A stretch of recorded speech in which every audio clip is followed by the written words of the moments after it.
For Lisa, Cole, and Emma. Life is no way to treat an animal. Kurt Vonnegut, A Man Without a Country.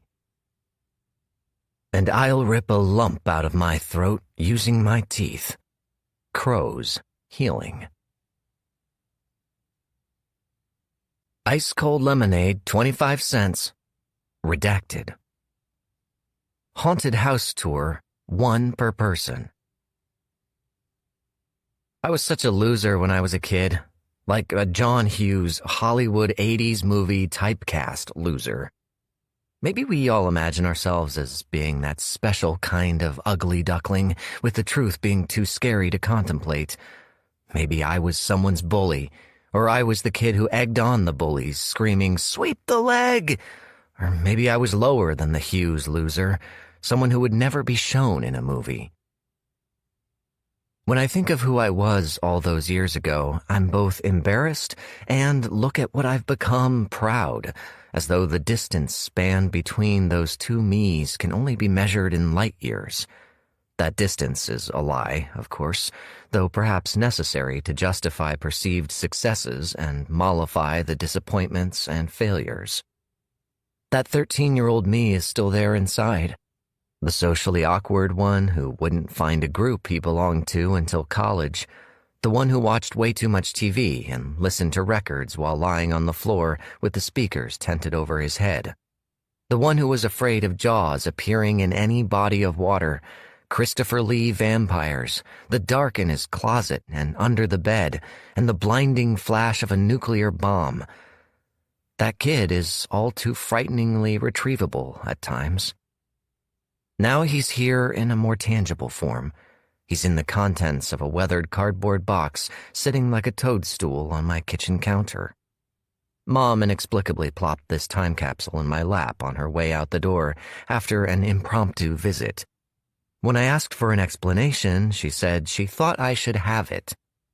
I pressed her for more of the why, and she said, "Well, because it's yours. It's your stuff," as though she were weary of the burden of having had to keep it for all those years.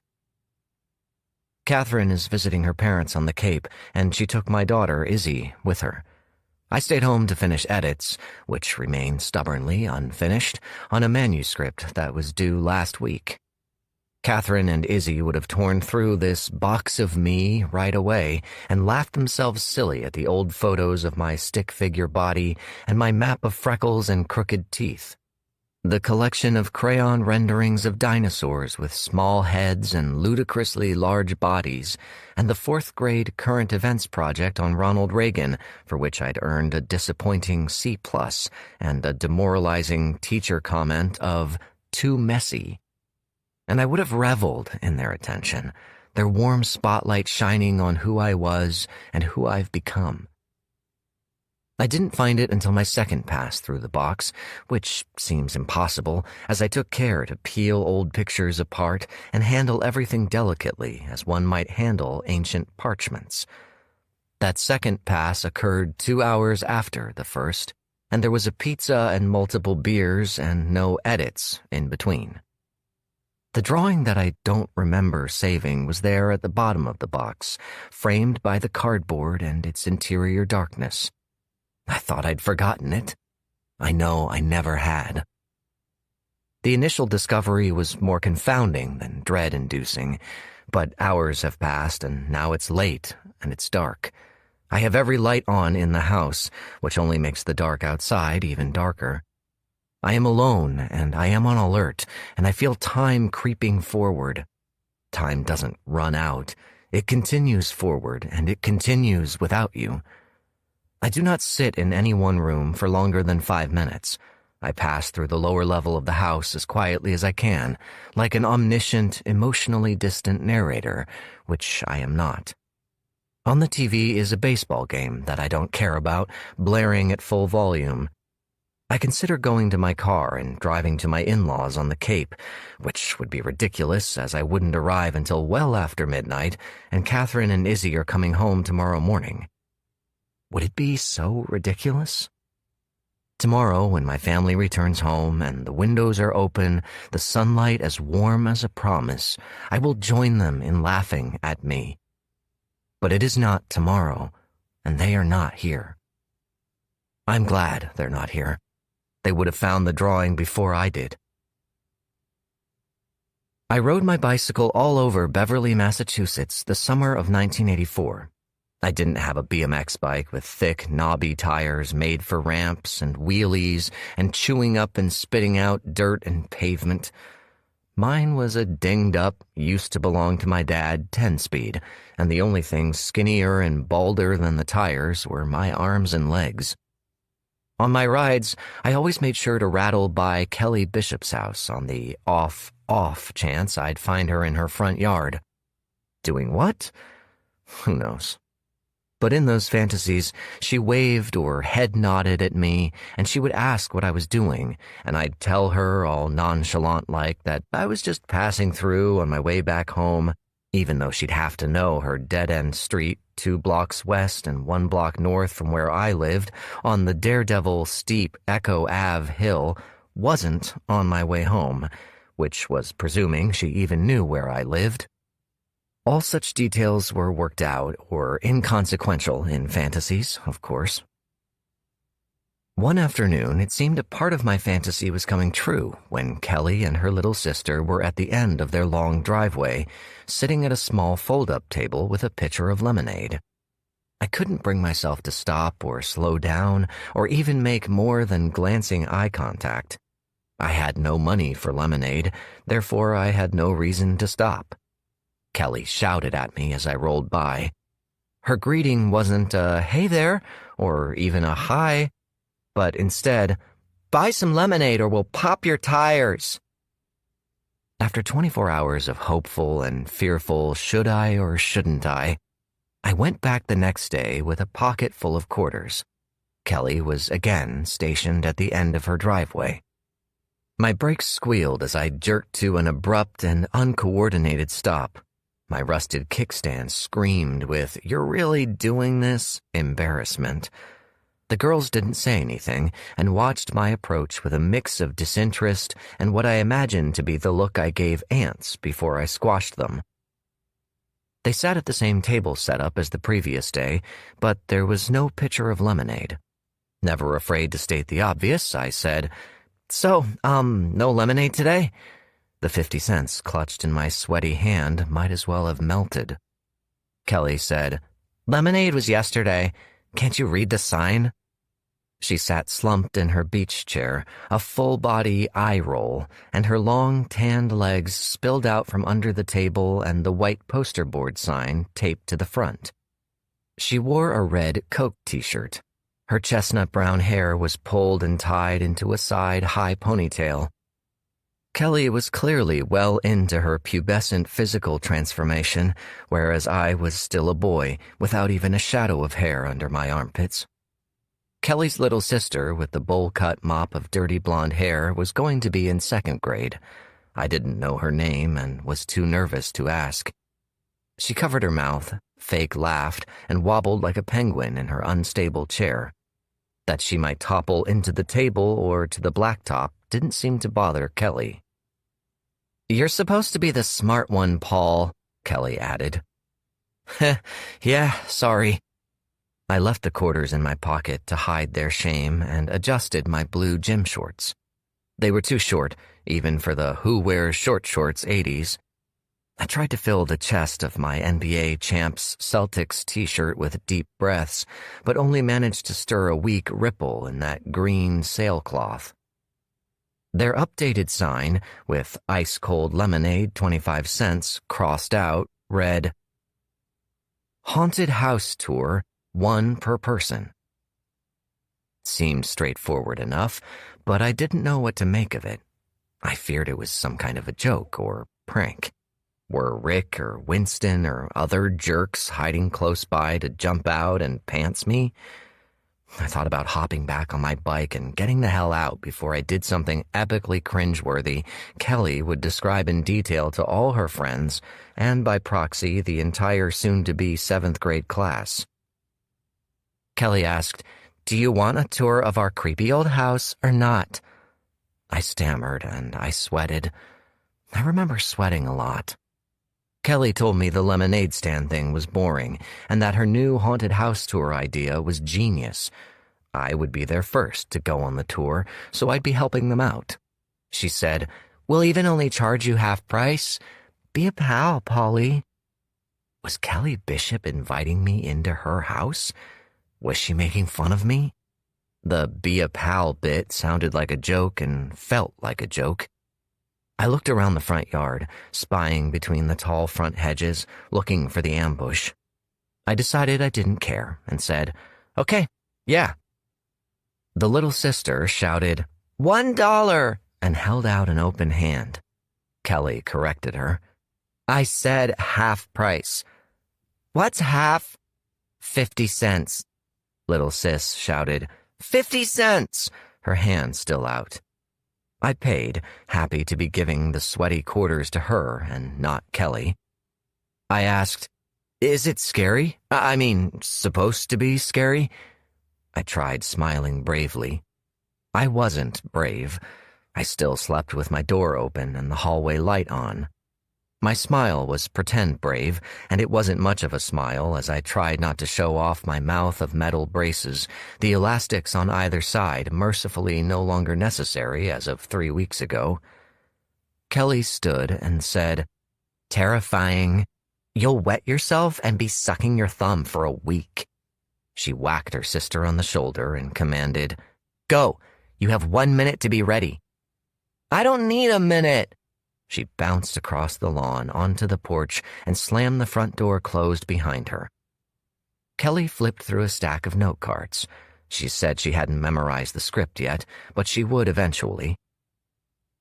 I followed her down the driveway to the house I never thought of as scary or creepy, but now that it had the word haunted attached to it, even in jest, it was kind of creepy. The only 3-family home in the neighborhood, it looked impossibly tall from up close, and it was old, worn out, the white paint peeling and flaking away. Its stone and mortar foundation appeared crooked. The windows were tall and thin and impenetrable. The small front porch had 2 skeletal posts holding up a warped overhang that could come crashing down at any second. We walked up the stairs to the porch, and the wood felt soft under my feet. Kelly was flipping through her note cards and held the front screen door open for me with a jutted-out hip. I scooted by, holding my breath, careful to not accidentally brush against her. The cramped front hallway/foyer was crowded with bikes and shovels and smelled like wet leaves. A poorly lit staircase curled up to the right. Kelly told me that the tour finishes on the 2nd floor and we weren't allowed all the way upstairs to the 3rd, and, somewhat randomly, that she wrote 1 per person on the sign so that no pervs would try for repeat tours since she and her sister were home by themselves. "Your parents aren't home?" My voice cracked as if on cue. If Kelly answered with a nod of the head, I didn't see it. She reached across me, opened the door to my left, and said, "Welcome to House Black, the most haunted house on the North Shore." Kelly put one hand between my shoulder blades and pushed me inside to a darkened kitchen. The linoleum was sandy, gritty under my shuffling sneakers. The room smelled of dust and pennies. The shapes of the table, chairs, and appliances were sleeping animals. From somewhere on this 1st floor, her sister gave a witchy laugh. It was muffled, and I remember thinking it sounded like she was inside the walls. Kelly carefully narrated a ghost story. The house was built in the 1700s by a man named Robert, or Reginald Black, a merchant sailor who was gone for months at a time. His wife, Denise, would dutifully wait for him in the kitchen. After all the years of his leaving, Denise was driven mad by a lonely heart, and she wouldn't go anywhere else in the house but the kitchen until he returned home. She slept sitting in a wooden chair and washed herself in the kitchen sink. Years passed like this. Mr. Black was to take one final trip before retiring, but Mrs. Black had had enough. As he ate his farewell breakfast, she smashed him over the head with an iron skillet until he was dead. Mrs. Black then stuffed her husband's body into the oven. The kitchen's overhead light, a dirty yellow fixture, turned on. I saw a little hand leave the switch and disappear behind a door across the room from me. On top of the oven was a black cast-iron skillet. Little Sis flashed her arm back into the room and turned out the light. Kelly loomed over me. She was at least 3 inches taller, and said that this was not the same oven, and everyone who ever lived here has tried getting a new one, but you can still sometimes hear Mr. Black clanging around inside. The oven door dropped open with a metal scream, like when an ironing board's legs were pried open. I jumped backward and knocked into the kitchen table. Kelly hissed, "That's too hard! Be careful! You're gonna rip the oven door off!" Little Sis dashed into the room, and I could see in her hands a ball of fishing line, which was tethered to the oven door handle. Kelly asked me what I thought of the tour opener, if I found it satisfactory. I swear that is the phrasing she used. Mortified that I'd literally jumped, and sure that she could hear my heart rabbiting in my chest, I mumbled, "Yeah, that was good." The tour moved on throughout the darkened first floor. All the see-through lace curtains were drawn, and either Kelly or Little Sis would turn a room's light on and off during Kelly's readings. Most of the stories featured the hapless descendants of the Blacks. The dining room story was unremarkable, as was the story for the living room, which was the largest room on the first floor.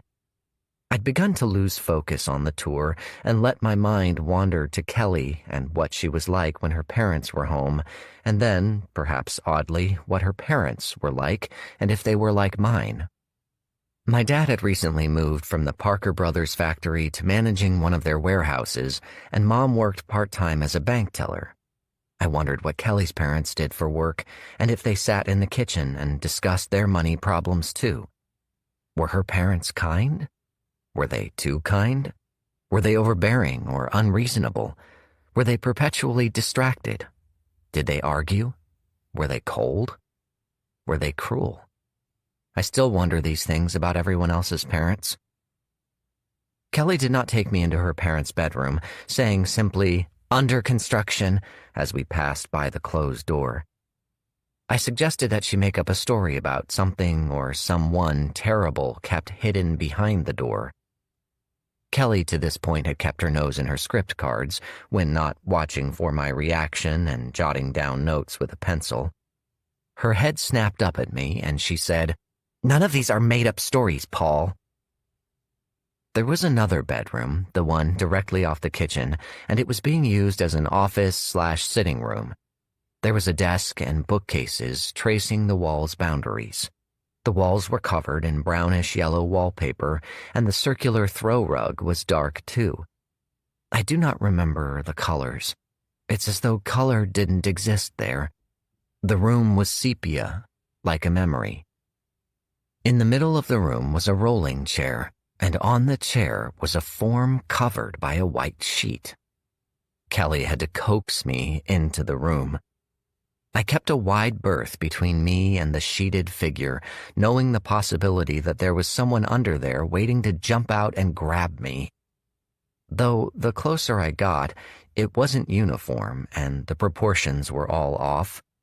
It wasn't a single body. The shape was comprised of more shapes.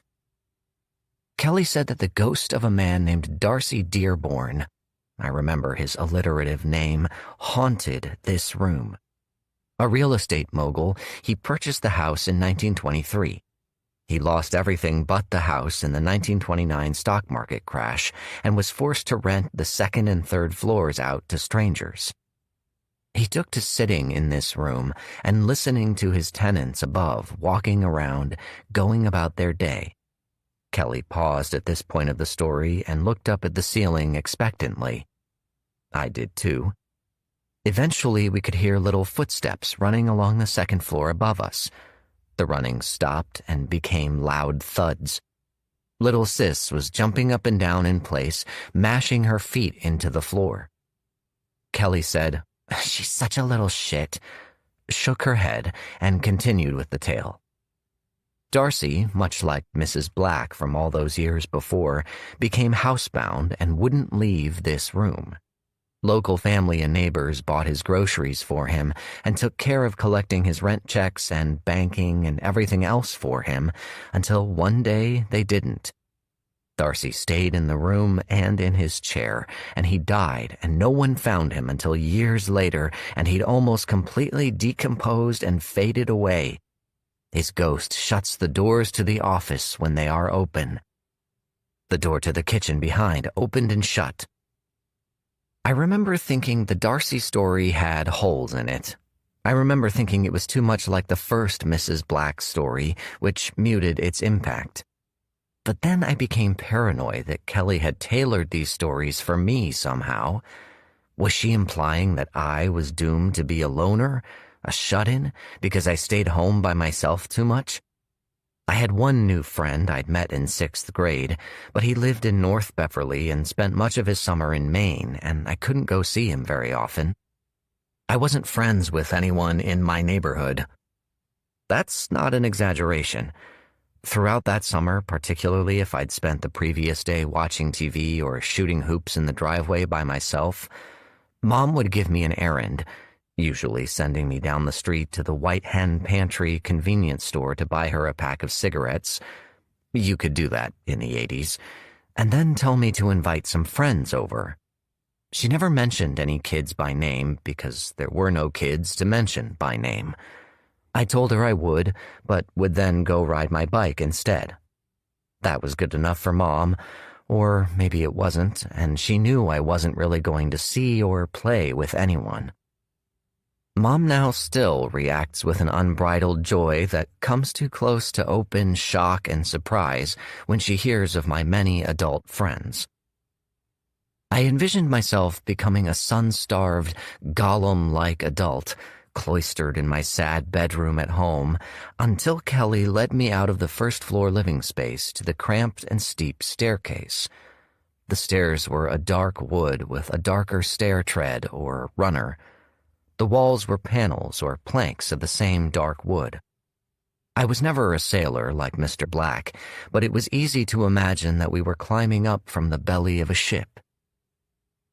Kelly said that a girl named Kathleen died on the stairwell in 1937. Kathleen used to send croquet balls crashing down the stairs.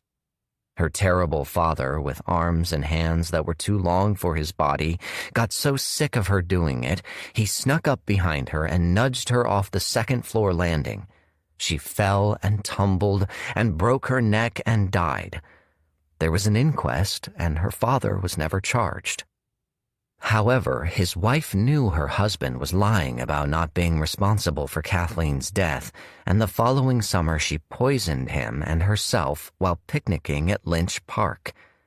At night, you can hear Kathleen giggling, Kelly's sister obliged from above at that point in the tale, and the rattles and knocks of croquet balls bouncing down the stairs. And if you're not holding the railing, you'll feel those cold, extra-large hands push you or grab your ankles. I wasn't saying much of anything in response at this point, and was content to be there with Kelly, knowing I would likely never spend this much time alone with her again. I was scared, but it was the good kind of scared, because it was shared, if not quite commiserative.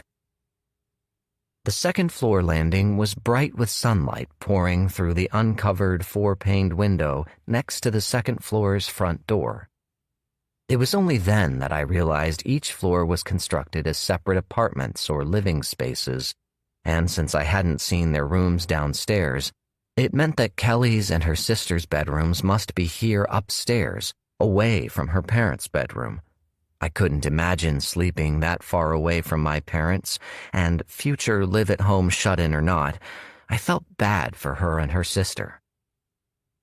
Inside there was a second kitchen that was bright and sparkled with disuse. The linoleum and cabinets were white. I wondered, but didn't ask if the two of them ate up here alone for breakfast or at night for dinner. And I again thought about Kelly's parents and what kind of people would leave them alone in the summer and essentially in their own apartment. The tour didn't linger in the kitchen, nor did we stop in what she called the playroom, which had the same dimensions as the dining room below on the first floor. Perhaps she didn't want to make their playroom a scary place. We went into her sister's room next. I only remember the pink wallpaper, an unfortunate shade of Pepto-Bismol, and the army of stuffed animals staged on the floor and all facing me. There were a gaggle of teddy bears and a stuffed Garfield and a pink panther and a rat wearing a green fedora and a doe-eyed brontosaurus and more, and they all had black marble eyes. Kelly said, "Oops," and turned off the overhead light. The story for this room was by far the most gruesome. John and Jeannie Graham bought the house in 1952, and they had a little boy named Will. To make ends meet, the family rented the top 2 floors to strangers. The stranger on the second floor was named Greg, with 2 G's, and the third-floor tenant was named Rolf, not Ralph. Very little is known about the 2 men. For the 2 years of the Greg with 2 G's and Rolf occupancy, Will would periodically complain he couldn't find one of his many stuffed animal companions and insisted that someone stole it. He had so many stuffed animals that with each individual complaint, his parents were sure the missing animal was simply misplaced or kicked under the bed, or he'd taken it to the park and left it behind. Then there were locals who complained that Rolf wasn't coming to work anymore and wasn't seen at the grocery store or the bar he liked to go to, and that he, too, was misplaced. Then there was a smell coming from the second floor, and they initially feared a critter had died in the walls, and then those fears became something else. When Mr. and Mrs. Graham entered the second-floor apartment with the police, Greg with 2 G's was nowhere to be found. But they found Will's missing stuffed animals. They were all sitting in this room like they were now, and they were blood-stained and tattered, and they smelled terribly. Hidden within the plush hides of the stuffed animals were hacked-up pieces of Rolf, the former third-floor tenant. There were rumors of Greg with 2 G's living in Providence and Fall River, and more alarmingly close by in Salem, but no one ever found him. Kelly said that stuffed animals in this house go missing and then reappear in this bedroom by themselves, congregating with one another in the middle of the floor on their own, patiently waiting for their new stuffing. "That's a really terrible story," I said in a breathless way that meant the opposite. "Paul, it's not a story," Kelly said, but she looked at me and smiled. I'll not describe that look or that smile beyond saying I'll remember both, along with a different look from her, one I got a few months after the tour, for as long as those particular synapses fire within my brain. Kelly led me to a final room, her bedroom in the back of the house. The room was brightly lit, shades pulled up and white curtains open. Her walls were white and might have been painted over clapboard or paneling and decorated with posters of Michael Jackson, Duran Duran, and other musicians. There was a clothes bureau that seemed to have been jigsawed together using different pieces of wood. Its top was a landfill of crumpled-up notes, used candy wrappers, loose change, barrettes, and other adolescent debris. At the foot of her bed was a large chest covered by an Afghan. On walls opposite of each other were a small desk and a bookcase that was half full with books, the rest of the space claimed by dolls and knickknacks. The floor was hardwood, and there was a small baby chick yellow rectangular patch of rug by her bed, which was flush against the wall and under 2 windows overlooking the backyard. Kelly didn't say anything right away, and I stared at everything but her, more nervous to be in this room than any other. I said, "You have a cool room." I might have said nice instead of cool, but God, I hope I didn't. I don't remember if Kelly said thanks or not. She pocketed her note cards, walked ahead of me, sat on the rug, and faced her bed. She said, "I dream about it every night. I wish it would stop." I hadn't noticed it until she said what she said. There was a sketch propped up by a bookend on the middle of her bed. I sat down next to Kelly. I asked, "Did you draw that?" She nodded and didn't look at me. She didn't even look at me when I was staring at her profile for what felt like the rest of the summer. Then I, too, stared at the drawing.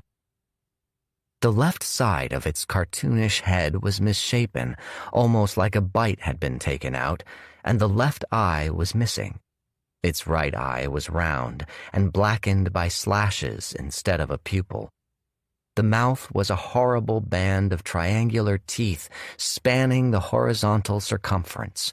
3 strips of skin stretched from the top half of the head over the mouth and teeth and wrapped under its chin. What appeared to be a forest of wintered branches stuck out from all over its head. The wraith-like body was all angles and slashes, and the arms were elongated triangles reaching out. It had no legs. The jagged bottom of its floating form ended in larger versions of its shark teeth. There are things I, of course, don't remember about that day in Kelly's house, and many other things I'm sure I've embellished, though not purposefully so. But I remember when I first saw the drawing and how it made me feel.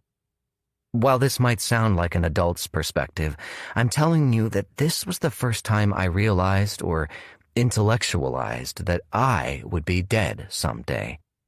Sitting on the bedroom floor next to the cute girl of my adolescent daydreams, I looked at the drawing and imagined my death, the final closing of my eyes, and the total and utter blankness and emptiness of— I could only think of the phrase, "not me," the void of not me. I wondered if the rest of my life would pass like how summer vacations passed. Would I be about to die and asking, how did it all go so quickly? I wondered how long and what part of me would linger in nothingness, and if I'd feel pain or cold or anything at all. And I tried to shake it all away by saying to Kelly, "Wow, that's really good." Good? The drawing, yeah, it's good. And creepy. Kelly didn't respond. But I was back inside her sunny bedroom and sitting on the floor instead of lost inside my own head. I asked and pointed. "What are the things sticking out? They look like branches."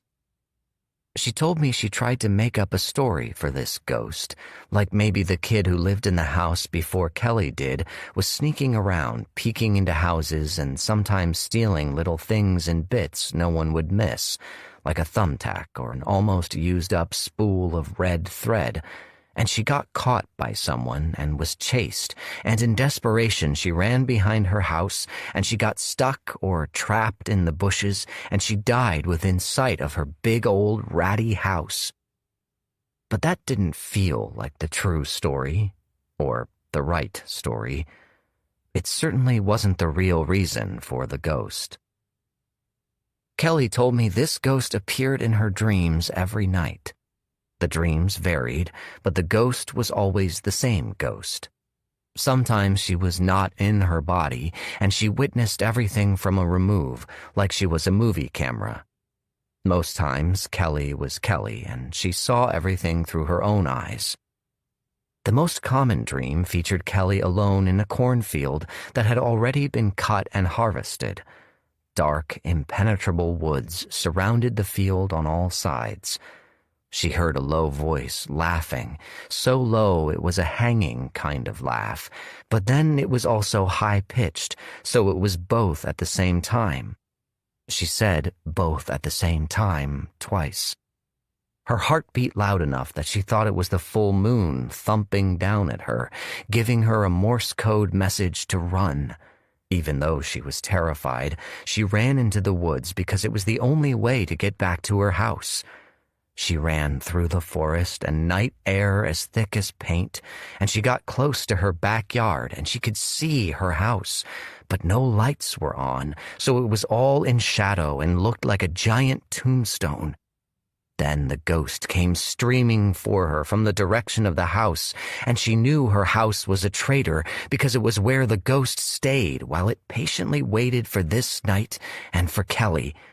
It was so dark, but she could see the ghost and its horrible smile bigger than that heartbeat moon, and the dream ended the same way every time. I hear myself scream, but it sounds far away, like I'm below, in the ground, and then I die. I remember what it feels like to die until I wake up, and then it fades away, but not all the way away, Kelly said. She rocked forward and back and rubbed her hands together, staring at the drawing. The ceiling above us creaked and groaned with someone taking slow, heavy, careful steps. Kelly's little sister wasn't around, and I hadn't remembered seeing her since we got up to the second floor. I figured Sis was walking above us wearing adult-sized boots, a nice touch for what I assumed was the tour's finale. I said something commiserative to Kelly about having nightmares, too. She said, "I think it's a real ghost, you know? This is the realest one. It comes every night for me. And I'm afraid maybe it's the ghost of me." "Like a doppelganger?" Kelly smirked and rolled her eyes again, but it wasn't as dismissive as I'm describing. She playfully hit my non-existent bicep with the back of her hand, and despite my earlier glimpse at understanding the finality of death, I would have been happy to die right then. She said, "You're the smart one, Paul. You have to tell me what that is." So I did. Or I gave her the close enough general definition that the almost 13-year-old me could muster. There were more footsteps on the floor above us, moving away to other rooms, but still loud and creaking. She said, "Got it. It's kind of like a doppelganger, but not really. It's not a future version of me, I don't think. I think it's the ghost of a part of me that I ignore, or the ghost of some piece of me that I should ignore. We all have those parts, right? What if those other parts trapped inside us find a way to get out? Where do they go, and what do they do? I have a part that gets out in my dreams, and I'm afraid that I'm going to hear it outside of me for real. I know I am. I'm going to hear it outside of me in a crash somewhere in the house where there isn't supposed to be, or I'll hear it in a creak in the ceiling, and maybe I'll even hear it walking up behind me. I don't know if that makes any sense, and I don't think I'm explaining it well, but that's what I think it is." Little Sis burst out of Kelly's closet and crashed dramatically onto the chest at the end of her bed and shouted, "Boo!" Kelly and I both were startled, and we laughed. And if you'd asked me then, I would have thought we'd been friends forever after instead of my never speaking to her again after that day. As our laughter died out and Kelly berated her sister for scaring her, I realized that little Sis jumped out of a closet and not from behind a door to another room that had easy access to the rest of the apartment and the stairwell to the third floor. I said to little Sis, "Aren't you upstairs? I mean, that was you upstairs we heard walking around, right?" She shook her head no and giggled, and then there were creaks and footstep tremors in the floor above us again. They were loud enough to shake dust from the walls and blow clouds in front of the sun outside. I asked, "Who's upstairs?" Kelly looked at the ceiling and was expressionless. "No one is supposed to be up there. The third floor is empty. We're going to rent it out in the fall. We're home alone." I made, "Come on," and "Really?" and "You're not joking" noises, and then, in my memory, which for this brief period of time is more like a dream than something that actually happened, the continuum skips forward to me following Kelly and her sister out into the hallway and the stairwell to the 3rd floor. Little Sis led the way, and Kelly was behind me. I kept asking questions. Is this a good idea? Are you sure you want to end the tour all the way up on the 3rd floor? And the questions turned to poorly veiled begging, my saying that I should probably get home. We ate dinner early in my house. Mom was a worrier, etc. All the while, I followed up the stairs, and Kelly shushed me and told me to be quiet. The stairwell thinned and squeezed and curled up into a small landing or a perch. An eave intruded into the headspace to the left of the 3rd floor apartment's door. The 3 of us sardined onto that precarious landing that felt like a cliff. There was no more discussion, and Little Sis opened the door, deftly skittered aside, and like she had on the 1st floor, Kelly two-handed shoved me inside. This apartment was clearly smaller than the first 2, with the A-frame roof slanting the ceilings, intruding into the living space. I stepped into a small, gray kitchen that smelled musty from disuse. Directly across the room from me was a long, dark hallway. It was as though the ceilings and their symmetrical slants were constructed with the sole purpose of focusing my stare into this dark tunnel. There wasn't a hallway like this in either of the other apartments. The 3rd floor layout was totally different, and the thought of wandering about with no idea of the floor plan and fearing that I would find whatever it was making the walking noises made me want to swallow my own tongue. Little Sis ran ahead of me, giggling into the hallway and disappearing in the back end of the apartment. I still held out hope that maybe it was her, somehow, who was responsible for the walking noises when I knew it wasn't possible. I stood for a long time only a few steps deep into the kitchen, which grew darker, and watched as the hallway grew darker still, and then a stooped figure emerged from an unseen room and into the gloom of the hallway. The whole apartment creaked and shook with its each step. It was the shadowy ghost of a man, and he diffused into the hallway, filling it like smoke, and my skin became electric, and I think I ran in place like a cartoon character might, sliding my feet back and forth on the linoleum. An old man emerged into the weak lighting of the kitchen, shuffling along with the help of a wooden, swollen-headed shillelagh. He wore a sleeveless t-shirt and tan pants with a black belt knotted tightly around his waist. An asterisk of thin, white hair dotted the top of his head, and the same unruly tuft sprouted out from under the collar of his t-shirt. His eyes were big and roomy, like a bloodhound's eyes, and he smirked at me. But before he could say anything, I screamed and ran through Kelly and out of the apartment. On the 2nd step, I heard him call out, his voice quite friendly and soothing, "Hey, what are all you silly kids up to?" And then I was around a corner, knocking into a wall and clutching onto the handrail, and maybe halfway down when I heard Kelly laughing and then shouting, "Wait, Paul, come meet my grandfather. Tour's over." I just about tumbled onto the 2nd floor landing with everyone else still upstairs calling after me. I was crying almost uncontrollably, and I was seething, so angry at Kelly and her sister and myself. I don't know why I was so angry. Sure, they set me up, but it was harmless and part of the whole ghost tour haunted house idea.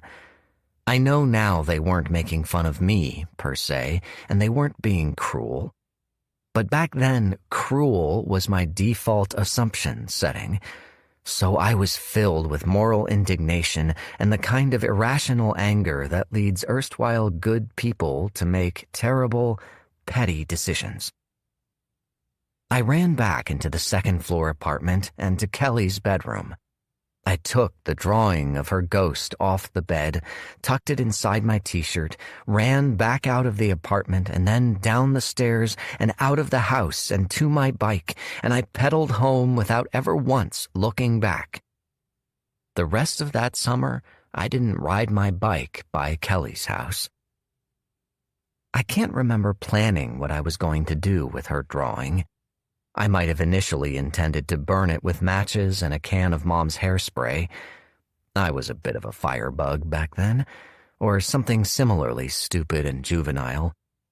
But I didn't burn it or crumple it up. I didn't even fold it in half. Any creepiness, weirdness attributed to the drawing was swamped by my anger and then my utter embarrassment at my lame response to her grandfather scaring me. I knew that I totally blew it, that Kelly and I could have been friends if I'd laughed and stayed and met her grandfather, and maybe middle school and high school would have gone differently, wouldn't have been as miserable. While I on occasion had nightmares of climbing all those steps in the Bishop house by myself, I don't remember having any nightmares featuring the ghost in the drawing, even though I was, and still am, a card-carrying scaredy cat. I wasn't afraid to keep the drawing in my room. I hid it on the bottom of my bureau's top drawer, along with a few of my favorite baseball cards. While I obsessively picked through the play-by-play of that afternoon in Kelly's house and what she must have thought of me after, I never really focused on the drawing and would only ever look at it by accident when the top drawer was all but empty of socks or underwear, and I'd find that toothy grin peering up at me. Then, one day, toward the end of the summer, the drawing was gone. It's possible I threw it away without remembering I did so. I don't remember what happened to the baseball cards I kept in there either. Maybe Mom found it when she was putting away my clean clothes and did something with it, which would explain how it got to be in her box of kid stuff keepsakes. But Mom taking it and never saying anything to me about taking it seems off. Mom fawned over my grades and artwork. She would have made it a point to tell me how good the drawing was. Her taking the picture and putting it on the fridge? Yes, that would have happened. But her secreting it away for safekeeping? That wasn't her. That summer melted away, and 7th grade at Memorial Middle School was hell, as 7th grade is hell for everyone. The students were separated into 3 teams, black, white, and red, with 4 teachers in each team. The teams never mixed classes, so you might never see a friend in black team if you were on red team, and vice versa. Kelly wasn't on my team, and I didn't even pass her in the hallways at school until after a random lunch in early October. She stood with her back up against a set of lockers by herself, arms folded.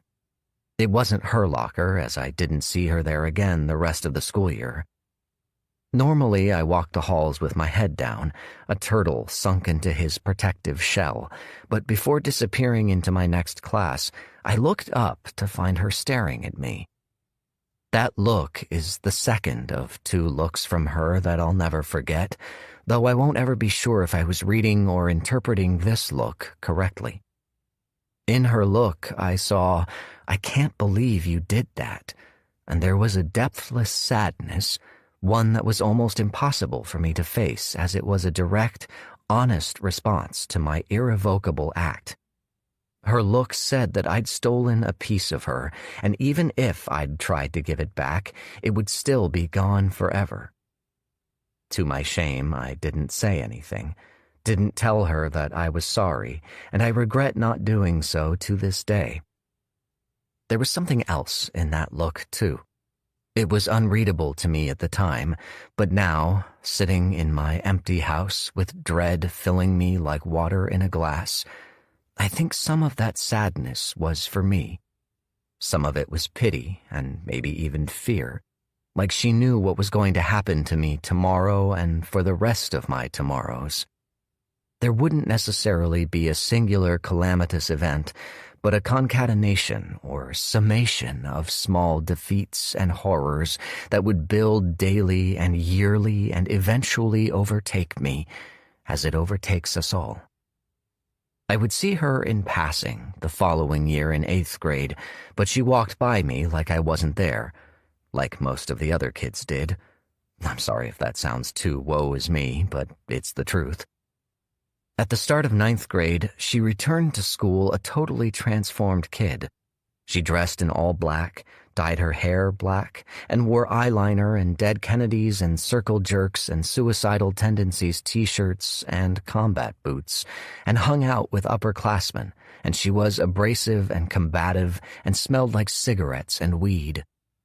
In our suburban town, only a handful of kids were into punk, so to most of us, even us losers who were picked on mercilessly by the jocks and popular kids, or worse, were totally ignored, the punks were scary and to be avoided at all costs.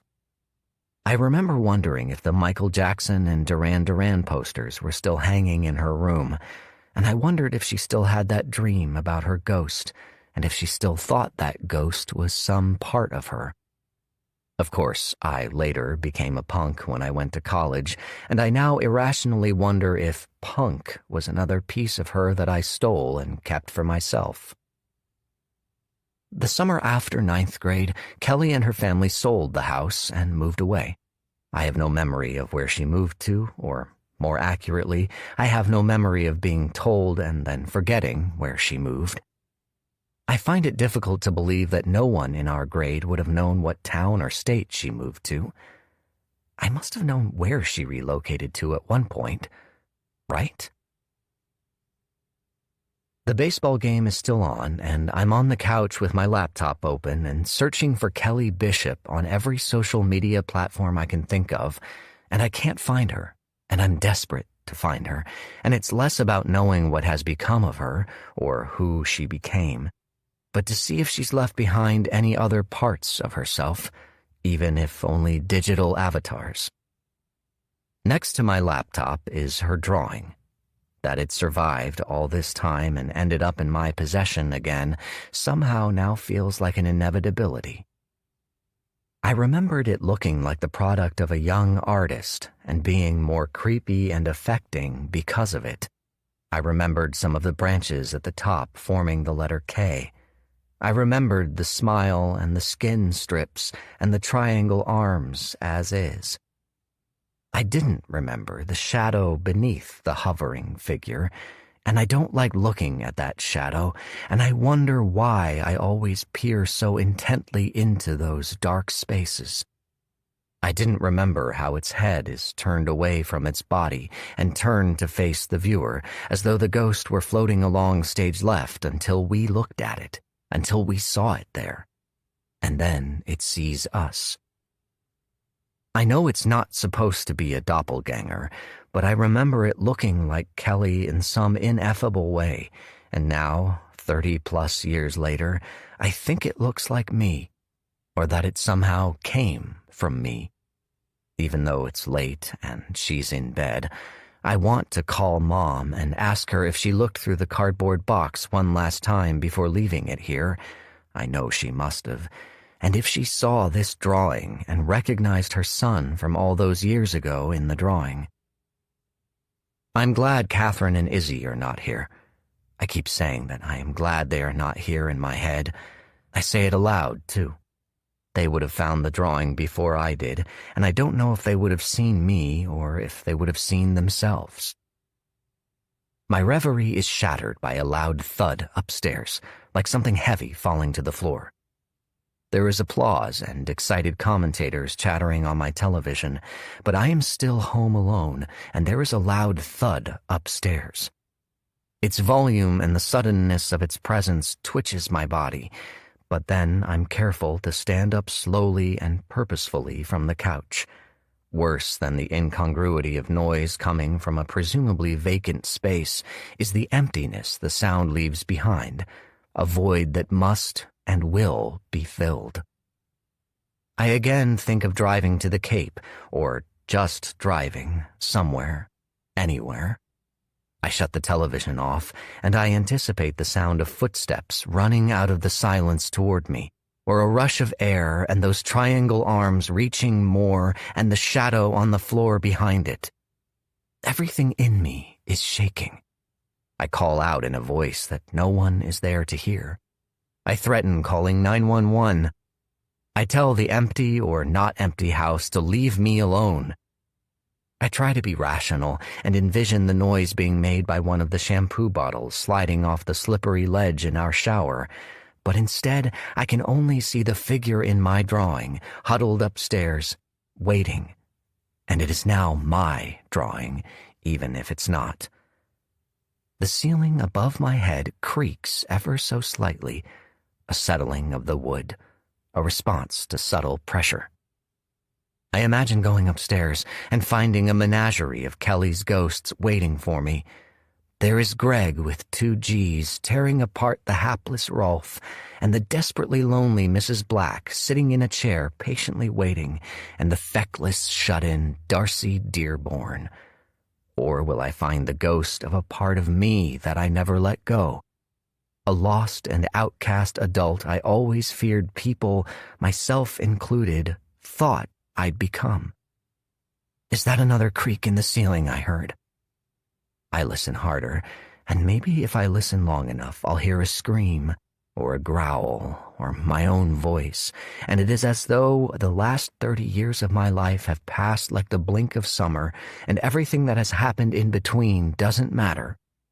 Memories and events and all the people in my life have been squeezed out, leaving only room for this distilled me on this narrowing staircase, and right now even Catherine and Izzy feel like made-up ghost stories. There is only that afternoon in Kelly's place, and now the impossibly older me, alone in a house that's become as strange, frightening, and unknowable as my future. As I slowly walk out of the TV room and up the stairs toward the suddenly alive with sound second floor, I don't know what I'm more afraid of. Seeing the ghost I stole grinning in the dark, or seeing myself. For Emma Tremblay and Ellen Datlow.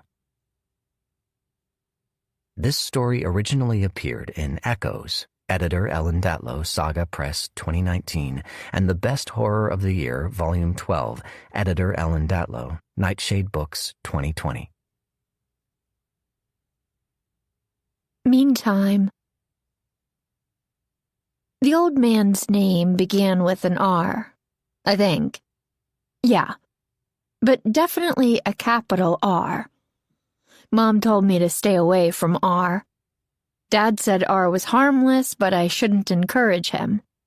Sherry, the semi-goth teen who lived on the floor below us and spent her afternoons listening to the Smiths and Kelly Clarkson, told me R spent too much time in his pockets, and that he smelled like what she imagined a burning jellyfish would smell like.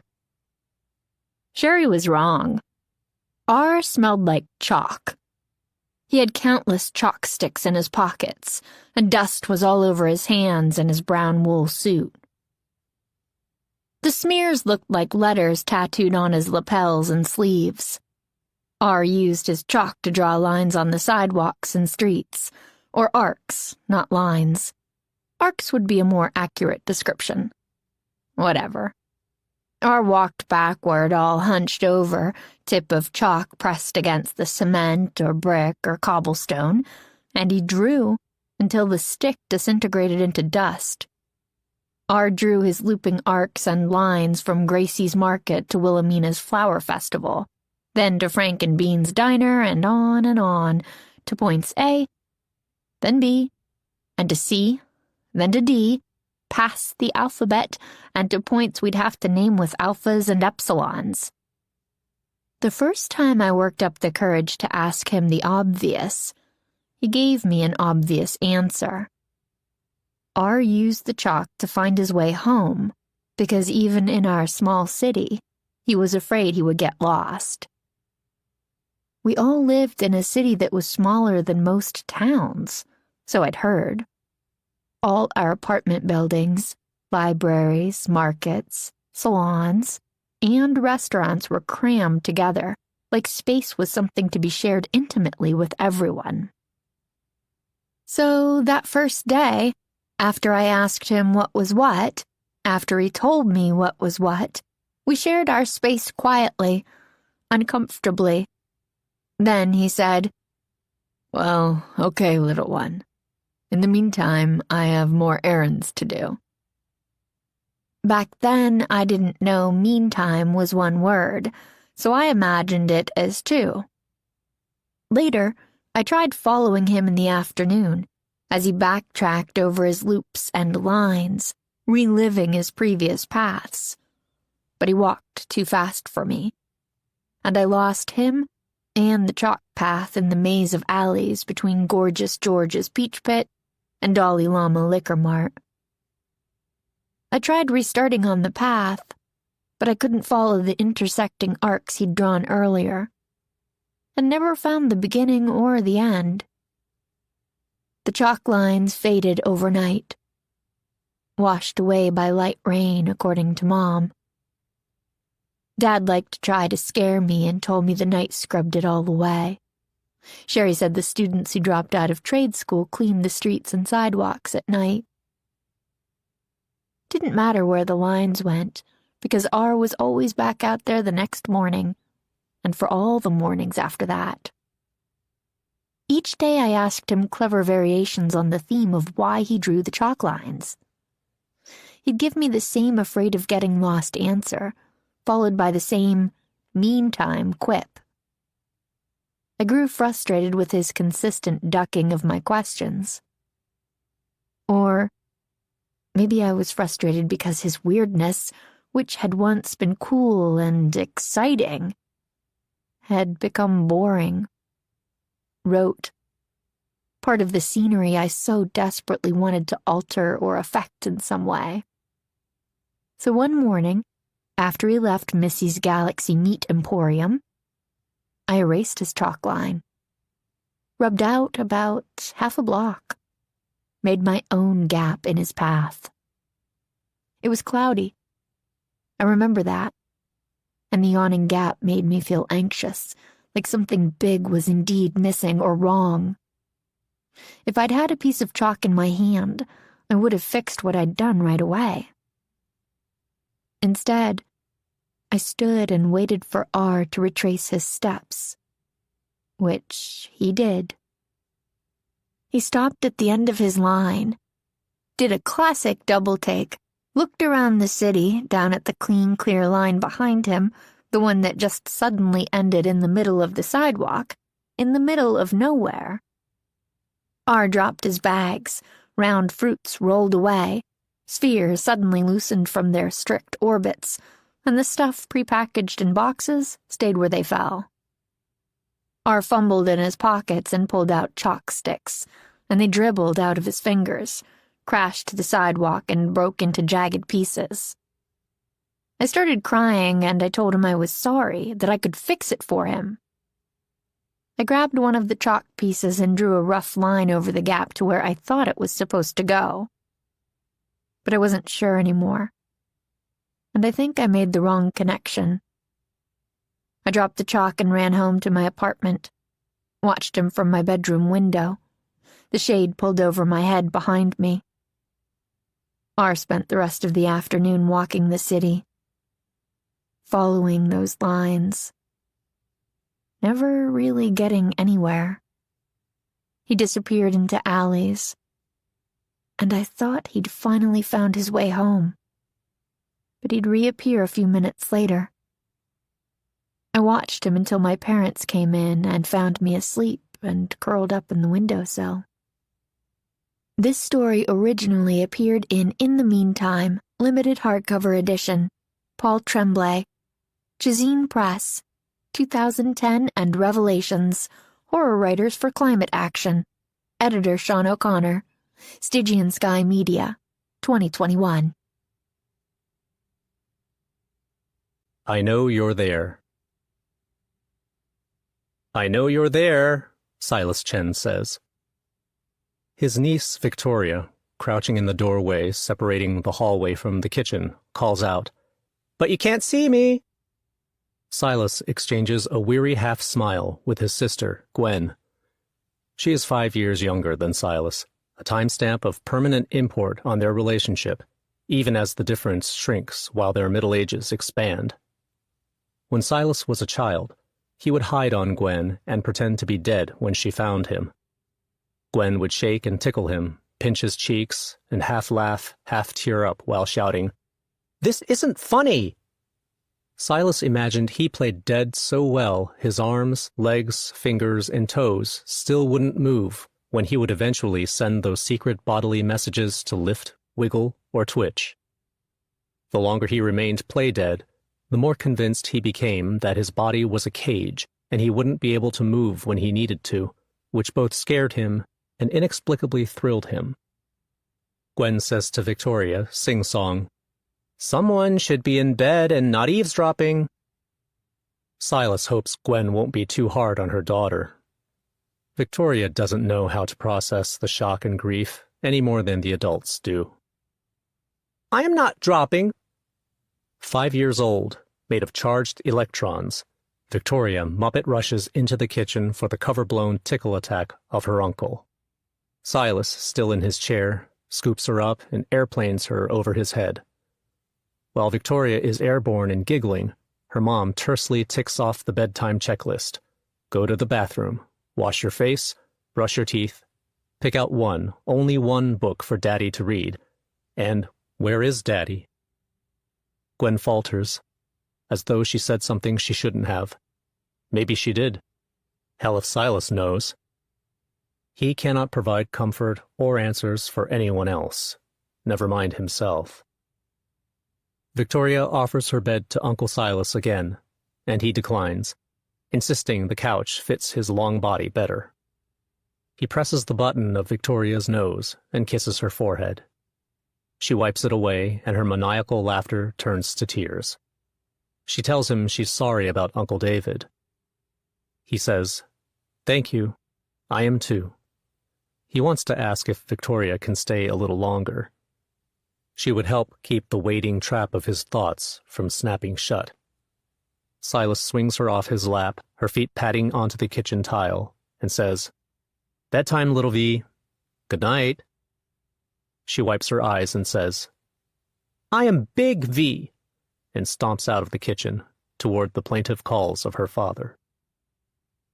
Silas covers, then wipes his face with one hand.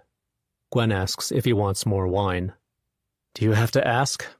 he says, and exhales a shudder. He holds in all the other shudders, the infinite queue of shudders, ones to be doled out in the coming days, months, years.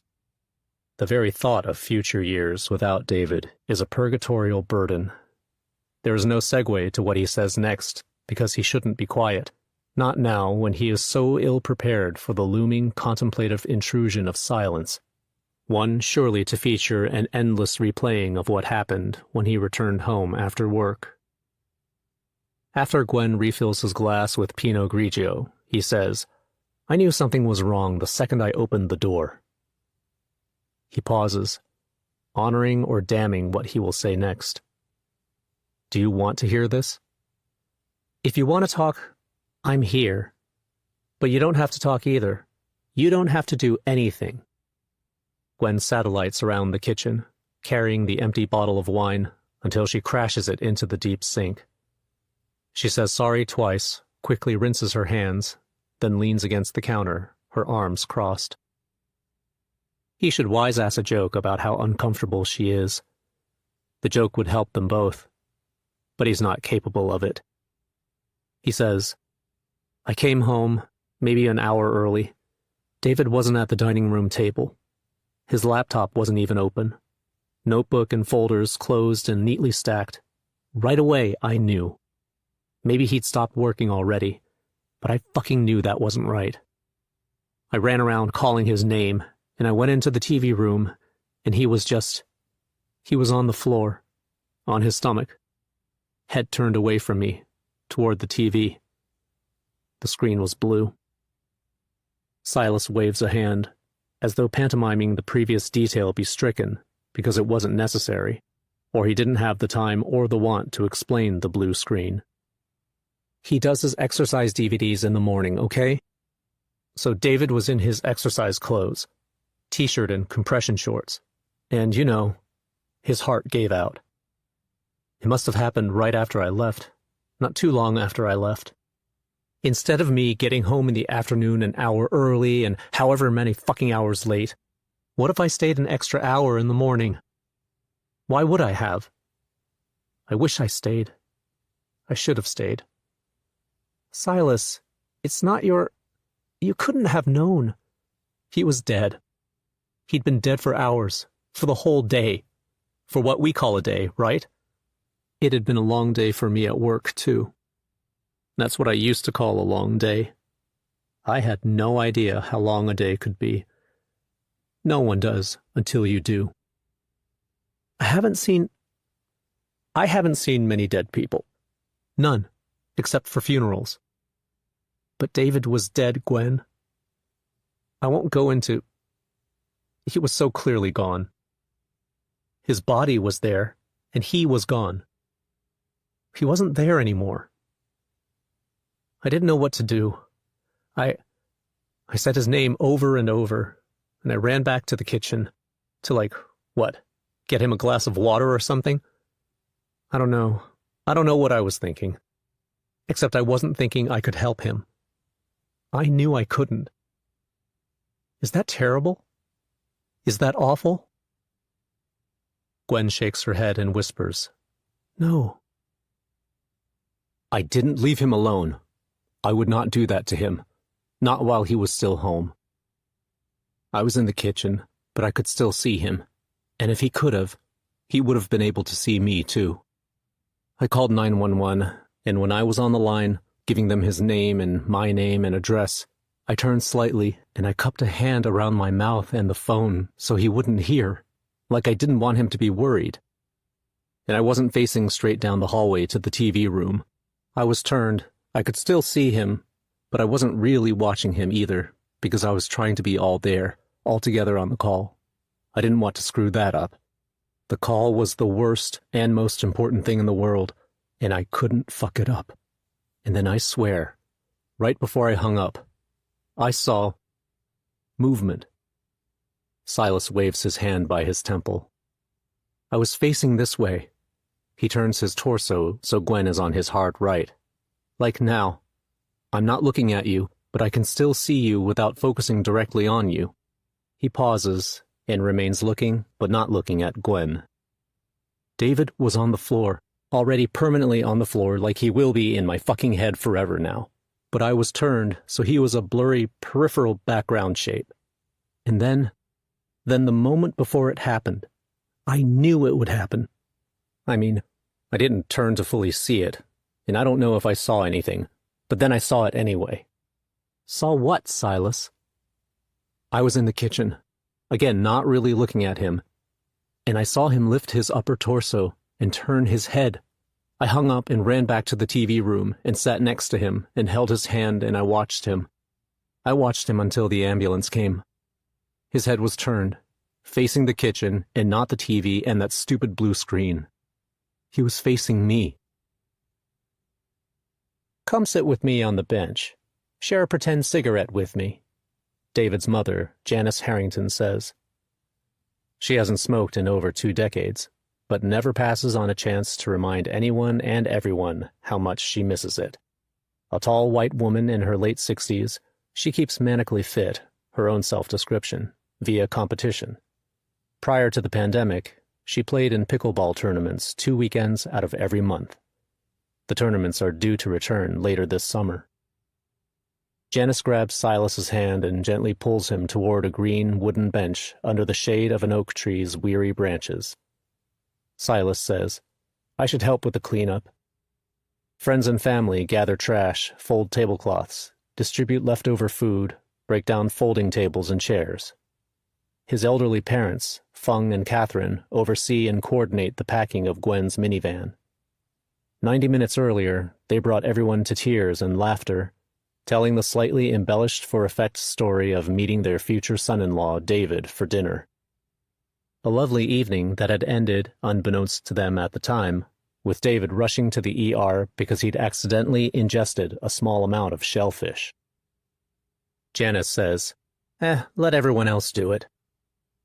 The memorial service was held at Lynch Park, a green space and rocky beach jutting into Beverly Channel, and began with Silas kneeling on a seawall, emptying an urn of David's cremated ashes into the relentless, foaming ocean. The intimate procession walked to the picnic area adjacent to a rose garden for what Silas described as a casual reception meets eulogy. Silas knew his husband of 12 years and partner for 15 didn't want anything to do with a religious ceremony, but David had shared no other final wishes or instructions in the event of his death. They believed they would have plenty of time to discuss such abrupt finalities later in their yawning, nebulous future.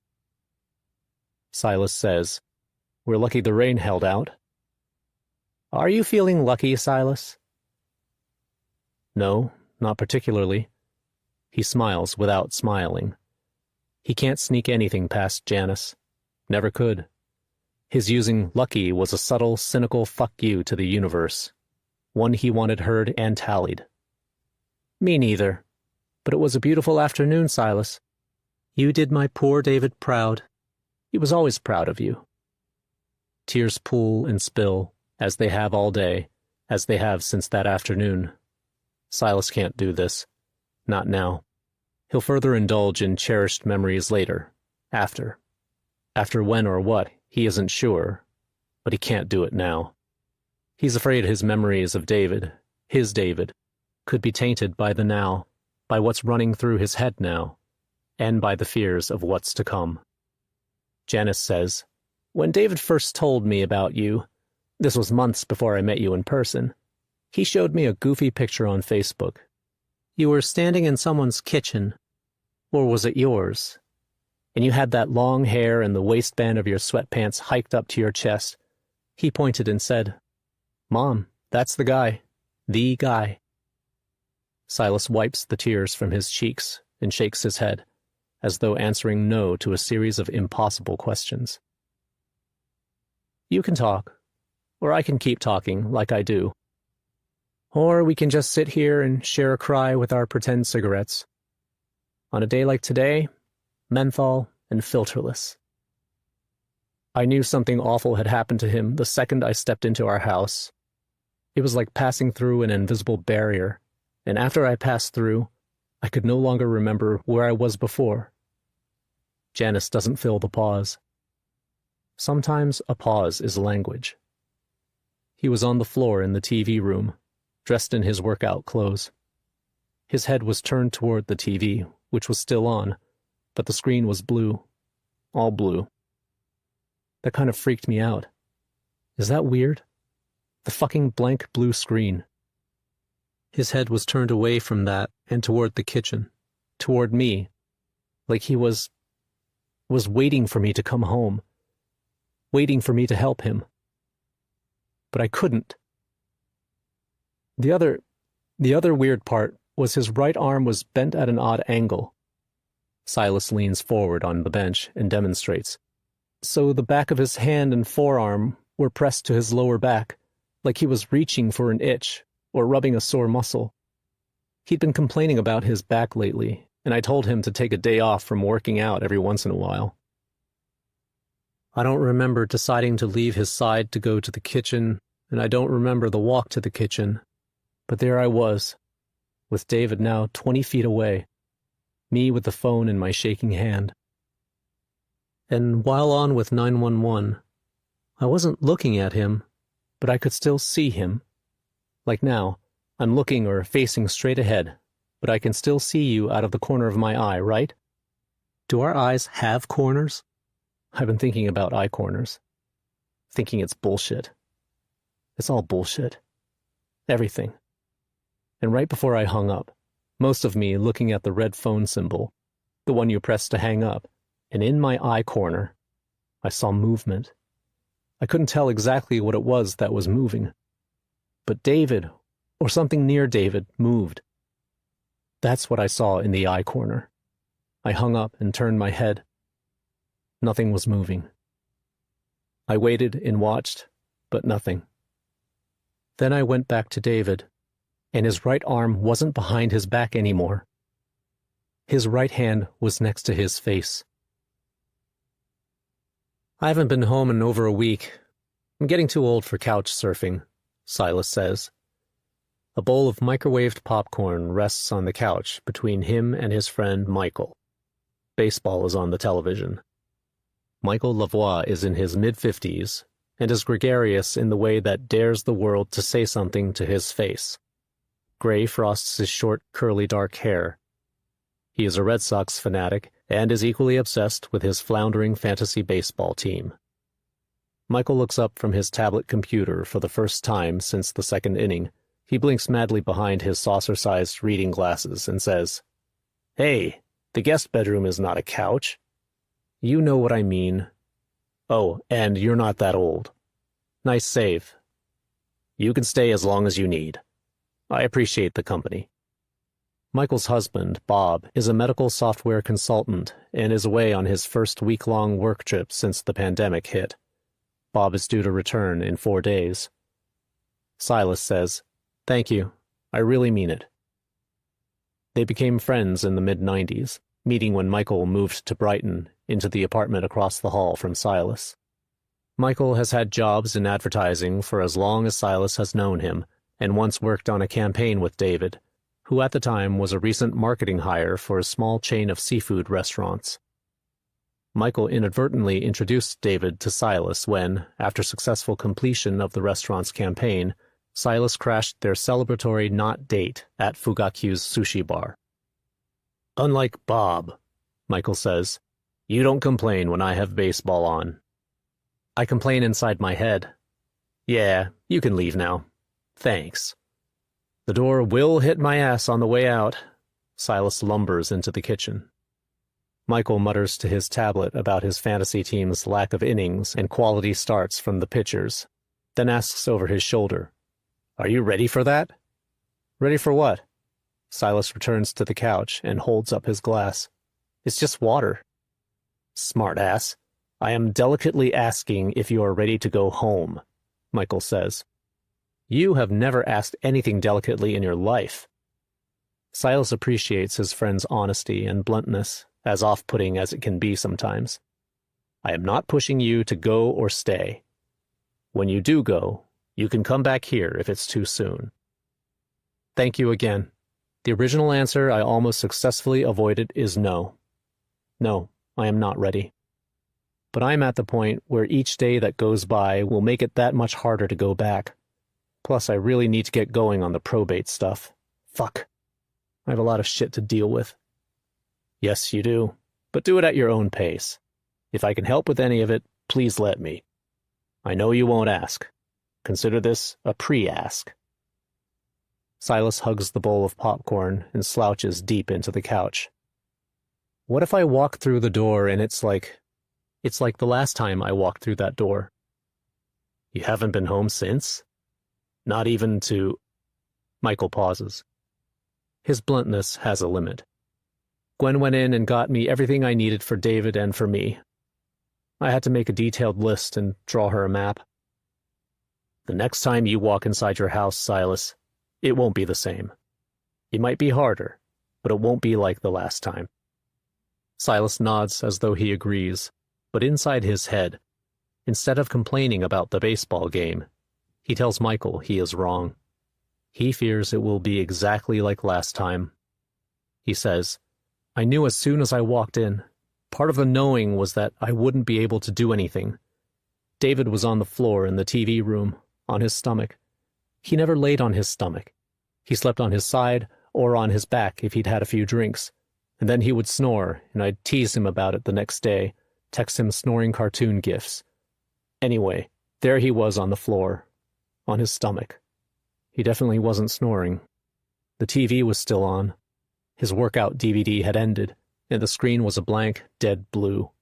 He wasn't facing the TV. Head was turned toward the kitchen and me, and his eyes were closed, but let's just say it was obvious he wasn't asleep.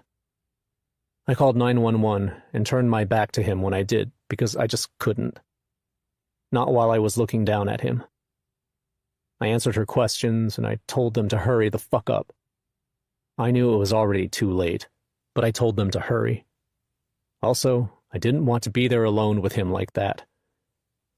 And When I hung up, it was like he'd heard my thoughts about not wanting to be alone because his eyes were open. He was dead, and they had been shut, and then he was still dead, but his eyes were open. Silas stands on his front stoop, overstuffed night bags slung over one shoulder. It's early evening, twilight, the return home time. He wanted to be here in the morning, with sunlight on his back, projecting his shadow on the red door. Instead, he stayed at Michael's, made the phone calls and the appointments he had to make. He answered work emails that could have gone unanswered. The next thing he knew, the morning and afternoon and this 9th day had passed. Time was accelerating and decaying. 9 days ago, Silas opened the front door without pause or consideration. That's not to say he wasn't thinking anything. Like the rest of us during our waking automatic moments, Silas buoyed within the flowing groundwater of subconscious thought. Perhaps in his mind he summarized his workday, tallying the anxieties and attempted normalcies associated with his recent return to the partially occupied office. As likely, he flitted through unconnected thoughts. What would they make for dinner? The exterior trim needed painting, and should he do it himself? Was it too late for a walk? The anticipatory joy of removing his work shoes. Silas walked inside into what felt like an empty house. If one lived with another long enough, one earned the ability to sense the other person's presence or lack of presence. None of the lights were on. Had they lost power? David was not sitting at his semi-permanent workspace at the dining room table, hunched over his comically small laptop, flanked by stacks of papers and an oversized exterior mic he used for meetings, wearing one of his 3 pairs of reading glasses that made him look old and unbearably cute. The laptop was closed. His permanently stained coffee mug and plastic blue water cup, one David had measured how much it held to the nearest fluid ounce to track the amount of water he drank daily, were not next to the laptop, were not on the table. Silas stared at where David wasn't, as though waiting for him to undisappear. And there was the smell. Had Silas noticed David was not at the dining room table, or the smell first? Initially, he thought it was a garbage smell, or had David microwaved Brussels sprouts? Seafood? An ammoniac sharpness and fecal tang intensified as he wandered into the kitchen.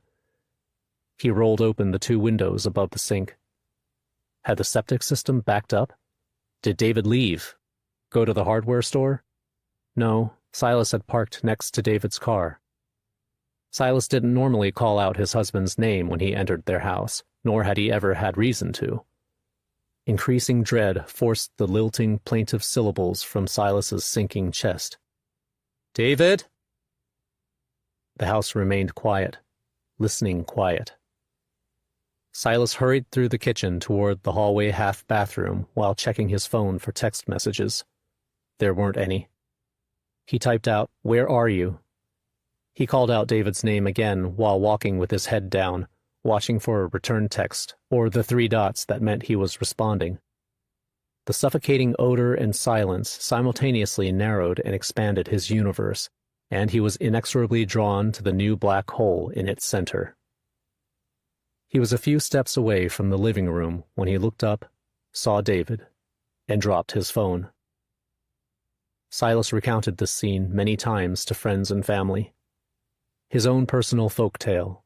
He's aware of how the story has changed, lengthened, shortened, depending upon who was receiving the retelling. He never purposefully embellished. If anything, Silas would insist he did the opposite. He believes he has lived through, and continues to live through, the event as told in each retelling. He believes what happened is now a never-ending, ever-evolving story with a truth that will forever remain hidden from him. Dicing up the what happened into various tells and retells makes it easier to swallow, to digest. However, there remain details Silas left out in his retellings, and will continue to omit in future retellings. His gutturally repeating his husband's name upon first seeing his body. The blinding curtain of tears, and how it has permanently transformed the hue and tone of his perception. His pressing a shaking hand to David's neck and cheek. The coldness of his rigored skin. David's soiled shorts, and the puddle of urine between his splayed legs. How before he left David's side to retrieve his phone, he already thought of David as a body, as inanimate as the past.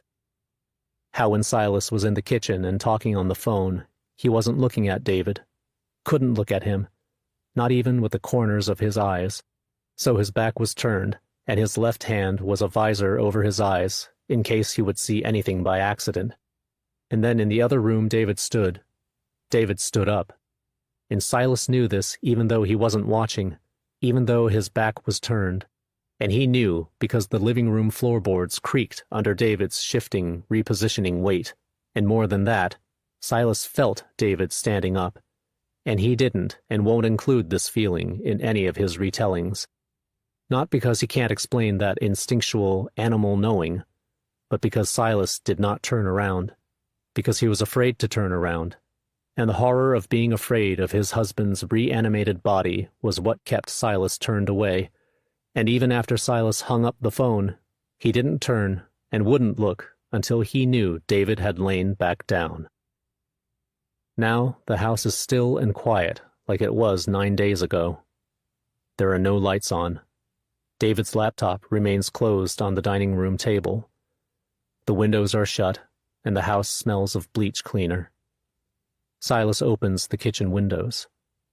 His smartwatch buzzes with a text from Michael, and then a few seconds later, one comes in from Gwen, as though they'd synchronized, and he loves them for it. He walks into the high-ceilinged living room and turns on the wall-mounted television. The volume is at an absurdly high level. Silas powers on the DVD player and switches to the HDMI feed. The workout DVD's main menu fills the screen. Electronic workout music, bass-heavy knockoffs of pop and dance hits pump through the speakers. David used the same set of DVDs for almost 10 years. Silas knows the music by osmosis. He presses play and sits on the floor in the spot where he found David. The DVD whirs through 3 sets of workouts, a blur of moving and exhorting younger bodies. When the disc is completed, instead of returning to the disc menu, the DVD signal cuts out and the TV screen goes blue, the speakers silent. Silas only planned this far, to this point. The blue screen is a detail he has included in each retelling, a detail that seems important, though he isn't sure why. As far as he knows, all the other Blu-rays and DVDs return to the menu when finished playing, and not this blank blue screen. He doesn't believe in signs, but he wants to believe this technological hiccup means something, or could mean something. Nothing as trite or absurd as his now being tuned to David's Beyond the Grave spirit channel. But at the same time, yeah, maybe that's what he wants. There's a low-frequency hum in the anxious speakers. Silas listens. Then he thinks he might say something. What can he say? He is afraid of the silence, of the nothingness, of metastasizing loneliness. But he's more afraid that whatever he says, David, or some simulacrum of David, might answer.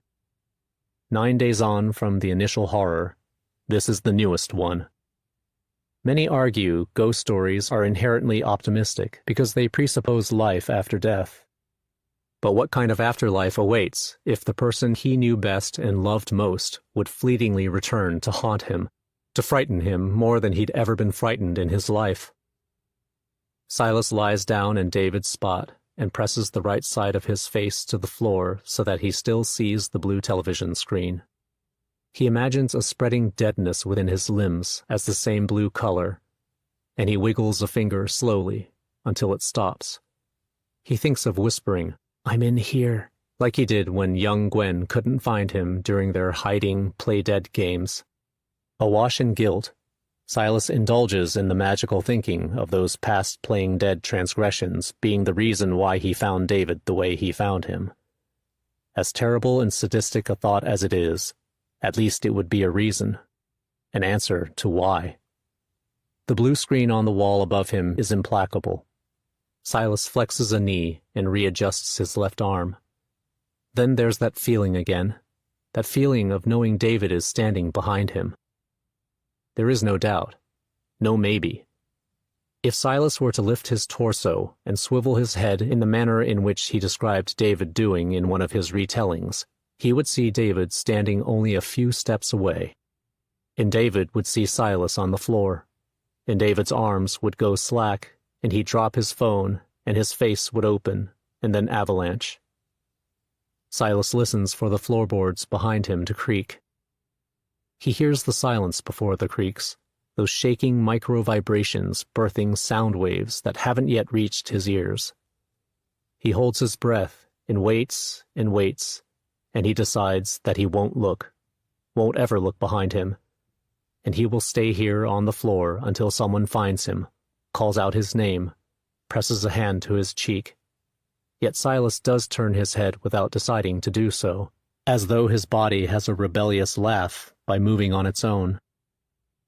In Silas's later days and years, the same feeling, if he were to describe the feeling for someone else, though he never will, he'd say it was a knowing and not a feeling. The same certainty will overcome him, the certainty that David is there, around the next corner as Silas paces their home. Or David is there, behind a door about to open, or the door that was just closed. Or David is there, behind the shower curtain, or David is there, hidden by a tree only a few paces from the hiking path. Or David is there, on the other side of the bed with Silas lying on his side and unable to sleep. And every time, when Silas turns with a whisper or a scream on his lips, he sees nothing. This story originally appeared in Air/Light, number 5, 2022. The Postal Zone, the Possession Edition. This special edition of The Postal Zone has been curated by our newest and, judging by email deluge in response to her epic breakdown of the Possession reality TV show, our most popular, staff writer Karen Brissett. As always, hit us up with your horror hot takes and opinions. Keep in mind, brevity is the swallowed soul of wit. PostalZone@Fangoria.com. Possessed by the Possession. I thought Karen Brissett deconstructed the Possession's 6 episodes with smarts, class, and a proper respect for the real-life tragedy that befell the Barrett family after the cameras left. I'd watched the show when it originally aired 15 years ago, and I was nervous about a rewatch, but Karen, you helped talk me through it. The show is an important document of how reality television and our pop culture obsession not only led to the demise of the Barrett family, but may even help explain our current political climate. I appreciated how you approached this controversial reality TV exorcism of 14-year-old Marjorie as fiction, because she clearly was not possessed and her family was being taken advantage of. I feel terrible for poor little Mary all over again. I mean, she was only 8 when all that was happening to her older sister. Well, I empathize with the parents as they were in such economic dire straits that they would allow an attempted exorcism to be filmed and broadcast. It doesn't make the results any less horrifying. The amount of detail you provided to support the reality show being fiction was amazing, pointing out how certain scenes resembled classic ones from films like The Exorcist, Paranormal Activity, and many more. The fluttering curtain hiding the open window in Marjorie's bedroom, which explains the temperature drop during the exorcism scene. Timing out the mechanical pattern of the supposedly self-opening drawer is genius, as is making the Evil Dead 2 comparison, and demonstrating how the show's producers set up one of the most shockingly violent scenes in a manner similar to John Carpenter's staging of the famous blood test scene in The Thing. I plan on rewatching The Possession with your commentary as a guide. Patty Wilson Caffey, Studio City, California. A fan! Thank you, Patty. I did my very best to discuss the show critically and as an unabashed horror fan while treating what happened afterward with the proper amount of gravitas. Yes, I said gravitas. I should be congratulated for somehow making it through the slog that was the Possession episode recap. I'm afraid to ask how many words of issue number blank were allocated to that tiresome diatribe. Is Fangoria going to breathlessly cover other paranormal reality shows now, too? Sounds silly when I ask it that way, right? I don't get why this one is such a big deal. Seems to me the only people who care about it are horror hipsters and pseudo-intellectual academic wannabes. Oh, and call me crazy, but I don't think your loyal readers enjoy having horror fans being compared to the family dog that wags its tail at a treat, no matter if it's a crappy store-brand milk bone or a piece of steak in the pages of Fangoria. Like I said, she's a total horror hipster who couldn't wait to turn a recap of a cheesy reality TV show into a politically correct manifesto. Stick to the story and gore, please. Thanks. E. Viking.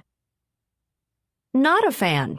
So, you don't get why a nationally televised, watched by millions attempted exorcism of a teenage girl and the tragedy that not so coincidentally occurred after the show aired is, I quote, such a big deal? I, for one, do not share such a low estimation of your intelligence, Mr. Viking. Don't be so hard on yourself. I believe you understand the possession's significance within the horror genre and within the larger popular culture, even if you aren't able to properly articulate it without quoting me out of context and whining like a man-baby. The opinions expressed above belong solely to KB the horror hipster and do not reflect the opinions of Fangoria's editorial staff or the magazine itself, should it become sentient, which it most certainly will. Editor's note. This is the first of 3 emails received from M. M sent us one a day for 3 days. 3 days of darkness? Karen Brissett should be commended for her thorough dissection of The Possession. The mesmeric power the show continues to wield over us is considerable, and it is kind of worrying, isn't it? One cannot deny the 15-year-old show's historical relevance, but so many of you don't treat it like a cultural artifact. Why do you still obsessively rewatch the bootlegs and YouTube videos and now the definitive Blu-ray release? I would like you to give some serious thought to the following. Most rational adults agree that Marjorie was not possessed by a demon or supernatural entity of your choosing. However, if you'll pardon the pun, allow me to play devil's advocate. What if Marjorie was in fact possessed? M. Thank you, M. I think.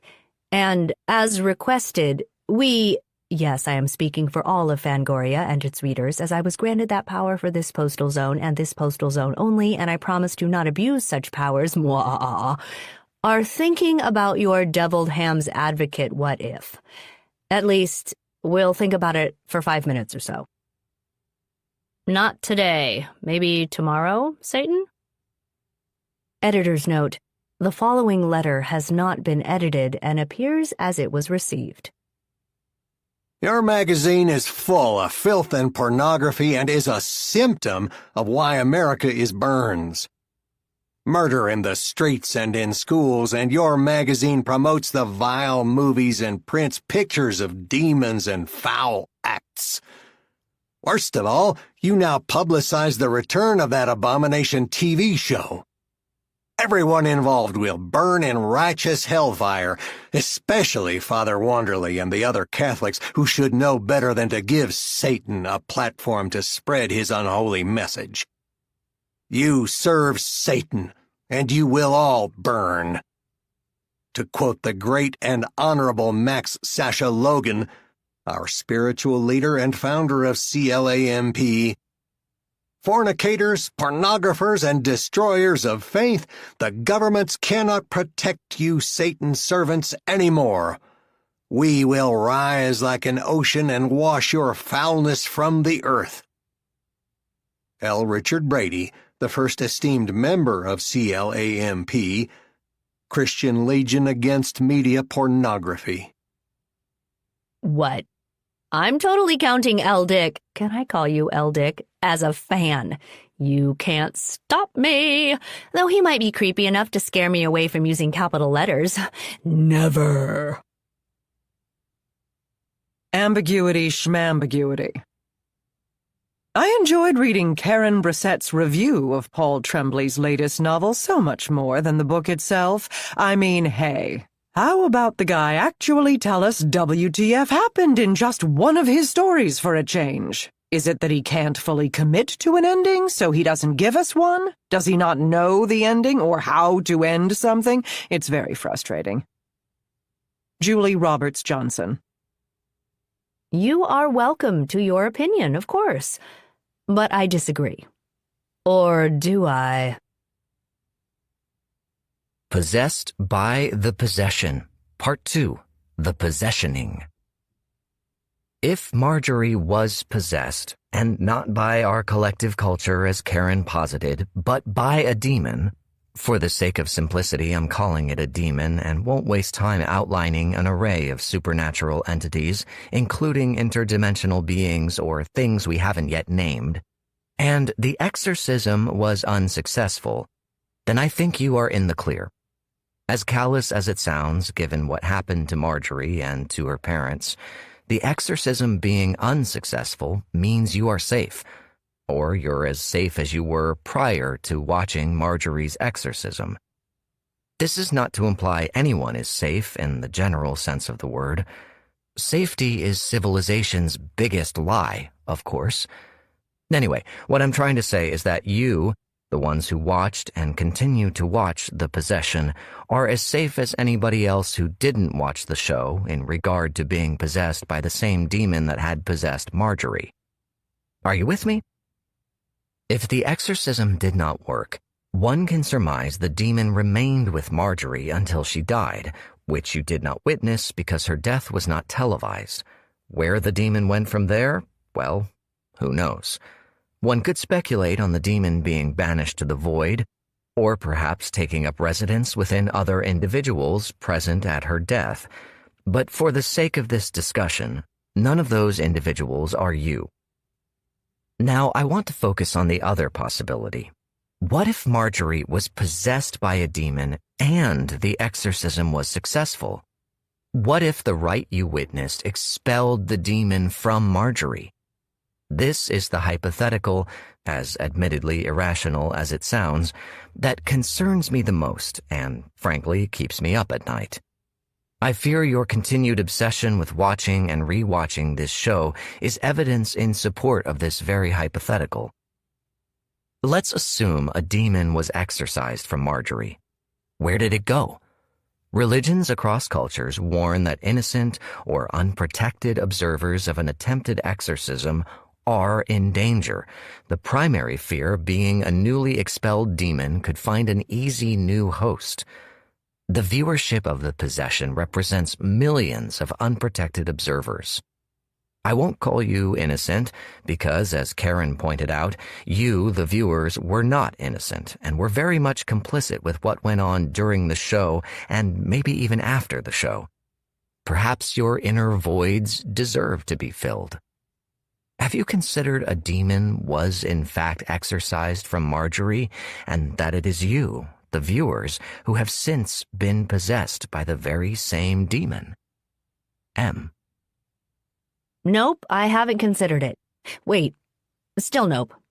I don't think it likely that your first or last or even middle name has M as an initial. I can't figure out if you're supposed to be an avatar for one of the sisters, for Mary or Marjorie. Either way, I think it's in poor taste, but I dig it because you're creepy. Extra creepy. And I have a new friend from Clamp I want to introduce you to. Extra, extra! I was so excited to hear that The Possession was getting a Blu-ray release. In 4K, the clarity and composition of the episodes are downright cinematic. I wonder if any theaters would consider screening all 6 episodes come October. That said, I'm disappointed in the extras, or the lack of extras. Don't get me wrong, I enjoyed the interviews with the reenactment actors and production crew. I thought the interview with one of the show's writers, Ken Fletcher, was most illuminating. He appeared genuinely haunted and affected by the experience, particularly as he stammered through answering a question about the last time he spoke to the younger daughter, Mary. Now, I don't want to seem ghoulish, given what ended up happening to the real family, but I was disappointed we didn't get any lost interviews with family members or home movies or deleted scenes from the filming of the show. With Mary Barrett's tell-all book about to drop, I guess I'm saying I would have liked to have had her commentary included with the Blu-ray, as apparently she's now willing to talk about the experience. George Ranson. Given my obsession with the show, I'll admit to initially sharing in your disappointment, especially by the lack of deleted or not seen by your craven beady eyes before scenes. It's likely the Barrett family estate didn't grant permission for deleted scenes and outtakes. I'm guessing there's a legal reason why it took 15 years for us to finally get a Blu-ray release, but I can't say for sure. In regard to Mary not participating in the release, put yourself in her shoes. Why would she help the producers/Blu-ray distributor in promoting the reality TV show that changed, if not ruined, her life? Sure, Mary's book seems to imply she's willing to talk about the experience, but I'm guessing she chose this vehicle for a reason. With the book, she can control the message and talk about the experience solely on her terms. I don't blame her one iota for not actively participating with the Blu-ray release, and I don't think anyone else should either. Possessed by the Possession, Part 3, A New Beginning. What if the noisy, gaudy, televised American tragedy you watched and rewatched was your bait and trap? What if this mass possession is something new, something that hasn't been classically presented to you in film and folklore? What if your possession is a bit more subtle and insidious? You live by yourself in a big city apartment. It's difficult and expensive, but if pressed, you'd say you were content and living a fulfilling, exciting big city life. Even though you are single, you would not describe yourself as lonely. You joke that it's impossible to be alone, as your waking hours are crammed with people, commuters, co-workers, and 4 or 5 nights a week you go out to eat or hang at a bar with friends. Even when you come home to an empty apartment, you spend hours texting and you go on social media and you watch movies and shows and you text and you post about what you watch, providing the online universe your horror fandom bona fides. However, after you shut the TV off and put the phone away, after you are finished feeding your purposefully manic fandom, there are the unavoidable quiet times when it's just you and what's inside your head. You brush your teeth and don't stare at yourself for too long in the mirror. If you stare at yourself long enough, you will begin to look unfamiliar. You might see something you don't want to see. You climb into bed and turn off the lights. Sometimes you fall asleep right away. But there are nights when you can't sleep because you can't stop thinking about what you watched, and then you hear bumps and creaks coming from somewhere inside your little apartment or even your bedroom, and then your own breathing sounds too loud.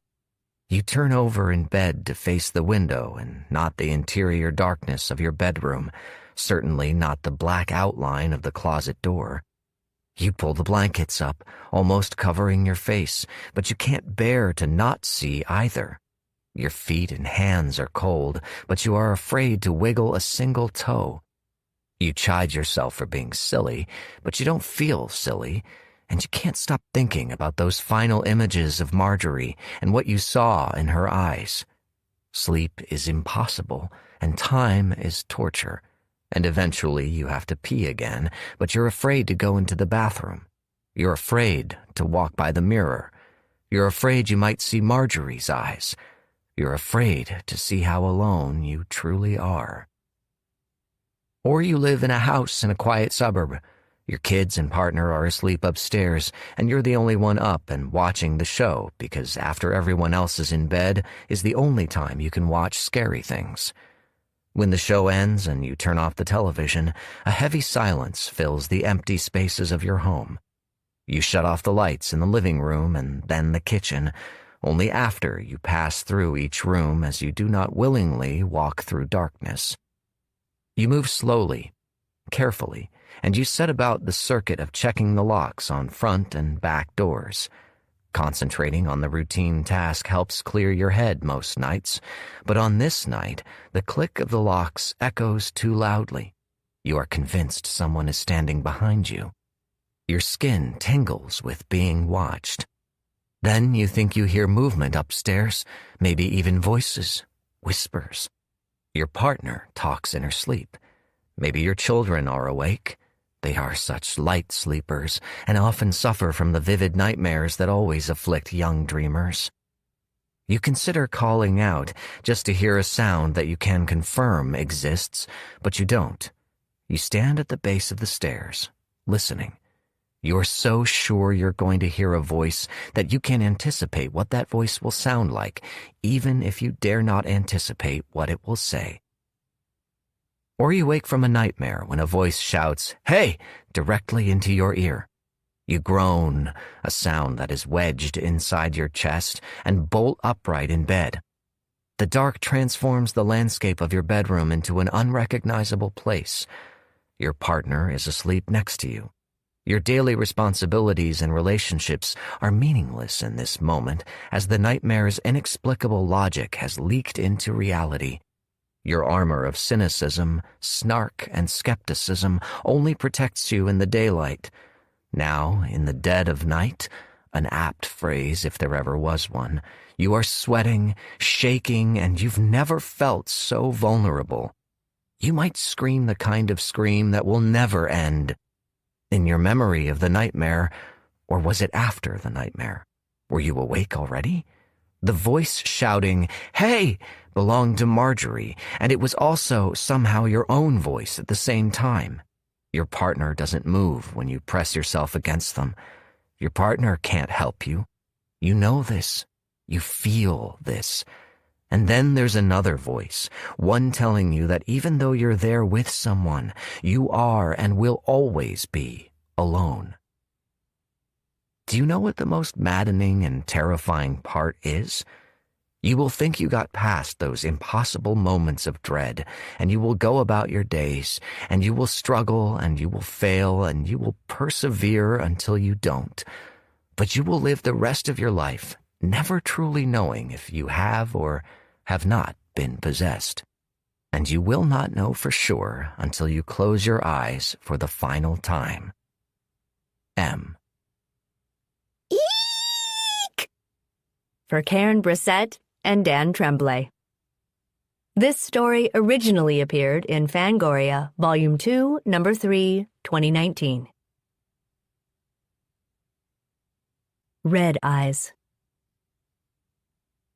This is another story my sister told me. It was 1 week before the world ended. Mary had to go to bed first. She was the youngest in the family, 8 years old, and had long brown hair that curled into ringlets without even trying. She wore black eyeglasses, and her sister said she looked like a cat. Her sister Marjorie was 14, had hair as dark as licorice, and a smile that made you think you were in trouble. Mary decided to be difficult, refusing bedtime stories from her parents, and then even from Marjorie. Usually, Mary begged her sister for stories, but on this night, difficult Mary didn't want to go to bed. When Marjorie and her parents gave up and shut Mary in her room, difficult Mary warned that everyone would be sorry. Mary woke up later that night, at a time between other times. She was still feeling difficult, so she went into Marjorie's room and shook her awake. When Marjorie wouldn't come with her, Mary ran downstairs, out of the house, not shutting the door, mumbling her father's favorite quip, "Do you live in a barn?" and into the night, all during this in-between time. Marjorie eventually got out of bed and followed to the doorstep, whispering after Mary, telling her to go back to bed. Mary was still being difficult. A note on their house, which didn't look different from the other houses in the village. Their house had the same 2-floor design as the others and was built using the same wood from the same forest and colored with the same lacquer stain. But everyone else in the village thought the Barrett house felt different from theirs. Marjorie found Mary standing in the middle of the road. The night was darker than usual, for a reason not clear to Marjorie. Only every other street lamp was burning. The orange light projected small circles on the cobblestones. Mary did not look at her sister and instead stared down the road and giggled. The village's main thoroughfare ended abruptly at the border of the thick forest green, approximately 433 steps away, according to Mary. In the distance, looming above and beyond the near impenetrable forest, were a chain of mountains that were not to be named, again, for a reason not clear to Marjorie, or Mary for that matter. Tonight, however, the forest was not at the end of the road, but the mountains were. The optical illusion of the mountains having come to visit the village lasted until the mountains opened their glowing red, moon-sized eyes. There was no mistaking the monsters for mountains then. There were 4 of them, each of different height and width, their rounded shoulders and heads huddled together. Even though the monsters were not mountains, and certainly not made of stone, both sisters thought they looked like a link from the nameless mountain chain, though neither said so to the other. The tallest monster lifted its arms. As though directed by this gesture, the others shuffled their tectonic feet, grinding the cobblestones, rumbling the earth, and raising a dust storm that clouded their lower halves and the smallest one's chest, but not their heads and their glowing eyes. Mom and Dad came outside and huddled together with Mary and Marjorie in the road. If someone else in the village were to have come outside then, they might have thought the shadowed shapes of the family looked like miniature versions of the monsters. Mom and Dad said, "What do we do? Should we run and hide? Should we wake up the village?" Mary was still feeling difficult. She let go of Marjorie's hand and ran down the road toward the monsters. No one in her family tried to stop her. Maybe they were too shocked. Maybe they were too scared. Maybe they wanted to see what would happen. Marjorie wanted to yell, "Let me come too!" But she didn't. The monster's red eyes followed Mary as she approached. They blinked in some secret pattern. Mary ran into the dust and dirt cloud that grew so big it blotted out the monsters one by one. There were rumbling sounds and maybe a small scream, though no one could be sure. And when the dust settled back to the ground, Mary and the monsters were gone. The next day, the other villagers were confused as to what happened. They went about their daily routines as though nothing, which is the exact opposite of something, happened.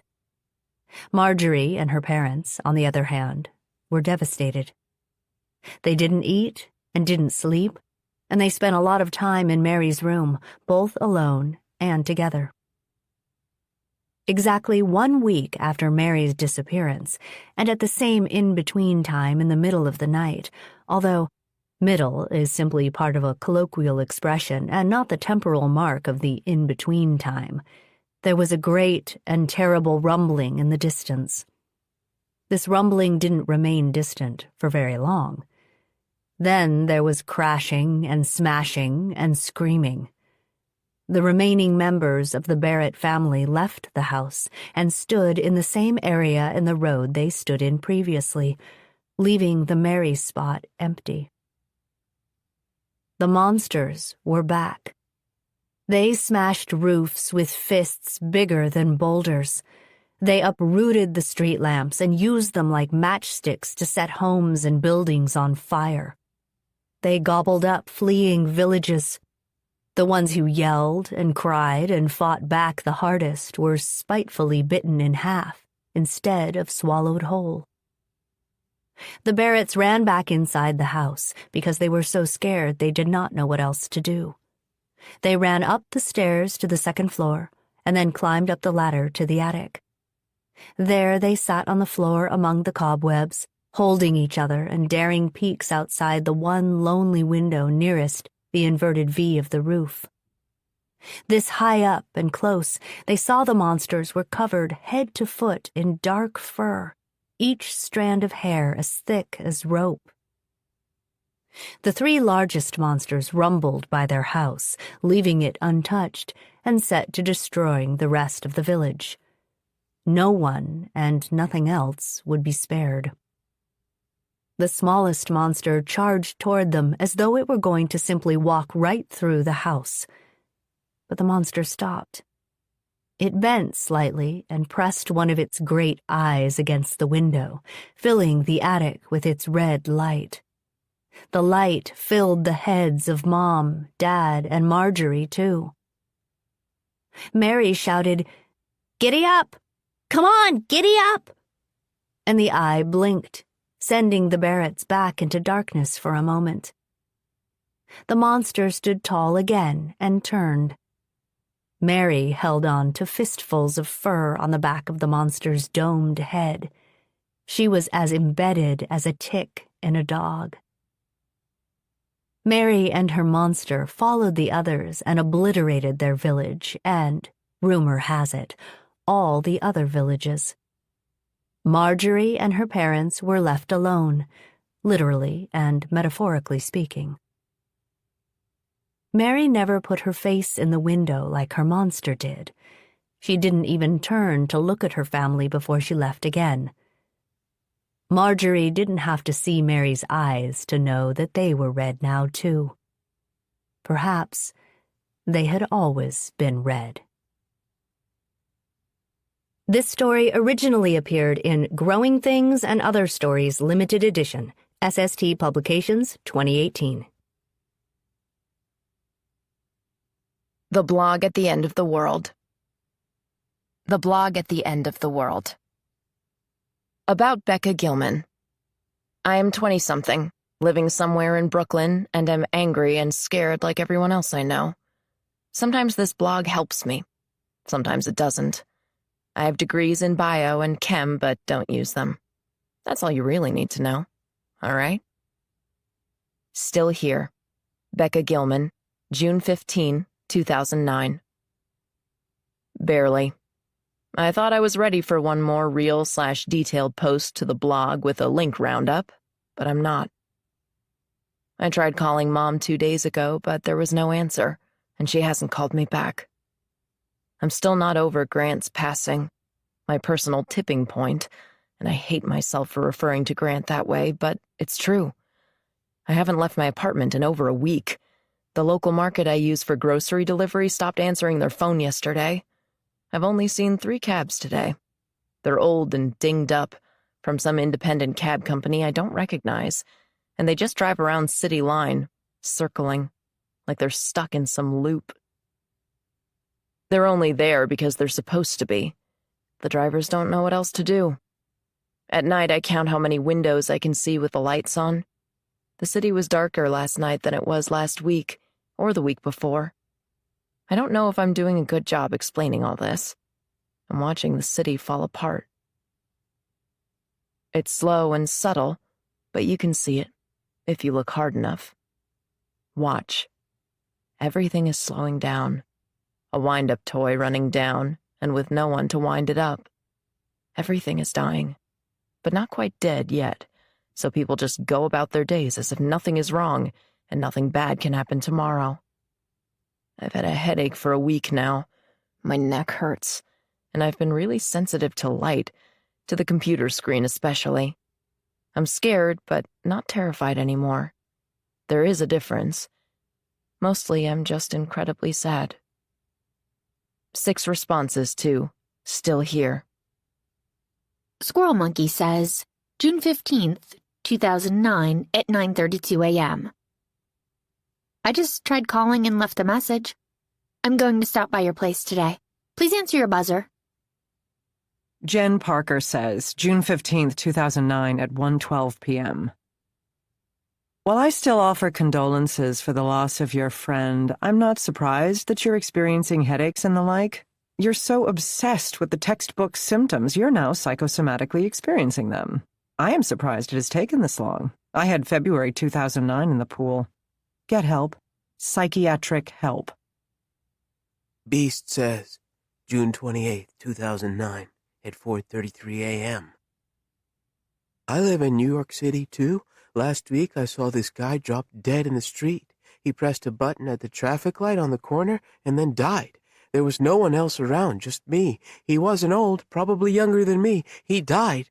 And then I saw what's really happening to everyone 'cause 2 demons fell out of the sky and landed next to him. Maybe they were the gargoyles from the buildings, I don't know. But they were big, strong, gray with muscles and wings and large teeth. The sidewalk broke under their heaviness. They growled like tigers and licked up the blood that came out of the guy's ears and mouth. But that wasn't good enough. They broke his chest open, and there was red everywhere on the sidewalk and street corner. I didn't know there was so much blood in us, but they know. They took off his arms and legs, then gathered him up in their big, strong arms and flew away. He was gone. I went back and checked the next day. He was gone. After I walked around the city, I saw the demons everywhere, but no one saw them but me. They fly and climb the buildings waiting for us to die and take us. Just like you, I am afraid and stay in my apartment, but don't look out my window anymore.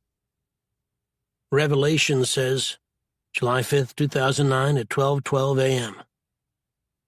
I've noticed that you haven't posted in a while. Maybe your fuck heaven comments from your earlier post caught up to you.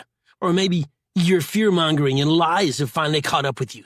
God punishes the wicked. He is truly just. Jen Parker says, July 5th, 2009 at 2:45 p.m. I like Beast. I want to party with you, dude. Hey, Revelations, stick to book burning and refuting evolution. Revelation says, July 12th, 2009 at 10:09 a.m. I can sum it all up in 3 words. Evolution is a lie. Link Roundup. Becca Gilman. May 19, 2009. I don't feel up to it, but here's a link roundup in honor of Grant. San Jose Mercury News. The Silicon Valley's home sales continue to tank, with the number of deals at a 40-year low. The mayor of San Jose attributes the market crisis to the glut of homes belonging to the recently deceased. The Burlington Free Press reports that a May 3rd session of Congress ended with the sudden death of Missouri Rep. William Hightower and Senator Jim Billingsley from Vermont. While neither Hightower nor Billingsley has been seen publicly since the 3rd, the offices of both congressmen have yet to make any such announcement, and their only official comment is to claim the story is patently false.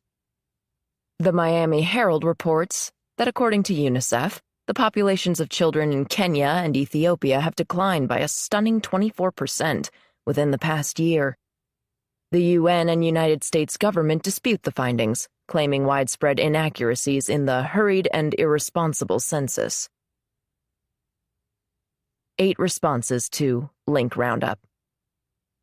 Jen Parker says, May 24th, 2009 at 7:48 p.m. Another link roundup. Reputable sources at a quick glance, but let's address each link. The San Jose Mercury News has already issued a partial retraction here. The mayor of San Jose never attributed the market crisis to the supposed glut of homes belonging to the deceased. Honestly, other than within the backdrop of our collective state of paranoia/hysteria, such a claim/statement doesn't make any economic sense. People aren't buying homes for myriad economic reasons, but too many deaths due to an imaginary epidemic isn't one of them. The links to your Burlington and Miami papers are dead.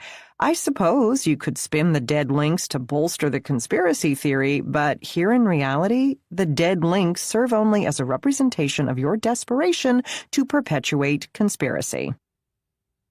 Squirrel Monkey says, May 25th, 2009 at 7:03 a.m.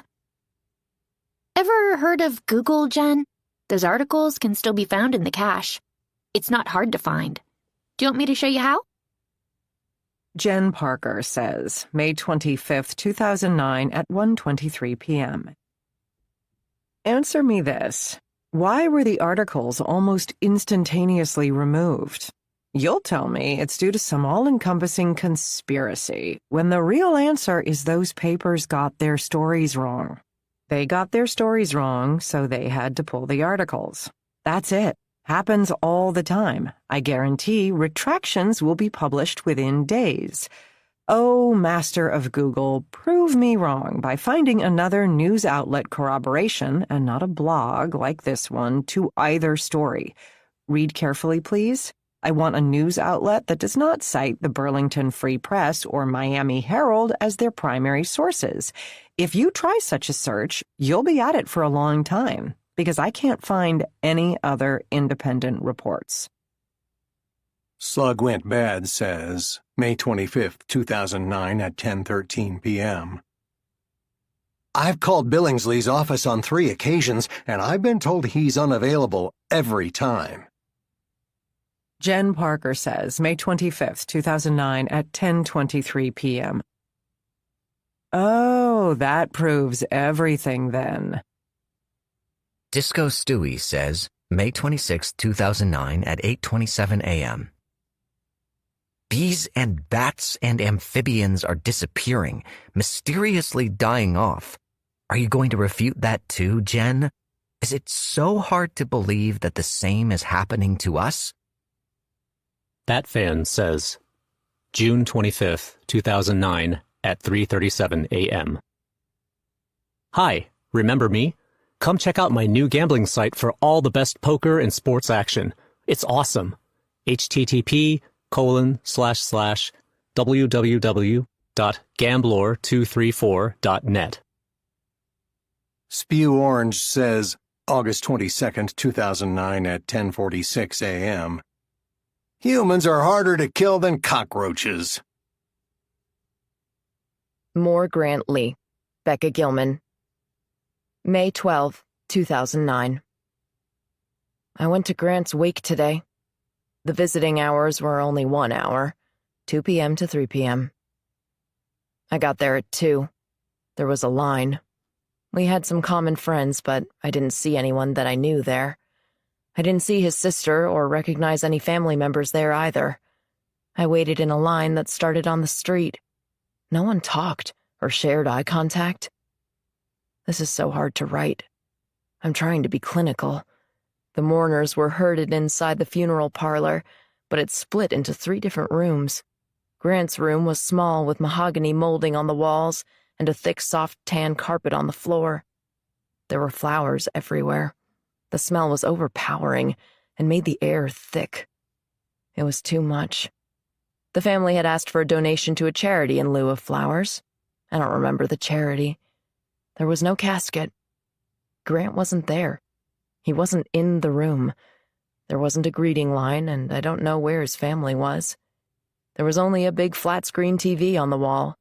The TV scrolled with images of Grant and his friends and family. I was in one of those pictures. We were at the pizza joint, standing next to each other, bent over, our faces perched in our hands, elbows on the counter. I had flour on the tip of my nose, and he had his PJ baseball hat on backwards, his long black hair tucked behind his ears.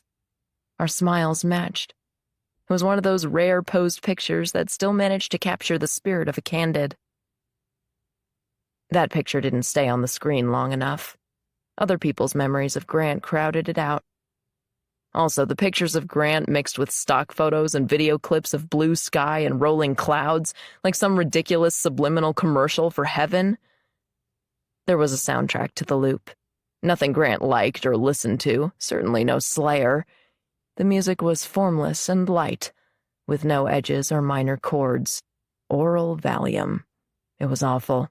All of it. The mourners walked around the room's perimeter in an orderly fashion. I got the sense they'd all done this before. Point A to B to C to D, and out the door. I didn't follow them. I held my ground and stayed rooted to a spot as people brushed past me. No one asked if I was okay, not that I wanted them to. I watched the TV long enough to see the images loop back to the beginning, or at least the beginning that I had seen. I don't know if there was a true beginning and a true end to the loop.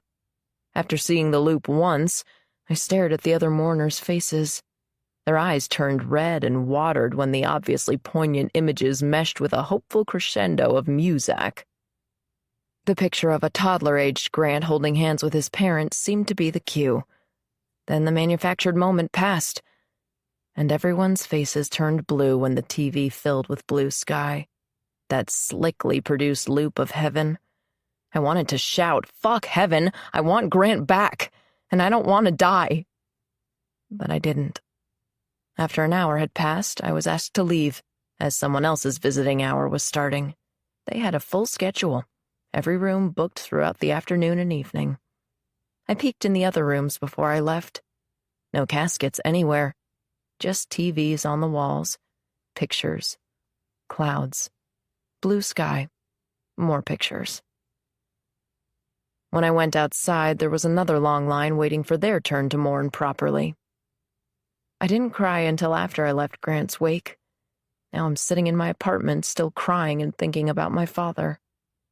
He died when I was 4. I remember his wake. I remember crossing my arms over my chest and not letting anyone hug me. Everyone tried. I remember being bored and mad. And I remember trying to hide under the casket presentation. An uncle that I'd never met before pulled me out of the mini curtains below the casket. He pulled too hard on my arm and I cried. I think my tears were the equivalent of the 4-year-old me saying, "Fuck heaven, I want my daddy back and I don't want to die."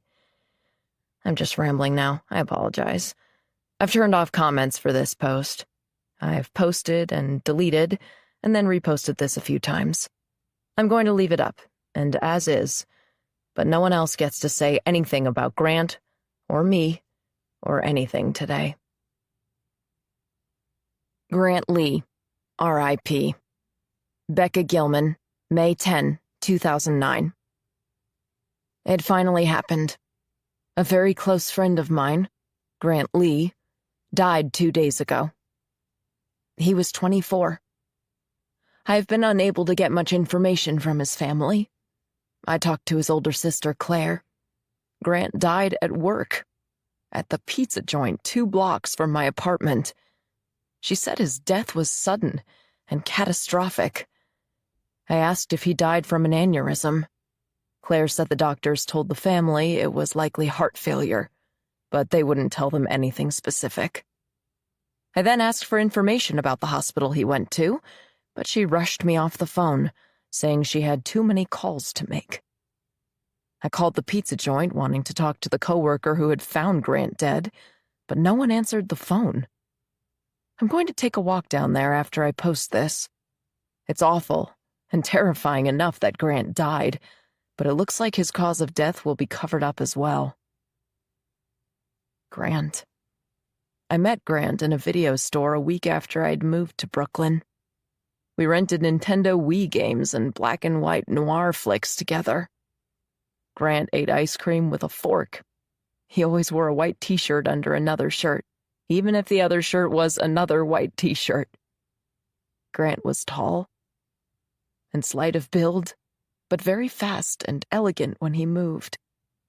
I'd never seen him stumble or fall down. He worked long hours at the pizza joint, trying to pay off the final $4,000 of tuition he owed NYU so he could get his diploma. That debt wasn't Grant's fault. His father was a gambler and couldn't pay that final tab. Grant had a crooked smile, and he only trusted a few of his friends. I think he trusted me. Grant liked to swear a lot. He liked fucking with the pizza joint customers whenever he could. Sometimes he'd greet an obnoxious-looking customer with silence and head nods only. Invariably, the obnoxious-looking customer would talk slow and loud because they assumed Grant, who was Korean, didn't speak English. They'd mumble exasperated stuff under their breath when Grant didn't respond. Finally, he'd give the customer their pizza and make some comment like, "You gonna eat all that? You leaving town or something?" And his voice was loud and had that thick Long Island accent of his. Grant drank orange soda all day long. Grant would be too quick to tease sometimes, but he always gave me an unqualified apology if I needed one. Grant was more than a collection of eccentricities or character traits, but that is what he's been reduced to. I love you and miss you, Grant. 4 responses to Grant Lee, R.I.P. Jen Parker says, May 10th, 2009 at 4:47 p.m. If you are telling the truth, sorry to sound so callous, but I don't know you, and given your blogging history, your agenda, it's entirely plausible you are making this up to bolster your position, as it were. I'm very sorry for your loss. I don't know what to believe, though. Look at your first sentence. It finally happened. Maybe this is just a throwaway phrase written while in the throes of grief. However, it seems like an odd line to lead your post. It finally happened. It sounds like not only were you anticipating such an event, but are welcoming it so your version of reality could somehow be verified. I find it impossible to believe that doctors would give the family of the deceased no cause of death, or a fraudulent cause of death, as you are implying. To what benefit or end would such a practice serve? And please see and respond to the links and aneurysm statistics I quoted in your earlier post. Squirrel Monkey says, May 10th, 2009 at 7:13 p.m. I'm so sorry to hear this, Becca. Poor Grant. Take care of yourself and ignore that Jen Parker troll. Call me if you feel up to it, okay? Beast says, May 11th, 2009 at 3:36 a.m. Sorry about your friend. It's so scary that we're all gonna die. Anonymous says, May 12th, 2009 at 10:56 a.m.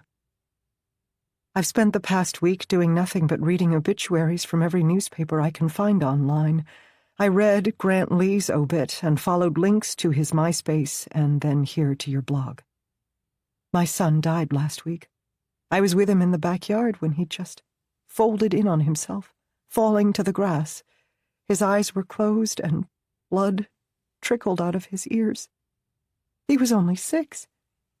I suppose that his young age is supposed to make it worse, but it can't be any worse for me. I'm afraid to write his name, as if writing it here makes what happened to him more final than it already is. Someone else, not me, wrote my son's obituary. I don't remember who. They did a terrible job. When we first came home, after leaving his body at the hospital, I went into his room and found some crumpled-up drawings under his bed. There were 2 figures in black on the paper, monstrously sized but human, small heads, no mouths, just 2 circles for eyes, but all black. They had black guns, and they sprayed black bullets all over the page. The bullets were hard slashes, big as knives, black too, and they curved. I have no idea what it means or where it came from.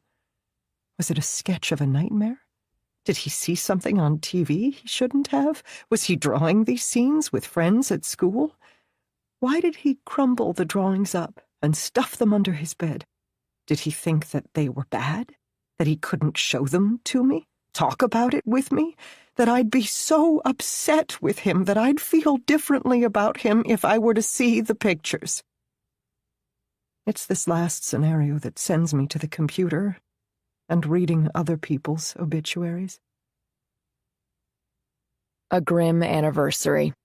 Becca Gilman. April 12th, 2009. The blog at the End of the World has been live for a year now. I thought it worth revisiting my first post. On March 20th, 2008, in Mansfield, Massachusetts, a 14-year-old boy died suddenly during his school's junior varsity baseball practice, Boston Globe, and 2 days later, a 15-year-old girl from the same town died at her tennis practice, Boston Globe. The 2 Mansfield residents both had sudden catastrophic brain aneurysms. So, why am I bringing up those 2 kids again? Why am I dragging out the old news when you could open up any newspaper in the country, click on any blog or news gathering site, and read the same kind of stories only with different names and faces and places? Despite the aid of hindsight and my general, everyday paranoia, I'm not prepared to unequivocally state that the teens mentioned above are our patient zeros. However, I do think it worth noting those reported stories were mainstream media's Story Zero concerning the cerebral aneurysm pandemic, and the first of their type to go national, and shortly thereafter, global. And finally, A one-link link roundup. New York Times reports widespread shortages on a host of anti-clotting and anti-seizure drugs used to treat aneurysms. Included in the shortage are medications that increase blood pressure, with the idea that increased blood flow through potentially narrowed vessels would prevent clots and aneurysms. Newer, more exotic drugs are also now being reported as in shortage. Nimodipine, a calcium channel blocker that prevents blood vessel spasms, and glucocorticoids, anti-inflammatory steroids not FDA approved, controversial treatment that supposedly controls swelling in the brain. The gist of the story is about the misuse of the medications, many of which are only meant for survivors of aneurysm and aren't preventative. Which, of course, leads to a whole slew of other medical problems, including heart attack and stroke. 6 responses to A Grim Anniversary. Revelations says, April 24th, 2009 at 10:23 a.m. You're a fearmonger. You spread fear and the lies of the godless liberal media. God will punish you. Jen Parker says, April 24th, 2009 at 1:29 p.m.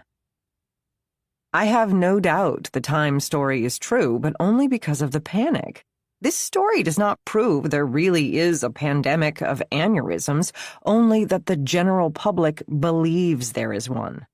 Please follow my links here, and it really is as simple as it sounds. The reality is that on average, since 2000, 50,000 Americans die from brain aneurysms, spontaneous cerebral hemorrhaging, per year, with 3 to 6% of all adults having aneurysms inside their brains.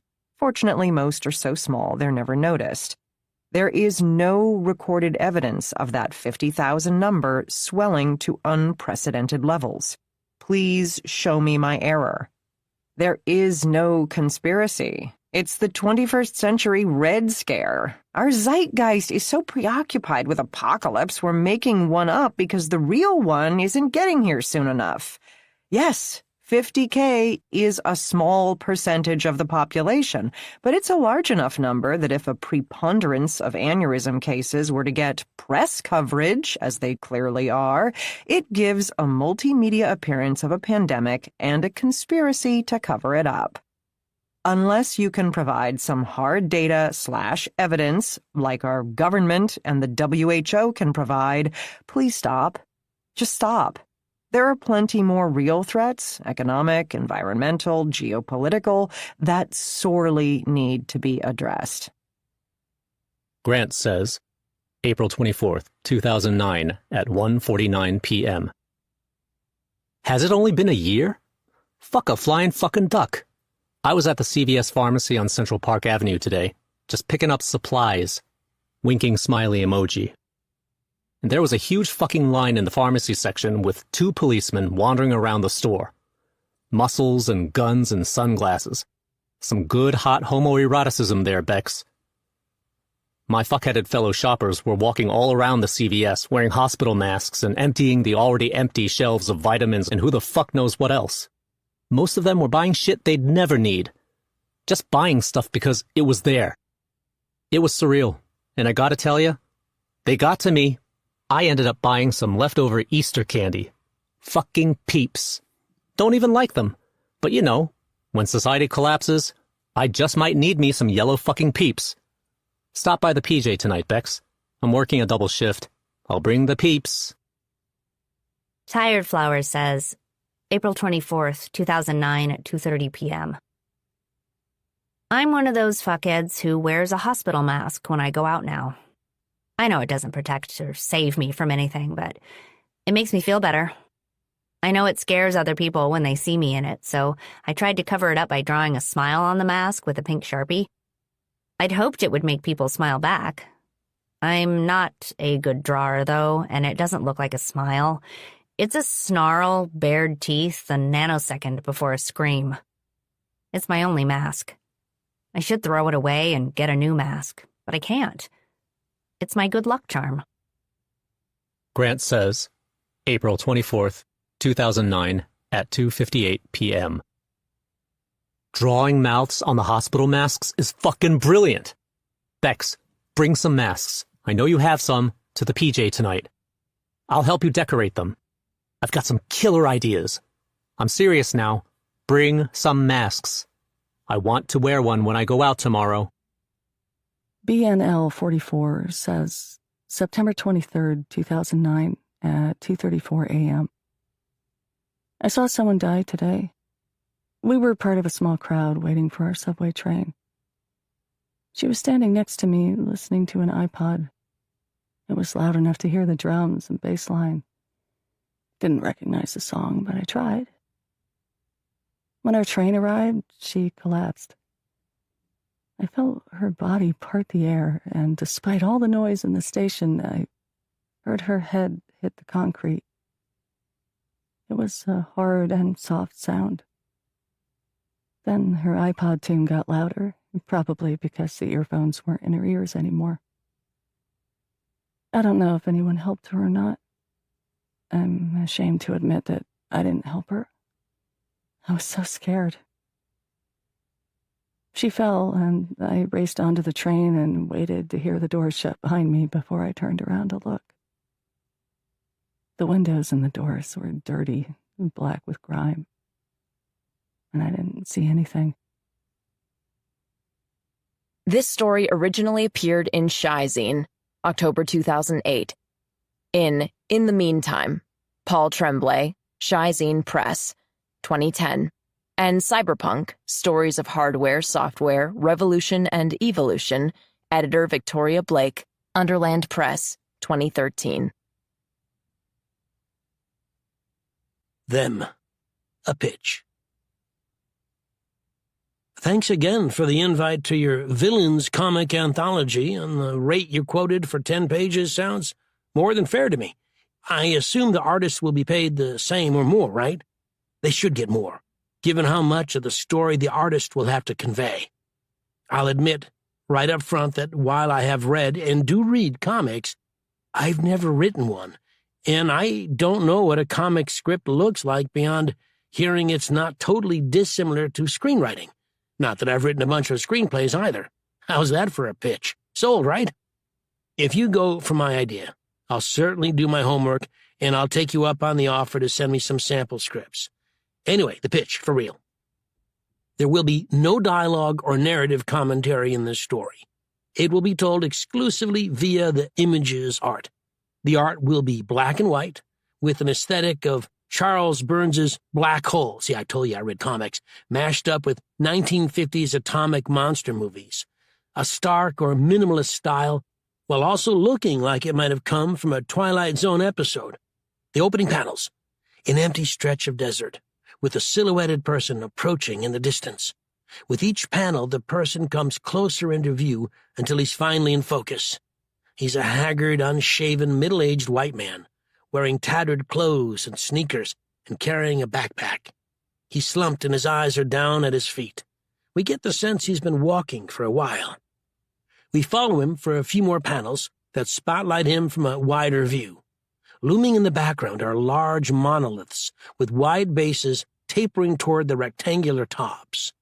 The structures are not recognizably human-made.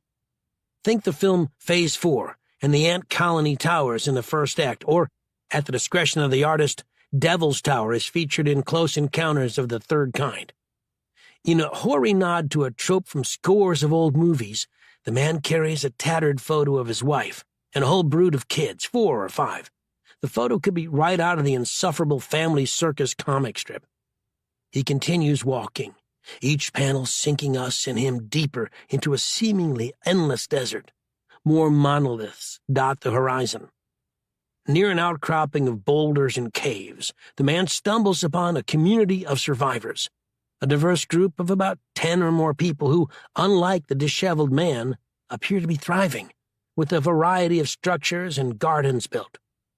The group is initially wary, but they welcome the man to their community. He spends that first day working hard as part of the group, helping to reinforce irrigation lines and tend a garden. At dusk, with the day's work done, the community gathers to eat and socialize. The group is suddenly attacked by a horde of car-sized ants, Think The Ants from Them, 1954. The community is prepared and fights back valiantly. They manage to kill some of the ants, but the numbers on this day are overwhelming. Some people are killed. Some people escape into the reinforced caves. Throughout the fight, the man does nothing. He sits with his hands covering his eyes, like a child trying to hide from the scary part of a movie. The ants eventually gather around him, their antennae twitching. The art will show wavy lines emanating from the antennae to imply that they are telepathically communicating. While he might appear shamed and devastated, the man obediently scrambles onto his knees, assuming a supplicant's pose, and holds out his hands. An ant spits up a bowling ball-sized glob of glucose. The man deposits it in his backpack. The ants crowd and touch his head with their antennae, then they let him leave. The man resumes his walk through the desert as night approaches. He eventually comes upon a lone house in the sand, one that wouldn't be out of place in an affluent suburb. This house of Usher has yet to collapse, and it rests in the shadow of one of the giant anthill monoliths. He goes inside. His family, the one from the picture he carries, greets him with smiles and hugs and kisses. He places half of the globule from his backpack onto a serving dish. The other half goes into a larder in the kitchen. There are many more half globules there. The family sits at a dining room table, they bow their heads in prayer, and then they eat. What do you think? This story originally appeared in Southwest Review, Volume 105, Number 3, 2020. House of Windows. Brian Butler works at the biggest library in the biggest city. He is not a librarian, however. The library is so big it necessitates hundreds of employees, so he works in human resources and is in charge of employee benefits. Sometimes it's just easier to tell people that he is a librarian and that he knows the stately and iconic building so well. Every room, hallway, and staircase is card-cataloged within his own head. Each morning he takes the subway from his fastidious teacup apartment, one he shares with Milton, his tiny, coffee-heavy-with-cream-colored dog, which is half Chihuahua and half Dachshund, to the downtown stop, and then he walks the last 6 blocks to the library. Today, he notices a new building adjacent to the library. A new building that looks so out of place, particularly when contrasted with the venerable library and its marble columns, its Rundbogensteel style. This new building wasn't there the day before. The new building is cube-shaped and 2 stories tall. The facade facing the library is sectioned into 3 parts. The exterior is a white-pink color. The trim is a full-on flamingo pink, so too are the decorative mini ledges. The open eyelids above 5 of the 6 windows, 2 rows of 3 on each floor. There's an aqua blue vertical line that runs down the 2nd story of the facade's middle, splitting the 6th window in half. Painted on either side of the aqua blue line are horizontal pink dashes. The same structural and decorative design patterns are repeated on the other 3 sides of the building. Brian Butler makes a mental note to look up A New Theory of Urban Design, Center for Environmental Structure Series, Volume 6, in the reference section of his library. Were this building built somewhere else, Brian Butler imagines that it would remind casual observers of tropical seas and light ocean breezes. What is more disconcerting than his ability to remember what was or wasn't in the footprint of this new building yesterday, he seems to recall a small public park, or was it a square named after some obscure historical figure, or maybe it was a burrito stand, is its proximity. The building is close enough to reach out and touch his library. Fellow citizens remain steadfast and committed to their morning hustle and bustle. No one seems to notice the new building or notice anything out of the ordinary at all. Certain this oddity warrants an explanation, or at the very least is worthy of being commonly experienced, Brian Butler politely stops assorted passers-by and says, "Excuse me, was that building there before?" The first person he stops doesn't technically stop. The second person says, "Before what? Before what?" The third person shrugs and laughs, then picks up her little dog and lets it lick her lips. The fourth person hisses at Brian Butler as if he were a stage or screen villain. The fifth person does not look at him. The sixth person stands and stares at the new building. Brian stands there too. Eventually, like a magic spell has been broken, the news of the strange building spreads through a rapidly expanding crowd.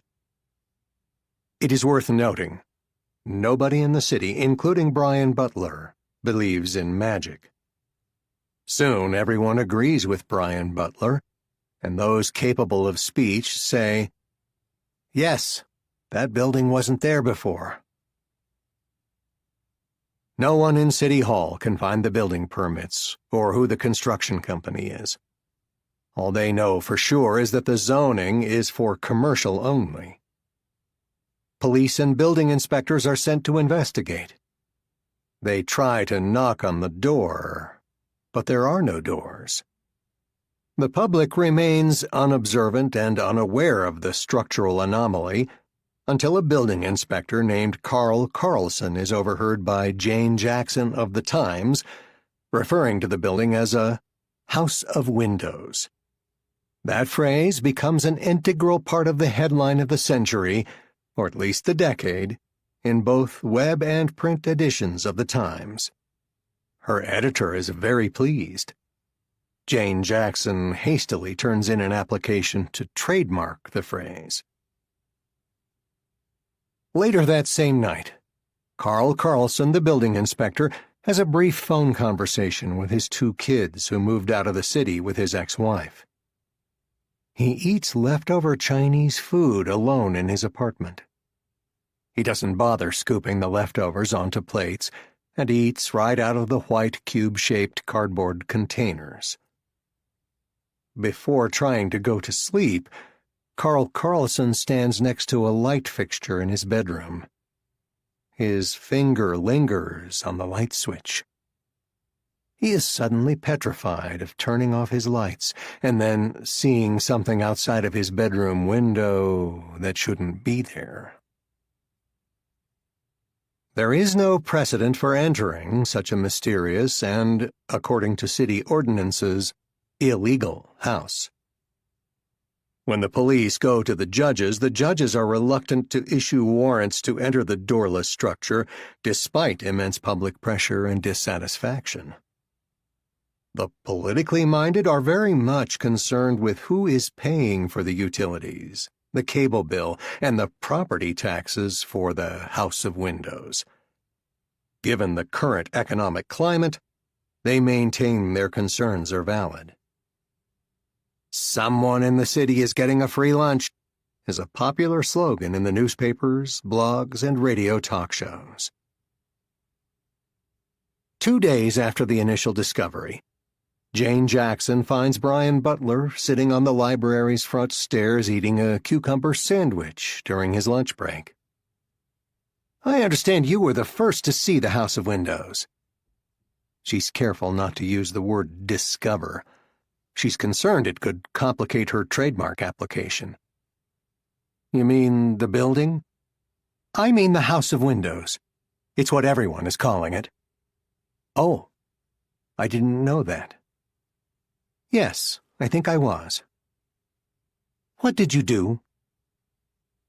Brian Butler often daydreams about living in an old black-and-white movie, one where everyone wears tailored suits, hats, and if there is any facial hair, it's well trimmed. He tells her politely and matter-of-factly how he stopped people on the street. She doesn't write anything on her notepad and says, "One of the other eyewitnesses tells me that you're one of our city's finest, a librarian." She says it as if being a librarian is still an exalted position in the city. Perhaps it is. He meticulously rewraps his unfinished sandwich in wax paper. "I'm sorry, your eyewitness was mistaken. I work in human resources." Jane Jackson interrupts as she flips through her notebook. "No, I'm quite sure that the eyewitness had it right." Brian Butler, as the discoverer of the House of Windows, is quickly forgotten. Jane Jackson and the Times do not run the brief interview in the paper. A local free daily is the only newspaper to mention Brian Butler's name in print or pixels. Even in that article, he is an afterthought. That article is a profile of his dog, Milton, as an example of the hottest new mixed breed, the Chiweenie. While Jane Jackson conducts her interview with Brian Butler, Carl Carlson points his flashlight into a first-floor window. Inside the House of Windows, the curtains are drawn. They are the same aqua blue as the vertical line in the middle of each facade.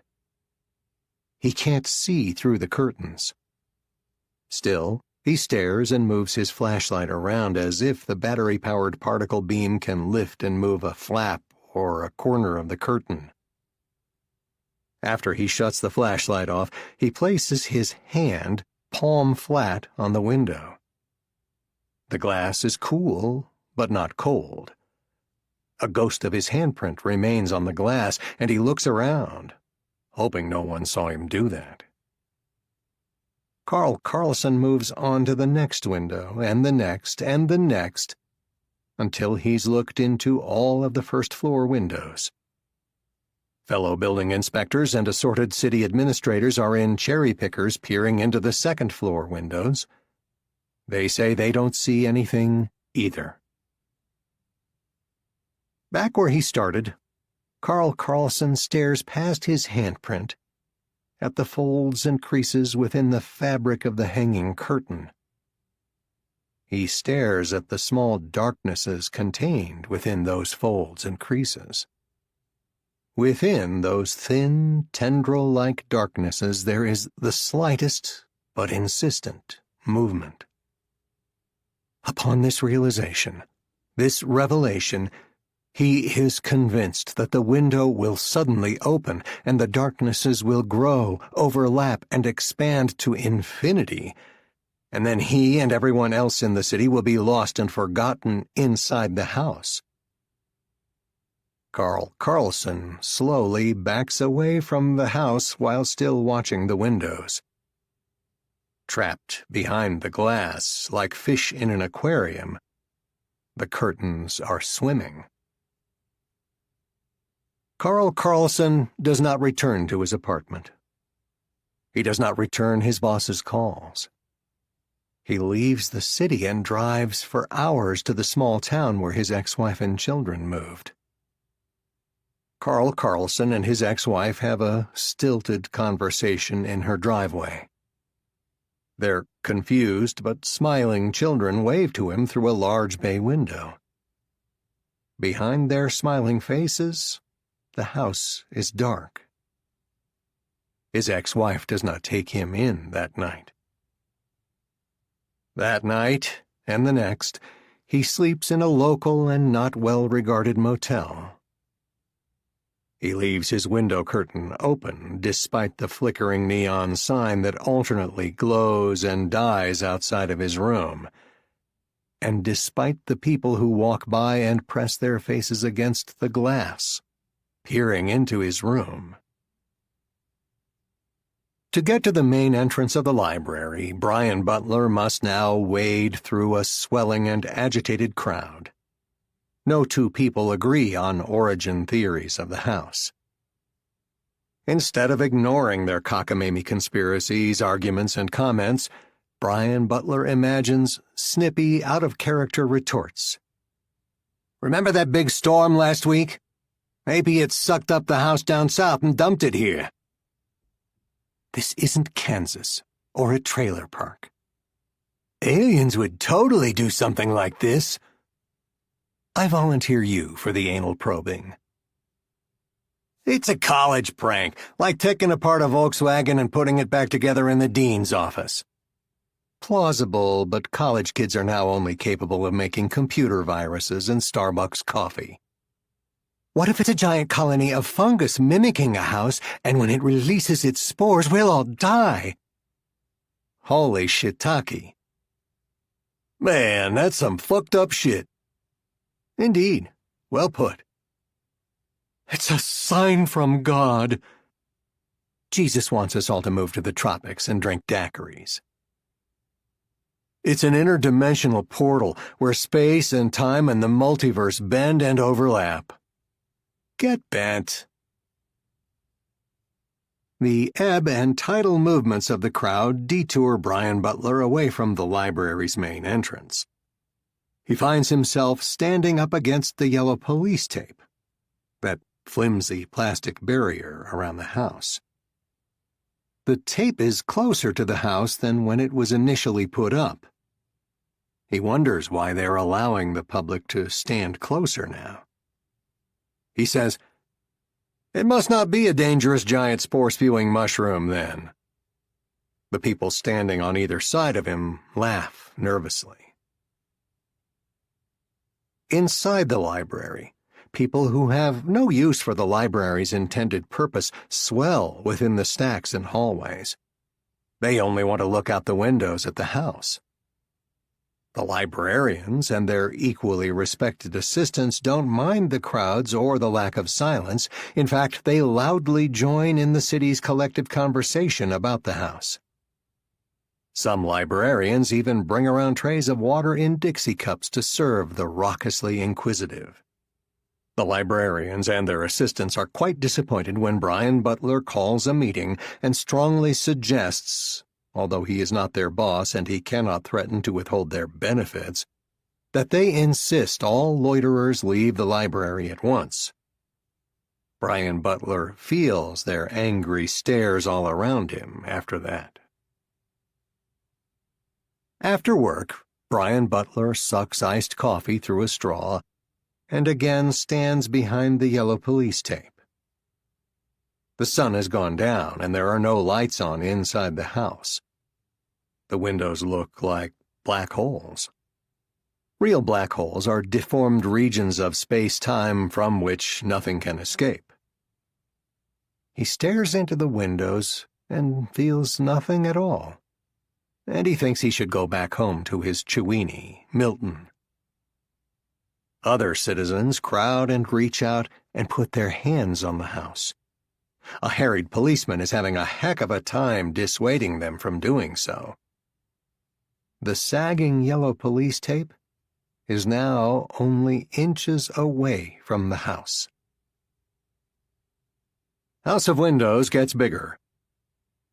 Jane Jackson and her editor spend an hour on the simple headline. Iterations include House of Windows grows, too anthropomorphic. House of Windows expands, too vague. House of Windows inflates, too balloonish. Size matters, House of Windows growing, too much like the Post. An anonymous surveyor confirmed to the Times late last night that the House of Windows, trademark, is now larger than it was when it had been initially discovered. According to surveyors' measurements, initially the cube-shaped house measured roughly 20 feet by 20 feet by 20 feet. Each dimension has since increased by 2 feet. While that doesn't sound like much, it equates to a total increase of 1,261 square feet within the House of Windows, trademark. The surveyor insists there were no measuring errors. For a detailed study of before and after photographs of the house with the public library in the background, see Section A1. City officials have yet to comment on the house's increased size. One city official speaking off the record thinks the mayor will close off traffic to that section of West 42nd Street and perhaps close the public library as well. Jane Jackson is reprimanded for using the trademark symbol within her story. The Times decides to publish a correction note the morning following the story's publication, but by then, it's too late. Brian Butler goes to work early that morning, a time he would describe as half-past dawn to his Chewini Milton. To his horror, he finds West 42nd Street closed and filled with police cars parked askew, blue and red lights flashing. A helicopter passes overhead and circles the area. The House of Windows now has a third floor, which is identical to the second floor. The house is almost as tall as the library. Brian Butler goes around the detour, coming up West 42nd, then on to 5th and to the library's main entrance, which is also closed off by the police. He doesn't ask questions or try to talk his way into the library. Instead, he backtracks and enters the library through one of the many side entrances marked Librarians Only. Jane Jackson simply follows him inside the library. She often daydreams about being in a 1970s movie where everyone is loud and confrontational and has Farrah Fawcett or Jane Fonda hair, also wide lapels and big sunglasses. Creaks and groans echo, as though a tree is falling somewhere inside the library. The floors vibrate and hum. The book stacks waver like tall grass in a gust of wind. Dust shakes down from the antique light fixtures and high ceilings. Brian Butler's dress shoes clack on the marble floors as he speed walks, no running allowed, of course, through the library and climbs all the stairs, past his office, and up and up. He does not notice that Jane Jackson is there with him until they're both on the roof. They stand on the library's ornate ledge. The House of Windows is as tall as the library now, and it would be one small step across dark, empty space from one roof to the other. The house's flat roof is black, as if made out of tar. Though standing this close to it, neither of them is sure what material it is. Lying flush against the roof and in its middle is a white wooden door with a dingy brass knob. Jane Jackson says, "Was that door there before?" "Before what?" "Before what?" "Well, what do you think?" she says, and nods toward the door. "You shouldn't be here." Pfft. A green helicopter circles above the city block, buzzing like a cicada. There are people shouting into bullhorns from the street below. "Attention, librarians! Please leave the roof immediately. You are not safe."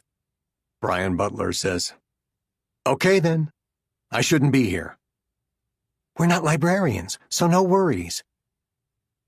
The library rumbles and grumbles under their feet. Brian Butler imagines the library is uprooting itself so it can move somewhere else in the city, anywhere, just to be away from the House of Windows. Jane Jackson says, "Come on, let's go see." Without any more prompting, warning, or fanfare, Jane Jackson steps across the empty space between the buildings and onto the house's roof. Brian Butler stays rooted on the library's ledge, like a gargoyle. The roof is soft and pliable under her feet. Afraid of getting stuck and sinking, she moves quickly to the door. The wooden door's white paint is chipped and scratched. There's one small, square-shaped spot of exposed wood near the top of the door. She surmises there used to be a number on the door. Jane Jackson grabs the doorknob. She is so nervous, she whispers the rules lefty-loosey, righty-tighty out loud. The doorknob turns easily in her shaky hand. The door is heavy, and she needs both hands to pull and then prop the door open. there's a set of aqua blue stairs sloping gently down into a dimly lit room with pink walls, a single bed, and a nightstand holding 2 cans of beer and an unhooked phone. A man is there, half in, half out of his unbuttoned shirt. Somehow, she knows he is a building inspector. He sits on the edge of his bed, staring out a window. The curtains are open, and he is crying. Distracted by an apocalypse of noise approaching the library, Brian Butler peers over the library's edge. This is what he sees. There are bulldozers and trucks and cranes with wrecking balls closing in and setting themselves at the perimeter of the house. The acolytes of industry come to destroy what they never built. Brian Butler yells to Jane Jackson, "Wait! You can't go in! They're going to knock it down!" Jane Jackson doesn't hear Brian Butler and ignores her vibrating cell phone, a text from her editor that she won't read. She calls down, "Hello?" and stops short of saying, "Hey, everything will be all right." She's never said that, and she doesn't believe it now. But that doesn't mean she can't or won't go down the stairs, into the house, and maybe share the room with the man sitting on the bed until he's done crying. She gently places her left foot on the first step, then her right. Brian Butler takes off his suit coat and waves it over his head, trying to get the attention of the crane and bulldozer operators. He runs along the edge of the library's roof, shouting and waving to get anyone's attention. This is what he sees. There are other houses dotting the cityscape, 6 by his count. They've sprouted up in what used to be parks or empty lots, and he can't be sure, but he thinks he sees one house in a spot where his favorite Indian restaurant was. Brian Butler runs back to the spot on the ledge he briefly shared with Jane Jackson. The library lurches beneath him, making his progress back to that spot slow and difficult. He has already decided that he will not and cannot go onto the house's roof to pull Jane Jackson away from the door. He only thinks, oddly enough, that if he gets through this, whatever this is, perhaps he'll go back to school so that he can be a librarian. The thin black space of emptiness between the house and the library shrinks before his eyes, the nothingness going into nothingness. Brian Butler stands on the ledge, watches, and waits for the moment. The moment the largest of the cranes takes a mighty swing with its 1-ton wrecking ball, and the moment Jane Jackson slips down into the house, the door closing behind her gently, and the moment the house expands, finally, to brush up against and make contact with the library. That's when everything changes. For John Langan and Jen Levesque. This story originally appeared in Phantasmagorium, Volume 2, 2012, and Horror for Races, editors Jennifer Wilson and Robert S. Wilson, Nightscape Press, 2019. The Last Conversation. 001. Your room is dark. You cannot see anything. You're lying in a bed. A sheet covers your body. You wiggle your fingers and toes, and the loud rasp of skin rubbing against the sheets is startling. With the slight movement, there is pain. Your muscles and joints hum with it. You've been awake and not awake for days, maybe weeks, perhaps longer. You do not know where you were then, or before then. You are here now.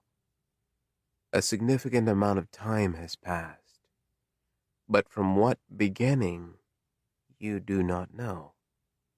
You consider the origin of this time during which you've been awake and not awake, and conclude it is, for the moment, unknowable. You listen. You blink. You might see shapes within the darkness, but you can't be sure. Your breathing quickens, and so, too, your heart rate. You are becoming more of yourself. You are confident in this. Time is no longer your enemy, and the longer you remain awake, the longer you can stay you. You are buoyed and terrified by this thought. You briefly drift and imagine a brightly lit room with a white ceiling, wooden floor, and yellow walls the color of a flower.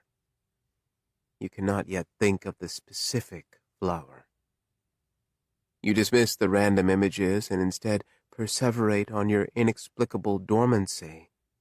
There is a sense of time having passed, however, which implies your consciousness had enough awareness within that missing time to be aware of itself. You were you, and you are now you. You attempt to sit up, contracting your stomach muscles and pushing off the bed, your weight held up by elbows and hands. Sharp, electric pain splits you down the length of your spine and radiates into your tremulous limbs. You cry out. The pain is incapacitating, all-consuming, setting off white, jagged flashes in your vision and then taking root inside your head. The pain is a giant wave that threatens to wash you away. You do know what a wave is, but you cannot remember if you've experienced one firsthand. You're afraid to turn your head or to move at all. You're afraid of the darkness, the utter lack. You're afraid of receding, shrinking away to nothingness, to wherever you were before. You're afraid you are caught in a loop. You'll go away, only to later wake again in blind agony, and then return to unconsciousness, and then wake to agony, again and again. There is a mechanical blip, and the hum and whir of machinery. Warmth flows into the back of your left hand and up the length of your arm. Your consciousness recedes toward the singularity that you fear. As you slide away, a voice that is not yours echoes through your nascent universe. She says, "You will feel better. There will be less pain. I will take care of you. We will begin tomorrow. Get some rest." 005. Good morning, blank. Good morning, Dr. Kuhn. Are you inside the room with me today? No, I am not. Oh, I am disappointed. I am sorry. Isolation is a necessary precaution, given your compromised immune system, but it is not permanent. I see. By that, I mean, I understand. Yes, of course, blank. On a scale of 1 to 10, with 1 being no pain at all, and 10 being the worst pain imaginable, are you experiencing any pain this morning? 1. Are you certain you are pain-free? Yes. Thank you, blank. Please flex your arms, legs, shoulders. Good. Please perform a pelvic tilt. Thank you. Did you feel any pain? If so, please use the same number scale I previously described. I'm still a 1. If you can see me, I'm testing the muscles on my face with a big smile. I am glad you are no longer in pain. When I first woke up, that pain, well, it's difficult to describe pain, isn't it? Pain is such a subjective experience, but that pain made me think I was alone, or maybe that I wasn't even me. I am sorry you experienced that. That is what a 10 on your pain scale represents, I think. It was horrible. You are progressing wonderfully. You are enunciating your words much better than you have been previously. I think I forgot what enunciating means. You are pronouncing your words correctly, fully forming the plosives and hard consonants. Your speech pattern is more clear and conversational. Thank you. You are welcome. May I ask a question? Yes. Am I blind, or is the room dark? Do you remember asking me this yesterday? And the day before? I do. For the moment, the answer is still both. Both? The room is dark. Your eyes also have yet to fully respond to treatment. Will I be able to see eventually?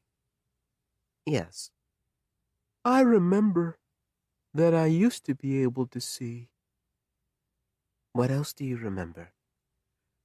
I remember the ocean. I remember a yellow room. What else, blank? Is that all? You were able to recall many more things yesterday. I wish you would ask me what I remember about specific events or images, as opposed to the general, what else do you remember?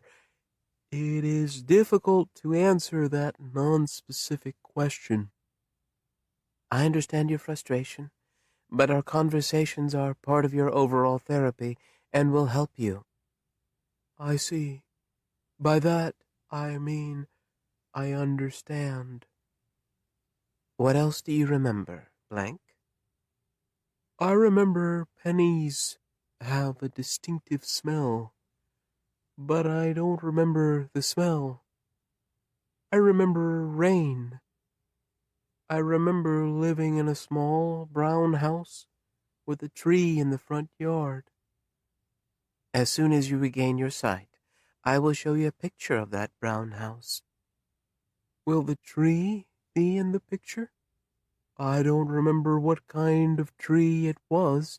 I am familiar with many kinds, like birch and fir, but not all kinds. It was a crabapple tree. Do you remember anything else? I think I remember you. From before? Yes, I remember you from before. Isn't that right, Dr. Kuhn? 007. Will you play music for me again, Dr. Kuhn? And after, I think I would like sounds of the ocean again. Yes, I will play music, but after that it'll be sounds of the forest.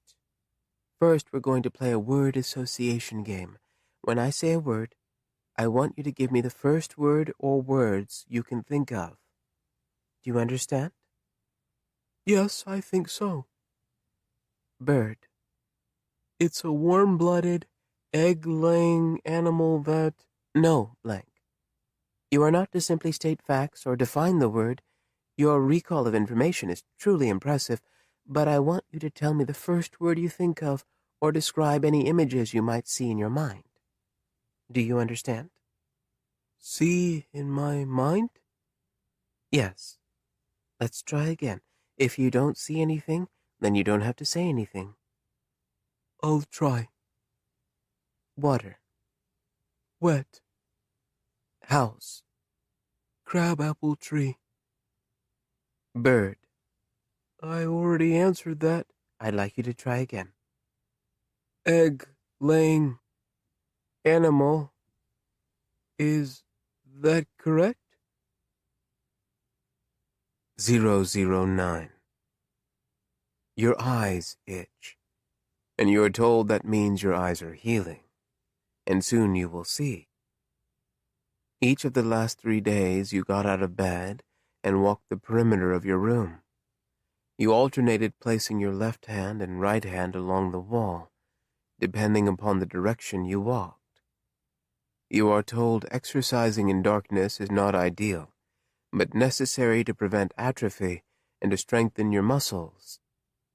You were asleep for a very long time, and one should expect physical difficulties upon awakening. Today, there is a treadmill in a corner of your room.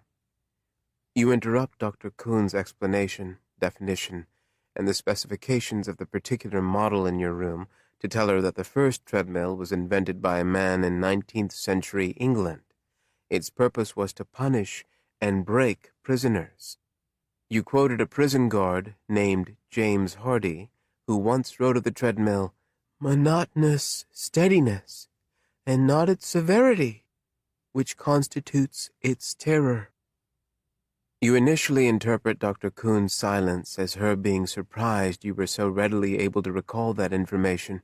You worry the information is obscure or not something that should be known. What does the knowing imply about your person, your interests, prior to your being here? You ask if she is still there. You are quick to amend the question with an explanation. By there, you mean in another room, removed from yours, but still watching and able to communicate when she chooses. Before she responds, you attempt a joke, asking if you are a prisoner being exercised on a treadmill. You indicate to Dr. Kuhn that you are joking with laughter. She does not laugh. She says, "You are not a prisoner." You swing your legs off the bed, and your bare feet slap against the floor, which is colder than the air. You are nervous and consider telling her you are feeling pain at a level of 3 or maybe 4 out of 10, so that you might not have to exercise on a treadmill, a machine you know was invented for prisoners. As instructed, you walk 4 steps left, 3 steps right. Your hands grope for the handrails, which are at waist height. Their padding molds to the contours of your fingers. You squeeze your hands, and you do not feel strong, and you do not remember ever feeling strong. You step up onto the edge of the treadmill and shuffle your feet forward until she tells you to stop. She tells you there will be a countdown of 5 electronic beeps, and the last will be the loudest and longest in duration. The belt under your feet will then begin its cycle. The speed of the cycle will be voice-activated on her end, and it will react and conform to the rhythm of your gait. She says, "I do not expect you to be perfect, particularly given the challenges of your condition and environment. I won't lie, injury is possible, maybe inevitable. I'm sorry, but given how many days you've now been awake, the benefits of manual cardiovascular exercise far outpace what low-pulse electrical muscle stimulation can accomplish. You are doing wonderfully, but through no fault of your own, you are behind schedule." The countdown of beeps begins. They are louder than you imagined they would be. You shiver in the chilled air. The last beep sounds, echoing in the room and in your head. You involuntarily giggle at the excitement and terror. Your stomach stings. Your legs twitch. You slide backward, and you gasp as the sensation is eerily similar to when you ebbed away into unconsciousness on your first day, the first day you remember waking in this room. Walk. You lift your right foot. It is so heavy and unsure, and you lurch clumsily forward. Your second and third steps are too long of stride, and you miss the moving belt, the heel of one foot crashing into what must be the cover to the treadmill's engine. You overcorrect, stumble, and fall hard onto one knee, bouncing your chin off the other. Your grip slackens and then falls away from the handrails, and you are rolled backward and thrown onto the floor. The whir of the machine ceases. You breathe hard and fast. You scramble onto your feet, and you hold your aching chin in your hands, and you say, "I'm sorry," and you are crying. She does not ask if you are injured. She says your name and says it repeatedly. There is nothing in her voice, no pitch change or hidden cues communicating concern. Your repeated name is a command for attention and focus. She says your name until you slow your breathing and you stop crying. She tells you that you're okay even though you don't feel okay. She instructs you to take 3 deep breaths and then step back onto the treadmill. Something inside screams at you to no longer trust Dr. Kuhn and demands you ask why she wants you on the treadmill. Why are you still in the dark? Why are you here? You do not question. You do not demand. You do as instructed. Your hands are shaking as they squeeze the handrail. You are told there will be a countdown of 5 electronic beeps, and the last will be the loudest and longest in duration. Walk. You fall twice more. The second time your face smashes into the handrail, setting off bursts of white stars in the dark. Walk. You maintain balance and find a comfortable pace and rhythm. You walk, and you enjoy the mechanical rhythm of your body, and you let your mind wander and wonder about brown houses and crab apples. She alerts you that you've reached your goal of 30 minutes, and the treadmill powers down. The belt is no longer rolling, but you feel phantom movement beneath your feet. A phantom is something you imagine, something that isn't there. You wonder if time is a phantom, because it feels like you walked for longer than 30 minutes. You wonder if she is lying to you. 010. You were born in Rhode Island. Rhode Island is the ocean state. It is the smallest state by area. Are we in Rhode Island now? No. You were not a good sleeper as a baby. I do not understand what you mean. Your sleep pattern, when you fell asleep, how long it would take you to fall asleep, the duration of your sleep, what time you would wake up, was not consistent. I'm sorry I was so difficult. You don't need to apologize, certainly not to me. You were only a baby and not making self-aware conscious decisions. Why are you telling me this? I'm sharing a personal anecdote from your early childhood because it's a piece of who you are, blank. According to your parents, they would often resort to driving you around the neighborhood until you fell asleep. I think I liked going for car rides. Your parents also tried holding you in their arms while leaning against a running washing machine or dryer, and they even made car engine noises to placate you. I don't remember that.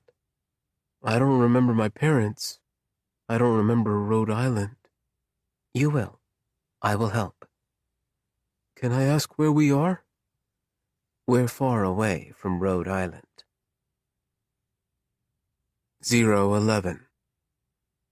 Walk becomes jog. You fall only once. You climb back onto the treadmill without being asked to. 012. What else do you remember, blank? I remember your first name, Anne. What else do you remember? I remember my parents made silly car noises with their mouths when I was a child. What else do you remember? I remember music.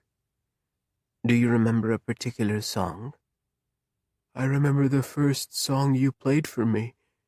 Was it 8 days ago? Yes. I like that song a lot. I play it inside my head before I go to sleep and find it's there when I wake up. You've always liked that song. Always? Isn't that a long time?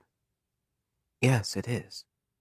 And by always, I mean to imply that ever since the moment you first heard that song, you've liked it. It is an important song for both of us. Why is it important to both of us? The song was playing. Well, it marks a special moment in our lives together. That's all I can tell you right now. Are you not physically able to say more? Or are you choosing not to tell me? Touché. My answer is a little of both. I'm not sure I understand. Are there other songs you remember? Ones that I have not played for you? I think so. There's a simple melody in my head. Can you hum or whistle it for me? I do not have a whistle. Try humming it for me. Was that okay? Do you recognize it? That was very good. I do recognize it. I like that song very much. But it always makes me sad. Is that why I remember it? 014. There is no ceremony, announcement, or even a warning from Dr. Kuhn, or Anne, as you are now supposed to call her, regarding your eyesight. On this day, you simply wake and see. The room is dark, but it is much less dark than it was before. The lumpy topography of your legs and torso under the sheet and blanket is a welcomed sight. You say to yourself, I used to see like this all the time. And you believe it. You hold your hands up, and you watch them turn over and flex into fists. You sit up. Your form-fitting short-sleeved shirt is not white. Perhaps it's green. You remember what green is, don't you? The walls of your room are smooth, and you think they are white, but you can't tell because it's still dark. The treadmill in the corner of the room is smaller than you imagined it to be. You look at the walls again, and then the ceiling, and the door frame to the bathroom, and the outline of the recessed door that has yet to open when you've been awake. I see you can see, blank. Anne laughs. Is she delighted by her wordplay, or that your eyes have regained sight? Maybe it's both. In recent conversations, she has encouraged you to not restrict yourself to solely thinking in binary, black or white, this or that, right or wrong were her examples of binary thinking. Yes, I can. How can you tell? Do you have the ability to see through my eyes? No. I can tell by watching your behavior. How you are now aiming your wide, beautiful eyes around the room. She laughs again. My eyes are beautiful? Yes, they are. A patterned grid of rectangular ceiling panels begins to glow. The light increases in intensity, dissolving the shadows within the room. Anne tells you that it will take a few minutes for you to adjust to the light. You squint and are patient as your pupils shrink in size, working to adjust the amount of light exposure to your retinas. A panel slides open on the wall to your left, exposing a darkened block of glass. Within the glass is a small, reversed image of you sitting in your bed. Please direct your attention to the screen. The screen fills with a wide, empty field of green and brown grass. The tall grass sways and undulates in the wind. You hear a whoosh and rustle, and you are inexplicably moved to tears by the combination of image and sound. Above the field is an equally wide blue sky, dotted with tufts of white clouds. One cloud inches its way across to the top of the screen.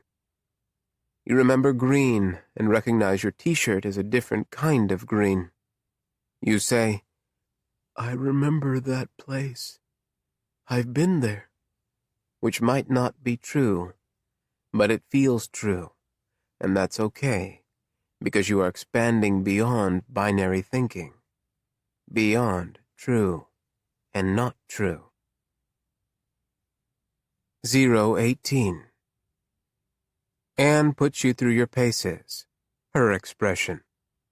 You complete a pyramid of push-ups starting with 15, then resting 10 seconds, then 14, and continuing until you end with one arm-shaking push-up. Later, walk becomes jog, becomes run. You do not fall. 0:20.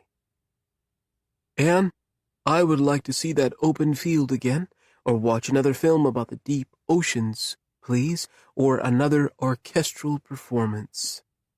First, we're going to play a word association game. When I say a word, I want you to give me the first word or words that you— Yes, I understand.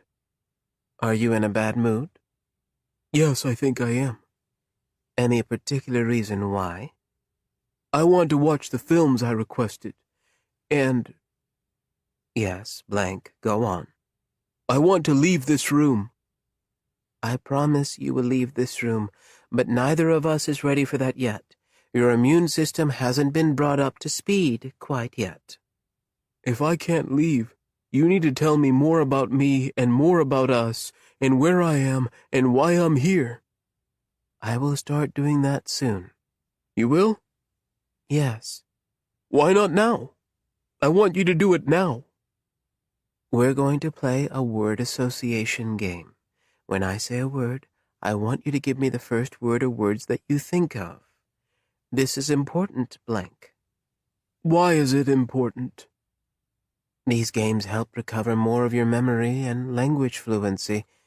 Your brain is not so different from your muscles, insofar as it needs to be exercised and strengthened after so much time asleep. Just like the treadmill is more effective for your muscles than cardiovascular electrical stimulation, there's only so much cognitive and memory augmentation I can achieve without your active participation. You are getting angry, and you will not give her the satisfaction of asking her to explain the how of memory augmentation, even assuming she answers your question directly. Anne continues. For example, remember our discussion about having the ability to use metaphor in speech? Of course you remember. And you remember then trying it out by describing the lights in the ceiling as having a similar appearance to a checkerboard. You know what a checkerboard is, but have no memory of playing the game. Are you mad at me, blank? I wish you'd stop asking me what I remember from only 3 days ago. There's a brief but troubling period of silence, so you say, Anne, are you still there? Bird. I don't feel like doing this. I don't want to do— Bird. Anne repeats herself when you don't answer. Bird. You say, Fly. Cloud. Me. Me? Why did you answer with me? I don't know. It's what I thought of. You're breaking the rules of your own game by asking me to explain. Very well. Sky. Blue. Family. Gone. Us. Us? Yes, us. Well, you tell me we're partners. 0:22. Please approach the screen. The screen is blue, not the same blue as the sky, but a different blue. When a red dot appears on the screen, touch it as quickly as you can, with either index finger. Very good, blank. What you see now is a maze. Please drag the blinking icon in the lower left along the correct path to the maze's exit in the upper right corner. Each map you complete will become more difficult. Nicely done, yes. I'm quite pleased by the number of mazes solved. You've earned a break from the challenges. I have a treat for you. Under your bed is a set of virtual reality goggles. Go back to your bed, face the room, and then put the goggles on. What you are seeing is the neighborhood in which we used to live. Yes, it is a beautiful day in the neighborhood. Please walk slowly and with your hands in front of you. If you feel like you're lost and it's upsetting you, remember you can take off your goggles. The brown one with the crabapple tree in front, that's the one. Yes, it was an old house. Yes, we were happy living there. 023. Is there anyone else out there besides you, Anne? You keep asking me that. My answer isn't going to change. You keep asking because you don't like her answer. You keep asking because maybe you are not asking the correct way. This is your fear. You are not asking the correct questions, and you will remain in this room until you do so. You say, how do I know that other people haven't suddenly shown up in the time between now and when I last asked you? If there was someone else here besides me, I would tell you.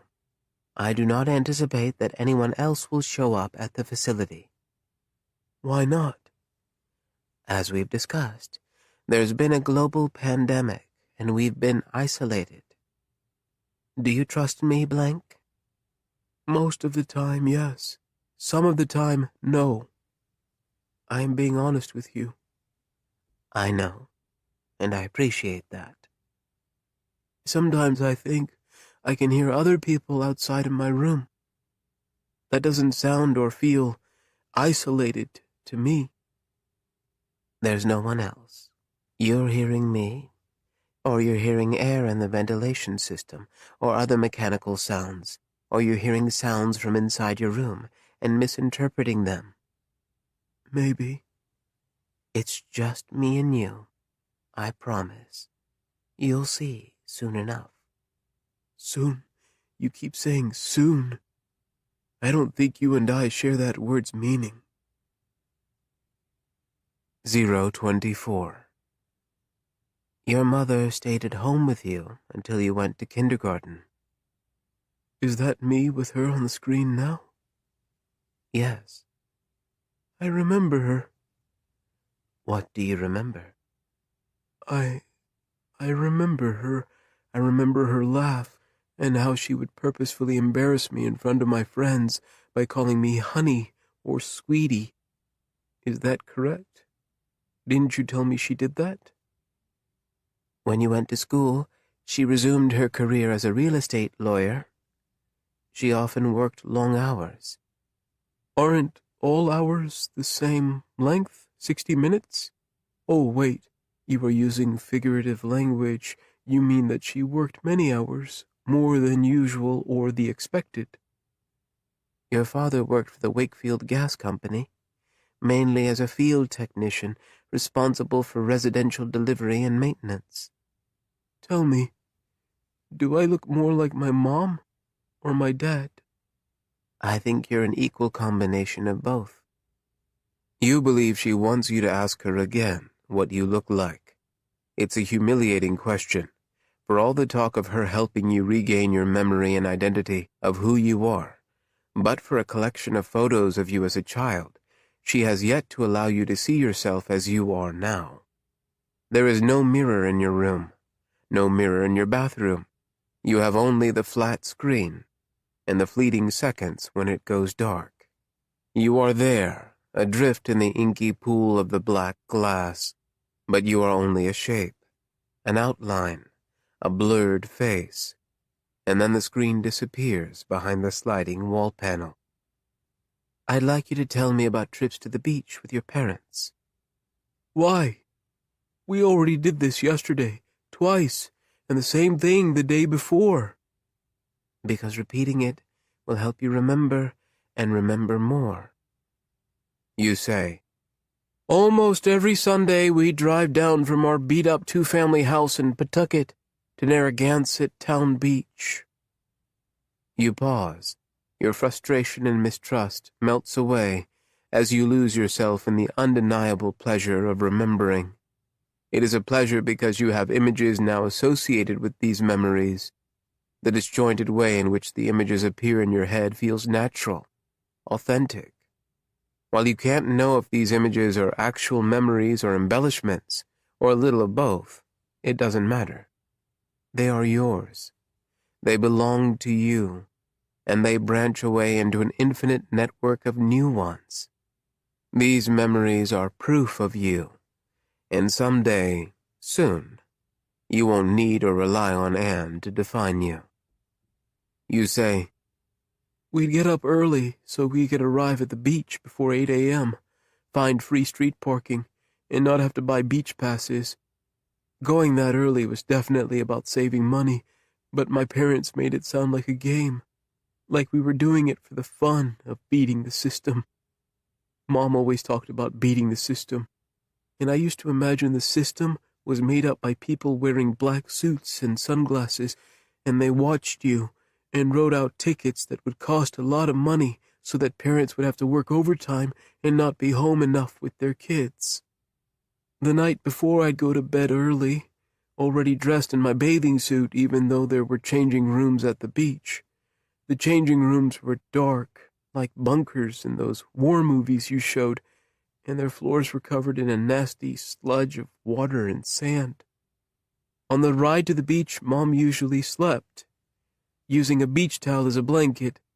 Dad would still play the radio and sing along with all these oldies. He called them oldies, and he made up lyrics to make me laugh. I loved that drive down to the beach. It was my favorite part. Driving through the city, and then to this big, wide-open beach, always made me feel like we had magically transported to somewhere else. On the walk over from the car, Dad and I would make bets about whether or not the waves would be big. Mom was the wave height judge.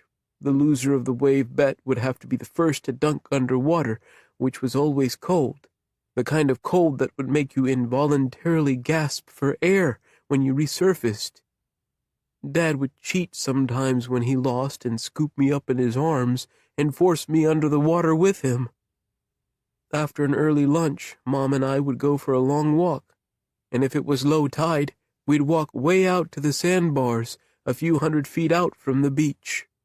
On the way back to our blanket, Mom would race me, waiting until I broke into a sprint to start her own sprint. She always overtook me, letting me know she was faster, but then would slow down, pretending to be exhausted, and let me win. 026.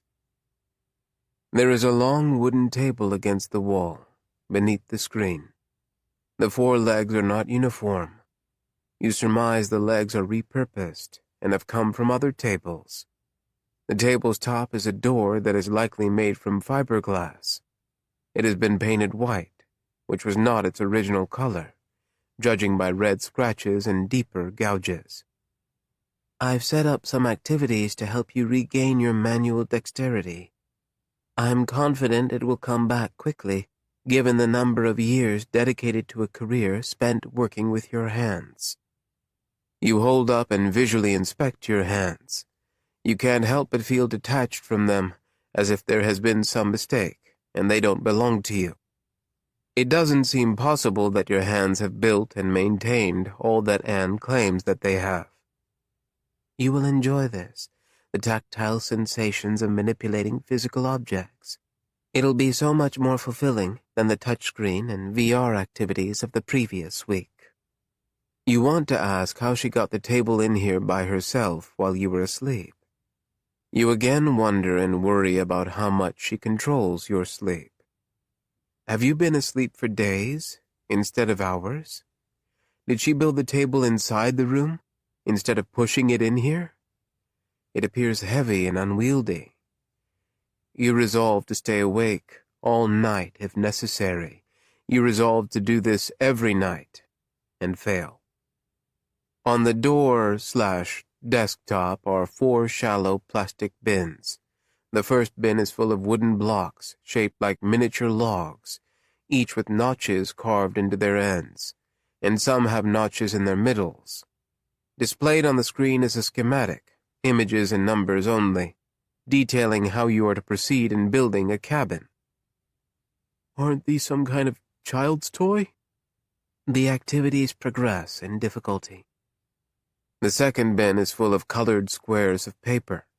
The third bin holds an assortment of metal nuts, bolts, wheels, struts, gears, rubber belts, and rivets. The fourth bin is the largest, and it overflows with oddly shaped pieces of wood and tools. With the third bin, you'll use a screwdriver. The fourth bin, you will use a drill, a hammer, and a handsaw. The tools are stowed beneath the table. Do you have any questions before you start with bin 1? There is something about the makeshift collection of spare parts table that troubles you. It hints to a larger problem or issue in regard to your situation, one that remains beyond your grasp. Someone made this table. Well, yes. Someone made everything, blank. That's not what I mean. You may now begin with the first bin. Did you make this table? No. Did I make it before? Before I woke up here? You did not make it, but if you like, after some practice, you can make a better one. You rub your face with your hands. For some reason, this answer, more than any of her other questions and answers and non-answers, makes you boil over with frustration. Hey, how do you know I won't hurt myself with the tools? You'll have to be careful. I trust you'll do fine. No, I mean, how do you know I won't hurt myself on purpose? Why would you do that? Because I am desperate, because despite everything you say, it is clear that I am a prisoner. You will not hurt yourself, because you are not a prisoner. I can't say that strenuously enough. You bend under the table and grab the screwdriver and handsaw. You stand and brandish them, shake them in the air. You feel powerful and weak at the same time. I feel like a prisoner. I don't feel like we're in this, whatever this is, together. We were partners before the facility, and we are partners now, blank. Please, I understand your frustrations. I do. I know it's impossible to fully understand, but everything I'm doing is to help you fully regain yourself. But it has to be done piece by piece, bit by bit, and not all at once. I demand that you show me and tell me more about me, about you, about us, about everything, or I will do something drastic. You lean on the table with your left forearm facing up, exposed. You place the handsaw against your wrist. The teeth are sharp. You don't know if you can or will drag the saw across your skin, but you want to. Please, blank, this is not necessary. I will start showing you more videos, I promise. I was planning to show you more about me and us anyway, because, and you have to believe me, you're doing so well, and we're getting so close to you walking through the door. And where will I go after walking through the door? You briefly add pressure to the saw before taking it away. The row of indents in your skin is perfectly formed. You and I will go to our house. The old brown one? Yes. You want to ask if you can go to the house now, but you don't. You know Anne would say not yet. Then you would place the saw against your wrist again, and before you could continue making threats and bargaining, Anne would say, if you hurt yourself, you won't go to the brown house. If you cut yourself with the saw, you'll pass out from loss of blood. Maybe you'd wake up strapped to your bed, and maybe you wouldn't wake up at all. 028. You've watched, and now, by your request, re-watched these videos for 2 days straight. The home videos feature Anne. The earliest ones are of a low quality. Their images are blurry, and the colors simultaneously washed out and too bright. As the Anne in the videos grows older, the video quality increases. Anne, 18 months old, sits in the grass and pats a sleeping brown and white beagle. Off camera, her Uncle Dennis tries to get her to say, shit. She says, sit. Anne, 4 years old, arms wrapped around the neck of her older brother, Matt. He plays video games and does not succumb to her play with me demands. Anne, 6 years old, jumps up and down behind a birthday cake. Her hair is straight and short, and her smile is gap-toothed. Everyone in the room is singing. Anne, 9 years old, rides her bike toward a small ramp, plywood atop a milk crate, her brother and his friends set up in the street in front of her house. Off camera, her parents argue about whether they should stop her. Anne awkwardly rumbles over the ramp. The bike lands front tire first, and the bike wobbles, almost fishtails into the curb. But Anne corrects her course and glides away with a fist raised in the air. Anne, 12 years old, is sitting next to her brother at a picnic table. It's Matt's combination 18th birthday and graduation from high school party. Anne is so skinny and slight compared to her newly minted adult sibling. She doesn't laugh at his jokes as he reads the gift and graduation cards. She sulks, her chin held up by her fists. Anne, 14 years old, scores a game-winning three-pointer for her AAU basketball team. She's mobbed by her smiling teammates. Anne, 15 years old, good-naturedly smiles as friends sign the wrap around her post-surgery knee. Anne, 16 years old, is with her Brain Bee teammates at an international high school competition in Montreal. Only a sophomore, she's already the lead student in the histology component of the competition. She is bent over a microscope, racing to identify as many slides of brain and nervous tissues and their functions as the ticking clock allows. She wears eye black on her cheeks, like she did when on the basketball court. She convinced her teammates to do the same. She high-fives her partners at the end of their victorious round. Anne, the one from now, mutters something over the intercom speakers that you don't fully hear or understand, and then she fast-forwards through the rest of the videos, ones you have already memorized. Prom, high school graduation, moving into her college dorm, Anne with college friends getting ready to go out. One video from inside a lab with Anne and her friend Isabella, both dressed in white lab coats, choreographed dancing and lip-syncing to I Am a Scientist by the Dandy Warhols. College graduation, moving into her first apartment, Anne speaking at a memorial for her grandmother, Anne walking the stage when she earned her Ph.D., a slew of family holidays with her relatives multiplying and aging before your eyes. Anne says, "Fuck this." You aren't sure what's happening. You don't know why she sounds so upset. You ask, "Is there something wrong, Anne? Are you okay?" I can't watch these again. I've seen them so goddamn many times. I'm sorry. Let's, skip to the last one. We'll just watch the last one a few times. Did I do something wrong? Did I do something to upset you? No, you've been near perfect, blank. Near perfect? I mean, you've been as perfect as you can be. You definitely don't feel perfect. Your muscles ache, your hands are covered in blisters and sores from the hours spent clumsily drilling holes and hammering nails.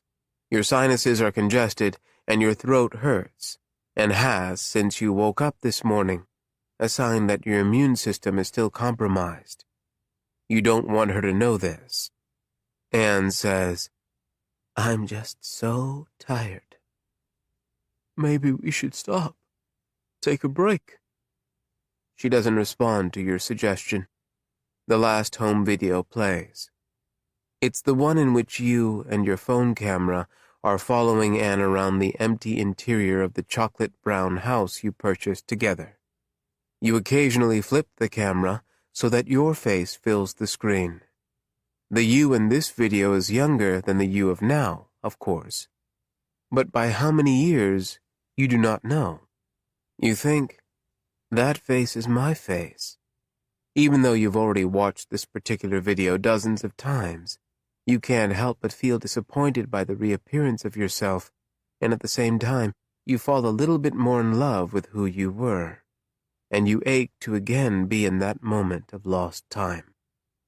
On the guided tour of your house, when you are briefly on camera, you make silly, exaggerated, "I'm so impressed" faces. Anne is the guide and refers to herself as the Brown House archivist. Within each new room, she recites a made-up history, a comic, romantic, or tragic event from a forgotten age.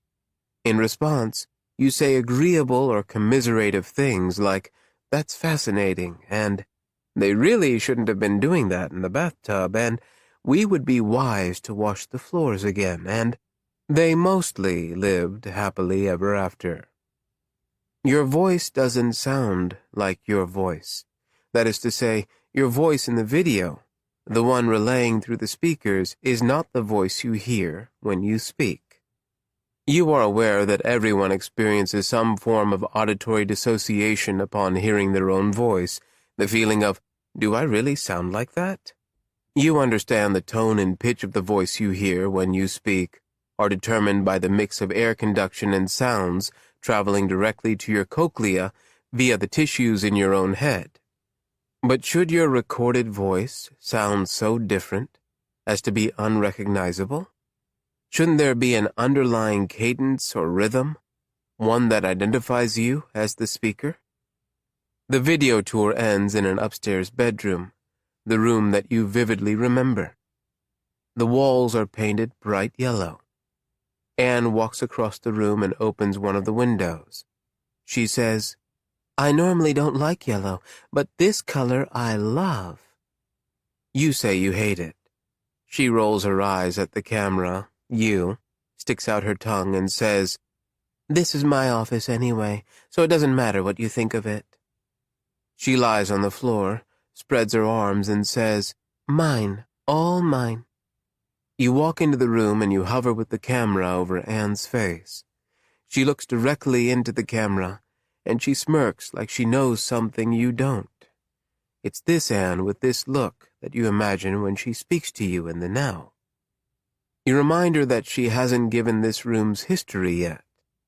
The smirk goes away, her mouth opens, and her eyes tilt away from the camera momentarily. She says, This room used to be a sad room, painted a sad color. You say, Puce? She says, It was a sad nursery for a sad woman who had a very sad baby. Then someone thoughtfully painted the room this yellow, so I wouldn't have a sad office. Neither of you say anything for a beat or two as Anne stares up into the camera. You ask, How do you know if a baby is sad? She says, Because she's crying, duh. You both laugh, and you zoom in on Anne's face until she mock screams and knocks the phone out of your hand. Anne replays the Brown House tour video. She recites what she says on the video as it plays. The third time you watch the video, you join Anne in reciting your dialogue. 0:30. You are severely congested. Breathing too deeply results in a sharp stitch of pain in the middle of your chest. You cannot hide this from Anne. You report the worsening symptoms. Anne does not seem surprised or, given the purported pandemic, concerned. You are not confident in surmising and attributing motive to what she says or how she says it. You do not run or jog on the treadmill. You walk, but only for 5 minutes, as it makes you dizzy. When you stop, you tell Anne your head is full of sand. You want her to be impressed by the metaphor. She only asks you to explain what you mean. You have a slight fever. Anne does not explain how many degrees above 98.6 constitutes a slight fever. You are hot and you are cold. You sweat and you shiver, and your muscles ache like they did when you first woke in this room. Today's video is an instructional one. How to build a fence. 0:31. I'm going to come into your room now, blank. My appearance might be shocking to you. I will appear... Well, I'm more than a few years older than you remember me. You clutch your image of Anne, the one informed by the videos and the sound of her voice, and what she has said and has been saying. You shuffle slowly away from your bed, stand in the middle of your room, and cough into your arm. You stare at the door. You've spent untold hours fantasizing about it opening. Your imaginary face-to-face meetings and escape plans have become more dramatic, more complex, and increasingly bizarre. Last night, before you fell asleep, you imagined the opening door revealed blankness, nothingness. And though finding an eternally empty void outside the door is not a likely outcome, you might have stumbled upon a metaphorical truth.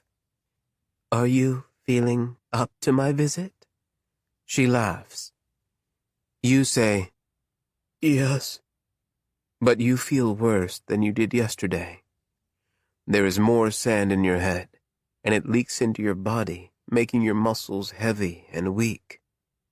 Instead of overwhelming joy or fear at the prospect of that door finally opening, you worry at the physical image of Anne in your head, trying to anticipate and replace it with the correct one to be revealed. There's a pneumatic hiss, and the door slides open, disappearing into the wall to your left. She says, "Here I am." Anne steps from the dimly lit hallway and walks into your room. Her pace is brisk and confident. Her gray hair is long, hanging down past her shoulders. The gray is startling. Wrinkles cluster at the edges of her mouth and eyes. Her features are no longer made of the sharp angles and tight skin you memorized. She wears the same clothes from the Brown House tour video, jeans and a thin black hooded sweatshirt. You cover your mouth and start to cry. "Hello, blank." She waves. Her smile is the same one from the videos, from your memories. "Hi, Anne." You wave back. Then you don't know what to do with your hands. She is shorter than you imagined, yet at the same time her presence fills the room. "You look good." "Wow, that's some pause you've got there." Sorry." "No need to be sorry, I'm only kidding." Your laughter turns into a coughing fit, one that rekindles a painful fire in your throat. That cough doesn't sound good. Am I the same age as you?" You are again acutely aware you have yet to see a full and clear reflection of your own face. However, you have seen enough in glimpses of the darkened viewing screen to know your hair is not gray. The skin of your body is not wrinkled. Not anymore. It's a little complicated. Come on, let's go. She reaches out a hand, palm up. "Where?" We have some work to do at the house. "I'm sick, so you probably should stay away." Anne takes your hand. The curved hallways are white and wide and empty. The ceiling panels are similar to the ones in your room, but the lighting has been dimmed and does not glow as brightly. Initially there are no windows, only smooth walls and outlines of pneumatic doors adjacent to small, square security screens. The tiled floors are slick with dust and marked with footprints that appear to vary in size and shape. You ask, "Are all the footprints yours?" and can't help but try to fit your feet into some of the prints. You and I are the only people here. You note that she didn't answer the question directly, and you are suddenly very afraid. You slow down and are about to ask if she can bring you back to your room. You do not want to be out in such an expansive, labyrinthine, dead space. Anne gently pulls you along and says, "If we had more time, I'd take you to where you used to work at the physical plant. The solar array and wind turbine fields are truly a marvel, a sight to behold. They are, for all intents and purposes, self-sufficient, thanks to the brilliance of you and the maintenance department, of course. Only one turbine has burned out." and I've had to change just 2 panels of solar cells. Where are we now? We're still in what most of us simply called the facility. We're in one of the outer medical rings. Not much for you to see in here, really. The majority of the bioscience laboratories are nested within the inner rings. We're going to duck through an exit and be outside soon. And then we'll be home. Home? Yes, home. As you walk, the hallway's smooth walls eventually give way to full floor-to-ceiling windows. The darkened glass is frosted with more dust. What is that room? The room we just passed. Another genetics lab. What did you do in those laboratories? I'm sorry, but you don't have the clearance to ask that. She laughs, and you're not sure why. And I didn't work in these outer ring labs. Who did? Other scientists. Where are the other scientists? They left. Why? Because almost everyone was getting sick. The pandemic? Yes. Were people getting sick? Like I'm getting sick? I'm afraid so. I'm very sorry. What will happen to me? You'll either get better, or you won't. Again, I'm very sorry. In the meantime, we'll enjoy a special day together. Anne squeezes your hand and pulls you through the outer ring. Are you ready to go outside? This is my favorite part. Before you can ask, favorite part of what? Anne punches the horizontal push bar with 2 hands, and the emergency exit door flies open.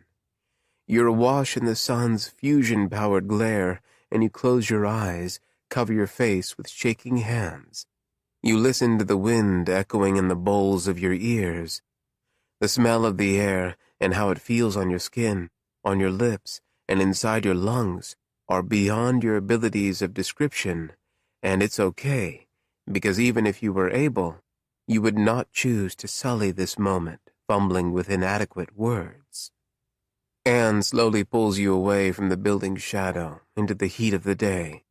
She says, It's not the ocean state, but we're about a mile from the ocean. Can you smell the salt? It's very strong today. Don't you remember the smell of the ocean? Despite your terrible congestion, you can smell it. At least you think you can. You have no olfactory memory associated with the water and waves with which to make a comparison. To your shame. Yes, shame, as how could it not be your fault, somehow? You have forgotten the full sensory experience of being near an ocean. To forget is to lose something that was once yours, that was once of yourself.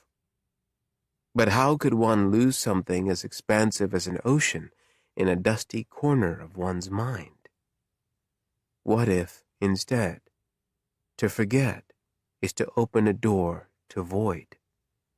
The memory is not retrievable, because it is not there, was never there. There are countless other buildings within the complex. Their exteriors are looping arcs of steel and glass. You wonder if they were designed to look like ocean waves. You do not ask.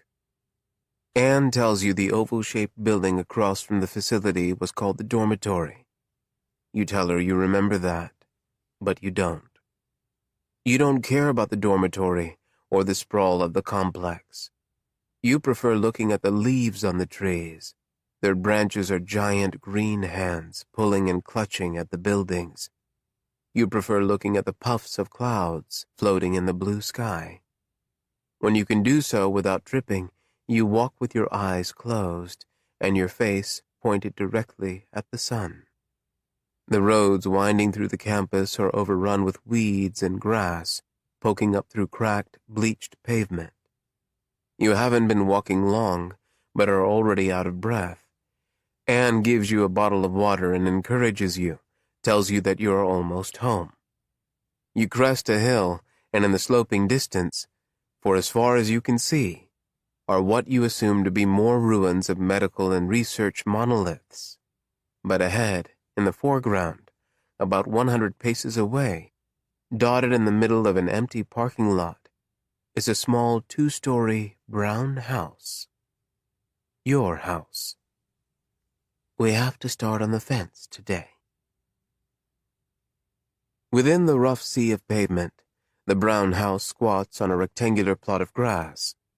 The lawn has brown patches, but is otherwise well maintained.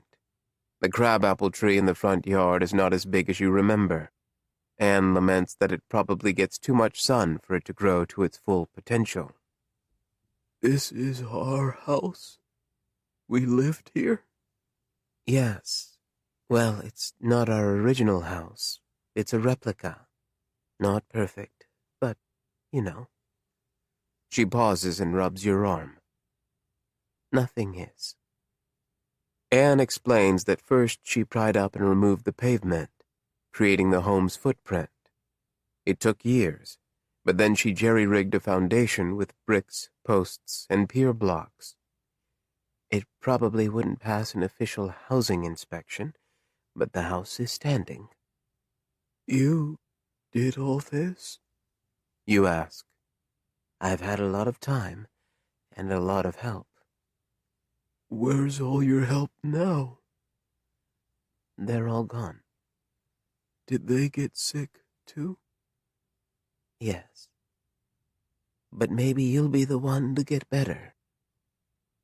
As good as the sun felt initially, the light and heat is giving you a headache. Was that why I was in the room for as long as I was? Yes and no. Mostly you were there until you remembered who you are. I forgot almost everything because I was asleep for so long. That's right. You remember so many things now, even with your head pounding and your vision blurring. Was I asleep for so long because I and everyone else got sick? And you were trying to help me? How come you aren't sick? Anne claps her hands together. We'll talk about that in the morning. Will you help me start the fence now? It's hard to believe, but the fence is the last thing we need to build, and then our house will be completed. You cough and bend over, and your vision goes momentarily fuzzy at the periphery. You take a few deep breaths before speaking again. You say, "Our replica house, you mean?" You step onto the front lawn. The house looks like the one in your head. You ache with recognition, longing, and something akin to contentment, if not happiness. Same thing. Is it? You look away from the house and scan the ruins surrounding the pavement and the sagging behemoth exoskeletons of the complex. Is the rest of the world like this? Anne shrugs and says, Enough of it is. I'm sure there are other lucky survivors, but nobody comes knocking on our door. All this happened while I was asleep? Why did you ever wake me? The smile on Anne's face falters. She says, Come on. The fencing materials are in the backyard. Tools and wood are piled toward the edge of the grassed lot. Anne says that some of the supplies come from the maintenance department, but over the years she successfully scavenged local abandoned homes and found one improvement store about a 2-hour drive away that hadn't been entirely looted. We're only going to start the fence's back section today, Blank. We won't push ourselves too hard. I know you're not feeling well. You assist Anne in measuring the distance between posts, marking the spots with wooden stakes, digging 6 post holes, setting the posts in the holes with a quick-drying concrete. Then you take a break. You sit in the shade, drink lemonade, and eat rations. The lemonade stings your throat, but you do not complain. Anne talks. You do not. You concentrate on conserving energy and not passing out. You and Anne spend the rest of the afternoon attaching rails to the posts and pickets to the rails. Despite Anne's near-constant encouragement and compliments, you are ashamed because you are not as much help as you'd like to be. You bend nails and screw in the screws crookedly. Anne has to fix your mistakes and redoes much of the work you were supposed to do on your own. Your hands are slow and clumsy. Your hands do not remember to whom they once belonged. Most of the celebratory dinner, corn, baked potatoes, leafy greens, comes from Anne's garden, which she maintains in another area of the campus. I figured after all the hard work you wouldn't mind the starches. There's only so much I can do to dress up the protein paste, though, sorry. I tried raising chickens and ducks, but I wasn't good at keeping them healthy. The kitchen is exactly how you remember it, which is a comfort, because in the videos, you only saw an empty kitchen, the one from before the linoleum was replaced with laminate, and before this little breakfast table. And you don't remember updating the cabinets and appliances, but somehow you remember these ones being exactly where they are and looking like they do. And maybe you even remember Anne sitting like she is sitting now, and looking like she is looking now. But you know that can't be possible, can it? Maybe your memories are creating themselves. Like the solar array and wind turbines, your memories are becoming self-sufficient. Aren't you hungry? You are not. Your tongue is swollen, and chewing and swallowing are impossible chores. I'm okay, you say. You don't look okay. Anne looks right through you. You've been aware of that idiom, and now, perhaps for the first time, you understand it. She says, "Come on, let's get you upstairs." Who are we again? Anne tilts her head and furrows her brow, observing you, making silent calculations. What are we, Anne? What are we together? She pulls her hair behind her head and ties it into a quick ponytail. I'm not sure what you're asking. You cough, and you wince at the splintering shards of pain in your throat and head. How do we describe you and me? Are we co-workers? Are we friends? Are we a couple? Are we lovers? What are we? Anne covers her mouth with a hand and laughs. She laughs until her face is red and she isn't breathing. Despite how terrible you feel, you laugh too. She stops laughing. A small shadow of a smile remains. Her eyes are pointed down at the table, not at you. There were times when we were all those things. Right now, we're partners. The sun hasn't fully set outside, but it is dusk in the house. Anne leads you by the arm, up the stairs to the second floor, and if your memory of the house's layout is correct, into what should be her office, the one with the yellow walls. She says, I recently decided to make this the main bedroom. I know the room is smaller, but I enjoy how the sunlight reflects off the yellow walls in the morning. With Anne's help, you change into clean pajamas. They are made of a fabric softer than the pullover and white drawstring scrubs you've been wearing. You slowly crawl into the queen-sized bed. The wooden frame creaks under your weight and movement. You lie on your right side, facing the windows. As your head sinks into the pillow, Anne pulls the bed covers up to your neck. Your fever is raging, your teeth chatter, and your pajamas are instantly soaked in sweat. Anne retreats to a bureau across the room, adjacent to the door. She lights a candle. The wall you are facing glows with eerie, flickering orange light. You need to rest. Tomorrow is a big day. A big day for both of us. She climbs into the bed but remains over the covers, not inside them with you. She drapes a hand over your shoulder and promises to stay until you fall asleep. You close your eyes, but you can still see the orange light on the wall. You are awake in the dark, sitting at the edge of your bed, feet on the hardwood floor, and you are crying. Anne isn't in the bed next to you. Your muscles ache, and your joints are filled with ground bits of glass. You don't want to move, but you get up, and it's as though your brain is a step behind your body.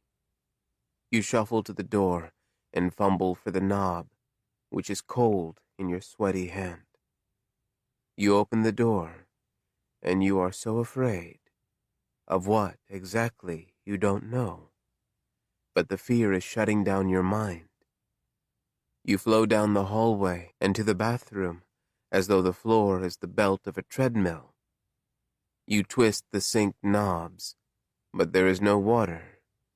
You shiver, groan, and your hands shake, and that's when you see there's a mirror on the wall.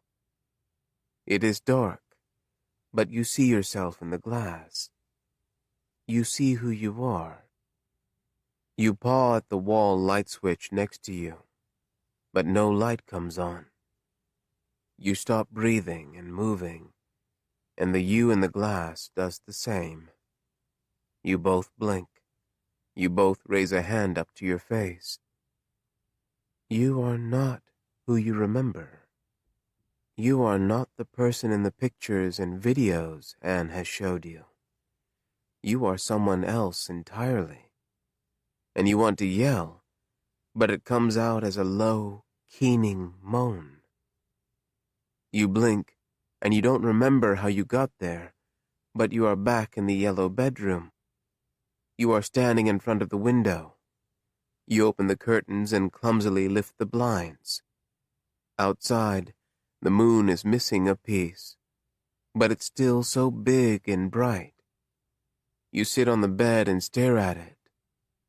Then you are standing and looking down the hill to the dormitory, and it's not as far away as you thought. And in the moonlight, you can see fine. You can see everything. You watch the marble front entrance with its dry fountain, and Anne emerges between the dormitory's glass doors. She is walking backward, pulling a gurney behind her. There is someone lying flat on the gurney, covered by a sheet. She pivots and turns. Her arms block your view of the other person's face. Then you can't see them very well, because they are small underneath the big moon. Because you are farther away from them than you thought.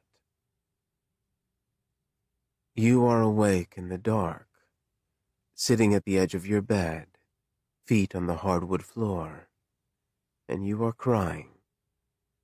You hear Anne's feet pounding on the stairs and down the hall and then into your room. The candle has burned out and there isn't enough moonlight spilling through the window behind you. You ask her, over and over, who am I? And you ask her, over and over, who was on the gurney? Anne stands in the middle of the room, her arms wrapped around herself. She asks, "What's wrong?"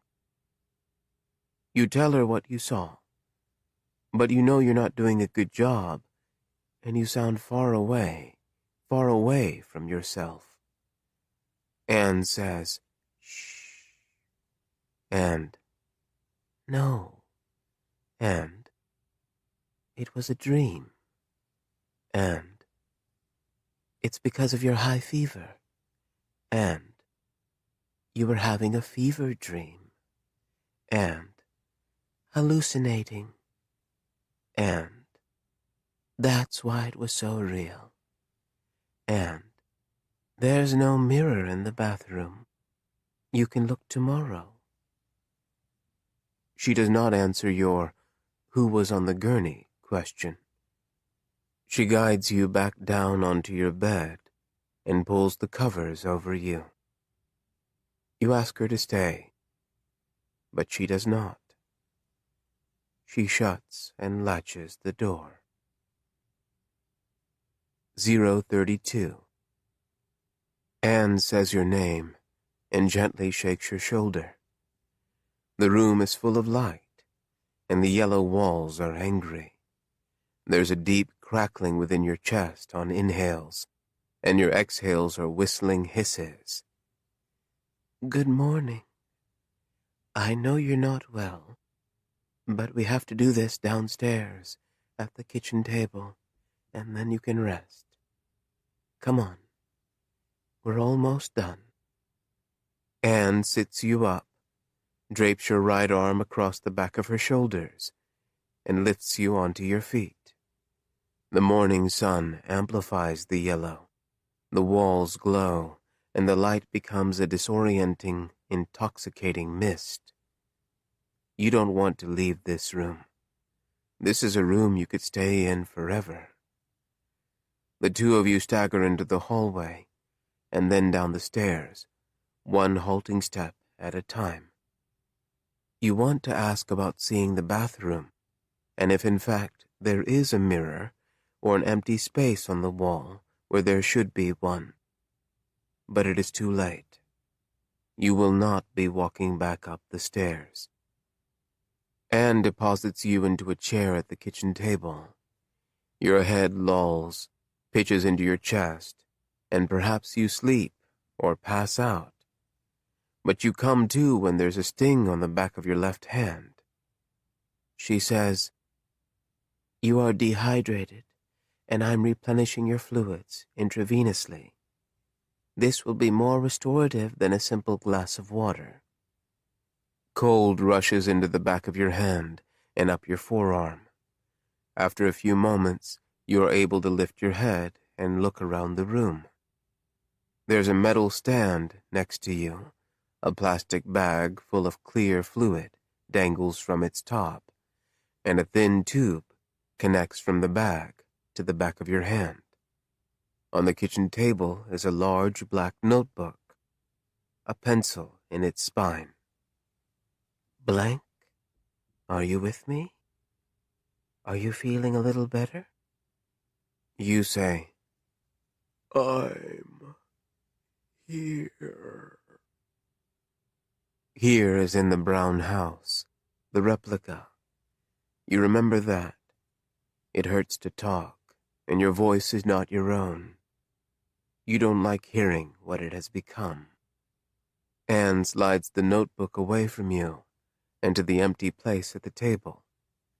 She says, "We're going to have a conversation, blank. It's the most important one we ever had, or will ever have. Please keep in mind everything you remember and everything you've learned about yourself, about who you were and who you are. You've done so well in such a short period of time. I'm very proud of all you've accomplished, but you must remain focused during the conversation and do not allow yourself to wander. You must stay you within the parameters of what is being discussed. You are not to ask me any more questions about last night or the prior 30 days. Please, blank. I need you to do this for me." Because we're partners?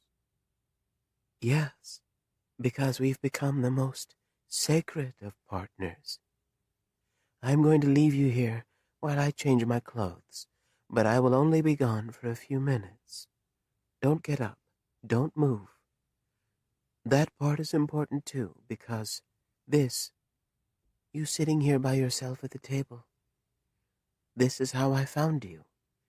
This is how I find you.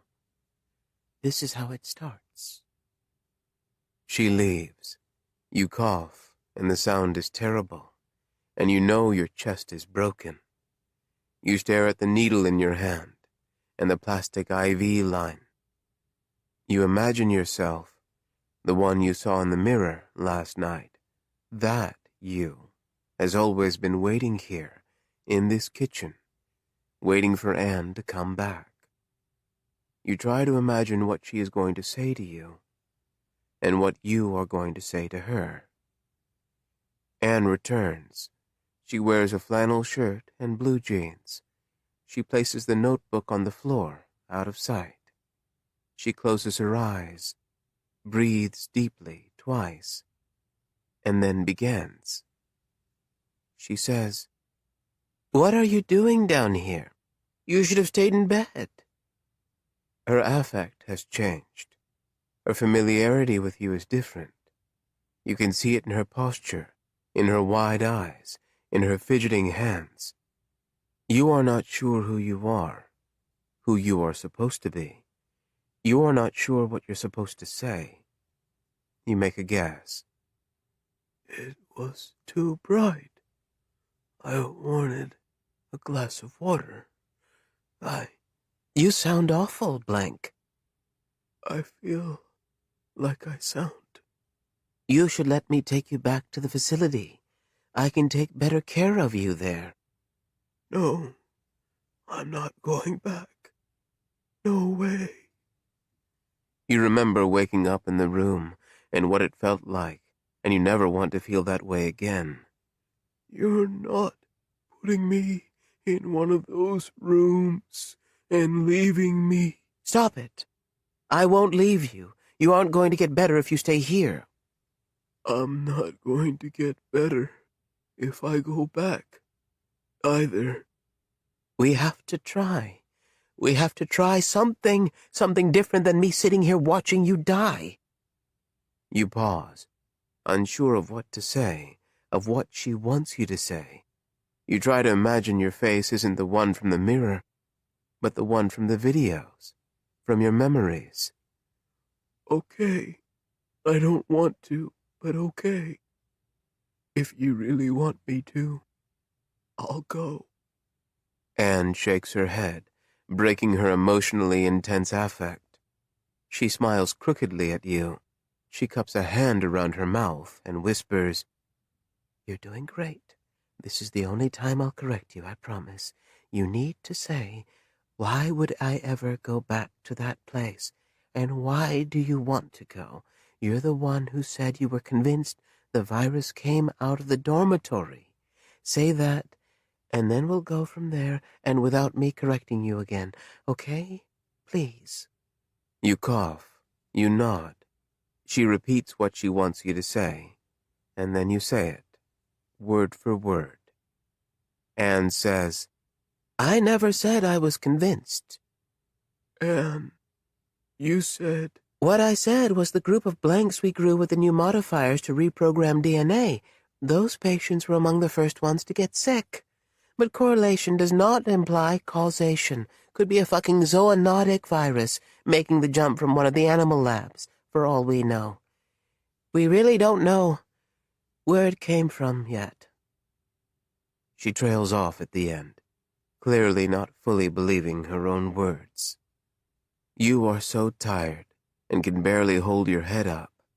You don't fully grasp what she is saying, but the words come to you, as though this conversation is a part of you, and it was hidden somewhere deep inside. You say, "Are you the only one who didn't get sick?" "No, Brianna and Alejandro were fine. But... I don't know now. I don't know how they're doing now. They left the complex 4 days ago, like everyone else." "Did you? I don't know." vaccinate or inoculate yourself somehow? Jesus, no. If I could do that, don't you think I'd save you too? How could you ask that? She looks down into her lap instead of at you, and then she covers her face. When she looks back up, her expression is blank and unreadable. But it's unreadable in a way you are sure means something. You don't say anything. She answers your silent accusation with, I want to try to help you, though. Let's go back and let me try. Don't make me go back. Even after everything, you want to remain within the promise and the lie of the little brown house. I don't want to watch you die. Don't make me go back. You are the you of now saying this. You don't care if you are accurately representing the you from then. Anne swears and pounds her fists on the kitchen table. She closes her eyes, then slowly reaches across the kitchen table and takes your right hand. Her skin is cold. If this doesn't, if you don't get better, can I bring you back? What do you mean? I know this is hard. This is so fucked up and impossible to ask, but after you, After I'm dead? Yes, after. Only if you say yes right now, I can go to the complex. We still have hundreds of viable blanks, and you know what I can do. I can bring you back. With all that's happening, you're actually asking this? I am. I don't want to be without you. Please. I want you to say it. Blank, please. You have to say it. Let me bring you back. I don't want to be alone, be without you. You have to say the word, Anne. Let me clone you. Please let me do it. I want you to let me bring you back. You are crying. The Anne sitting across from you is blurry and begins to look like the younger Anne you remember. I don't want to come back. It wouldn't be me you're bringing back. But listen, think about all the Anne, amazing success we've had with augmenting our patient's cellular memory, directly uploading information and images, and the exercises and therapy. Anne, it wouldn't be me. You look at your hands and wonder whose hands they are. I would make them into you. They would be you. You repeat, it wouldn't be me. What you mean to say, but in these final moments you can't summon the courage to, is, it never was me. If you say no, I won't clone you. I promise you. And I know it's crazy. It's fucking horrible and crazy. But I'm asking you, please, will you let me? No. I'm sorry, Anne. No. You can't. It won't be me. Anne wipes her eyes, sighs, bends to the kitchen floor, and retrieves the notebook. She angrily scribbles some notes and throws the pen across the table. She says, Thank you. But it's perfunctory, and she says it through gritted teeth and without looking at you. You ask, How many of us have there been? You are breathing erratically, and your voice is little more than a scratching sound. Too many. We helped build our house. You are desperate to feel a kinship with the rest of you who spent all those years with Anne. You are desperate to feel something that is yours, something other than emptiness. You did. We all had this conversation. Yes, How many of us said yes? None of you. Not a single fucking one of you. Anne explodes out of her chair and stalks to the kitchen counter, grunting and yelling in obvious frustration. She stops pacing, and then quickly replaces your IV bag, even though the old one is only 3/4 empty. Your hand and arm go warm this time. She closes her eyes and sighs. She says, "There aren't very many left of you to say yes." She rubs the back of your head. Your eyelids go heavy, and you try to speak, but you cannot.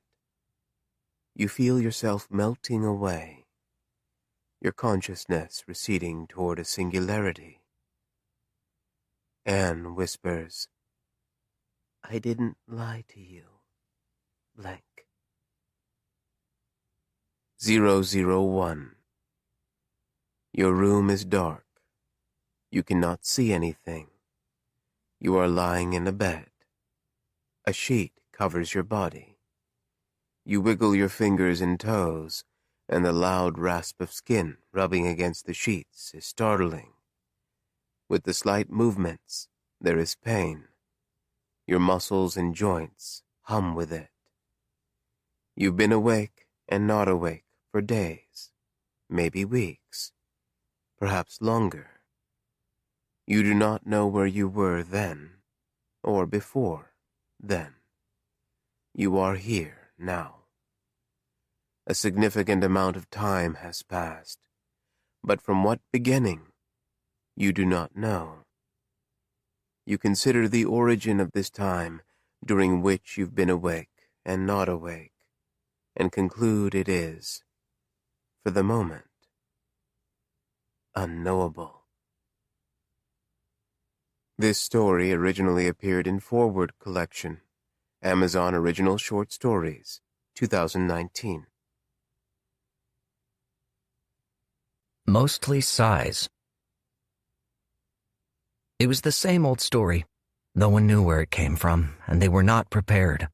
The giant monster, impossible in its bipedal form, stomped and smashed the city, working in a pattern known only to itself. No computers or pundits were left unsmashed to posit otherwise. Aside from its rumbling and shuffling footsteps, hammering hands and gnashing teeth, the only sounds the dwindling denizens heard from the giant monster were whooshing intakes of breath and, hours later, the calamitous exhales. It breathed as often as the encroaching and rising tides changed. The giant monster never once cried or called out. No mighty roars echoed across and beyond the city. Toward the end of the attack, which is to say the end of the city, dust and debris cumulonimbused around the giant monster's head and upper torso. When it breathed, the cloud briefly cleared, exposing the indifferent sun. One cyclonic exhale stripped away the ruin of Max's house and the bed under which he'd been hiding. It must have been almost noon, because the sun was directly over the monster and there were no shadows. Were there a monster's shadow of any length, Max would have been standing in it. As it was, he stood on shaky, 10-year-old legs, his head tilted upward to the unending heights of things. After untold and continuing hours of horror and sorrow, while surely facing annihilation, Max experienced a strange feeling akin to... He couldn't explain, couldn't summon a comparison. There was more fear, of course, but a different kind. One that made him want to see it all, to see everything, even the end. Perhaps it was all the terror, loss, and despair in concert with the concussions and contusions and chest-squeezing compressions he'd experienced as his house collapsed onto him. But now, as the monster turned its moon-sized eyes down toward him, Max composed a poem in his head. He'd never written a poem of his own free will, nor did he enjoy poems all that much when required to read them in school. He liked movies and video games and drawing. He desperately wished he were better at drawing than he was. He'd had to take extra classes because of his handwriting difficulties. Drawing was supposed to help. There was a part of him that thought his inability to control the lines and loops he made on paper as being the truth of himself, and maybe even the truth outside of himself.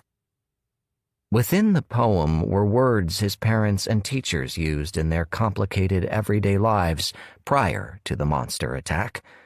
While Max couldn't define those words using a sentence of his own, he understood their usage and implications in the same way he understood colors, humidity, shame, love, and ocean breezes. Max imagined large swaths of emptiness between the lines of his poem to allow space for the giant monster to roam. He didn't have a title, though, in a pinch, he supposed the first line might work. Can a giant monster sharpen a pencil? How sharp? Number 2 regular pencil or the joke kind?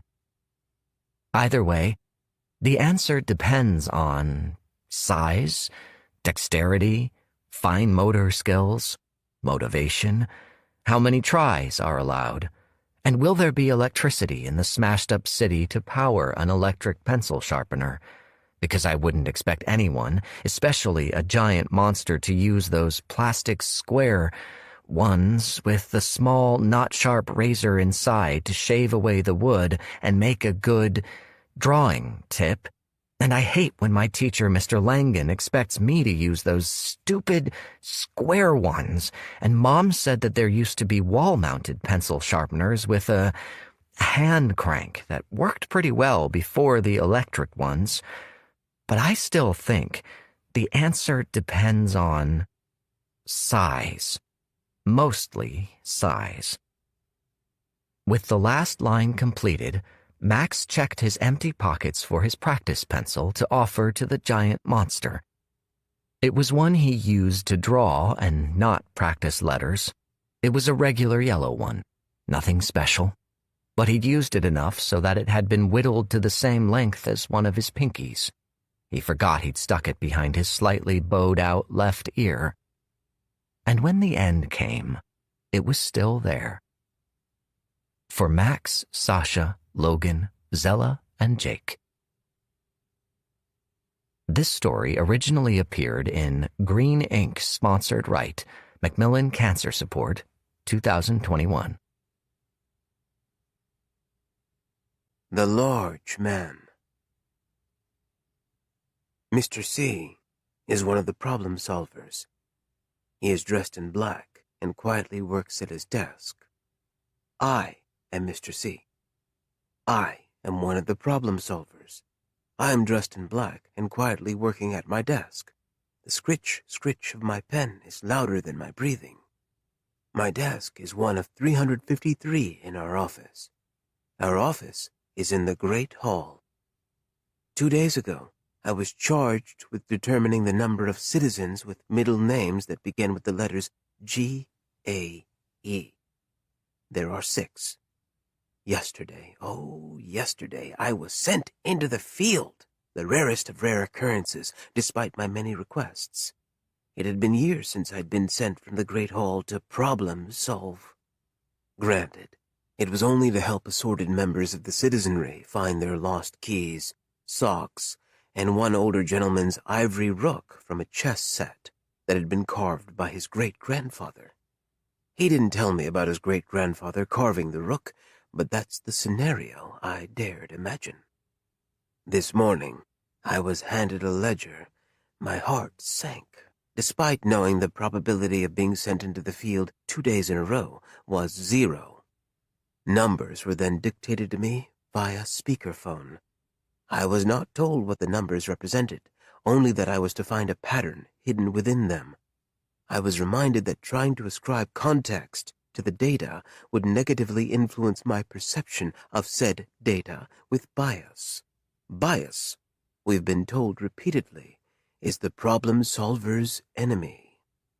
The co-workers to my left and right, Ms. Longfield and Mr. Demmett, peer at me over their dusty tomes, their great works of literature, so they claimed. They hold their books upside down, if the book covers are any indication. I feel them observing my data observation, changing everything. Protocol dictates that I am not to allow myself to wonder if the numbers represent street addresses of physicians who only treat patients felled by incurable diseases, if the numbers are celestial coordinates of black holes that have a craven hunger for worlds, or if the numbers represent the annual sums of unanswered prayers uttered by children in the city. Hours pass like the digits beneath my fingers. My fingers are ink-stained, blue. I try to create more stories for the numbers, from the numbers, but the stories don't take, and my stomach cramps and clenches at my repeated failures. I stop looking for meaning, but still, the numbers do not perfectly fit into any regression models. As it finally occurs to me that these numbers fit into a simple Fibonacci sequence, and as I visualize the numbers spinning into a perfect golden spiral, one with infinite possible meanings and conclusions, there is a cough, a clearing of a throat, an introduction to a new problem. Ahem. Mr. C. She is an assigner. She wears a white suit, squared at the shoulders, and a skinny red necktie spills down her front as though her neck has sprung a leak. The knot is thicker than what is generally customary and makes me uncomfortable. She stands next to my desk, hands folded in front of her. I do not know how long she has been standing there observing me. I have never seen this assigner before. There is no one else in the office. I did not notice that my co-workers had left. The great hall has been cleared.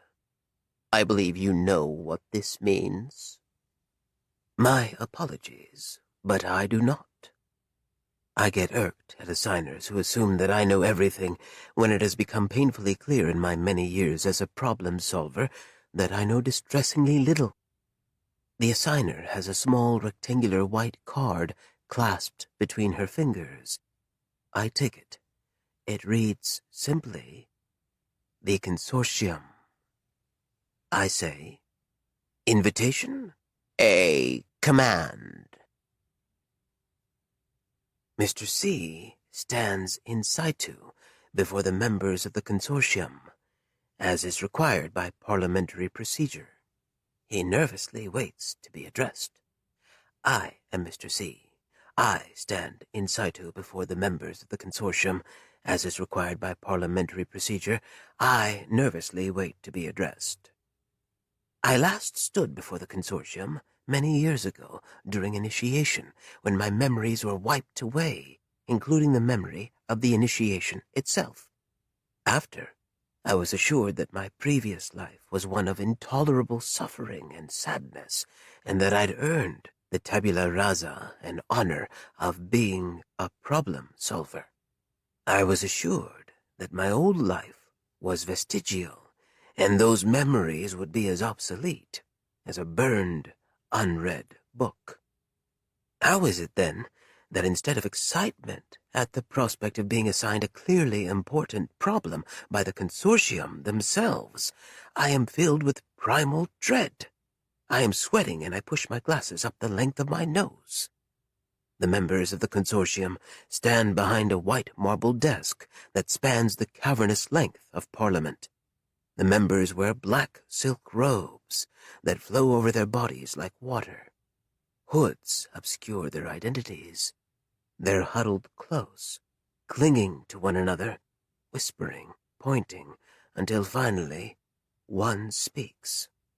Problem solver, we have a problem that needs solving. I cannot tell which member of the Consortium is speaking as they remain huddled and constantly in motion. I say, "At your service." There is a large man. A large man? Yes, he is murdering family members of the Consortium. I don't know quite what to say. My pulse beats insistently against my collar. Horrific! Tragic!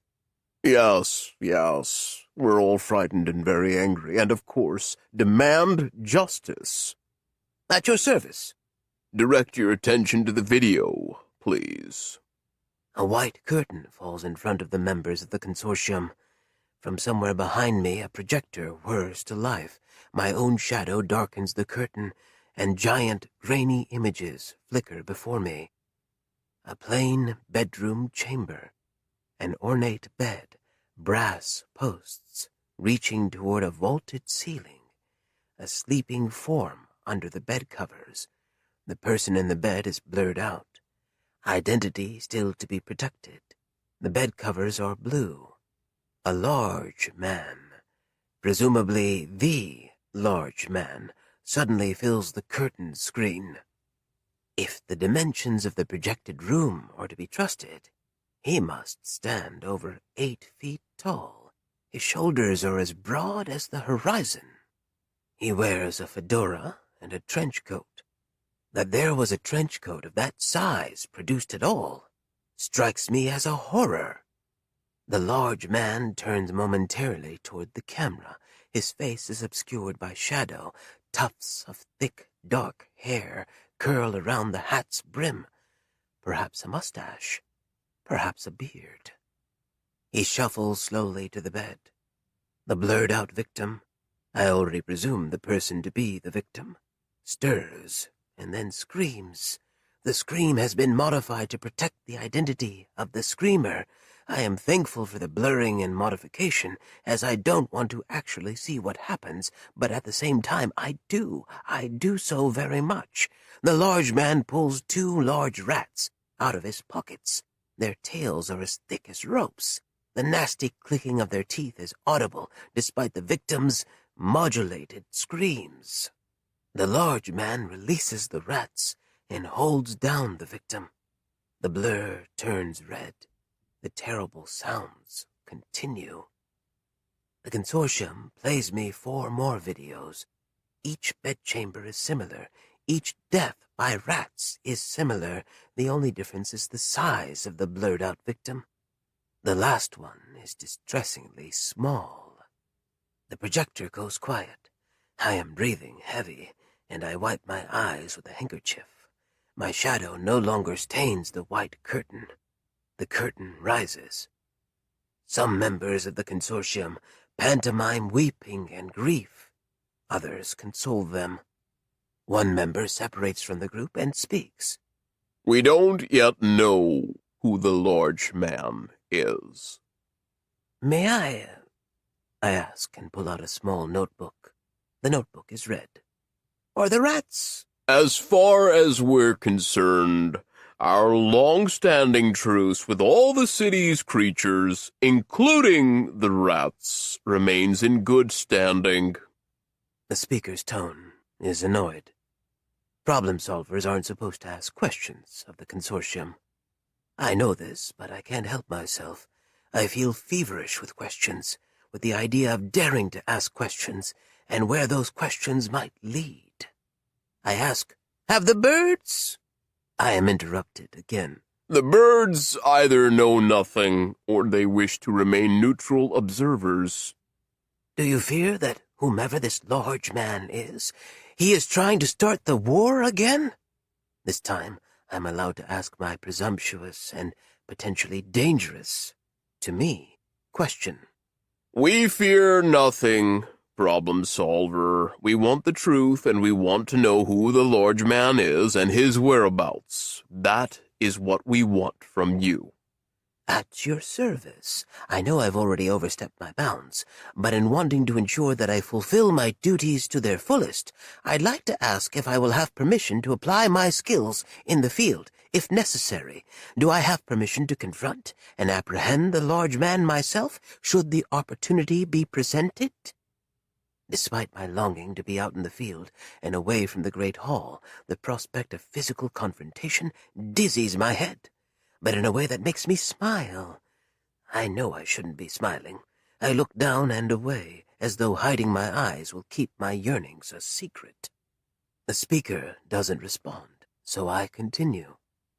While weapons in apprehension, if that is the correct word, are not my forte, I pronounce fort properly as fort, as all problem solvers have been trained to do. I'm quite confident, if properly equipped, in my ability to handle the entirety of the large man problem, as it were. The speaker. Once located, the large man will be confronted by members of the Army of Green. I understand, particularly given the potential diplomatic difficulties involved. I only would like to add— That is most certainly enough. You will do as asked. We will supply you with all the information that you will need.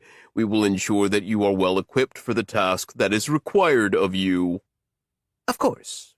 At your service. Mr. C is dropped off at a curb in front of the Great Hall. He carries a plastic container of lukewarm broth and an umbrella, even though it is no longer raining. I am Mr. C. I am dropped off at a curb in front of the Great Hall. I carry a plastic container of lukewarm broth and an umbrella, even though it is no longer raining. The umbrella is my weapon of choice, even if it isn't very much of a weapon at all. Ahead are the great stairs that lead to the Great Hall. Foot traffic is light. The surrounding buildings are brightly lit, but no one stands in their windows to look out at me. Still, I can't help but feel watched, as though I've been marked by my assignment. The only problems that I can never solve are my own. I look down, and there's a dead rat in the gutter. There are always dead rats in the gutter. Its body is flattened and desiccated.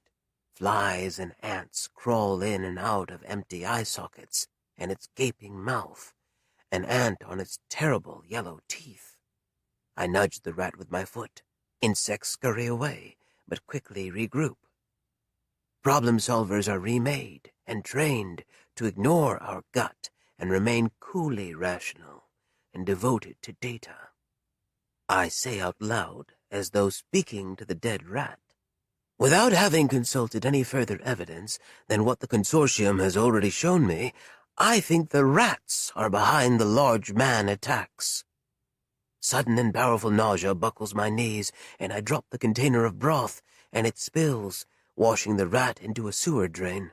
My body quivers, rejecting my announced intention toward bias as toxic, but the nausea ebbs, if not disappearing completely.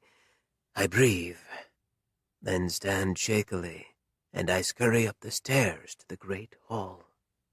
At the top of the stairs, I look back to the street and the discarded broth container, and I shudder with pleasure at the unpleasant memory of the bias-induced nausea. The Great Hall's interior remains cleared. I sit at my desk, which buckles under the weight of a new computer. The screen is in the shape of a crescent moon and pulses with the blue light of its electronic heartbeat. I have been granted unprecedented access to the grid, surveillance video, government files, including the most recent FFCS, Flora, Fauna, Census and Survey, along with the closely monitored migratory analysis, sentience quotients, and hive mind constants of the numerous superorganisms within the city with which we have hard-earned peace pacts. Consumer data, including voting records and political affiliations, employee and banking records. I feel appropriate awe at the infinite gathering of information, and I imagine bytes of data parsed into quarks, and those data quarks are living organisms infesting every corner and crevice of my head. It's a glorious nightmare. The problem that has been assigned to me is extraordinary, and I've rationally concluded that my methods will have to be extraordinary as well. Extraordinary means unorthodox and anti-policy. So I begin with bias, my delicious bias. I begin with the rats. I begin by assuming the rats are behind the murders of consortium family members. I ask myself a question in a voice that crackles like a downed power line. Why not simply murder the consortium members themselves? And I answer, because the rats don't want the consortium replaced. They want them to be afraid, and then be pliable, easily swayed, willing to compromise in the face of the terror of the large man's attacks. The rats know that consortium members can be easily replaced with hardliners who don't have the albatross of loved ones. I smile at this induction, this simply calculated dream of mine. As a problem solver, I've been designed to ignore dreams. I am a human algorithm, a program trained to find glitches in the code. The diamond in the data, and intuition and imagination are words belonging to a dead tongue. I close my eyes. I breathe. I imagine the rats meeting in their secret meeting places and planning their secret plans, twitching their whiskers, folding their little pink hands, and I am there in a corner of the dark underbelly of the sewers with the rats crawling and planning and planning and planning.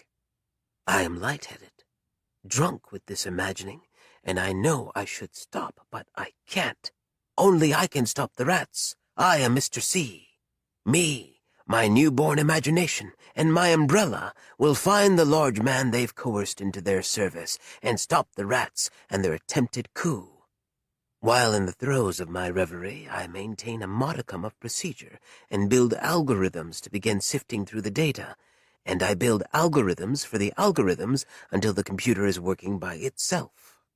On the computer monitor, contoured to nearly wrap around my head, this universe of information collapses down before my eyes into a singularity of a discovery, a singularity of a story. Based in part on the shadowy stills culled from the videos of the attacks, the large man is Wenton Falls, a 95.45% probability match. He is 37 years old, an unemployed union machinist who is described by coworkers as having a fierce temper but unwavering loyalty, twice divorced from the same woman, who has since left the city after changing her name, a cribbage enthusiast, an amateur anarchist who once received a citation for purposefully flipping a one-way street sign so that it pointed to the sewers below. In recent years, he's taken to wearing a thick mustache and sideburns, presumably to hide the facial features distorted by a form of acromegaly, a once rare disease that results in unchecked growth of facial features. 4 other union machinists have the same disease, although they each believe that they suffer alone. Wenton is 2 weeks behind in rent. He was last seen alive purchasing flounders from the market 9 days ago. He is not 8 feet tall. The change in height is puzzling, though perhaps that can be attributed to something as simple as platform shoes. The large man does not move well, perhaps due to shoe-enhanced size. I imagine that Wenton does not move well under the weight of his betrayal and guilt, and the weight of unhappiness.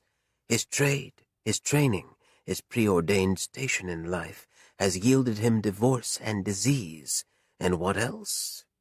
Perhaps he is thinking, why not help the rats? They couldn't do worse than the current tenants of Parliament. No, there's more to our Wenton, and if I were not to follow protocol, and not simply report my findings and his name to the Army of the Green, I would then find out how much more there is to Wenton and his story. If I were to attempt to confront him myself, perhaps a few hours from now, when it'll still be raining, as he tries to sneak out of his apartment's back window, he had returned to his apartment for money, or his fake ID, or a picture of his ex-wife, the one he still loves, but Mr. C is there sitting on the fire escape, the tip of his umbrella pointed at Wenton's barrel-sized chest.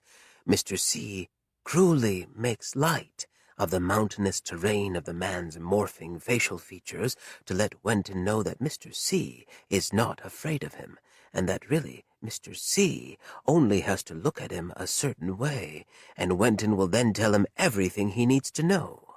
Mr. C lies, telling Wenton that he paid a visit to his ex-wife, the one who already told him everything he needed to know about Wenton, the one with a beauty mark that tickles her upper thigh. Wenton attempts to strike Mr. C, but Mr. C swats it away nonchalantly. Mr. C then tells him that he knows of Wenton's work life spent inhaling and absorbing factory chemical fumes, and Mr. C knows of the years spent flirting with the underground, as though his lifestyle was a child's dare, and Mr. C knows of the unpopular, unwelcomed, and exciting company he keeps, and Mr. C knows his bars and his alleys, and what Wenton likes to drink, and who he wants to fight, and who he wants to fuck, and Mr. C knows that Wenton yearns for something more than what's hidden in the sweet lies of a better life promised within the diaphanous whispers of the rats. Wenton listens and then promises to show Mr. C everything he's learned from the rats, including how feeling pain is better than feeling nothing. The computer beeps harshly at me, and I twitch in my chair, almost falling out of it. I understand the computer's language of beeps. My algorithms found Wenton. There is a 98.4% probability, which is a near statistical certainty, that he is holed up in one of the floating ships in Old Bay. All I have to do, all I'm supposed to do, is make a few keystrokes and inform the Army of the Green of my findings. It's all there. Another job well done. Another to be assigned shortly thereafter. I grab 2 fistfuls of my own graying curly hair, and I let the computer beep at me. Mr. C guides his gondola between the abandoned ships of Old Bay. Mr. C has never been on a gondola before. I am Mr. C. I guide my gondola between the abandoned ships of Old Bay. I have never been on a gondola before. I am doing surprisingly well, I think, with the standing and pushing my boat along with the long oar. My legs feel like rubber. A headache bores greedily into the inner fathoms of my skull, and I've thrown up twice, but I am doing well. The rusting ghost ships of the city's fabled merchant marine past hulk above me, blotting out all but a thin strip of the night sky. The gently lapping water echoes off their bloated tin stomachs.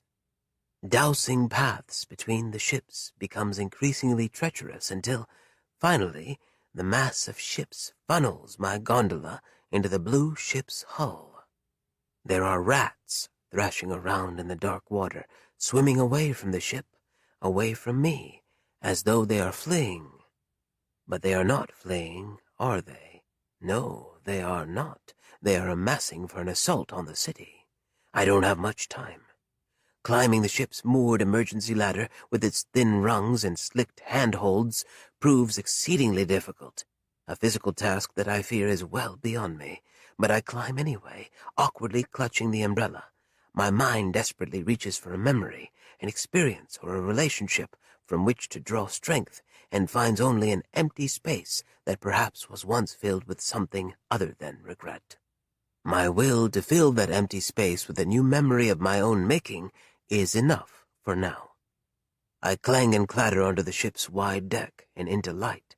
Gusting wind pushes and prods at my unsteady body, but the sky has cleared, and a deep, full moon shines patiently above me.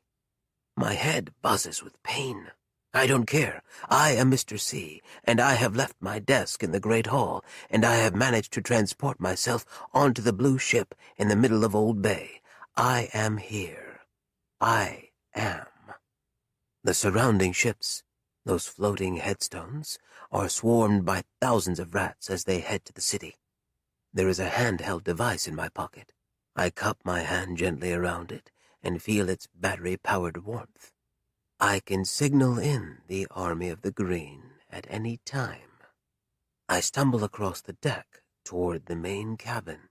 The doorway is a shadow. The cabin door is missing, gone. In the doorway there is a shadow inside the shadow.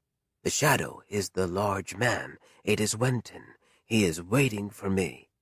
"Hello, Wenton. I am Mr. C, and I insist that you come back to the city with me to face the consequences of your heinous crimes." The large man steps out of the cabin, onto the deck, and into the moonlight. He towers over me. He is larger than the problems that can never be solved.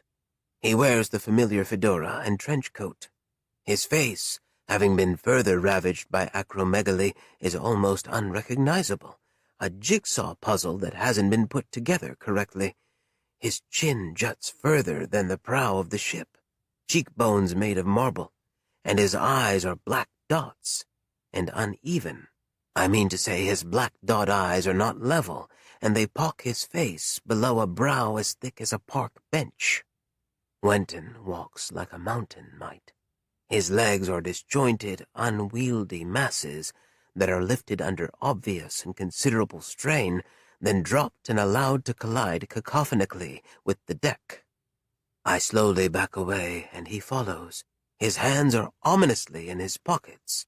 I point my umbrella tip at his face. "Don't come any further, Wenton!" I scream, louder than I intend, and my head nearly splits in two from the pain. "I know you've had a horrible go of it. Believe me, I understand. I understand your suffering and your fears and your disappointments. The disappointments are worse than the fears, aren't they?" I stammer and pause, knowing that I'm speaking in vague platitudes and sentiments, but I believe in the sentiments, and I do believe I'm getting through to him, that he understands me, that someone understands me. "I am not so different from you, Wenton. I, too, yearn for something more. A new reality, yes? I want to be remade, but by my own hand, my own remaking. It's what this is all about, isn't it? For the first time, I've figured that much out on my own." Wenton sways in the wind and doesn't say anything. I watch his hands. My free hand goes to my pocket as well, and the handheld. "Come on, my good man. Let's go back to the city. We can talk more if you'd like. Have a coffee, perhaps some broth. We could do that. You could tell me about your life. I'd love to hear everything about that, actually. I won't judge you. I'll listen. Forget about the rats and what they want, and just come with me." At the word rats, the large man reanimates and steps closer to me. He says, "You don't know anything." The voice is a whisper, but one made out of 1,000 other whispers. It's not an emotional retort, but a cold statement of fact. It's this coldness that coalesces with the disjointed legs and mismatched face that makes me realize what has happened to Wenton. I strike the advancing large man in the head with my umbrella. The fedora tumbles off his head, and pieces of his scalp and face slide off and fall to the deck in strips and chunks. Underneath the skein of what used to be Wenton is a writhing mass of rats. Exposed, the rats themselves begin to break rank and fall to the deck. The large man melts away, sloughing bit by bit and rat by rat. I frantically pull out my handheld, open the emergency two-way line, although I don't know if anyone is listening to me, and shout, "This is Mr. C! It's the rats! The large man is made out of rats!" One rat runs across the deck and bumps against my foot, but it does not attack. It just drops to its side. It appears to be dead. A dead rat. Dead like the rat I'd encountered in the gutter in front of the Great Hall. That other dead rat that was the source of my biased assumption, the inspiration of my intuition, the fuel behind my adventure.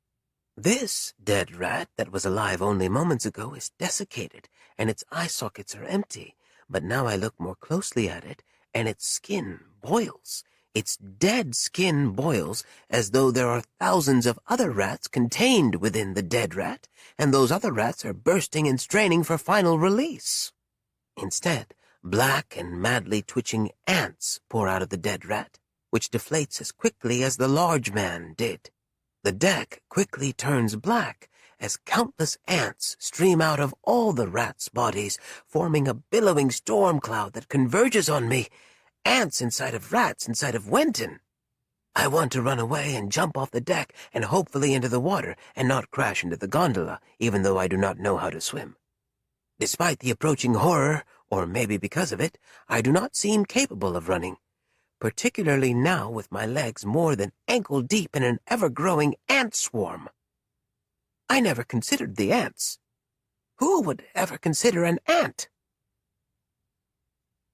Mr. C stands in situ before the members of the consortium, as is required by parliamentary procedure. He is dressed in black and waits to be addressed. We are Mr. C. We stand in situ before the members of the consortium, as is required by parliamentary procedure. We are dressed in black and wait to be addressed. Mr. C once stood before the consortium many years ago, during his initiation, when his memories of a previous life of intolerable suffering and sadness were wiped away when he was first remade. We have remade him again. He will be our legend, forever remembered for his part in the beginning of our greatest triumph. The members of the ill-fated consortium stand behind a marble-white desk that spans the cavernous length of Parliament. The decreased membership still clings to their black silk robes and hoods, obscuring their identities, but we know who and what they are. Problem solver. Now that the war with the rats finally nears the end, we again have a problem that needs solving. We cannot tell which member of the consortium is speaking. It does not matter. We, who are Mr. C, do not say, "At your service," as is required by parliamentary procedure. We begin with the great swarm that issues from Mr. C's mouth. This story originally appeared in Streets of Shadows. Editors Maurice Broaddus and Jerry Gordon. Alliteration, Inc., 2014. The Dead Thing. It's Thursday, and instead of walking with Stacy to the skate park, it's next to the high school, so it isn't a good place for people, especially 7th grade people, especially 7th grade girl people, who aren't in high school to go to, unless you like the smell of weed, rape jokes, and getting cigarette filters and lit matches thrown at you. And instead of walking down the train tracks behind the driving school and to the combo gas station Honeydew Donuts that this late in the day only has plain bagels and stale donut holes left, I decide to go straight home. I feel like I have to go, even if I don't want to, because I worry something bad or worse than the bad that is every day, has happened or will happen to Owen. Because the elementary school gets out 15 minutes before the middle school, and Owen is probably home and sitting on the couch and burning through another bag of sunflower seeds. Eating seeds is how Owen deals with everything. And he deals with a lot, because he's too young to know anything or understand like I do. So he eats seeds because Dad figured out if Owen had a mouthful of seeds, he couldn't ask about Mom or cry as much, so yeah. Sunflower seeds. The ones baseball players eat and spit. And Owen eats so many seeds most days he's not hungry for dinner or breakfast or whatever food you try to put in front of him. And the kid is getting smaller instead of growing bigger, I swear. And what if Owen is watching TV and he accidentally swallows some of the seed shells?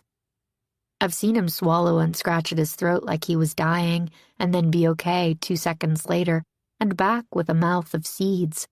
My baby brother, the world's saddest gerbil. Instead of spitting the shells into a cup, or an empty or half-empty can of soda. And he's choking for real, and Dad is passed out next to him on the couch. Or maybe he didn't even make it to the couch today, so I'm going home because that feeling of something worse is stuck down in me. Stacy wants to come with me, but I told her she can't, and it's this joke between us how she never gets to go to my house when I go to hers all the time.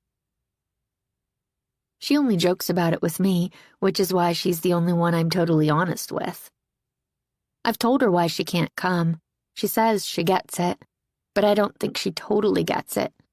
And it's not her fault because she hasn't seen the house, and I mean the inside of the house, because her parents have dropped me off so they've all seen the outside, which is bad. Red paint is fine, but the window frame's white paint is coming apart, and the yard is all overgrown, but like a normal bad. Maybe I should let her come home with me once, and I can give her a tour. And I'd start with the kitchen and tell her, hey, yeah, that's the sink full of nasty dishes and flies as big as grapes, and I keep 2 bowls, one for me and one for Owen, clean in my room, and don't open the fridge, you won't like it. But then I'd point at the walls, which is what she'd probably see first anyway, and using a fancy tour voice tell her that this is where Mom tore all the wallpaper off the walls because she was drunk or high or both, and Dad tried to stop her, but she told him, don't worry, I'll put up new wallpaper and it'll be great. And she said that to him while standing on the stained and splintery plywood, which would be the same plywood we're standing on during the tour, because a few months before, she ripped down the wallpaper she jacked up all the linoleum tile because home improvement, right? It was going to be a big project and make our kitchen look like the ones they show on those home improvement shows. And while in tour mode, I'd whisper so no one else could hear me that Mom was super drunk, or high, or both.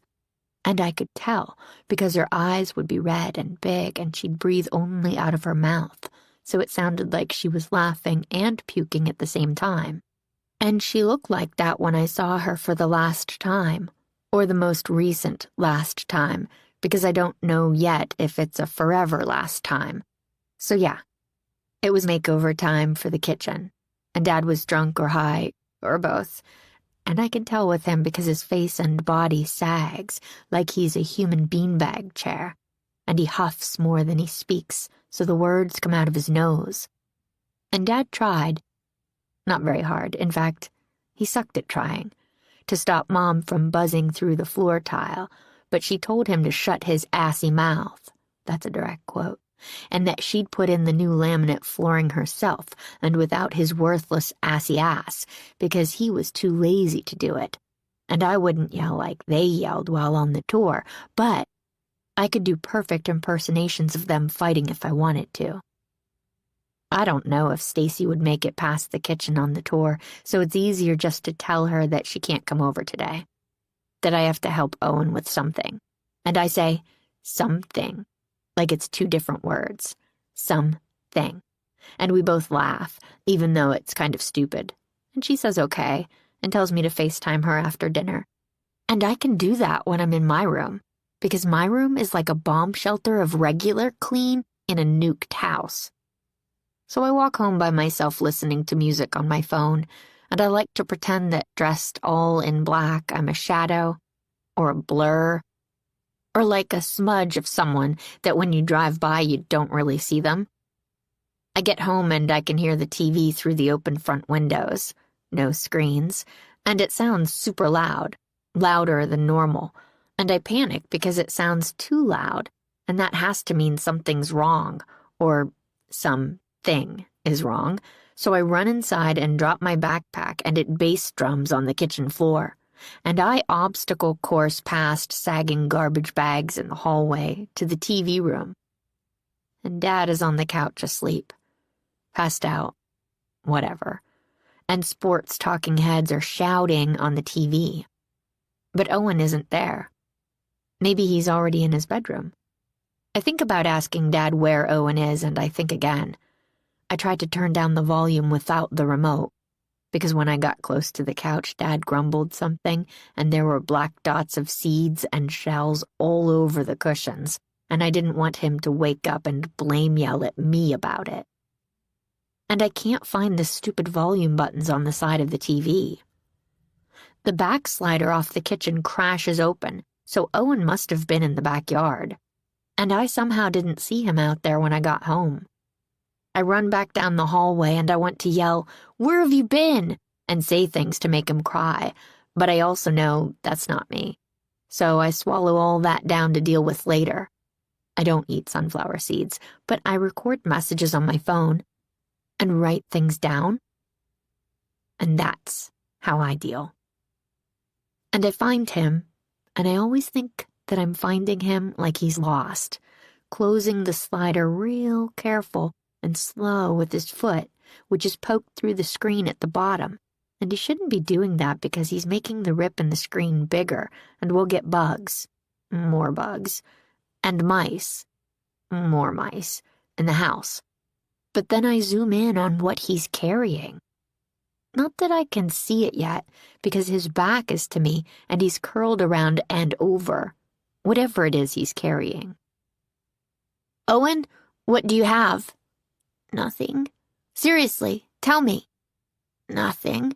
Don't be a shit. I won't tell Dad. Nothing. Did you steal something? You can't be. I found it. Where? Outside. What is it? Nothing. It better not be a mouse or a squirrel or something, or like a shrew. Is it a shrew? You can't keep that in here. It's not. What is it? Tell me. Nothing. I could rip it out of his hands and look inside, but I won't. I could hit him and then take it away from him. But I won't. I don't hit him. Not ever. But that awful, terrible, no-good thought flickers through my brain like someone waving a flashlight in my face. I see myself hitting him, and what I see is more bright than what I normally see. And then it goes dark in my head when I shake the thought away or say, no, no, no.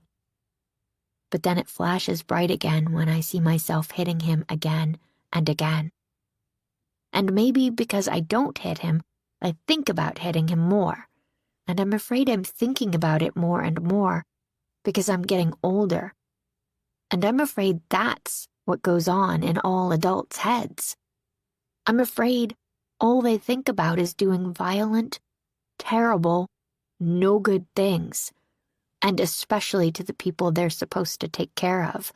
I mean, all the violence in the world has to start in our heads first, right? And I'm mostly afraid I'm thinking like Dad when he stabbed Owen's Nerf dart gun through the plaster in his bedroom.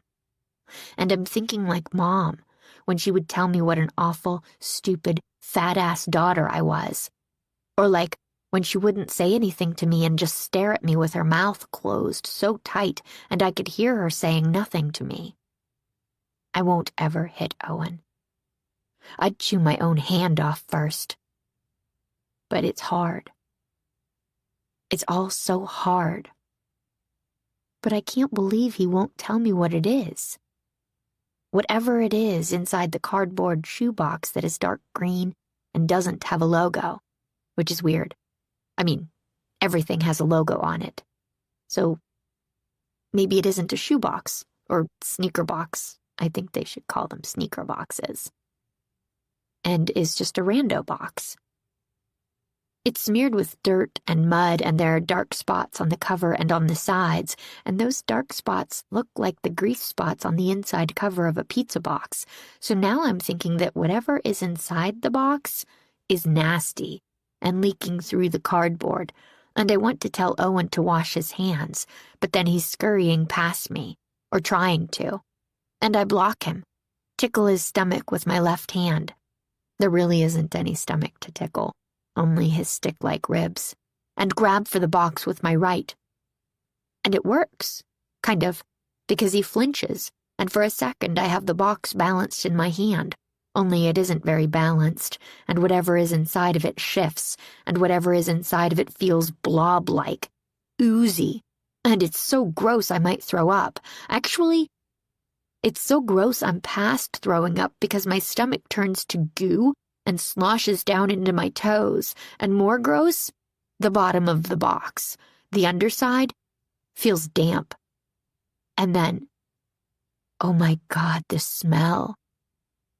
Worse than the smell that comes out of the laundry room on a hot day, worse than the septic tank being pumped, and even worse than opening that garbage bag I didn't realize was full of months-old garbage, because it was sitting in the hall coat closet we never use anymore, and I only looked in it because Dad left the doors open, and I thought it might be the dolls and toys that Manic Face Mom collected in a morgie bag.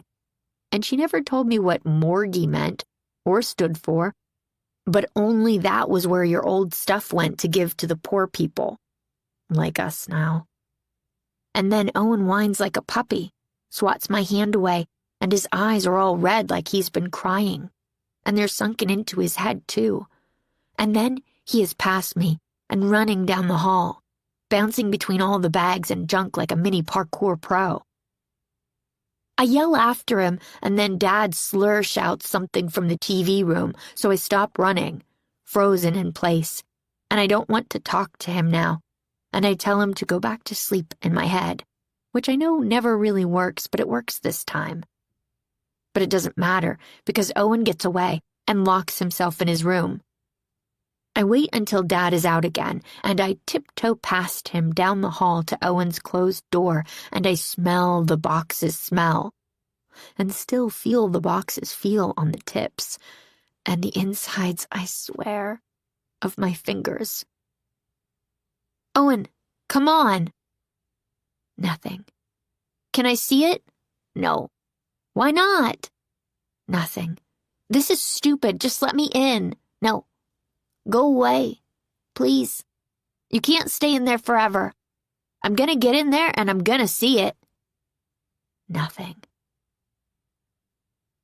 I go to my room and shut the door, and instead of screaming or crying or trashing everything, I neaten, old mom's old word, it some more. The room is already clean, so clean you could eat off it, something old mom used to say with a smile, so it's like straightening or picking up stuff and putting it back where it was, and I'm telling you, neatening is something I never did before Mom left. Before things got worse. When I was Owen's age, my room was a pit and I loved it, owned it, and it really was a beautiful pit. But now it isn't.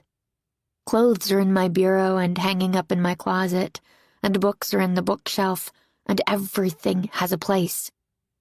The glass in my 2 windows are cracked and have pieces missing, but you can't really see it.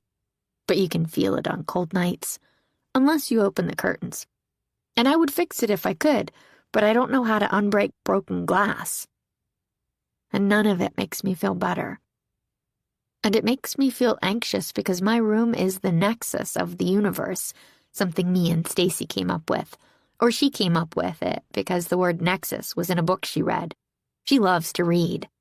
I have too much time to read, so I don't. And I can't stay in my head that long without other stuff creeping in. So I draw sometimes. But most of the time I shut off my brain watching music videos on YouTube, and videos that show ghosts are real, even though I think most of them are faking even if I want them not to be. Or, if I'm not that important to be the nexus of the universe, my room is the nexus of this house, which means I have to keep my room like this, or the worse will get even worse. It can always get worse, and everything will come crashing down. I try to FaceTime Stacy, but she isn't answering, and I hope she isn't mad at me. And I think about making my own video to show her what the rest of the house looks like, besides my room, which she sees every night when we talk. But I hear Dad up and creeping around the house like a creep, and the wooden floors creak and groan and are so tired under him. And then it's already dinner time, or what is supposed to be dinner time, and I leave my room with one of my clean bowls, and I hold it like a shield. And Dad is back on the couch eating Pop-Tarts and drinking beer, and we still have these plastic 1-serving cups of mac and cheese, and I make one for myself. 3 minutes, 30 seconds in the microwave, and add the radioactive yellow cheese dust, and I pour the stuff into my clean bowl. I won't eat out of the microwaved plastic cup because I don't trust it's not melted. And toss the plastic into the full sink because I don't care if the kitchen is clean or not, because the kitchen isn't the nexus. I stand and eat quickly even though the mac and cheese lava burns my tongue and the roof of my mouth. And I think about making Owen a bowl and bringing it to him because a good big sister would do that. But I don't feel good right now, and I'm going to wait him out of his room, like waiting is some action, a thing that I can throw against his door and break it open. But I don't want to wait. I so don't want to wait. I even go into the TV room to talk to Dad. Owen won't come out of his room for dinner. I'll take care of it. He needs to eat. Worry about yourself. Dad, he'll eat when he wants to. Nothing. This isn't going to go well because I know, I can feel it, that Owen shouldn't be in his room by himself with whatever it is he found in that box, that dead-smelling thing. And that's all I can imagine is in the box, some dead thing. And why would he save that? And I picture him just staring into the box at some awful mess that used to be alive. And there's blood, and ripped-up fur, and pink guts, and dark, empty eye sockets.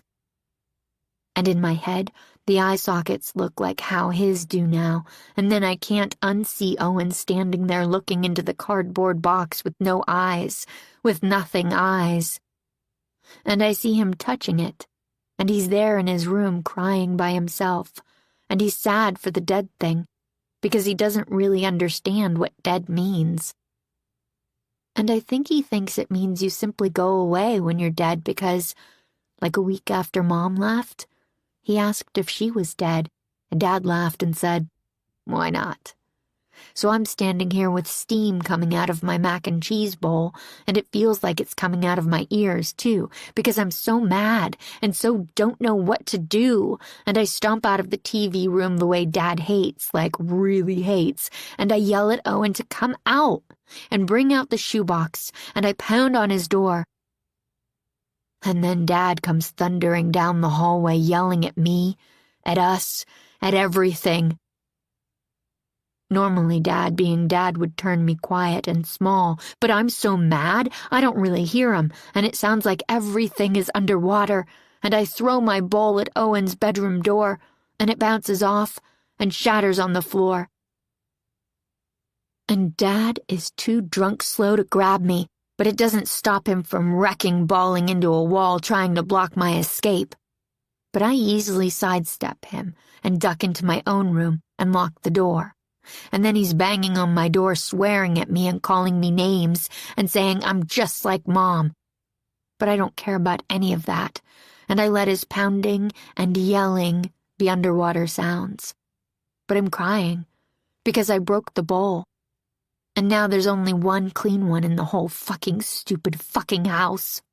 Are you okay, Hannah Banana? No. Sad face emoji. Talk? Can't. Hell, hear me. Heal. No FaceTime tonight. Pretending I'm asleep. That bad? Always. I'm sorry, Stacy. Don't be. Can you sneak out and stay over at my house? Mom wouldn't mind. She says you can stay here whenever. Can't. Why? I just can't.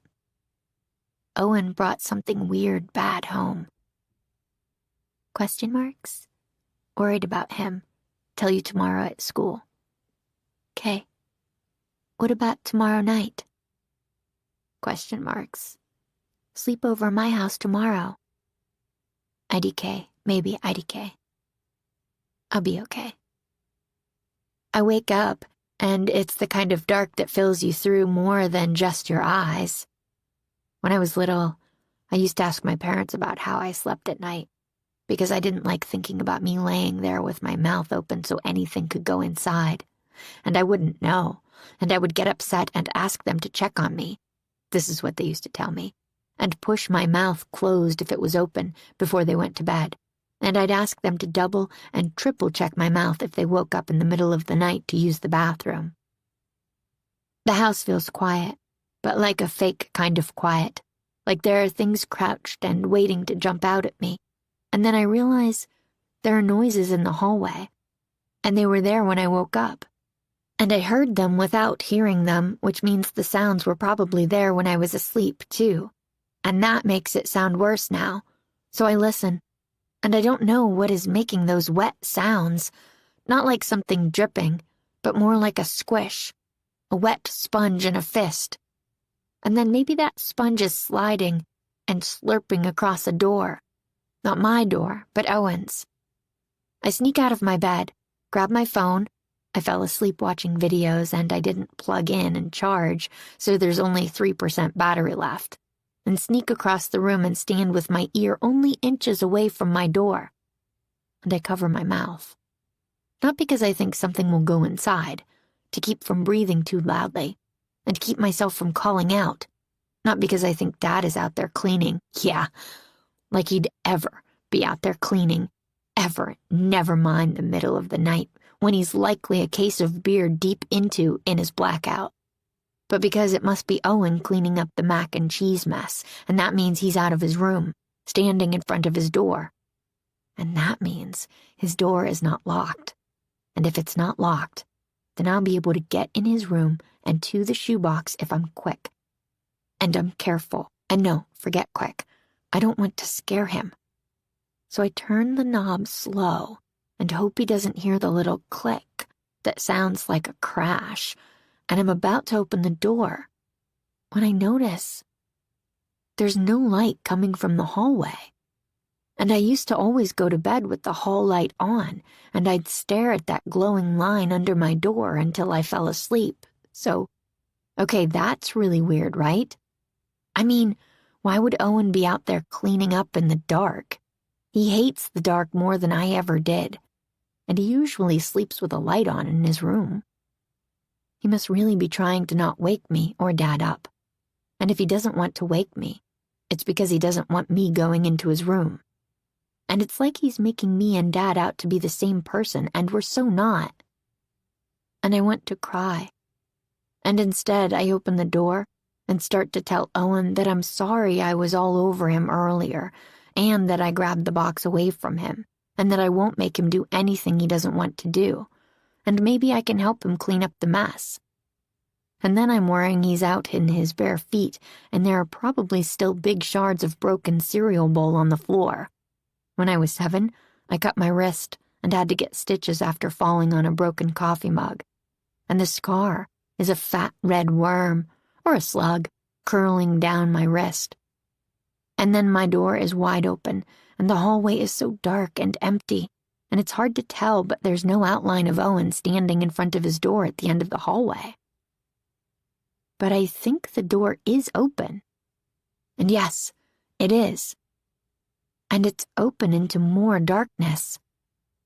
I'm standing there in the hallway, and the wet sounds have stopped, and I hear my ears trying to hear in the silence, and there's a small, muffled clap from down the hall, near the collection of dark lumps that is the broken cereal bowl. At least, I think it's the cereal bowl. And I turn on my phone's flashlight app, and the light it throws is a weird white, like bones on an X-ray. And on the floor is Owen's shoebox, all by itself. I mean, there's no cereal bowl, and the mac and cheese mess is all gone, just the shoebox. And it looks bigger than I remember it. Way bigger, actually. Like it almost stretches from wall to wall in the hallway. And is it a different box? Its color is hard to tell in the flashlight, but I can see some of those damp spots on the cover, and it's a few feet away from Owen's door, and I can't smell it.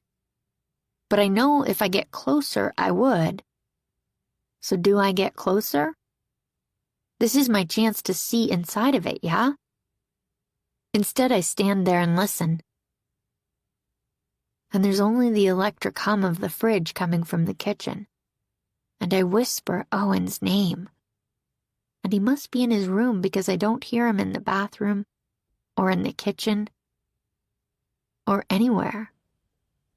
I mean, he was just out here cleaning up the mess, right? That's what I heard, I swear. And I don't know why he'd leave the box on the floor and his door open. And my feet finally shuffle forward. And then the phone flashlight dies. And it's like the house and the world and everything went away and left me floating in darkness. And I blink my eyelids as fast as a hummingbird's wings trying to adjust, and I say Owen's name again, a little louder and a little less brave. And instead of the shoebox, I look where his open door is, and I can sort of make out the door frame.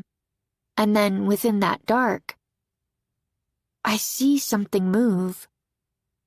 Or I think I do, sliding around the corner, coming out from Owen's room. Or more like the shape is expanding, like how a balloon fills up and it's big, or tall, and it's not Owen, way too big for Owen, so it's Dad. But that's me putting the math of who's in the house together to come up with it's Dad, because I swear it doesn't feel like it's Dad. And I know middle-of-the-night stuff is always weird and wrong and off, but I'm totally awake and totally aware. Like, super aware. Like an animal instinct aware, right? And I can't see Dad, and he doesn't say anything to me, which is whatever, because he's probably drunk. But again, this doesn't seem like what's going on. And now his breathing sounds broken down and not in rhythm, and like real underwater sounds. And he must have knocked the box over, not that I hear it, because the dead thing smell takes over the hallway, and I cough, and I back up and go into my room and shut the door, and run to my bed, and go under the covers. And I leave the light off because I don't want him to know I'm awake. If he's drunk enough, he'll forget or not bother. And I'm always dying and surviving because of his not bother. And the hallway floor creaks with his weight. Then the creaking stops. And it didn't stop in front of my door. And there's a long nothing. The longest nothing. And my mouth is covered, and I breathe through my nose just in case. And then I hear the cardboard box sliding on the hallway floor, slowly, sliding away down the hall, away from my door. And in my head I see Owen, not Dad, dragging the box across the floor and into his room, because it's now too heavy for him to carry it.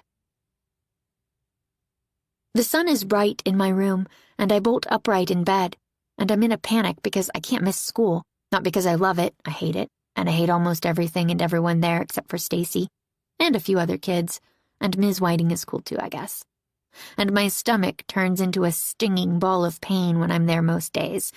But because I stupidly hope doing well in that awful school is my only chance, which isn't much of a chance at all, and I have no idea what time it is, and how could I have slept through my alarm?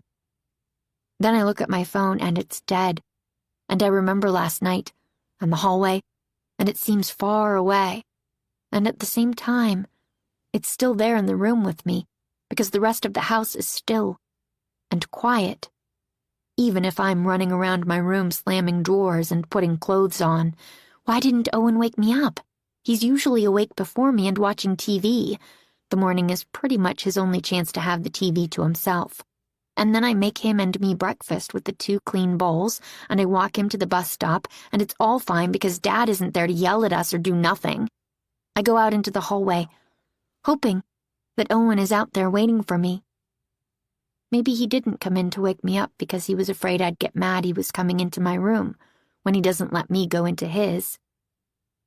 And the hallway and the house is quieter than it was last night, and I tiptoe, afraid to disturb something. And maybe I still should be asleep, like I woke up during some secret hour or time I shouldn't see, that no one should see. Into the TV room, and no one is there, just empty beer cans on the floor, and chip bags, and sunflower seed bags on the couch. And then I dance around the big trash bags and into the kitchen, and no one is there. Just more trash and dish piles and open and empty cabinets. And then I go back to the hallway. Our hallway, and the floor near Owen's door is clear. No broken cereal bowl, no mac and cheese, no shoebox. And his door is open halfway, so I walk toward it. And my stomach is in that ball of pain. And I don't want to go in his room now that it's open. I yell, "Owen, you still asleep?" Nothing. "It's time to get up," We don't want to miss school. Nothing. We'll get in trouble. Nothing. I'm coming in. Okay? Nothing. I stand there, listening. Maybe I can hear Owen breathing or turning in the covers if I listen hard enough. And the weakest, saddest, scaredest, lostest, youngest part of me screams at me to go get Dad. Go get Dad. But I will not, no matter what. And I shimmy through the open door, careful to not make contact with the wood. As my face passes by, I notice there's no evidence of last night's mac and cheese explosion. And I can't remember the last time I've been in Owen's room. And by the looks of it, maybe it has been since Mom left. Maybe it's been for as long as he's been alive. And I start crying because, as bad as the kitchen is, and the rest of the house is, his room is worse. Because it smells like an unchanged hamster cage, and it smells like a dead thing, and I can't see the floor through a sea of trash and toys and torn-up books and clothes and stained underwear and seeds and seeds and seeds, empty shells spit out everywhere, and half-full plastic cups and over-full cups on the windowsill, and seeds, and smaller seed-shaped pellets that I'm afraid aren't seeds and are mouse poops. I've seen plenty of those throughout the house. And water stains on the wallpaper, and his elevated bed frame has no box spring and mattress. They must be on the floor under everything else. And there are cans of Coke on the platform where the mattress used to be, and some cans are on their sides and caked in seeds. And there's one can upside down stuck in the corner of the bed frame, and I can follow the syrupy stain leading down the frame and splashed black on the walls. And I turn away, and I see his closet behind me, and it has no door, and it's full of trash, and I see empty beer cans, and maybe full ones. Does Dad hide them in here? Does Owen hide them from Dad? And I can't possibly see it all. And now all I'm thinking is that I'm going to pull Owen out of here no matter what it takes, and to not let him back in this place. And then the smell again. Like in the kitchen, when he brought in the shoebox, and last night in the hallway. And I wade through the room, whispering Owen's name. And to where I think the box spring and mattress must be underneath the pile of bedding. And I pull away the blankets. And it's the shoebox. But now it's the size of the mattress. And it's the same color, with the same stains. But it can't be the same. It can't be. And without thinking, I scream for Dad. Nothing. And there's rustling inside the giant box, and so I open the cover. And the cover is heavy. But I can handle it. And it feels wet, and damp, and cold. And that cold gets under the skin of my hands, and I hate touching it. But I don't let go. And inside is darkness. Is all the darkness collected and saved. And way down inside I can hear noises, and they are faint. But I can hear the slurping, sloshing wet noises I heard when I held the box, and in the hallway last night, the dead thing noises. And I hold the cover open over my head, and look down, and down, and down. Owen, are you in there? Nothing. Please, Owen? Nothing. We'll go away, okay? We'll run away to someplace better. We'll be okay there. Nothing. We won't get in trouble, I promise. Nothing. I'm coming in, okay? Nothing. This story originally appeared in New Fears 2, editor Mark Morris, Titan Books, 2018. Howard Sturgis, and the letters, and the van, and what he found when he went back to his house. Howard Sturgis received the first perplexing letter from Circe Group in early June. He was in the middle of final exams week. For the weary students, summer was no longer an impossible dream. For Howard, the end of another academic year was a clanging toll of a bell that would one day soon stop ringing. Howard taught mathematics at Bishop Fenwick, a Catholic high school in Danvers, Massachusetts. Having officially retired from public school teaching 3 years prior, Howard supplemented his modest retirement income by teaching part-time at the private school. Howard was 68 years old and was a slight, bird-like fusspot, but a kind one. He couldn't have been more out of touch with youth culture and his students' world, and to their delight, he used earnest phrases like, "Isn't that wonderful?" after computing a derivative or integral. Howard arrived at school by 4:30 a.m. each day, thereby avoiding any traffic on his commute. And he spent the bulk of his before-school hours helping other teachers' students, and by help, we mean he would do their homework problems for them. He lived alone in a small ranch-style house on a wooded lot. He wore wool suits that he dry-cleaned 3 times a year. Howard told his newest colleagues nothing of his family or of his past. Suffice it to say, his joys and regrets were perhaps equal, but never felt equal. Dear Howard, parcel received but no letter.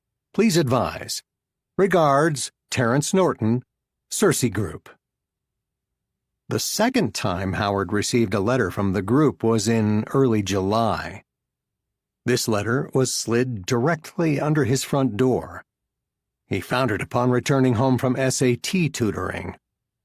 His student had aspirations of being a collegiate swimmer, but she needed to add at least 50 points to her math score. Or so she was told by 3 coaches from 3 different schools in 3 different time zones. She wasn't sure if she wanted to swim in college, but she couldn't tell her parents that, given the collective money and time spent and their emotional investment. And she couldn't tell her parents that she did not like working with Mr. Sturgis. Frankly, he smelled of body odor that lingered in the room like an angry ghost.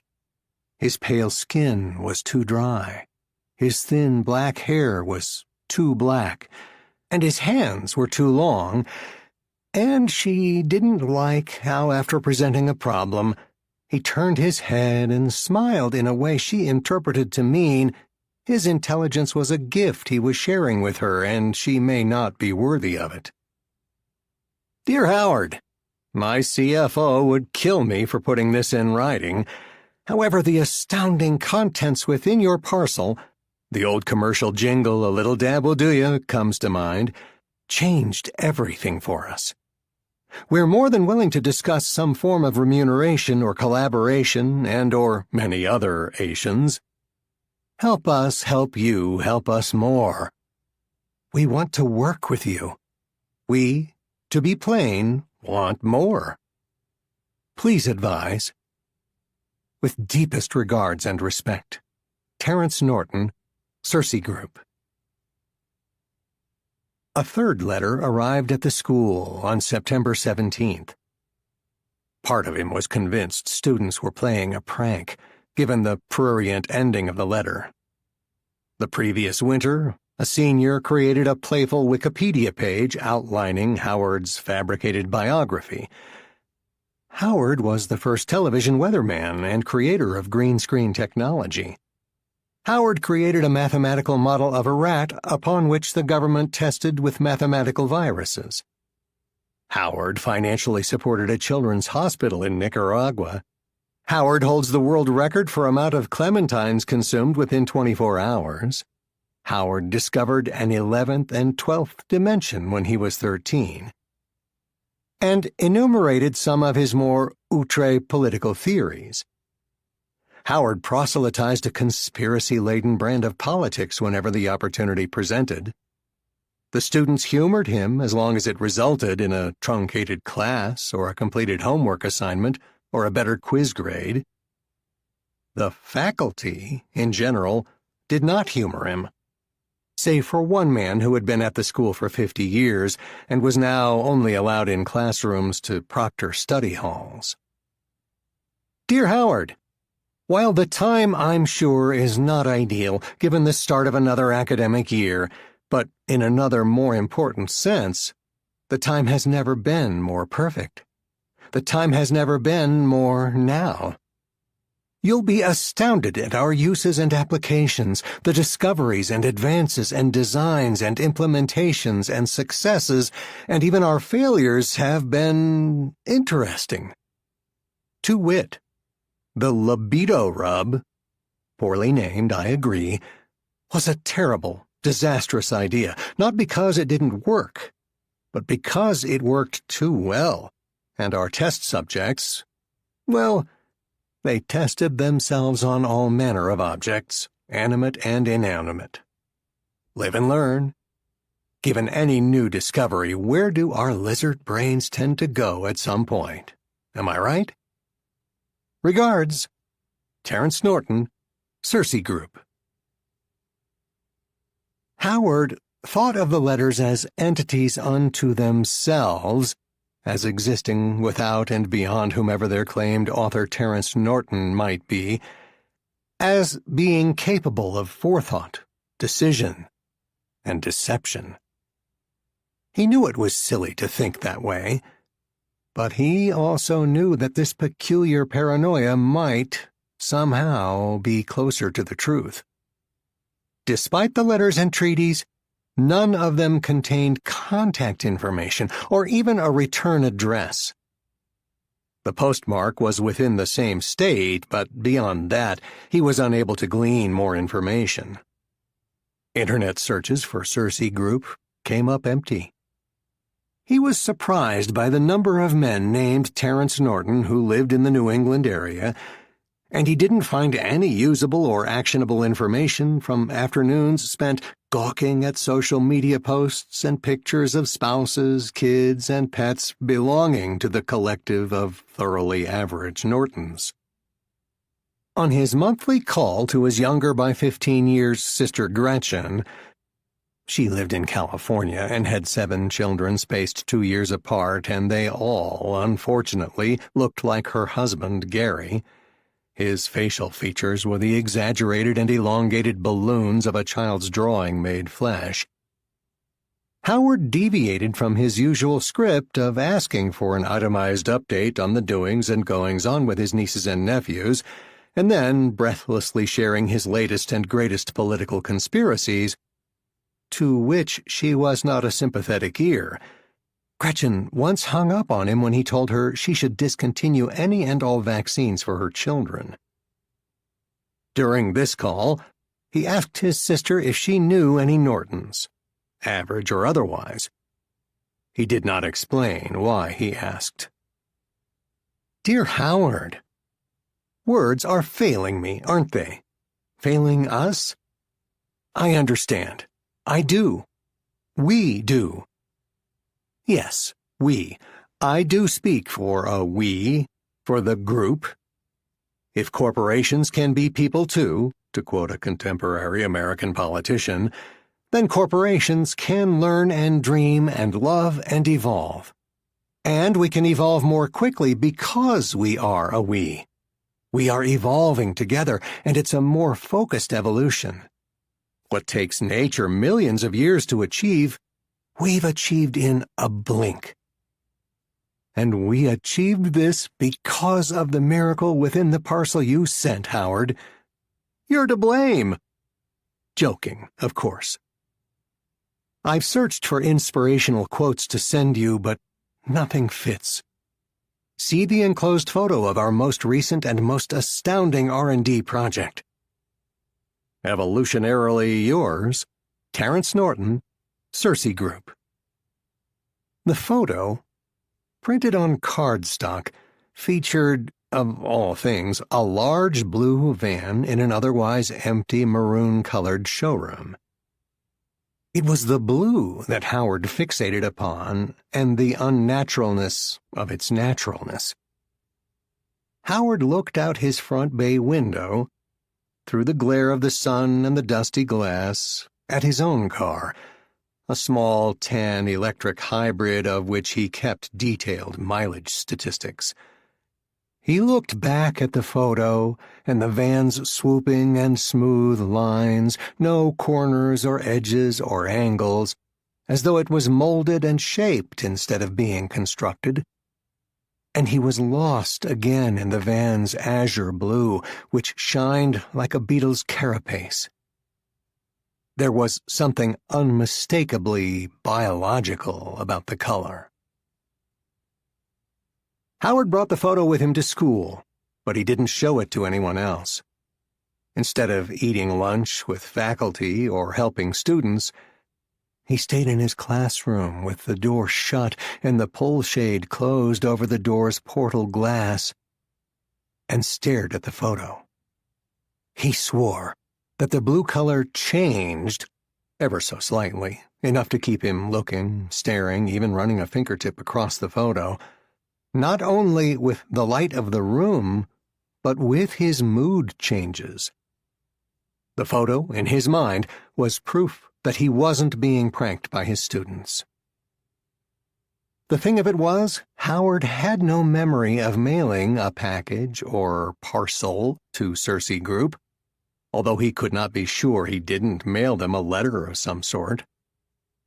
Howard spent his waking hours at home, hours that he would describe as lonely, but not desperately so, scribbling and then mailing, both the postal and electronic variety, all manner of consumer complaint I'm on to you accusations, and promises of boycott, with dizzying detailed financial forecasts of the effect of his purported boycott to a diversified group of businesses, corporations, investment firms, health insurance providers, manufacturers, and even one chain of, purportedly organic supermarkets, all according to the whims and rages of a political Reddit he followed and read religiously, but to which he did not ever contribute. It was possible that one of his letters intended for Corporation X was bureaucratically forwarded to this Cersei Group. But a package? When was the last time he mailed a parcel? He would have remembered that, wouldn't he? Howard was unable to imagine what might have been inside the parcel in question. His mind conjured only images of empty boxes, ranging in size from shoebox to large enough to hold a refrigerator. Howard! A peek at some of the current inner workings. The goal is to go to market. I love that quaint phrase, don't you? ASAP. Branding our R&D projects is not our strong suit. I've argued, in vain, that we need help from focus groups and/or advertisement and PR firms, despite our need for a certain level of, shall we call it, strategic secrecy. Alas, this is confidential, and why we do not communicate via phone or computer, and I trust you'll keep it so. Respectfully and confidentially yours, Terrence Norton, Cersei Group. Below are my comments on the early go at proposed catalog copy. We cannot send copy to design or the digital team until there is final copy approval first, and waiting on word of a possible letter from the president to include as well. And I'm afraid we're far away from the final. We can/have to do better. Terrence. Wundercar. Comment. Still sounds too kid-like to me, and too German. The world's first zero-emissions smart car that customizes itself. Check. A miracle of 21st century renewable engineering. Meet the revolutionary Wonder Car. Comment. Revolutionary is too on the nose. Don't want war association. Pioneering?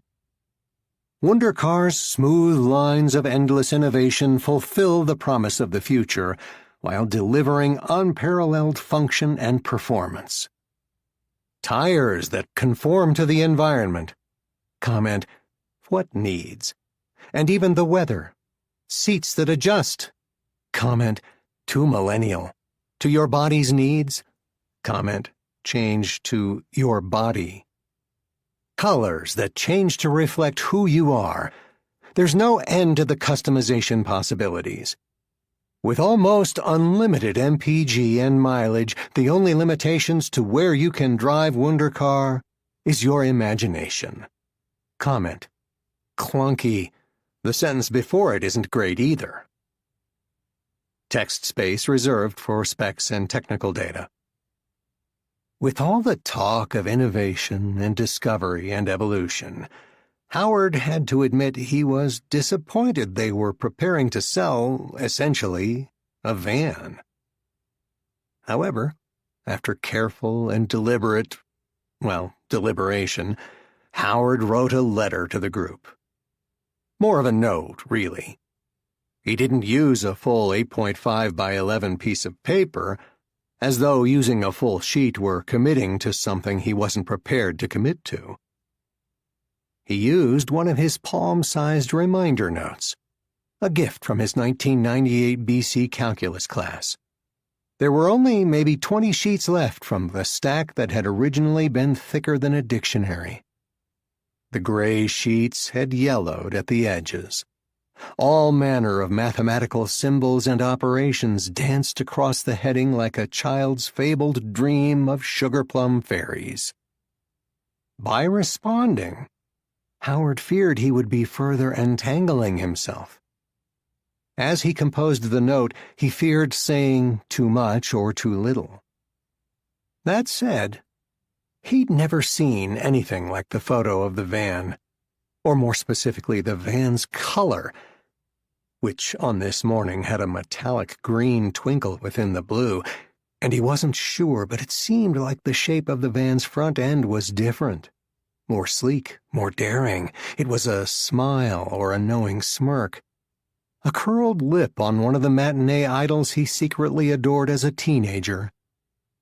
And, coupled with the barrage of strange letters, he no longer thought of his current situation as being a random harassment, as being a mistake. He instead thought perhaps this, whatever this was an opportunity for... he wasn't sure what. If nothing else, his answering the group with a note of his own would prolong these out-of-the-ordinary days of intrigue, which would be more than welcome. The phrase, "This might be your last opportunity," rang in his head until a quieter voice, one that had been appearing more frequently as of late, whispered, "This could be your last hurrah." He decided to be to the point, professional, worldly of the ways of business and marketing, and not a dusty, fearful academic. To be confident, but not overly so. To sound like he was already in the know. Dear Terence, I agree that Wonder Car as a vehicle name doesn't work. I suggest the group search Greek mythology as you did for the name of your company, or search other myths and folk tales for inspiration. Sincerely, Howard Sturgis. Howard left his note on his own front stoop. He placed it inside a plain envelope, and the envelope inside a sealed plastic sandwich bag, as he wasn't sure how long the letter would be outside and there was rain in the 10-day forecast. He considered calling in sick to school the next day. It would have been for the first time in over a decade, to wait and watch, but there was no guarantee his note would be retrieved while he was home. He considered purchasing some form of security surveillance for above his front door, and allowed himself to indulge in that scenario before dismissing it with a tinge of misplaced regret. 3 days later, on a Thursday, upon returning home from school, his note was gone and was replaced by a new letter, the longest one yet, which was nestled in a padded envelope. Dear Howard, when the history of Circe Group is written, you will get a dedication. No, you will get your own chapter. New employees and trainees will forever be extolled to be like Howard Sturgis, though your genius and generosity, your spirit, will never be duplicated. T-shirts and bobblehead dolls will be fashioned in your likeness. I don't think a statue in one of our courtyards would be out of the question. And a fountain. Your statue within the fountain, and the children of our employees will throw pennies and make wishes in your name. Nations will fall and nations will rise, and as our group endures and grows, our corporate songs will be forever sung in your name. Your suggestion to consult or reconsult mythology and or folklore is spot on. It's smart and wonderful and imbued with foresight and wisdom. If only I could convince the rest of us to see our folly and the importance of a name. A rose by another and all that. If it was up to me, I would have you named to our board of directors this instant. Howard, let me run this by you. Perhaps, if you were to come to our complex and make a presentation, it would change hearts and minds and collectively course-correct our branding vision. Maybe even our overall vision for the future of the group. We are not going to stop at simply producing smart vehicles, as I'm sure a man of your, frankly, historic intellect has already surmised. We are going to change all aspects of life and society with our products and improvements upon other products. Our products will become more than a lifestyle. Our products will be integrated within our consumers' very being. Entertainment, communication, fashion, health, exercise, the sleep we sleep, the dreams we dream, the food we eat, the water we drink, the air we breathe, the people we people, and more and more and more. In this, the dawn of our rise, you'll be our eyeglasses, Howard, so we can see 2020. Better than 2020. Your presence within our complex would be an event, sir. Standing room only. The cafeterias and break rooms would be empty. Metaphorical tumbleweeds would roll through the empty halls and offices and cubicles. The applause with which you'd be greeted would deafen strong ears. We would cheer, cry, hug our fellow co-workers, and exclaim in the exuberance of ensured victory.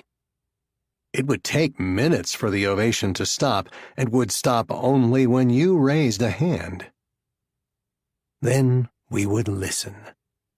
We would be yours. Of course, you could begin your presentation by showing us how you came to be in possession of the substance. You already know we struggle with branding, so yes, we call it simply, humbly, the substance. Where and how did you find it? Did you make it, or discover it, or something else it? Did you realize what you'd discovered when you discovered it? Do you cultivate it on your land, or within your home, in the basement? We've found it grows best in a dark, dank environment. Are you a closet mycologist or any other ologist? Have you used it yourself and discovered its limitless benefits? Have you tried consuming any of the substance? Our results have been hit or miss, to be kind. Can you tell us how handling the substance has changed or improved you? Why did you mail it to us? Have you sent it to anyone else? Should we be worrying about competitors or corporate espionage? Are you looking to enter our group in a bidding war? We are nothing if not prepared to battle. Do you realize that you cannot and will not stop our progress should you decide to not give a literal or metaphorical blessing? We don't mean for that to sound like a threat. Have you told any family or friends or neighborhood busybodies about the substance? Loose lips at a local bar. We are not implying you have a problem with alcohol or substance, not that substance, abuse, or within your faculty room. Sharing some or all of that information would have us eating out of your hands. We would be your putty. No pun intended. Then you could present to us your ideas for naming the supervan, my suggestion, and we would all live happily ever after. And the group will grow and spread from there. I am not hyperbolizing. May I ask this of you, Howard? Don't answer. Allow me. I may. I may ask this of you, and I must ask this of you, given all that has transpired. We will pick you up in the van that has yet to be properly named, and you could experience its wonderness for yourself, and you will come to our complex, and you will have a tour, and you will be the first non-group member to see the growing room. And you will then give the ultimate presentation, a presentation to end all presentations, the one that exists within Plato's cave and the world of forms. And you will be rewarded handsomely, of course. Consultants often can name their own price. I'll name one for you so the group's answer won't be no or to haggle. We do so love to haggle. I've prattled on too long. Howard, we will be arriving tomorrow afternoon with tears of pride and anticipation in our shining eyes. Yours, always yours, Terrence Norton, Circe Group. Howard fretted. He made the mistake of imagining their shining eyes. There was so much to parse from this letter in addition to the quirk of the last line. Tears of pride and anticipation in our shining eyes, instead of tears of pride and anticipation shining in our eyes. Was this a hurried error? Or was it purposeful, if not a literal representation of their eyes? Howard reread the letter's first page, and then he read it out loud twice. Terrence employed an appealing and non-threatening speech pattern and rhythm, the syntax and syllable count optimized. It was a symphony of language working in concert with the environment, the temperature and dew point, and so on. The man hit the loftiest high points of flattery, all of which Howard greatly appreciated, as empty as it likely was.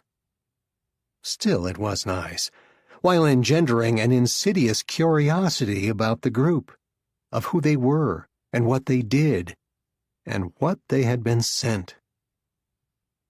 Howard was sitting in his computer nook, and he looked over his shoulder at his little empty house. He briefly took a mental tour of the interior, floating into and through the immaculate, Spartanly decorated, lonely rooms. This vision suddenly had the terrible weight of premonition and futility, and a sadness swelled, similar to, but different in an ineffable way, the shade of sadness that overtook him whenever he considered the inevitable prospect of permanent retirement from education. There, in the near constant quietude of his home, his twilight home, Howard wanted to be picked up, wanted to ride in the magically blue van, and wanted to go to the complex and stand before their crowd and accept their adulation, whether or not it was warranted. What were Terrence and the group going to say or do once they inevitably figured out that Howard was not the source of their parcel and the substance? The mycologist reference and Terence stating the substance grew best in dark, damp environs seemed to be tells or giveaways as to what the substance was. But how could organic fungal matter have yielded the Wundercar? He shuddered, not entirely unpleasantly, at the thought of the libido rub. Perhaps now he had enough information to make the presentation. He could research various fungi online and fumble his way through a speech, maybe even a PowerPoint slideshow.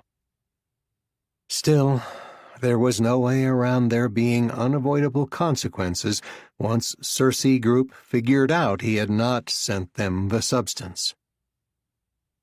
Howard tried deciding he didn't care, and he would deal with whatever he would have to deal with the moment that the reveal happened, and not a moment before, which was so out of character he laughed at himself. He imagined the Wundercar arriving to pick him up, and Terence greeting him with a smile and a hug. Howard was not a hugger, did not like contact, but he would make an exception. Terence, looking like his old high school friend Woody Piacenza, he of the red hair and surprising baritone and freckles and bowl haircut, whom he hadn't seen or heard from in decades, but found himself thinking about at odd moments. He imagined the interior of the Wundercar would be white and clean and soft as it self-navigated through private woods and secret unpaved access roads until they reached a clearing and the complex, which was a geodesic dome full of sparkling windows, and like the Wundercar, it was made of arcs and smoothed lines, and its girder skeleton was visible and the same living blue as the Wundercar. And inside, the complex floors and walls were white and clean, and the hallways were more like tubes, the passageways of a honeycomb, the secret paths within a living organism. And Terence's co-workers were happy to meet Howard, and everyone's eyes shined. Howard didn't like that, but once the image was in his head, he couldn't be rid of it. And the tour went below ground, and the tunnels were tinted red. A healthy red, a blood red, and to the cavernous growing room where the substance was kept in the dark so he couldn't see it, but he knew it was there, so he didn't linger there in the dark, the deepest of darks. And then he was led upstairs to a grand auditorium near the top of the complex, and the roof above them was made out of glass so refined it was as though there were no roof at all. And the group's applause at his introduction was a warm river. And then the lights would dim, the windows self-tinting and going dark, and a spotlight, and his presentation. Only there would be no presentation. Howard would not go with Terence or anyone else. He could not go. He knew this all could be an elaborate prank. A ruse with no greater purpose than amusement for the perpetrators. Or perhaps he was being set up and this group would be making a cash grab next. And yes, he was self-aware enough to realize he'd spent the better part of his later life researching and believing, or wanting to believe, which is the same thing, all manner of conspiracy. Howard considered all these things and more, but he decided what was in the letters was in fact the truth, because it felt like the truth. A terrible one that should remain hidden. Howard folded the 2-page letter and placed it back inside the envelope, and suppressed the urge to hide it or destroy it so that he might be able to feign ignorance as to its existence. Howard then wrote his second and last note to the group. Dear Terence, it is with more than a little regret that I am writing to inform you that I did not mail the group a parcel. Certainly not one with any sort of substance. I may have written a letter which somehow found its way to your desk, but not a parcel or a package. I apologize for not calling your attention to this mistake sooner. I cannot properly explain why I did not. It's, shall we say, complicated. For that, I also apologize. I wish you and the group all the best with your endeavors. Sincerely, Howard Sturgis. The next morning, Howard called in sick to school. It didn't feel like a lie because he felt ill. His stomach churned and stung. Nausea kept him from eating anything more daring than a plain English muffin. He split time pacing through his one-floor home and engaging in fruitless internet searches for information on the group until the morning became the afternoon, until he heard the high-pitched whine of an engine that sounded like his hybrid cars when powered solely by the battery. As the sound got closer, there was a lower-frequency growl at the edge of the audible range, and it made his nausea worse. The Wonder car parked in front of his house. Howard only glanced out of his front window at the blue blur, afraid he would be spotted by the driver and/or passengers. Howard had originally planned to hide in his bedroom and ignore the doorbell, their knocks, and their entreaties, with the hope that once they read his note, they would leave him alone. Plan B. Howard crept through the kitchen and out the rear slider. It was the Wonder car's sound that sent him scurrying across his leaf-filled backyard and into the brush. He crouched and quietly skulked among the fir trees before ducking behind the partially collapsed remains of a stone wall. About thigh-high, he'd attempted to restore a missing section of the wall on his own a few years ago, but one afternoon of lifting stones had been too much for his back. That snaked off deeper into the woods, delineating someone's long-forgotten property lines. Howard found a protected, he hoped, sightline to the Wonder car with its glowing, sparkling blue that gave the appearance of movement, of rippling flesh. The sound of its engine, or the echo of the sound, or the outline of a frequency he couldn't identify or properly hear, or the sensation of the sound on his skin, which permeated into his tissue, into his very being, so that he was hearing without hearing, that unsound was worse now than it was when he fled the house. It blurred his vision and took root painfully in his head. As though sprung from a trap, Terence, he never identified himself as such, but he didn't have to, shot out of the front passenger door and stood triumphantly on the front lawn. He was dressed in non-threatening tan khakis and a white polo shirt that showed off his fit, but not too fit, and tan, but not too tan, arms. His brown, red, and silver beard was perhaps too full, but it gave his vulpine face character.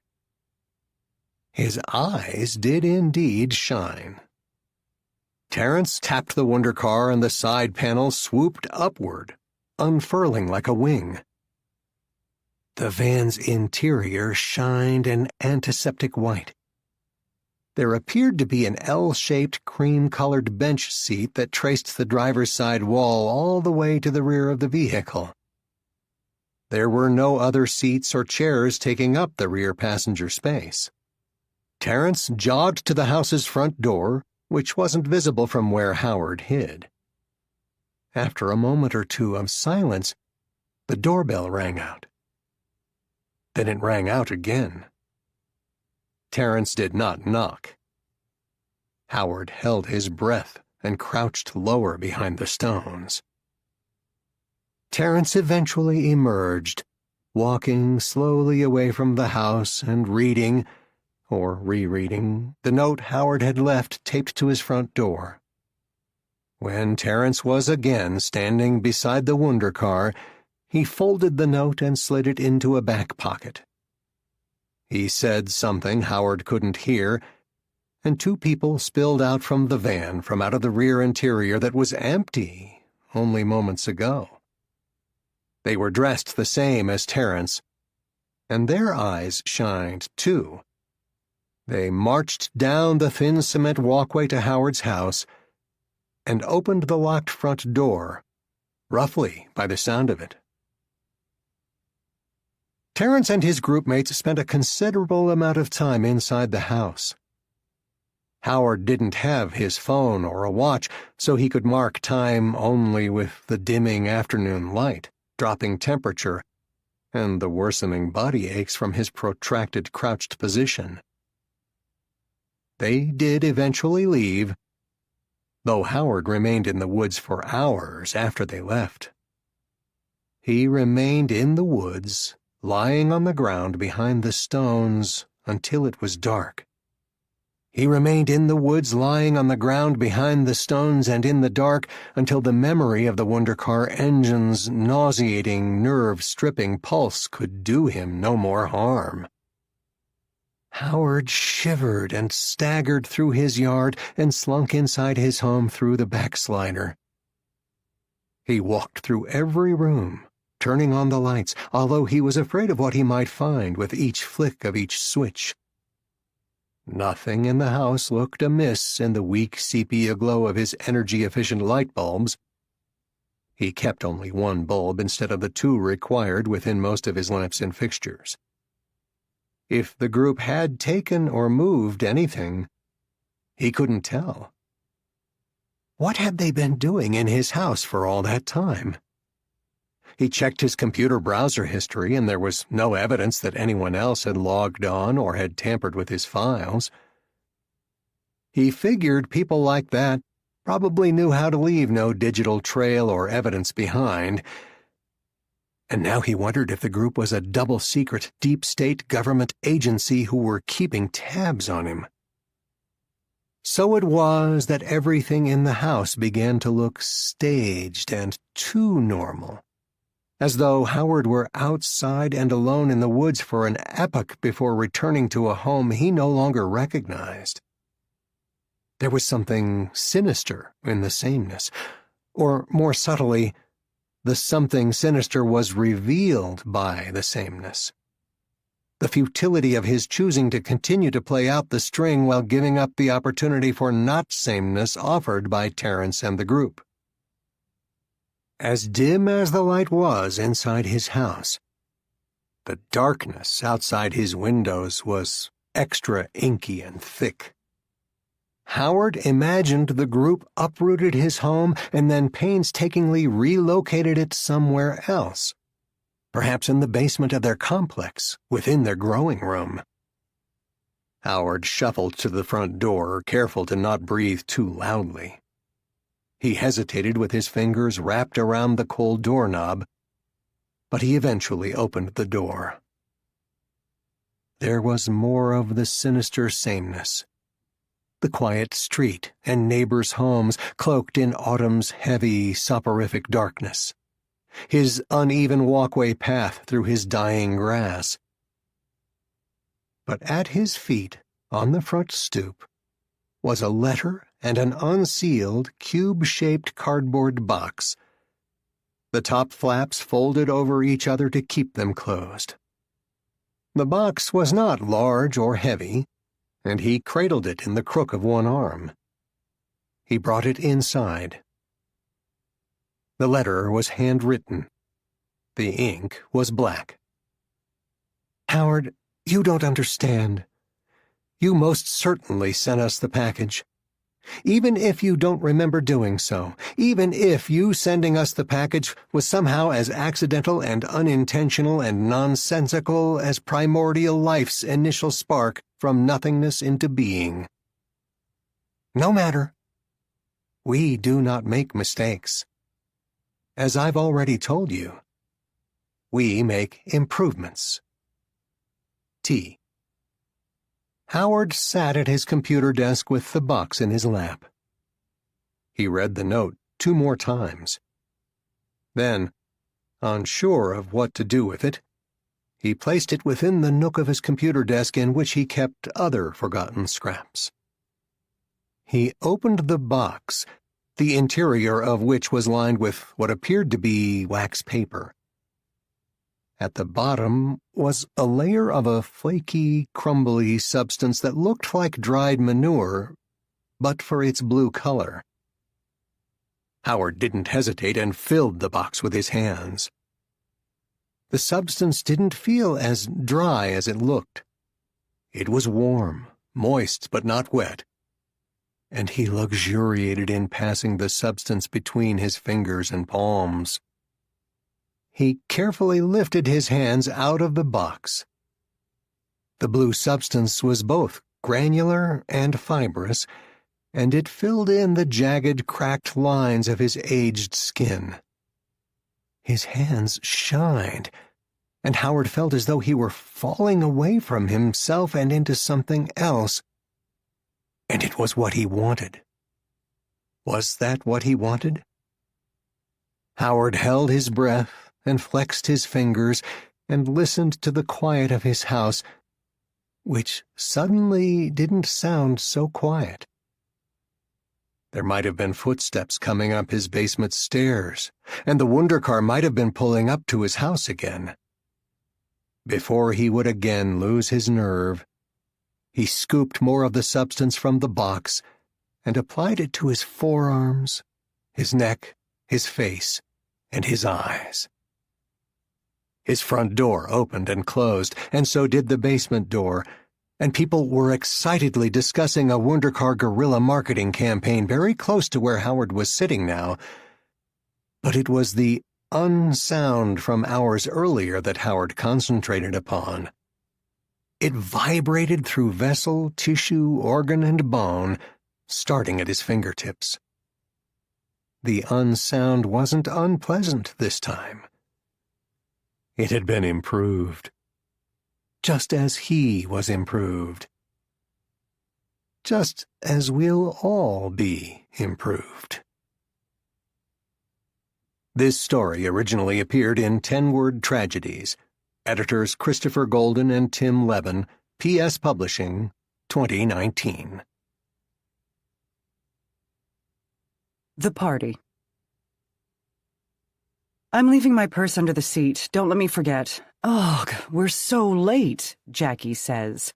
She proclaimed they were going to be late every 5 minutes during the drive down from their apartment near Central Square in Cambridge. You're not driving fast enough, the unspoken accusation. With the prophecy fulfilled, they exit the car. Francis says, "It's fine. No one is late to a party. Look at all the cars parked in the street and driveway. Everyone is here already."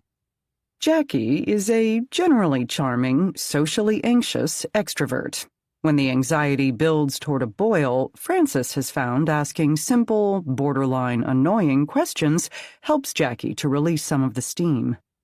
"Who is everyone?" Francis asks. Jackie smirks and narrows her eyes.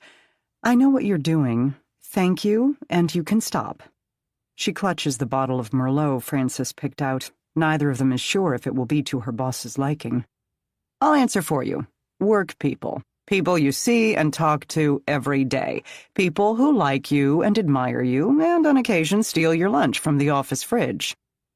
Francis takes Jackie's free hand, her fingers are shockingly cold, and leads her up the long, woods-flanked driveway clogged with SUVs and luxury sedans.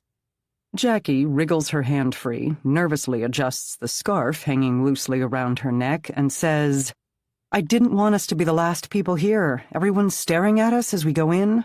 Maybe we should stay outside. You can have a smoke until someone else shows up and we'll sneak in behind them." Francis runs a hand through her shoulder-length, graying hair. "Oh, we're definitely the last ones here." She tries to say it with a smile, or to pluck one from Jackie. "We should go home," Jackie says. "We have this bottle of wine." "I don't like wine. I meant for me." They have been living together for almost a year, dating for nearly 2. They met when Jackie tornadoed into Francis's House of Brews, a small cafe by day and specialty beer bar by night. Jackie ordered a large black coffee to go and accidentally left her phone and purse on the counter. When she returned 20 minutes later, Francis was sitting at a small table with the phone and purse, along with pastries on 2 small plates. She had taken off her apron and put on a black blazer in an attempt to look more like the owner, and less like she'd been behind the counter for the prior 60 hours the place had been open. Jackie missed her conference call, and they sat and talked as she finished her coffee. Jackie returned later that night for a free beer at Frances's insistence. Frances is 51 years old, which is 15 years older than Jackie. There are times when that gap feels like an epoch. She knows Jackie's anxieties are the root of how she is reacting to their lateness, and it's not that she's embarrassed to be seen with an older woman at a work party. However, Frances is tired of the "it doesn't matter if they stare at us" conversations, and tired of her own teen-like insecurities that pick and nag and never seem to go away. "Can't go home now. The work people," Frances pauses here, accentuating the playful, purposeful nickname, "have seen us already." Jackie surprises Frances by laughing. As though reading her mind and purposefully tweaking it, she says, "You're my old lady," and hauls up Frances's hand for a mock chivalrous kiss. The 70s-style ranch sprawls atop the private, hilly lot like an ink blot. Twin floodlights illuminate the cobblestone walkway at the end of the drive and the home's dark brown exterior, which shows, if not its age, then its yearly battles with the extremes of New England weather. Rigorously landscaped shrubs flank the front entrance. Frances says, "Cute, but smaller than I imagined." "Wait until you see inside. She's shown me pictures." "I bet she has." "You're not funny." The front door is ajar, leaking conversation and laughter from the party. "I guess we just go in." "This is your party. You can cry if you want to." Before following Jackie inside, Frances looks behind them. Beyond the floodlights and walkway, there is only the dark. She cannot see the street or the length of the drive. It's a silly thought, one reflecting her own unspoken anxieties of having to be on, of having to, in her mind, justify who she is to a group of strangers, but it's as though nothing exists beyond the house and this point in time. Frances says, "That's what I call an open floor plan." From what she can see from the foyer, the only walls in the house are the exterior walls. An expansive kitchen, dining room, and living room flow into each other and overlap, the boundaries ambiguous and arbitrary. The interior is brightly lit, almost garishly so. Yellows and golds mix with copper and other earthy tones. Elegant, modern light fixtures drop from the ceiling. The massive kitchen island is quartz-topped and has a deep farmer's sink. The wall to their left is all windows and glass, floor to ceiling, offering a view of the lantern-lit backyard. Bookshelves ivy the rear wall in the living room area. Well-dressed revelers fill this space, everyone drinking and showing their teeth. One of the guests rushes over, gives Jackie a hug, waves high at Frances, and within the same breath of the greeting offers to take their coats and wine. The rules of the party house, always to be fumbled through and figured out as one stumbles along. Frances is about to ask if they should take off their shoes, but the younger woman disappears with her arms full of their coats. Jackie is stunning, as always, in her little black dress. Frances wears her threadbare blazer over an untucked white button-down and her best skinny jeans. An older man in a gray suit appears next to them with a tray of red-tinged drinks in tumblers. He explains that it's a cocktail made especially for the party. 4 Roses bourbon, Campari, sweet vermouth, and orange zest. Frances asks if the drink has a name. "It's called simply The End." "As in, if you drink one, it'll be the end of your night?" Jackie accepts a glass with a little bow of thanks. "Festive," Frances says. She declines, as she's driving. She asks if there's any beer, the hoppier the better. The man points her to a lonely table set up against the wall of windows. Upon returning to Jackie's side after the beer run, Jean Bishop, the owner of the house and the CFO of Jackie's company, stands in the middle of the great room and taps her glass with a fork until the party quiets. She says, "Thank you all for coming. I'm generally not one for speeches." The party laughs at the irony, or self-deprecation, as they are supposed to. Frances is self-aware enough to know her predisposition to not like Jean Bishop isn't entirely fair, but thinks, not without some satisfaction, that she is made of sharpened, uncompromising angles, and that she sounds as dry-cleaned as she looks. I'll keep it brief and to the point. Eat? Drink? Jean pauses to sip deeply from her half-empty glass. And fuck, for tomorrow we die. The party in the great room roars and claps its approval. Is the head of HR here? I'd like to lodge a complaint, Frances whispers into Jackie's ear. I don't think that line was in Corinthians, Jackie says. She's clearly more relaxed, having walked through the pre-party fire of anxiety, and she links arms with Frances. At the physical contact, Frances smiles. She can't help herself. She's using the New Living Translation. Why are we here again? She's your boss. Right. You should have told me to say no. Really, you're supposed to protect me from things like this. I failed. That toast was kind of weird, right? Rich white people are weird. She's not like that in the office. Do you mean she's not rich and white, or she's not drunk in the office? Shh. We should go say hi. Those are the rules, right? They wait politely in an informal greeting line that has gathered around Jean, who wears a red sequin gown. A man in a gray suit, carrying what looks to be a straw-woven picnic basket, comes by asking for cell phones. Most of the people around them hold up empty hands, signifying they'd already complied with the demands of the basket. Jackie looks at Frances expectantly. Or is it questioningly? Frances cannot tell. Earlier, Jackie made a show of leaving her purse and, apparently, her phone under the passenger seat. Did she know this phone request would be made? Frances says, "There's no way in hell I'm giving up my phone." Jean steps between them and says, "Putting phones out of reach is one of my office rules when we have meetings. I'd rather people fully engage with one another without distraction. Hello, my dear." Jean hugs Jackie quickly. "I'm so glad you made it." She holds Jackie at arm's length and drinks her in. Jackie apologizes for being late, muttering something about the drive being longer than they anticipated. Jean turns her attention to Frances and says, "I've heard so much about you, Frances. It's wonderful to finally meet." They hug, and Jackie widens her eyes, clearly enjoying Frances's discomfort. "It's very nice to meet you too, Jean," Frances says.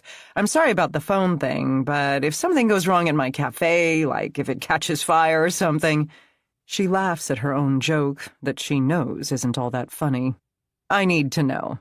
Of course. But even if it did go up in flames tonight, God forbid, we know it wouldn't matter, since the world is ending tomorrow." Jean laughs. "I guess that's one way of looking at it." Frances drinks from her beer bottle. She's either not in on the joke or is the butt of one. "Oh, Jesus, Frances, I'm sorry." Jackie nervously darts her eyes between the two women. "I don't know how I forgot, but I did. I didn't—" She pauses, gestures at Frances, and speaks directly to Jean. "I didn't tell her there's a theme to the party." Jean's rigid posture momentarily curls. "You didn't tell her?" "Yeah, you didn't tell me?" Frances's voice goes higher-pitched than she intended. She did not want to sound so obviously hurt. "Surprise? I'm sorry. I feel awful. Jean, I don't think I've told you, and it's not a big deal, really, but I tend to stress out and my brain can shut down before gatherings like this." "Oh, Jackie, I'm sorry. I had no idea." "No, it's okay. Please don't apologize. I'm fine. It just takes a little extra work to get me to the party. Once I'm there, I'm always fine, and I have a great time, and I'm usually the last one to leave, right, Frances?" Jackie grabs Frances's hand and squeezes. "Well, I'm glad you're here, Jackie, and please let me know if you need anything.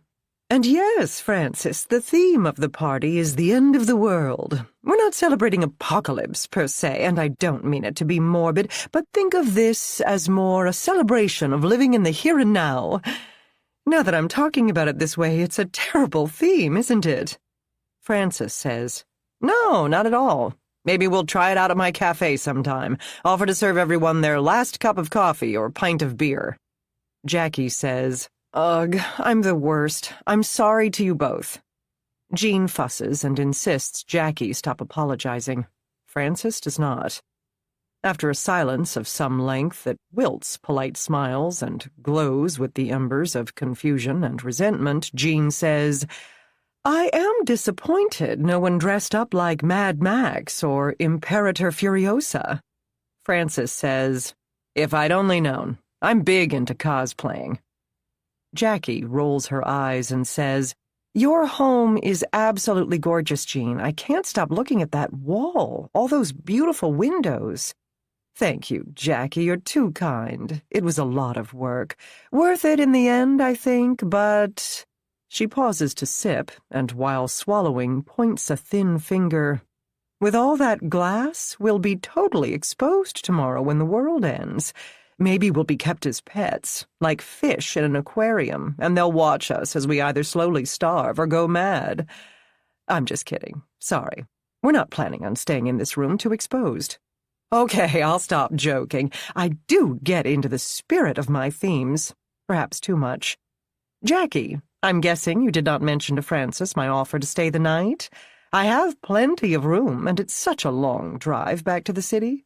And for what? Why didn't you tell me the theme? Francis holds up quote fingers around the theme. Am I making too much of this? I don't think I am. You had weeks to tell me. I don't know. I'm sorry. What do you mean you don't know? There has to be a reason. Did you think I'd make fun of it or say I wouldn't want to go? I really don't know. I don't get how you don't know. I'm not lying to you. You could have told me when we got here. You could have told me when that guy brought you the end drink. Jesus, why not tell me then? Look, I'm sorry. You know how I get before social gatherings, and my answer isn't going to change even if you keep asking. What about the collecting phones thing? You left your phone in the car. I saw you do it. Why not warn me about that? I mean, it's like you brought me to a secret cult party. Seriously? You're being ridiculous. Am I? Yes. Secret cult party was last year's theme. I knew it. Total cult. Work people cult. You have your glass of Jim Jones juice, plus that Caligula toast/speech she made, and the shit about being in the aquarium is more than kind of fucked up. Now you're being a jerk. I can't even deal with you right now. Jackie's arms are crossed over her chest, and she smirks, likely trying to appear more bemused than she actually is. Fine, I'll stop. But there's no way we're culting here overnight. Yes, I know. Give me a little fucking credit. Francis has pushed far enough, if not too far. Their brief but intense argument ran its course from stung feelings to resigned attempts at humor, but is in danger of heading back out toward hurt again. She shakes her empty beer bottle regretfully. If I go outside to smoke, will I be the first one sacrificed? Only if we're lucky. Past the kitchen and down a narrow hallway, Francis finds the bedroom currently serving as the coat room. The ceiling lamp has been left on, but the fog of decorative frosted glass dims the light. The walls above the wainscoting are creamy yellow. The darkly stained headboard, a pirate's flag for the king-sized bed, spreads out before the rear wall. Guest coats and jackets have been carefully, if not obsessively, arranged atop the white duvet-covered mattress. The number of coats is overwhelming. Are there that many people here? And there's something about the way the coats are laid out, like trophied pelts. She makes a mental note to make a joke to Jackie later that she would have been back to the party sooner, but finding her coat was like finding a needle at an archaeologist's dig site. She finds her overcoat right away, though, and retrieves her cigarettes and lighter. Across from the bed, tucked into a corner of the room and beneath a large window, is a sitting area. Plush chair, small bookcase, and a circular, one-post wooden table. Atop the table is... well, she's not sure what it is. The red, lumpen, smooth-surfaced thing is shaped like a strawberry, yet is the size of a birthday cake. Bigger, actually. Francis decides it is a cake as she walks around the bed to the sitting area. With the cake designation clear in her mind, she assumes the red exterior is fondant icing, but upon closer inspection, the surface isn't smooth. The longer she looks, the more organic the thing appears, although there is no sign of stem or stalk. There are random patches with small raised bumps and with black dot-like pits or pores in its skin. She does think of the outer layer as a skin. Sitting briefly in the plush chair, she wonders if the skin would be as soft as the cushion beneath her, or crusted and hard. There's a sickly sweet compost smell, almost smoky, that stings her eyes with its unpleasantness initially. She quickly becomes used to it. Beneath the object is a porcelain platter or serving dish, and pooled at the object's base is a dark red, almost purple, glistening liquid. Frances leaves the chair but maintains a crouch and maneuvers to the other side of the table, the side facing the window. The skin here is acneed with pustules and weeping sores. Frances stands and shimmies a few fleeing steps away from the sitting area, wringing her hands absently. She doesn't turn on a heel and leave the bedroom. She instead returns to the chair, bends, and reaches a finger toward a section that appears the smoothest, the most unblemished. The surface breaks at her touch, as though it were made of rice paper. Liquid saps out from a fingertip-sized hole. It felt like touching a rotted tomato, only worse, because it is not a tomato. Outside the bedroom, and standing in the middle of the hallway, is Jean. "Did you find everything you need?" she asks. Frances says, "Yeah," and holds up her pack of cigarettes with one hand. She wipes her other hand on her jeans. Witty rejoinders die on the pad of her greased fingertip. "You're welcome to go out back. I left a standing ashtray at the edge where the brick meets the grass. It looks like a tall, skinny bird bath. Can't miss it. The glass doors to the patio are unlocked." "Thank you, I will." Frances walks past Jean, almost pressing against the wall to avoid any glancing contact with her. "I know it's a lot," Jean says, "but my offer stands for you and Jackie to stay overnight. You can have my bedroom if you like. I don't mind." It's a clear, cold night. Unlike being in the city, bubbled within its desert of light, there are stars visible in the sky.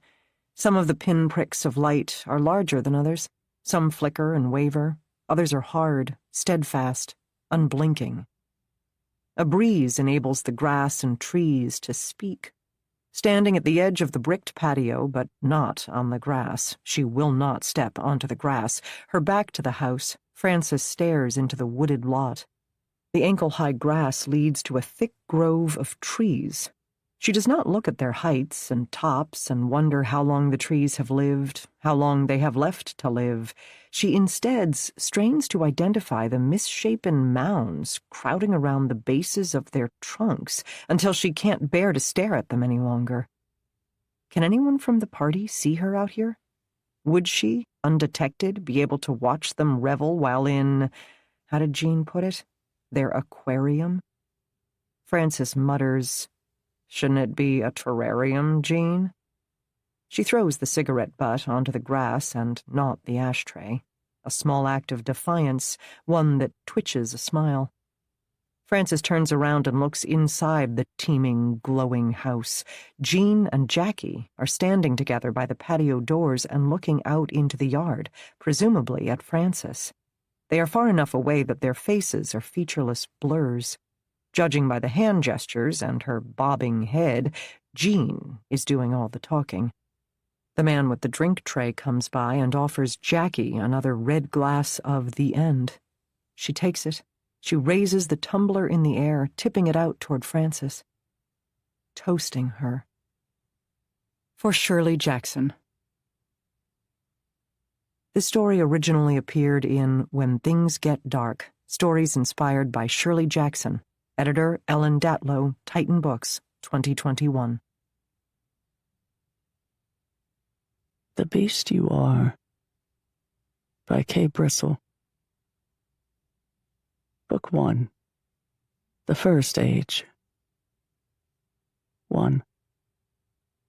There were other first ages before this one. A Beevor village archivist named Spire was a brown rabbit, self-conscious of her unevenly lengthed cornstalk ears, carefully folded under a floppy gray baker's hat that had once been her mom's. She kept meticulous records shelved within the dusty stacks of cavernous Ride Hall. The hall was named after two of the many who had died for Beevor. Spire often wondered what the old goats Kier and Tham Ride were really like. More specifically, she wanted to know what was inside their Ride hearts when they stopped. The tireless rabbit had recently discovered within a basement chamber evidence of a 12th, counting backward, first age. The triptych carved into a block of wood was over 1,000 years old. The images told a familiar story in 3 ages. The 12th was the oldest known first age. Spire suspected there were more. 2. The morning of the ceremony, there were 3 children who didn't know their names would be called later. Mag was a dog, an athletic Spitz mix, 8 years old, bright-eyed, soft-mouthed, with thick chestnut fur. Mag ate her usual oatmeal breakfast at the kitchen table with her parents. She attacked the bottom of an orange ceramic bowl with a serious spoon and bobbed her right leg up and down, tapping a code on the hardwood. Mom pretended to read a dissected newspaper. Dad leaned on the counter, interrogating a cup of coffee. Mom and Dad were nervous. Mag was too, in theory. Mag knew her classmates were already at the Commons, planting family flags and claiming the best picnic spots. She wanted to be there chasing a frisbee with her friends. She daydreamed about how she would outrun them all. "Can we please go early? I'm done eating. See?" Meg held up her empty bowl like it was the winner's cup. Dad tilted his head. Glasses slid down his whitened snout. He said, "There's no need to be in a rush. Today is a solemn day. Today is a dreadful day for some. Today is a dreadful day for many." He amended himself one more time. "For most." Mag said, "But not for all." She knew it was a horrible thing to say. The truth of it was the horror. Mom frowned, a look more sad than angry, and said, "Your ears are always up, Mag," a saying normally uttered when Mag was being cheeky or a pill. When Mag was smaller, she would run her paws over the points of those rigid ears and curl a smile. "I know," Mag said. "I'm sorry. I didn't mean it like that." Both parents raised brows and ears, silently questioning how she meant it. Mom said, "We'll leave in an hour. I know you want to be with your friends, but there's no need to be early." Mag slumped shoulders, a silent protest. The kitchen smelled pleasantly of cinnamon, honey, and apple. Dad shuffled to the table, wincing at his dysplastic hip. He scratched the top of Mag's head and placed her empty bowl in the sink. The kitchen also smelled of more complex animal smells, ones that could not be described in 1,100 lines of poetry. Mag still imagined she was at the Commons, outrunning everyone, outrunning everything. Toll was a toad, 10 years old, with 6 siblings. He was the youngest, skinniest, shortest, quietest, fond of small hats and red stockings pulled over his gentle webbed feet. Toll blinked frequently, as though forever in disbelief. He loved being with his family, especially when he didn't disappoint them, but he preferred the company of books, the thickest ones he could find, even if he didn't understand all the words. This morning, Toll spent extra time in the locked bathroom, tilting a blue beret over his forehead, a slash of color in the mirror. "Still getting ready," he said. His impatient father, a river dog foreman, a boisterous bullhorn of a toad, bellowed, "You cannot live life afraid," and then laughed, an infectious laugh for most, but not for all. Toll did not think fear was a choice. He blinked more rapidly, even though he was the only one who could see him. His sister Pen, 12 years old, was already outside, miming hopscotch on the grass, shouting to the open bathroom window, "Come on down! It'll be okay, my Tolly." When Toll didn't open the door, Dad left for the commons in accordance with the fevered will of his other children, pulling a wagon overflowing with food and games Toll didn't want to play. After a short time of grace, Mom gently rapped on the bathroom door. She was older than most moms and had seen more, which was why Toll assumed she was so kind. He opened the door, the beret twisted in his hands. She held out his favorite book, Tolliver's Travels, and said, "We'll find a perfectly shady spot so you can better read this." "I don't want to go." "Neither do I, to be honest, but we have to." Toll said, "I am afraid." "I am too," said Mom. She always shared with her youngest son. Marith was a cat, 14 years old, an unknown mix. When asked, she made claims to Ragdoll and Rex, Calico, and Kimrick, among others. Her father had often accused her of being a liar, and worse. Orange splotches mottled Marith's black and white fur. When the younger children at school stared, she stared back until they looked away. Sometimes she told them her fur-covered skin was a map to a faraway, magical place. Other times, when she needed a reaction different from boring old wonder, she told the children their skins were maps too. And one day, she would collect them, every single one.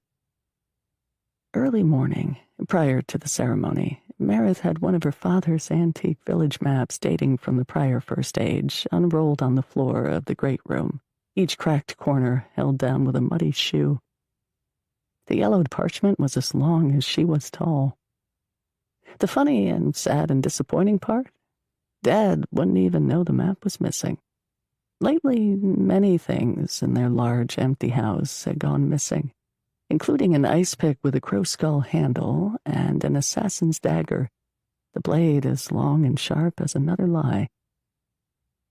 Marith kept most, but not all, trophies and secrets behind a loose baseboard in her room and a trick panel within her bedroom closet. At night, she took the dagger out, mimed parries and thrusts, twisting, turning, slashing, stabbing, learning what it could teach until the hungry blade grew tired of her games and tasted her blood.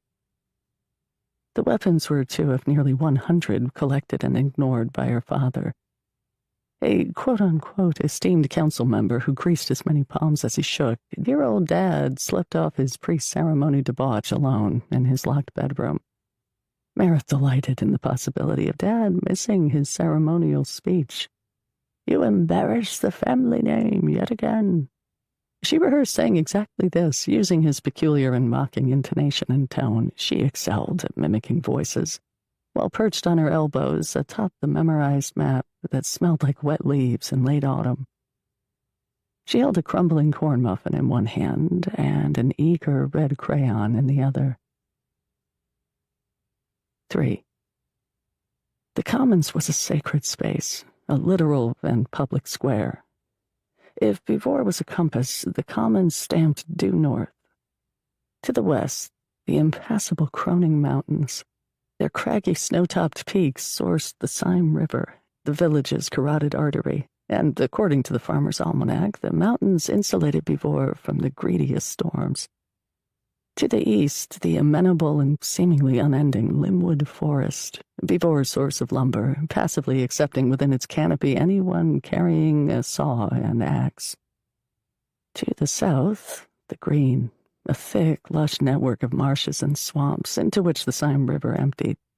Every schoolchild in Bivor learned the green cleaned the water pumped through the heart of the village, and that water journeyed until it fed the clouds and storms roiling in the distant southwest, and those storms flowed north and blessed the crowns of the Croning Mountains with rains and snows, so the water may continue to run free through Bivor eternally. What is to the north? Well, there was a proverb with varied applications and meanings. Winds from the south die in the northwood. 4. The ceremony officially began at noon. Revelers arrived at first light. Villagers dressed in their finest, except for the Cult of On adherents who wore monochromatic robes, the colors correlating to enlightenment level achieved. And they carried white latex masks to wear later, featureless but for 2 eye holes and a small mouth slit for breathing, and whispered conspiracy. Most villagers did not engage with cultists during the ceremony, ignoring their longtime friends and neighbors, because the cult used this day to aggressively recruit, their growing numbers impossible to ignore. With permission from the mayor, the council, the Rotary Club, the pernicious Cult of On, the academics, the writers and actors guilds, the farmers, assorted labor groups, including the loggers, smiths, carpenters, and electricians, Spire the Archivist opened the afternoon-long ceremony marking the beginning of the end of this first age. Her speech, neither flashy nor falsely modest, detailed her momentous discovery of the previously unknown first age. The applause was neither reverent nor enthusiastic, and was somewhere in the disinterested middle. She thought, no one appreciates the great and terrible yawn of history. Everyone gathered in the commons had only a mind for the monster. More speeches were made through crackling loudspeakers. Councilman Ford Grom arrived, disheveled, and late for his speech. He insisted on making his forgettable, regrettable remarks. The only laughter from the audience came from between his daughter's snarled lips. Throughout the afternoon, villagers shared food and drink and nervous well-wishes and aphorisms, promises of brighter days. In the bustling common, a temporary market filled baskets and mugs and emptied pockets. Performers plied their arts on ramshackle stages. The old complained about what entertained the young. The plays, songs, and dances were earnest, anxious expressions of joy, and there were biting satires and melancholic laments. The hope we associate with art and expression faded with the daylight hours, as though the shadow of death would lengthen to encompass everyone on this day, not some nebulous future day that could not be seen or believed. Mayor Gib Grine, a gray squirrel who favored an obstinate monocle that refused to remain properly pinched between brow and cheek, had earlier boasted about prosperity and a forthcoming technological golden age, a television in every home and rhubarb in every pot. Mayor Gib Grine, his tail sprouting from the back of his tailored trousers, had endured the traditional good-natured jeers and grumbles from political rivals and the disruptive chants from cultists. Now, glowing in the fading sunlight, he again stood before the hushed village. By this time, tents had been dismantled, blankets folded, picnic baskets packed up. Carts and booths and anything on wheels retreated to the safer southern border of the commons.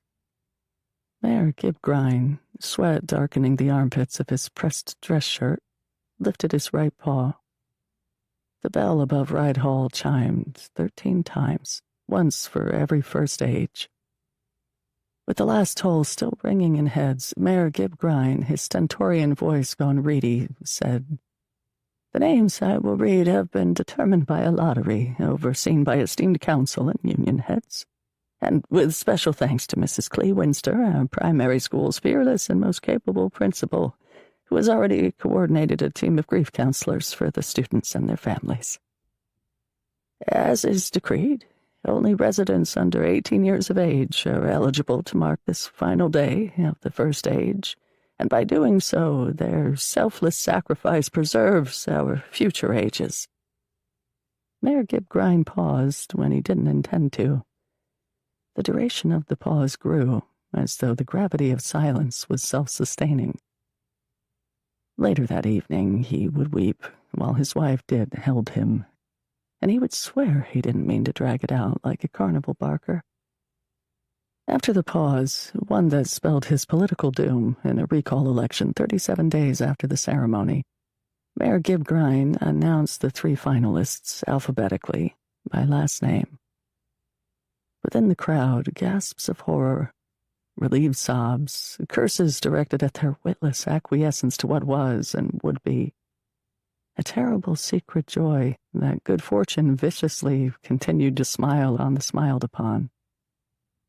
Some villagers collapsed to their knees in thanks, some in shame. Parents hugged their children gone still as stone under the Gorgon gaze of truth. The monster finally real to them, even though it had yet to arrive. From two isolated families, tears and shrieks, and a repeated word, a command, negation, desperate plea. No. The cultists folded their heads into their masks, through which eyes bulged greedily, triumphantly. They linked arms in ecstatic, hopeful, fervent anticipation of a prophesied end. 5. At the northern edge of the commons, the three children were to stand on a brick dais and face the north woods. Toll's wailing mom and siblings engulfed him in quivering limbs. Dad shouted, threatened, and had to be restrained. Toll blinked, and he blinked, and said he was sorry, but no one heard him. He gave Mom a kiss, then he gave his blue beret to his sister Pen and whispered, "It'll be okay." There was still a chance he wouldn't be chosen by the monster, but it would never be okay. He pulled his red socks up to his knees and wondered if the red would attract the monster. His walk across the common was long and lonely. The first child to take their place on the dais, Toll stepped onto the circle-shaped engraving on the left and blinked some more. Mag ran in circles, saying, "What did I do? Did I do something? Did I do something? What did I do?" Mag's mother slowed her down and said through tears, "Be brave. Keep your ears up." Dad told her, "You run if you can, if you get the chance. Never mind any of us, we're not worth it." Mag had to be pried away from her parents and carried by village police, 2 brawny Rottweilers and 1 warthog with a missing tusk. Mag was squirmy and strong, impossible to hold still. She stopped resisting when they allowed her to carry the frisbee she'd chased all afternoon. The disc was as yellow as the sun once was, and maybe would never be again. She stepped onto the triangle on the right side of the dais, her legs twitching, itching to run. Yes, Meredith was afraid, terrified, really. At the announcement of her name, her legs went liquid. A bowl of electricity pooled in her gut. Meredith was also thrilled. Something interesting was finally happening to her. As the dim-witted and incompetent officers muscled that bratty, mouthy dog from the lower elementary class to the dais against her puny little will, and as her father, Councilman Ford Grom, pounded his narrow chest, pulled at bent whiskers, shouted the fix was in, demanded a recount, and that hammiest hackneyed clod-hopping actor had the gall, the temerity to say, no Grom would be chaff. Meredith held her paws over her mouth, yet could not keep giggles from spilling out. Her father was an odious, ridiculous creature, one grafted together equal parts family, money, ignorance, aimless, lazy cruelty. He could never focus beyond his own wants, a fatal flaw. Born to cheat and win in a broken system. But it didn't mean that dumbass thought protesting too much and too baldly wasn't right about the fix. Regardless, Meredith sprinted nimbly to the square in the center of the dais. She bowed with a flourish of her arm and tail and a wink for Daddy. The promise of revenge boiled in her heart. Spire the archivist would record Meredith's bow as protest, defiance, a political act, and auspiciously as the true beginning of the next age. The cultists shouted a name, the secret origin of which they claimed to keep and honor. On. 6. The sky shaded purple above the hulking wall of the Northwood trees. If the dazed and sleepy insects of early spring made any sounds, they could not be heard. The 3 children faced the darkening wall of the Northwood trees. They could not be heard. The villagers cried and held each other and consoled and rationalized and said there was nothing we could do. and they covered their eyes and said, "We can't watch, and tell us when it's over," and peeked through their covered eyes and whispered, "Maybe this time it won't come back." And a few wondered, what would we do then? Marith said, "Where's your hat, Toad?" Toll blinked and answered sincerely, "I gave it to my sister Pen. She'll keep it nice." He always answered sincerely, even to questions that didn't need to be answered. Marith said, "You gonna ask it to play with you, dog? Ooh, maybe throw the disc like a decoy, hope it chases?" Meg wanted to growl. It came out a whine. She looked at her clutched frisbee, and for the last time in her life, felt like a child. Marith said, "If it chooses me, I'm going to fake like I passed out, oh dear," as it puts me into its mouth. Then it'll be all bite, scratch, and scratch, bite, and bite, scratch at tongue, gums, tonsils. I'll open a red line down the back of its throat, and it'll taste its own stupid blood. She didn't say, but thought, maybe if I drink its blood, I will live. Her tail wavered like a cobra ready to strike. A rumbling rumor passed through the North Wood. The villagers chorused a held breath. Cultists inched forward to be a little closer to eternity. Rhythmic tremors shook the grounds, percolating screams like kettle whistles. "Fuck you, On!" Marith shouted. Mag snickered and thought, "Run, run, run, run." Toll smiled, resigned to not belonging here. Spire wrote in her notebook, the script hushed and thin. After 30 years and 30 more before that 30, and so on and so on and so on, the impossible happens again. The rounded shadow of a rogue mountain had lost its way and fogged over the sentinel line of the North Wood. Branches and limbs cracked. Infant leaves shuddered, loosened, and plumed, clouding the infant night. Trees swayed and bent and reluctantly parted. The monster, amorphously bipedal, some villagers would falsely remember it crawling on all fours, a Stygian protean mass adorned with the detritus of the living forest. Green, mossy long hair obscured its eyes and maw and stalagmitic teeth, which existed in the long memory of middle-aged and older villagers, and in everyone's nightmares to be. Swinging arms, birthing zephyrs, it glaciered to the dais and the children, grinding the earth under its bulk, the scarring terrible and final. Villagers staggered and fell to their knees. Spire's mouth dropped, along with her pen and notebook. The monocle dripped from Mayor Gib Grind's cheek, the world's largest tear. Mag's parents held pause and watched their daughter's quivering legs and tail and lost hope for her, and for everyone. Toll's father wept and squeezed his children tightly to his chest. Toll's mother whispered, "Please."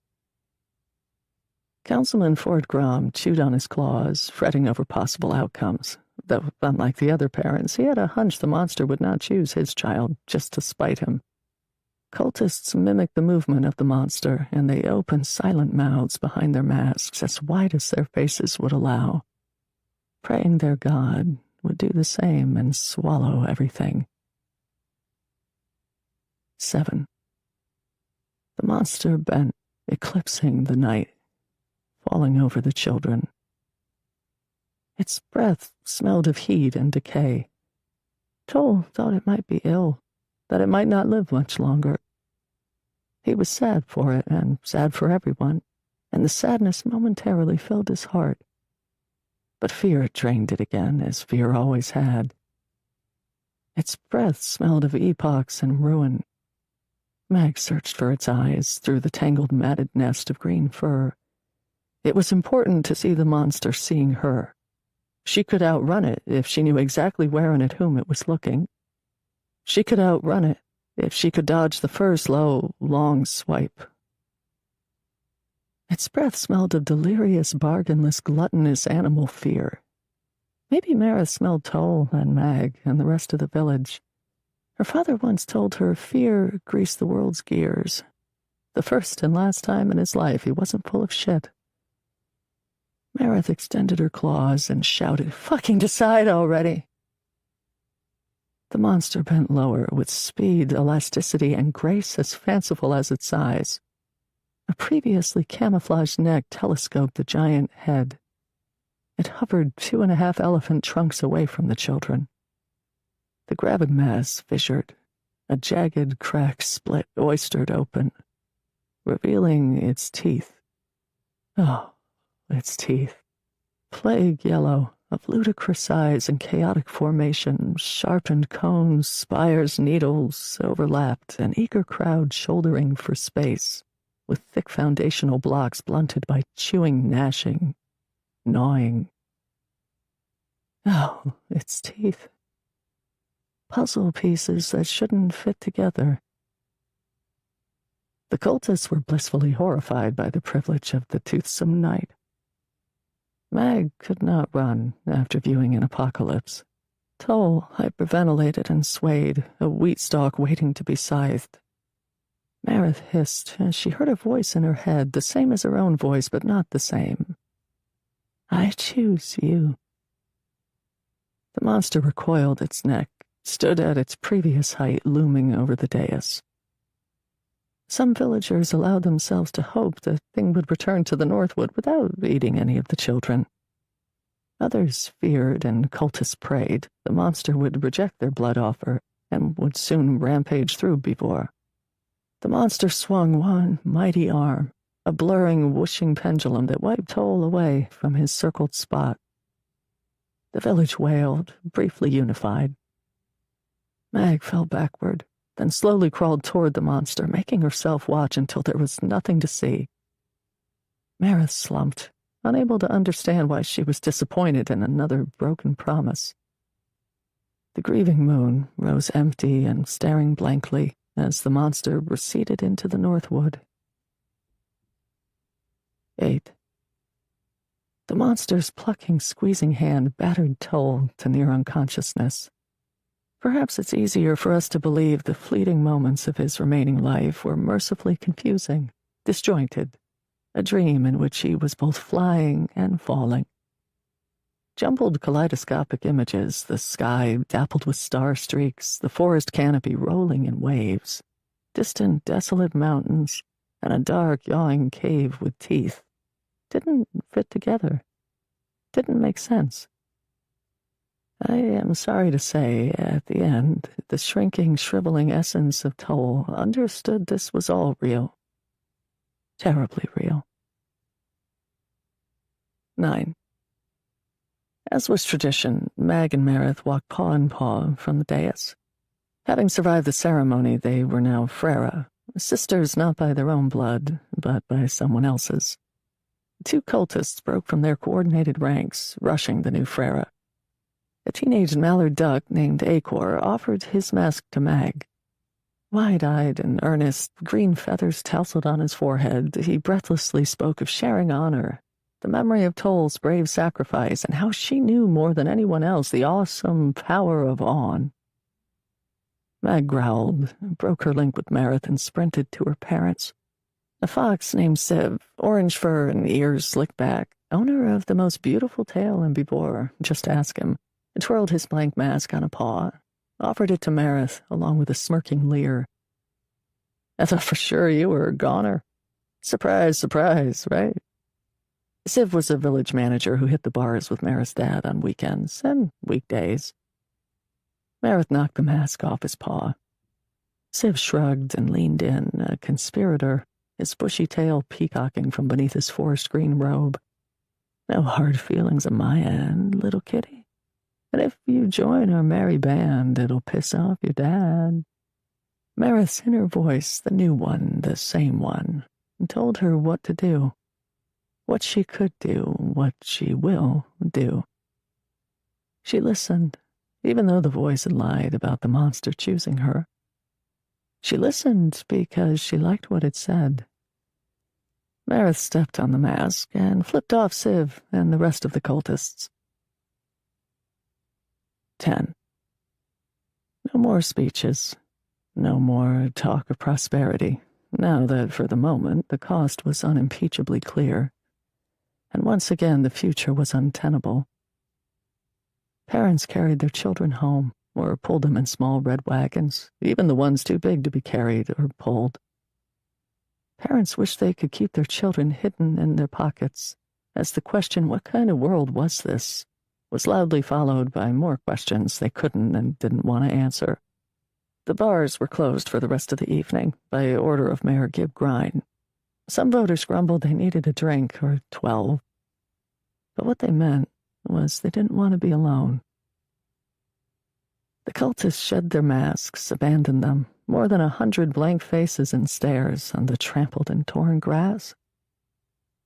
Then they milled aimlessly about the commons until they were cleared out. Some went to the home for further reflection. Most went home, doing their best to ignore the heavy eyes of their neighbors. 11. Mag's parents didn't know what to do when they returned to their quaint, warm house, haunted by unsure steps. They hugged Mag, consoled her, told her they loved her very much, asked if she wanted anything to eat. Did she want to watch something on television? Should Mom get a fire going in the fireplace? Mag said no to everything. Mom built a fire anyway. They sat on the hearth as a family, which was Mom's favorite phrase, an idealized formation. We're eating dinner at the table as a family. We're going to the market as a family. We will get through this as a family. Basking in the fire's warm glow, no one dared say, "This is nice." Because it was, and they felt guilty. Mag wondered, had they always been guilty as a family? Dad said, maybe we should talk about tonight now, not let what happened fester. Mom said, in good time, when Mag is ready, no pressure, honey. Mag could not imagine the in good time. Dad struggled to stand, then limped to the kitchen. Are you okay, Dad? Mag asked. Just a cranky hip on a cool night. Mag couldn't believe how old and broken down he looked.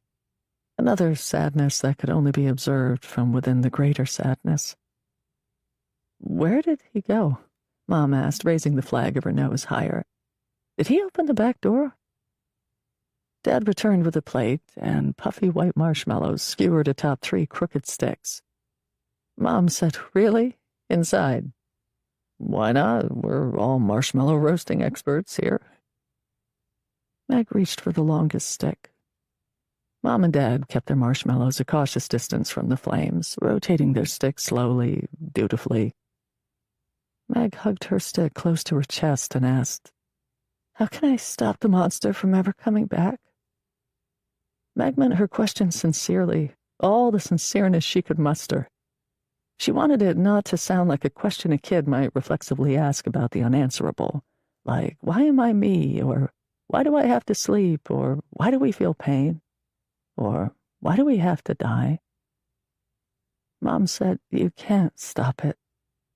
None of us can. Dad cleared his throat as though making room for something big.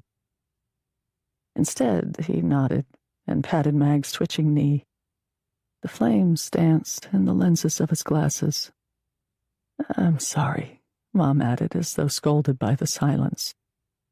That's the truth of it. Her eyes were dark, shimmering pools. Mag said, I am gonna stop it. I'll find a way, even if it takes all my years.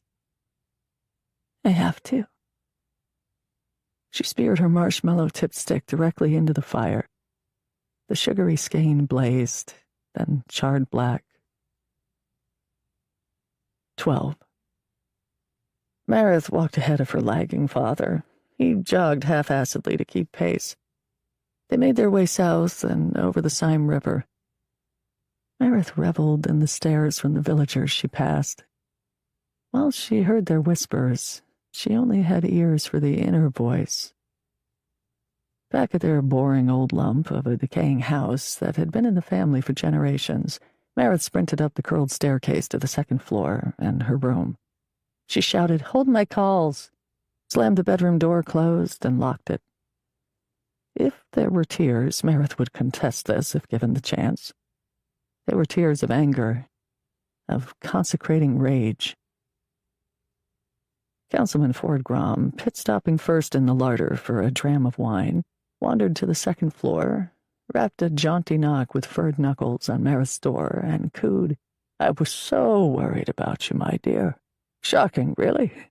The whole thing shocking. To be at all associated with that ugly mess. Heads will roll at the council meeting this week. Roll right off their dirty necks.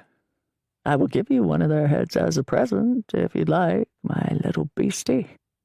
Meredith stared daggers through the door and beyond.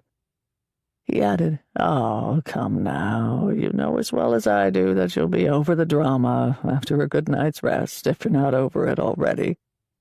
I'll be in my room should you need me, dear." Meredith sprawled on top of her covers, pressing the pads of one paw into the claw tips of another, counting clock ticks. At 7 minutes past midnight, not a second more, Meredith crawled out of her window, shimmied down the creaking vine-riddled trellis. Halfway down, she said, "Fuck this," and let go and fell to the professionally landscaped grass. Meredith crept through quiet neighborhoods and empty streets, and over the cobblestone Bilhern Bridge. The windows of every house and tenement building were dark. Wooden shutters covered the bay windows of shops and restaurants. Vandals had smashed glass up and down Devitt Street on the same night 30 years prior. A night that had ended the Third Age and had rebirthed the First. What age were they in right now? History decreed the next age, the Second Age, would begin at dawn. Yet the last age ended with the monster. So she figured this was the between time.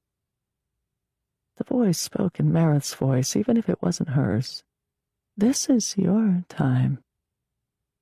Meredith agreed. This was her time. Tonight and the days and nights of the Second Age to come. She would take it all and make it hers. She would be as inevitable as the dead of night. Meredith arrived at the Commons, stalked through its heart on her way to the Northwood line. She ran her paws over trees rent and bent.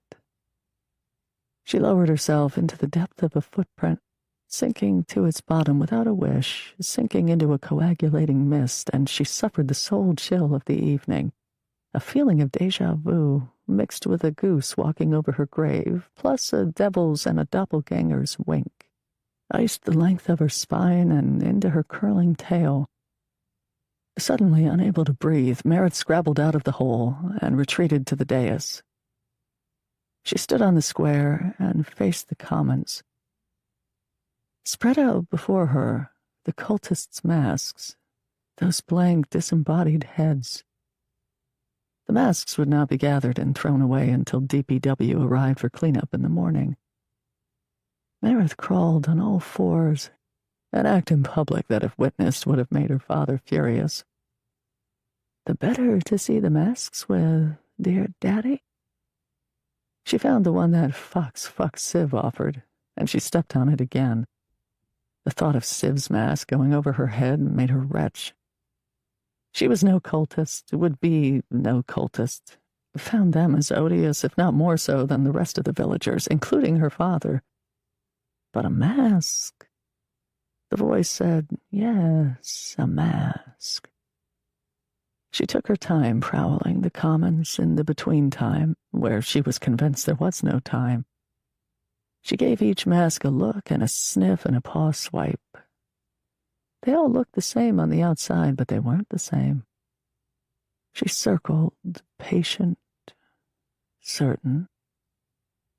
Finally, the one, the right one. She must have somehow missed it before, and before, and before, and before, because as soon as she laid eyes and paws and whiskers and tongue on it, "I choose you." 13. The next morning, villagers left flowers, notes, and candles beneath Toll's bedroom window. His mother, Lannick, collected the memorials in a wooden chest kept in his sister Pen's room. The next morning, Mag wrote a note to Toll's family, and she wrote a note to her parents, which she sealed and hid inside her music box. And she wrote a note to herself she would keep inside her pillowcase so she would hear the paper crinkle at night. Written on the notes, I promised to stop it from coming back. The next morning, Meredith stayed in her room and painted a lion's face on her mask. The next morning was the first day of the next 30 years. Book 2, The Second Age. 1. Year 5. How he could have better spent his evening, let him count the ways, planning his mayoral run in 2 years, raising funds, or his specialty, making the rounds at the bars, including his home turf, the watering hole, backroom deals to be had, sealed with folded bills and clinked glasses.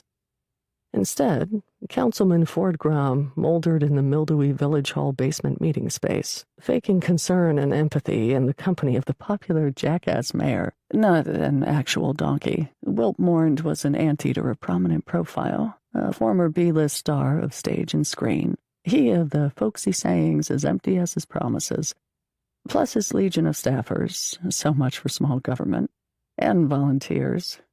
Think of the children do-gooders, performative grievers, the lot of them. They planned Bivor's 5th-year memorial service for Toll Salienti, the little boy the town insisted on remembering. The number of villagers who would attend the service would be less than the year before, and less than the year before that. Ford was so tired, demoralized, exasperated, he skipped the bars and hailed a cab, arriving home nauseous from diesel fumes, with a rat chewing the cheese of his brain headache from the jarring ride over rutted, scarred, dug-up roads. The construction mess was a political and fiscal boondoggle to make way for the new pay-TV cable lines, a luxury service few residents could afford. It should be noted the cable contract lined the streets and Ford's and Civ the Fox's pockets. As Mayor Wilt Mornd was fond of saying, the price of a little pain today for the windfall of wonder tomorrow. Ah, progress. The cabbie, a ferret in a pork pie hat who had spent the trip laughing at his own non-sequiturs about political life, quipped, "What, are you afraid of the dark?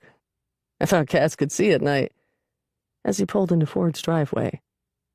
Every light in his damn house was on, even the single pull-chain bulb in the attic. An attic you could only get to using a creaky ladder with a missing slat on step 3. The house glowed. A beacon. A warning. A ghastly sight. Ford said, "Maybe I should tip you less, wise guy, so I can pay my electric bill." Both men laughed, though neither thought anything was particularly funny. Ford patted across the slate-stone front walk. The chorused humming of light bulb filaments replaced the rat in his head. Inside, his anger and annoyance morphed to unease. He wandered through rooms as if entering them for the first time. Beyond the unusual sight and circumstance, having never seen nor been in the house with every fucking light on, overhead fixtures and table lamps and the library's corner floor lamp he could have sworn didn't work, and even the oven's interior yellow light, the air in the house was wrong. He resorted to authority. It was all he knew. "Merritt, why are all the fucking lights on? What are you doing?" He returned to the front foyer, then walked room to room, shutting lights off as he progressed, and continued ranting. "Is this supposed to be funny? I know funny. I'm famous for knowing funny. You know they saved my speech for last at the Harvest Day roasts." Note to the reader, not true. "And this bullshit isn't funny. Get your own place and light it up if you want.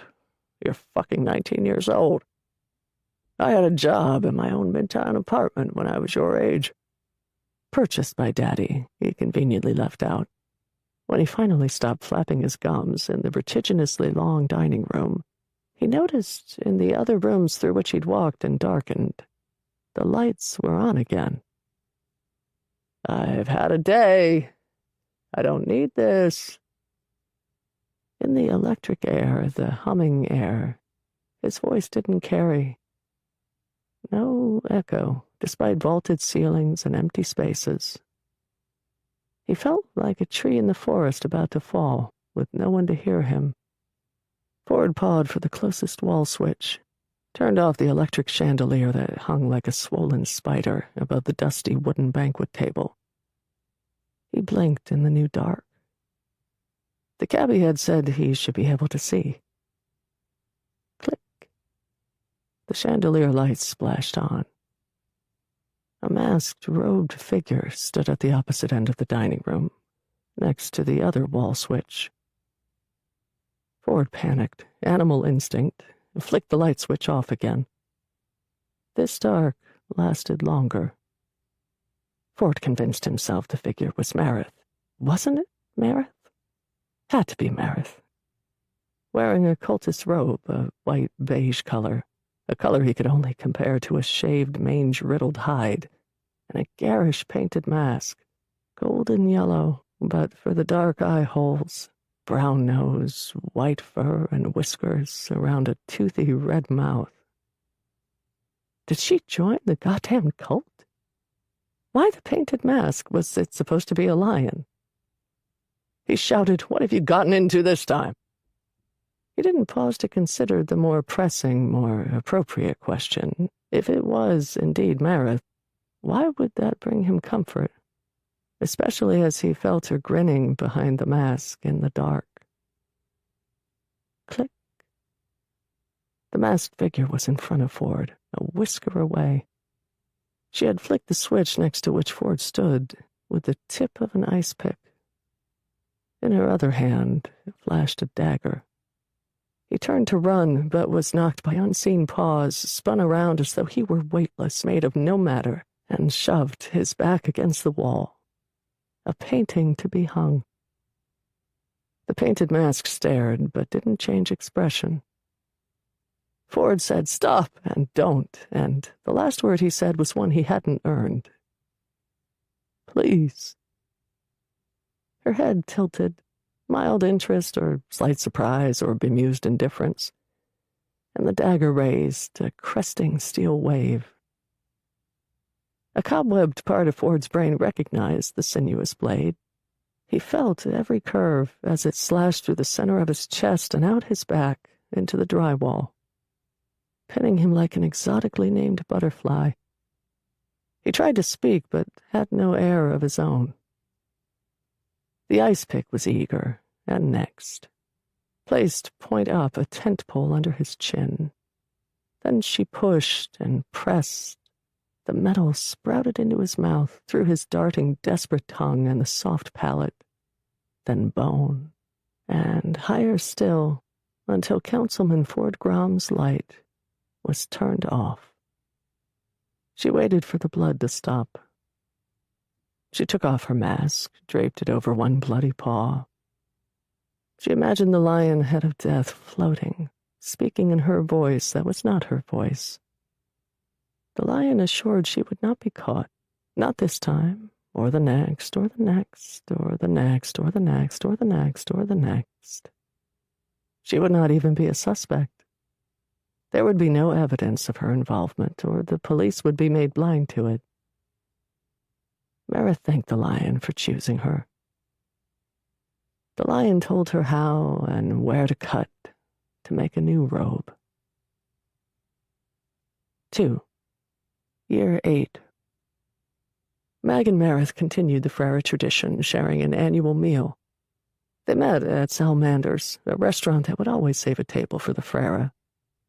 The special that night was balsamic largemouth bass, leafy greens, and roasted butternut squash. Marith strolled to their table, 10 minutes late, wearing a cocktail dress and tiger's eyes. "Hey there, sis," she said. "Don't get up." Mag stood up anyway, too quickly, knocking into the table, rattling the forks and water glasses. They hugged. Mag felt the other diners watching. She didn't break the clinch first. Marith said, "You look good enough to eat." Mag's ears dropped, and she brushed breadcrumbs she had buzzed through the basket of dinner rolls off her dusty jeans and orange Stum University hoodie.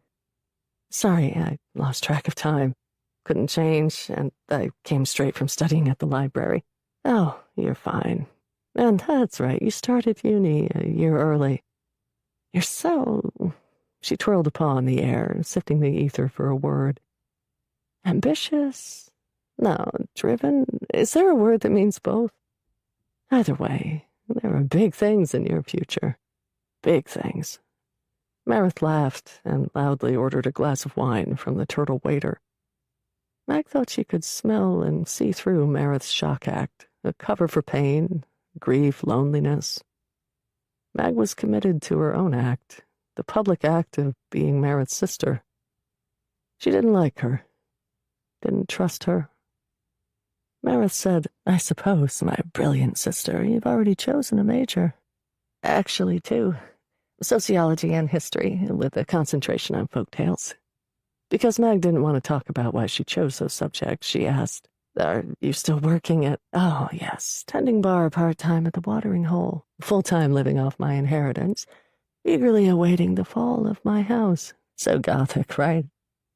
They small-talked about Mag's parents, the bar, school, politics, the new music television cable channel, movies, dating, or lack thereof. After dinner, Meredith asked if Mag would be walking back to the dorm alone. I'm living at home to save money, at least for this year, but yes, walking back alone. I hate the thought of you by yourself at night, and the Bevor butcher at large. With Meredith's father being the first victim, it was difficult for Mag to dismiss Meredith's interest, a subject that had come up at each of their prior 3 meals as garish or ghoulish. Perhaps, more than anyone else, Mag understood obsession. It's terrifying, of course, but I can take care of myself, Mag said. I'm sure my father and the 4 other victims, including the 2 students living off campus, thought similarly. I didn't mean to be insensitive. No need to apologize. I'm being a prat. But let me ask you, the budding sociologist, this. Isn't it strange the butcher removed the hides from my father and Councilman Siv, who between you and me was dreadful and a terrible influence on my father, and not for nothing I'm surprised that more discoveries of his corrupt dealings haven't come to light. Anyway, where was I? Oh, why take their hides, but not the other more recent victims? Any thoughts? I can't say I have any thoughts on that. The waiter arrived with 2 plates of tiramisu, flutes of champagne, and a wink for the underaged Mag on the house. Mag drank a sip to be polite. Bubbles went up her nose. She sneezed 3 times into her sleeve. Meredith said, I think the butcher is a cult member. Hearing whispers, he wears a robe and mask. Oh, I love tiramisu. Meredith rubbed paws together as though warming over a fire. Mag couldn't help but feel like Meredith was celebrating the gears of a Byzantine long con set in motion. 3. Year 10. In the Northeast, an area we'd never deigned to call it a neighborhood, we named the Forge. Every year it grew and spread like an oil spill. The lumber and paper mills that had once marked the border of Linwood now had a barrier, a swelling plateau of landfill plus 3 stump-pocked miles between mills and retreating forest. New land to expand was a slogan celebrated and derided, depending upon your lot and political stripe. A handful of blocks west of the mills, which had stood for a century, was Factory Row. Plastics, chemical, foundry, refineries, pharmaceuticals, textiles, canners, automotive, printers, and many more. Stacks smoking in plots and fences chain-linked. Between the mammoth manufacturers, like bits of food caught between teeth, subsidized employee housing, concrete warrens and high-rise hives, brutalist dreams and blackened lungs. In this 10th year of the 13th recorded Second Age, 1/4 of Bevor's population lived in the Forge, where life was brutish and short. Its residents suffered from cancer, asthma, stroke, heart disease, lead poisoning, rabies, alcoholism, overdoses, and suicide at the highest rates. The butcher's seventh victim, Neural, was a penguin who worked maintenance at the toy factory. The Beevor Times spared a single personal quote about Neural from his foreman. He kept the assembly lines rolling. His aerated body was found in an alley between Building 45 and 46. The press and assorted armchair sleuths insisted the numbers were code. Beevor lived in fear of the butcher, the kind of fear that sold newspapers and drove television ratings. Neural's missing eyes turned up, or looked up, a week after his murder, downtown, in the overnight return box of Hub Video Rental. 4. Year 12. The archivist's spire ferried a stack of scrolls and documents no bear paw was allowed to touch for fear of damaging oils to Ride Hall's sub-basement conference room, the one with the humming fluorescent bulbs within in the drop ceiling. After depositing the ancient cargo on an already cluttered table, the winded old rabbit retucked her ears under her jostled hat, straightened her cranky spine, and flittered a thought. She could retire now, live off her pension. But what would she do then? I'm sure one of us should have something better to do on a Friday night. She didn't say it unkindly. Mag said, not me. But I can lock up if you have a hot date with Hoyne. Again. Hoyne, a widower stoat who lived 3 doors down, had asked Spire to dinner and a movie once a week for nearly a year. Don't tease, Spire said. If I said yes every time he asked, where would we be? The question was not rhetorical. You should be outside, a crisp, clear fall night like this, walking the cobblestones downtown, or strolling along the river, enjoying the dry scent of dead leaves and the soured mash of fallen apples and pears, and after the bars let out, the tang of vomit splashing to the cobblestones. Such a brat. I know. The point being, my dear, you'll become an artifact yourself if you aren't careful. If Mag heard more regret than reproach, she didn't let on. Mag ceremoniously stretched and snapped latex gloves over her paws and set to the bliss of spelunking through decades and centuries. The documents were more valuable than treasure maps and religious tomes, written in the old languages, each letter and symbol scrutinized and compared, their messages honored with her breath and blinks. Mag took notes, but didn't need to. She memorized every folktale and legend about the monster On, including On was made of the night sky and lived on the dark side of the moon. On hibernated somewhere in the Croning Range atop a missing mountain, veiled by perpetual clouds and snow and sorrow. On was a mountain-turned monster and would grow and grow and grow and someday consume the world. The first resident of Beevor was a bear or a bull or a panther, depending upon the translation, who lived for 30 years within the pristine forbidden Northwood, until cursed by the Creator. Deep in the Northwood was a hole in the ground that led to the underworld, and there, fattened on the bones of the dead, On slept, dreaming our nightmares. The last of a forgotten breed of animal, one so desperate for longer life, On consumed brothers and sisters, hoarding their collective strength and spirit. The Creator, ego-bloated by arrogance, made a terrible mistake, fashioning a creature with hungers and desires too closely mirroring its own, and instead of owning it, to use modern parlance, it turned its back on On, pretended On didn't exist. So On swore to exact revenge upon the Creator's cute little pets, its furred and feathered chess pieces, as a price for On's existential loneliness. On was a warning, an agent of the Lion of Death, an omen, a portent, a parable, a threat, a mystery, a disaster, a plague of one, an embodiment of the horror of history doomed to repeat every 30 years.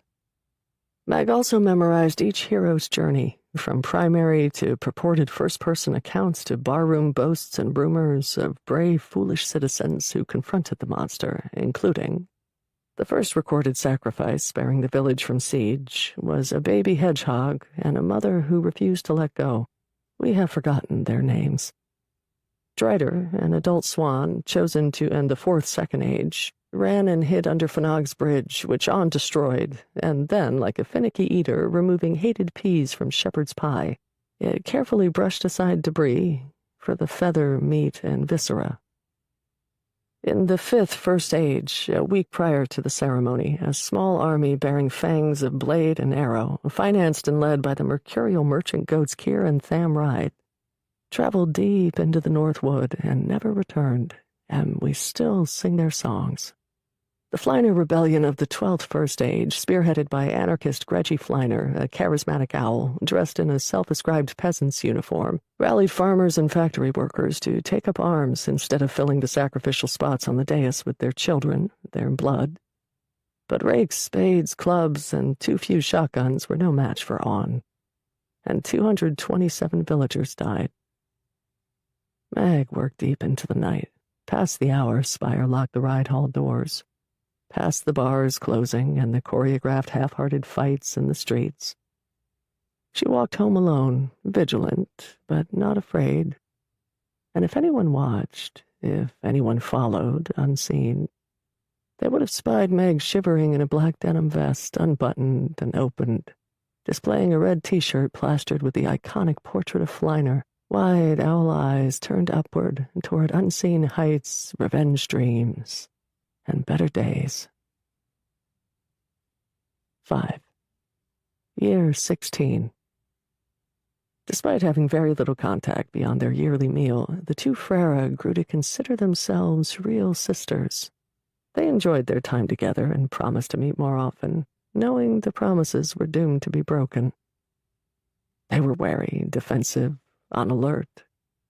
The other was an adversary to be respected and feared. Their thrilling, pleasurable duels sharpened who they were to fine points. Oh yes, they were sisters. After all, they joked, they'd put in the time. Do I call you Dr. Mags now? I demand it be so. Plus a slight bow at the head when you say it. Of course. Congratulations again on your PhD, my dear. All those years of hard work. You've made your older sister very proud. Raised glasses. Thank you, Meredith. That means a lot. So, now what do, right? The ink isn't even dry on the diploma, and I'm already hectoring. As a newly minted research professor, I don't have to teach, thank goodness. So I'll continue to haunt Ride Hall, and my parents' house, apparently. I've temporarily moved back home.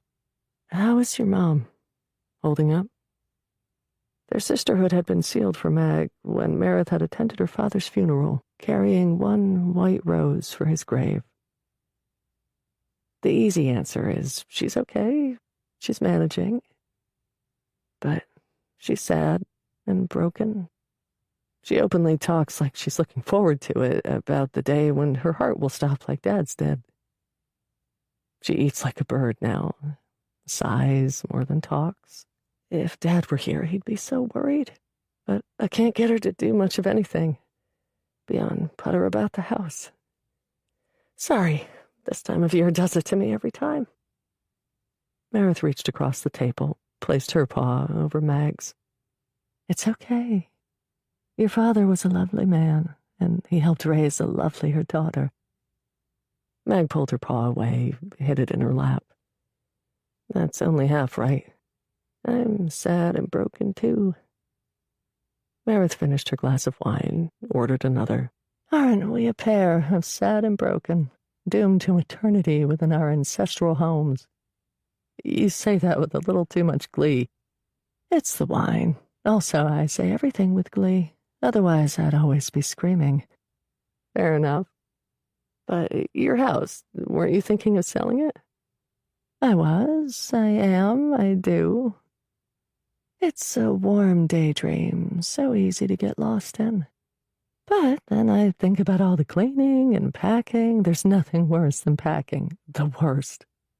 And I think, where else would I go? Where else should I be? I get it. But, hey, speaking of the past, were we talking about the past? We were. I thought we were discussing real estate, though I suppose we're always discussing the past, in a way. Don't try mind tricks on the good doctor. Perish the thought. I've become friends with Penn, Toll's sister. Do you know her? Only by name. Like you, I don't think she has ever set foot in the watering hole. Shows she has good judgment. Yeah, well, she's very nice.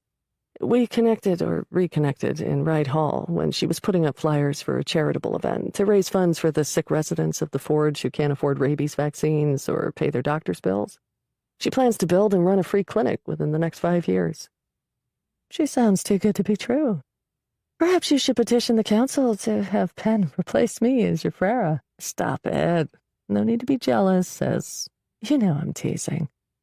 I'm overjoyed to hear of you branching beyond books and scrolls. How about you? What's new and exciting? Aside from the charming regulars at the watering hole, I did twist and accidentally break the forepaw of that pig, Wendig, when I caught him rooting through the till. Charming. Elsewhere, my butcher newsletter has really taken off. Over 2,000 subscribers. Oh, I keep meaning to... You can add me.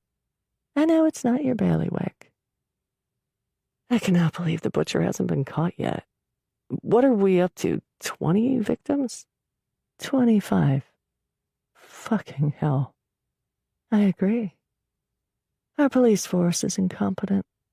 However, the butcher's ability to evade being seen by anyone who is still among the living, to enter homes and buildings seemingly like a vapor, to leave no physical evidence or clues, purported feats of physical strength and manipulation and staging of the bodies. It's almost supernatural. You don't believe that, do you? Not you. Maybe there's more than one perpetrator, some sort of conspiracy, but nothing supernatural. I don't know what I believe, Mag.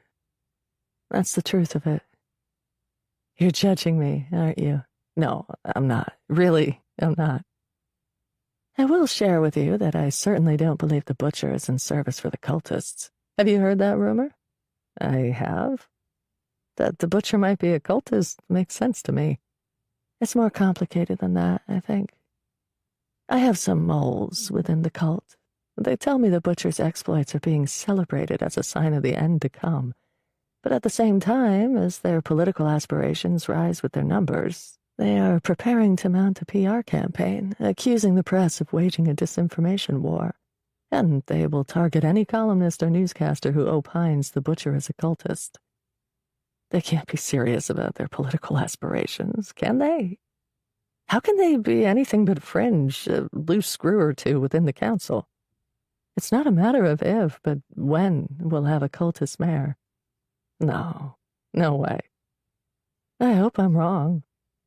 Aside from my small army of amateur sleuths gathering butcher information for the good of the community, of course, my other agenda is to prevent the cult from gaining more political clout, more than they already have. And they do have a considerable amount, I'm afraid, given their considerable coffers. Damn it. Well, that's almost as terrifying as the butcher. Sign me up. How often do you send out newsletters? Weekly? I just bought a computer, so cutting edge, right? And I plan to supplement with short daily electronic updates and messages. I hope Wright Hall won't go all electronic, though I suppose it's inevitable. Is everything inevitable? Evolve or die, Dr. Mag? 6. Year 18. 4 bridges curled their aging spines across the Sime River. The Flint Bridge, farthest north and west, abutted the hydroelectric and waterworks plants. In recent years, the water level of the Sime had dropped due to exponentially increased water demand and the changing climate. The electric plant relied less on hydro and more on coal harvested from the Croning Mountains, and more on oil sucked from the muck of the green swamps. The butcher's 33rd victim was not that pig named Wendig. He had been the 26th, his trotters scattered to the 4 bridges. As salaciously entertaining, is that the right word, as it all is?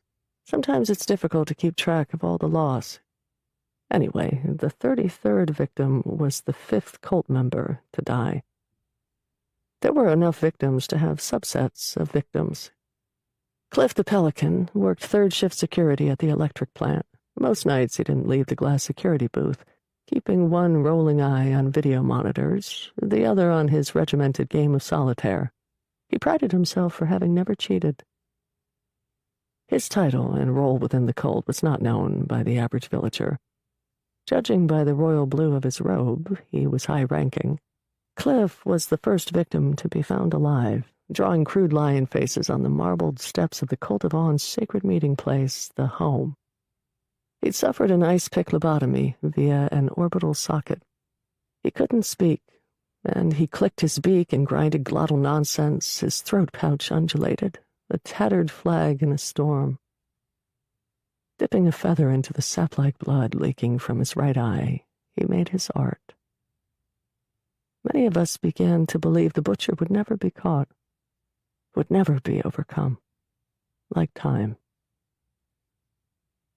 The Sime River was a hard line dividing before, separating Old Town, New Town, and the densely populated industrial north from the affluent homes, farms, wineries, and fisheries of the south.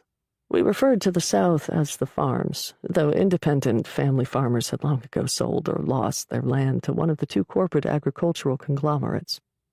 The family farmers could no longer afford to live in the farms. The water that ran clear and fast from the mountains turned sluggish with sediment and pollution by the time it oozed into Old Town. The gondolas and riverboats still paddled and peddled romantic water dreams. Depending on the time of day or night, upon the direction of the wind, the smell was chemical, tanging and itching deep in the sinuses, or the fecal smell of waste, the sewerage of today, the decay of tomorrow. There was a fragile hope for some, a sweeping, too expensive and restrictive and unbevorian, cried the congloms, commitment to cleaning the river was to finally pass legislation prior to the next council elections. Old Town had been decreed the historically significant district, a thin rectangular strip along the river veined with cobblestone streets, huddled and crowded buildings over 200 years old. The sins of the past they'd witnessed, now charming secrets and lessons long forgotten. Stum University and Ride Hall marked the outer borders of Old Town. Like the rings of a tree, New Town and the fevered business hustle, concrete, steel pavement, buses, trolleys, gridded streets, and shrinking, lotted green spaces and homes swelled around Old Town and threatened to consume it. On walks to and from Ride Hall, Spire imagined her tightening asthmatic chest as the municipal squeeze, part of why she hadn't retired. She could better ignore the expansion, the insatiable mandate of progress, from the insides of her beloved library.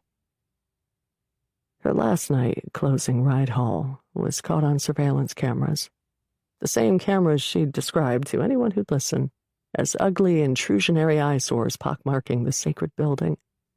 Spire, the great old rabbit, still wearing the hat that hid her tired ears, toured the rooms and their stacks, time nor ultimate destination seemingly of concern. Spire held a breezy conversation with herself about the merits of her leftover squash and carrot stew waiting at home. Pinned under one arm, a slim volume on the Bard Apple Bob, a quaint to some historical footnote. A drunk mob had dumped bushels of apples, along with Mayor Bard, into the Sime to protest austerity measures. A camera with a blinking red motion-detecting eye followed her progress as she wraithed alongside blurring shelves of books. The biography section, alphabetical by subject. That there could be so many books, their voices stilled, mostly forgotten, made some of us think of death, and we were afraid. Made some of us think of death, and we leaned closer to the viewing screen. Then, from behind Spire, a book fell from a shelf about chest height, a single thudding clap, timed with her soft footfall. The jarring noise spurred her forward. Another book fell, and another, and more books spit out, their crash landings syncopated with each of her increasingly frantic steps. None of us can outrun every disaster. On the video, it appeared the books were pouring out of her back and bricking the floor, plating a path behind her heels. a path of where she was. One newscaster described the books as falling like leaves in an attempt to be poetic. But leaves didn't plummet. Their collision with the ground didn't echo a lament, and then lay permanently stilled. Spire eventually stopped and straightened, resigned, perhaps. Behind Spire, coiled within a shelf she'd just moments ago walked past, the butcher. This footage would be replayed and replayed and replayed and replayed and replayed and replayed and replayed. In one frame, the shelf was an empty space. The next, it was filled with the butcher, unfolding from the bookshelf to the floor in a herky-jerky stop-motion animated manner that made us wonder if there were more frames missing from the video. The butcher held an ice pick in one hand, a dagger in the other, wore what appeared to be a cultist's robe, its color indeterminable. The video quality was grainy and a ghostly green. Colors were not real colors on that night in Ride Hall. Upon closer inspection, the robe was not made from cloth and was stiff, striated with scars, and would later be identified by experts in such matters as being made of stitched animal hides. Spire was rooted in place, and she held out the book not as a weapon or a shield, but in the desperate way she always held out books. Come and see what I have. Come and see what was and wonder with me. Please. The butcher fell upon her, a storm of arms and steel. The networks blurred the images, muted the sounds. We had the luxury of looking away from the worst of it, for now. In a way, the blurring of the image was another desecration. The formless, then motionless pixelated blob sped up Spire's erasure from our plane. In all the other ways, the uncensored video and soundtrack was worse. Couldn't be unseen. Couldn't be unheard. The website hosting Merritt's wildly popular Butcher news group hosted the leaked uncensored video, which then was quickly downloaded and circulated on the infant internet, along with conspiracy after conspiracy after conspiracy. Those paranoid and ignorant viruses were our new folk tales. After Spire's death, the butcher, covered in blood, walked toward the camera, filling the screen, showing off the lion painted onto the mask. The video ended, blinking first.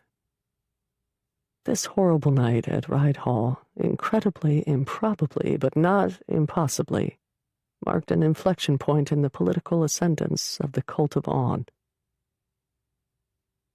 7. Year 21.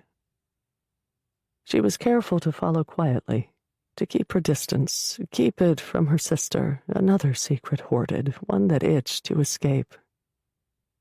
She didn't have her mask to protect her. The sun stalled high over the Limwood canopy. A full day's walk from the outskirts of Bivor, the air was cleaner than her memory of clean air. Toll's older sister Pen, map and compass in hand, obsession pumping through her heart, navigated and drove their group of 4 east. This was the second day of her first week-long vacation after 8 months of working 60-hour weeks at the Rilt Sons Free Clinic and Palliative Care Co-op. The Rilts were Voles who had lived in the forge, respected, if criminally underpaid, machinists, parents of 4 sons, all of whom died before the age of 19 from rare nervous disorders linked to mercury, lead, and a periodic table-length list of other toxins. The Rilts won a landmark lawsuit against the industrialist Lund Brunt, the rooster, owner of a quadrangle of chemical factories. Their wastewater and smokestacks choked the Rilts tenement building. The Rilts were terminally ill when the gavel miraculously dropped in their favor. With so many residents in the forge without health insurance or the means for health, they founded and funded the clinic. Pen's husband, Paul, a tall and willowy Fowler's toad, wilted under the weight of his pack, asked, "Is it time for lunch yet?" He was a mathematics teacher, unusually exacting and stern for someone of his appearance, fiercely forgiving and loyal outside of school, when he wasn't in charge of anything. Penn said, "When we find a clearing," and doused a path through the brown and green brush. Mag paused her march, stretched her neck, turned up her snout, attuned to the forest's olfactory syntax of long grass, wild flowers, leaves, pine needles, mildew, moss, lichen, bark, sap, and soil. There was underlying a hint, a familiar waft of musk, a breath of threat she'd previously associated with late paranoid nights skulking home through Old Town. She had assumed then what she had smelled was the fermented vinegar of her own fear and excitement. To be in the verdant now, with that scent memory, misting in the hollows, was disorienting. Hunge was an Irish setter and retriever mix, Mag's partner of 2 years, professor of mycology at Stum University, equally reckless with enthusiasm for his own opinions, as well as his attention to and affection for others. He asked, "What is it?" Then declared, "I don't smell anything." Mag rolled her eyes at the question, growled at his preemptive dismissal. He bent, rooted under the grass, resurfaced with a chanterelle, bright orange and funnel-shaped, and he held it out to her like a forgive-me rose. "I apologize. I know your nose knows." Mag ate the mushroom, said it tastes like shit. She didn't like mushrooms, which made Hunge that much more charming. He held a paw over his easy, unwounded heart, and they howled laughter. Mag sprinted headlong, as fast as she'd always been in daydreams. Hunge chased, but lacked the fearless, reckless commitment to speed. Mag overtook Paul and smacked his bony butt as she passed. She didn't bring a pack or a tent or a sleeping bag or food, yet was prepared to spend a night in the woods alone. A vigil and a fast, watching, listening, dreaming. Penn found a suitable clearing a few sweeps of her watch's shorter arm past lunch. The foursome erected 2 tents, built a fire hemmed within a ring of stones. After dinner and tea, warmed by flame and whiskey, they waited for the stars to show off eternity. With a crooked stick, Paul traced mythic constellations, and after a few more drinks, he made some up. Later, Hunge and Paul staggered to their tents, singing a drunken song. Mag stirred the coals, conjuring new flames from the glowing embers, and asked Penn, "Were you able to find where we are on your map?" "To within a square foot. My geomatics and cartography degree is finally being put to use. Sorry, Mom and Dad." "I suppose you don't get to use maps at the co-op clinic." "Afraid not." "How is it?" "I don't want to talk about it. Not out here." "Yes, of course, I'm sorry." "Don't be. I love my colleagues and the patients. As sad and infuriating and awful as it all is, the work we're doing is my life's work, at least for now. But when I'm away, I need to be fully away." Mag added another log to the fire. Gray smoke billowed from the loose, damp bark. "When we do this again in the north, it won't be as easy a holiday. I am well aware. I know, I'm reminding myself. I too often fantasize about what it will be like in those woods, and to see the monster again, and then I wonder what building a future generation might name for us in our failed attempt." Penn laughed. "A new waste station, probably. Dare to dream. Have you found any usable northern maps?" "I found one with the Northwood painted as a vast green sea filled with serpents and monsters." "That probably won't do. I'll keep looking. If you can believe it, there are stacks upon stacks of books and scrolls in Ride Hall that haven't been touched in hundreds of years." After sitting in silence, basking in the fire's warm glow, Penn pulled Toll's blue beret from her jacket. "Now that we're here, I don't want to burn it. But I don't want to bring it back. I've always brought it back with me. I can't bring it back this time." She kneaded the tattered, thinning fabric. "Maybe it will disappear between my hands, like magic." Mag didn't say anything. She wasn't supposed to. Penn stood, approached the fire pit, tested the temperature of the stones with the toe of a boot. She lifted one of the larger rocks as though it were a trapdoor to the underworld, dropped the beret into its shadow, and closed the door. She straightened and stretched and asked, "Do either of those chuckleheads know this is our grand practice run?" "I haven't told my chucklehead yet." "What about Meredith?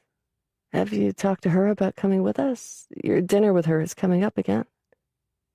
"I haven't, and I don't know if I will. I go back and forth. We need numbers." "We do." "You don't think she could handle it?" "I love him to pieces, but if we bring Paul, we could bring anyone."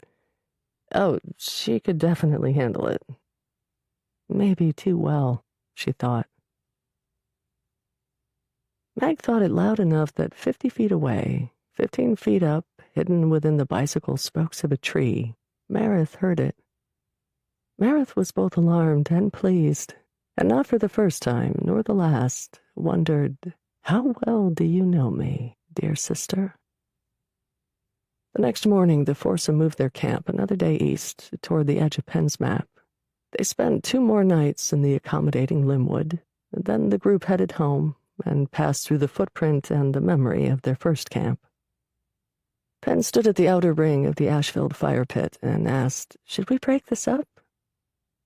She didn't want Toll's hat, but she also didn't want it marked where she could easily find it again. In the light of a new day, she wasn't sure which of the rocks of the past covered it. Paul said, "Nah, let Mag tell one of her graduate students about a recently uncovered ritual site to be studied." Mag tugged Penn's elbow and gently led her away. If Penn had overturned every stone, she wouldn't have found the blue hat. 7. Year 25. Zant Lanra, a bear gone gray around the muzzle, managing editor of the Bivor Gazette's prize-winning investigative journalist unit, Moonlight, exposed avarice, corruption, fraud, malfeasance for more than 2 decades. She published a 5-part series about the 7 years since the murder of the archivist in Ride Hall, how the event spider-webbed into convoluted conspiracy to the benefit of the cult and politicians ravenous for power, and how much overlap there now was between those 2 circles. The final part of the scathing series outlines sweetheart real estate deals in Newtown, land grabs in the West, South, and Limwood, plus tax breaks for the cult. Mayor Izzy Flank, a warthog with only 1 tusk, former police chief, once charged but acquitted of racketeering, along with a growing majority of the council, a cadre of industrialists, the cult-owned media empire Todd News, and fearful villagers of a common political stripe, condemned Moonlight, combating their impeccable and vetted sources with rumors and lies, referring to the Gazette as foul paper. 9 days after the finale of the series published, Zant Lanra was last seen enjoying an afternoon cup of tea and honey at Café Bleu in Old Town. 3 days later, in the dark of pre-dawn, a commuter gondola's oarsman, an unpleasant, twitchy otter named Nash, known around the Old Town dock for his pugilistic and reactionary leanings, rumored to be too ornery and unpleasant even for the cult, made his initial morning run without noticing Zant's body slashed and lashed to the prow of his gondola. Most objective Bivorians found his late discovery of the body hard to swallow. He returned to shore with a sardine smile after hundreds of Old Town residents and commuters witnessed the bear's riverboat humiliation. Nash was not charged with murder, but was fined for negligence and willfully disturbing a crime scene. He boasted to anyone who would listen he wanted to give butcher victim number 47, a number in dispute, a proper send-off. The home was the oldest building in Newtown, a modest 2-story clapboard and cedar shingle dwelling, painted yellow, an outcast of Old Town at the time of its construction.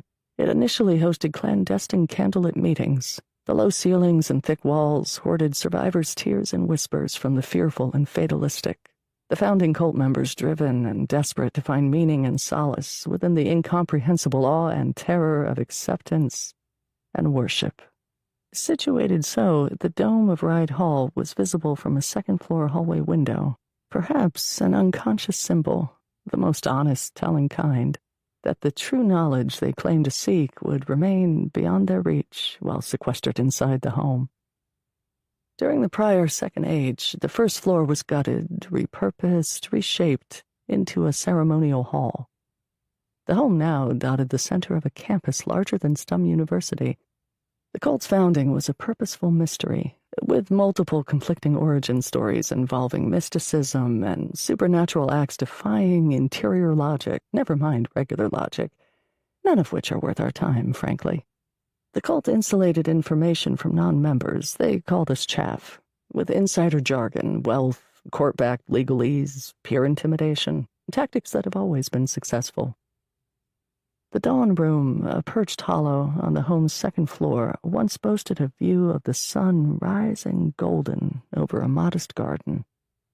Now, morning light didn't leak over the monolithic campus quad peaks until mid-morning. The Dawn Room was reserved for cult members who had gained Wana status, highest level of enlightenment.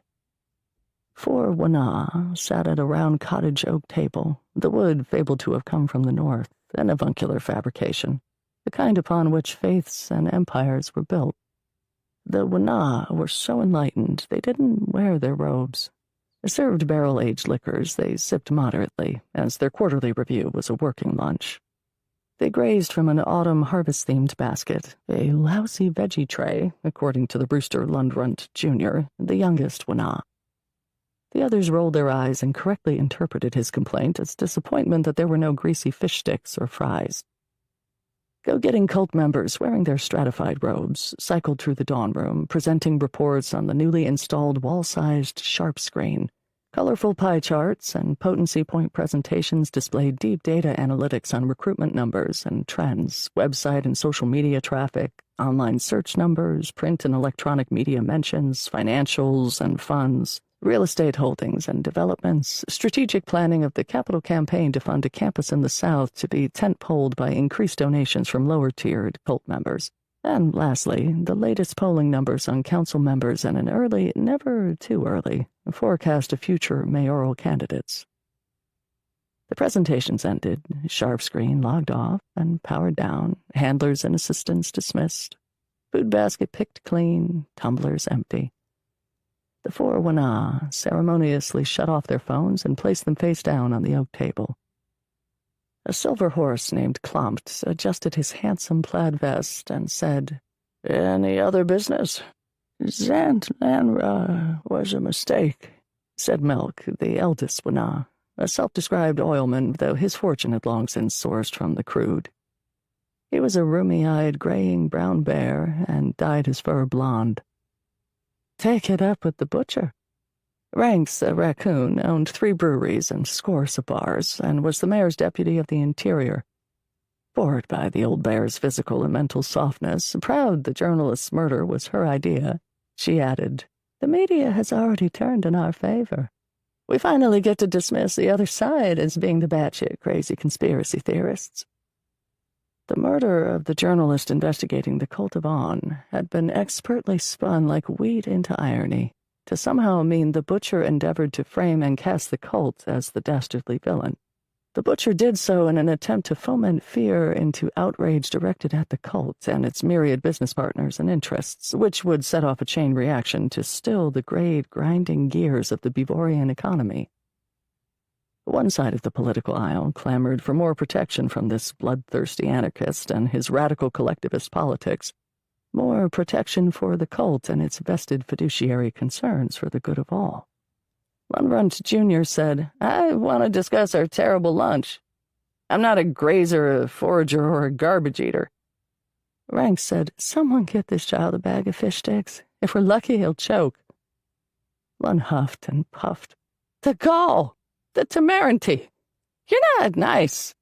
"Nice has nothing to do with anything. Never has." Ranks raised a flask that had been hiding in her handbag. "To kill the brain cells that locked you, saying temerity. It's temerity, by the way, you oaf. Go fuck yourself." "Friends, that's enough." Klomp didn't shout to be heard. He didn't need to.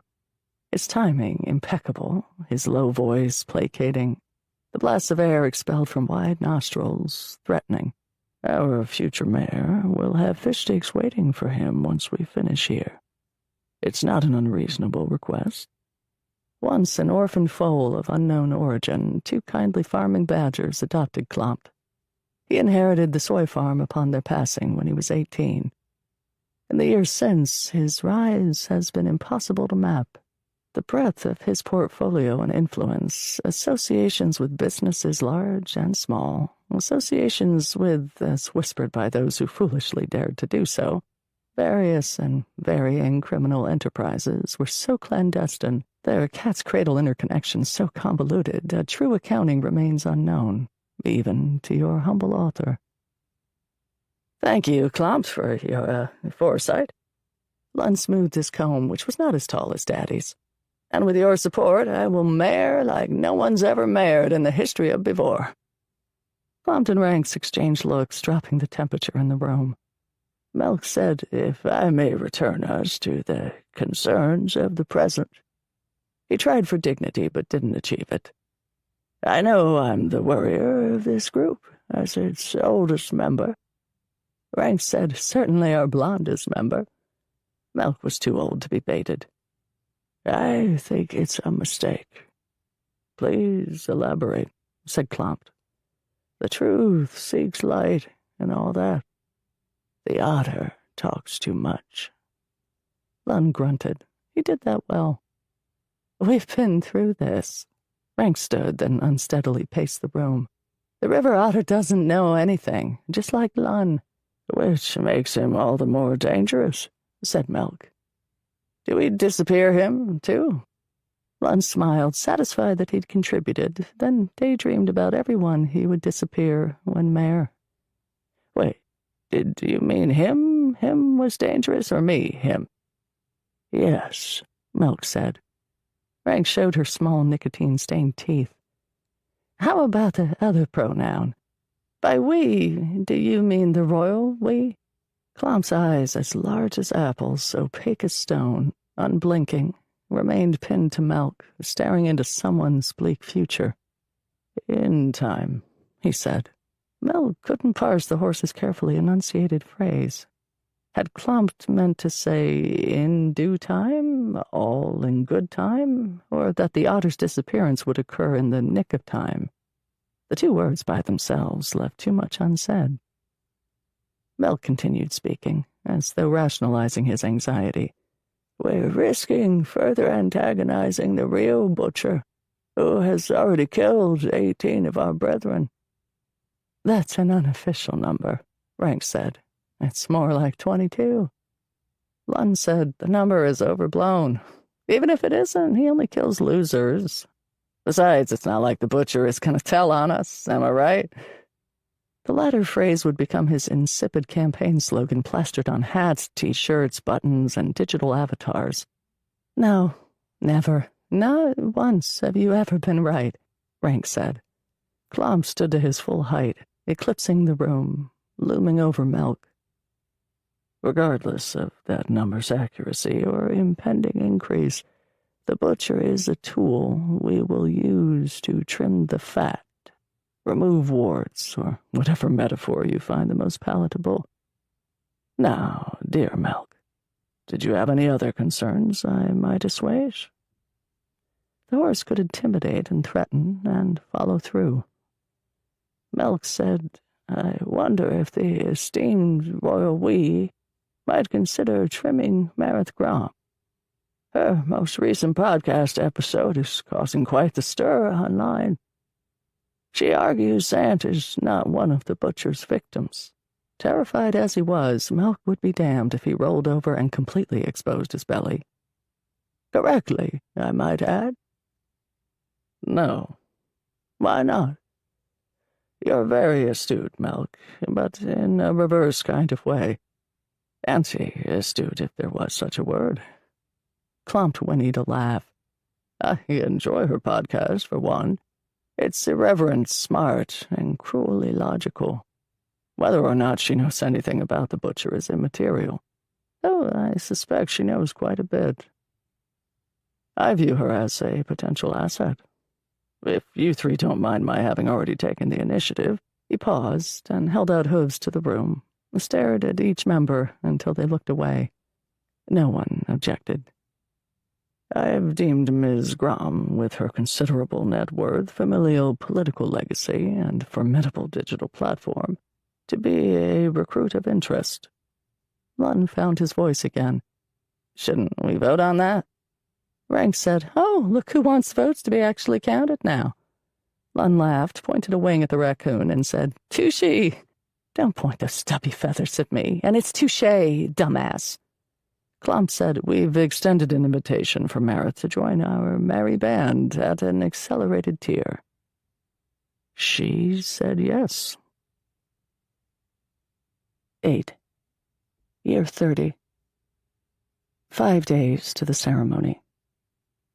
The Chamber of Commerce, in tandem with the construction company owned by Mayor Lundrunt Jr.'s oldest son, Bun, his employees called him Bunzo, were late in completing their work to prepare the Commons for the biggest ceremony yet. Bun's company, having won the lucrative contracting bid, cut all corners, erecting the Runt Amphitheater. The mayor insisted it be large enough to accommodate the fawning audience for his address and monthly rallies. The abandoned, condemned Krolt Brothers ceramic tile factory sagged at the northeastern border of the Forge and Northwood like a deflated toadstool. Once a favored spot for teens and urban explorers, the factory was purportedly haunted.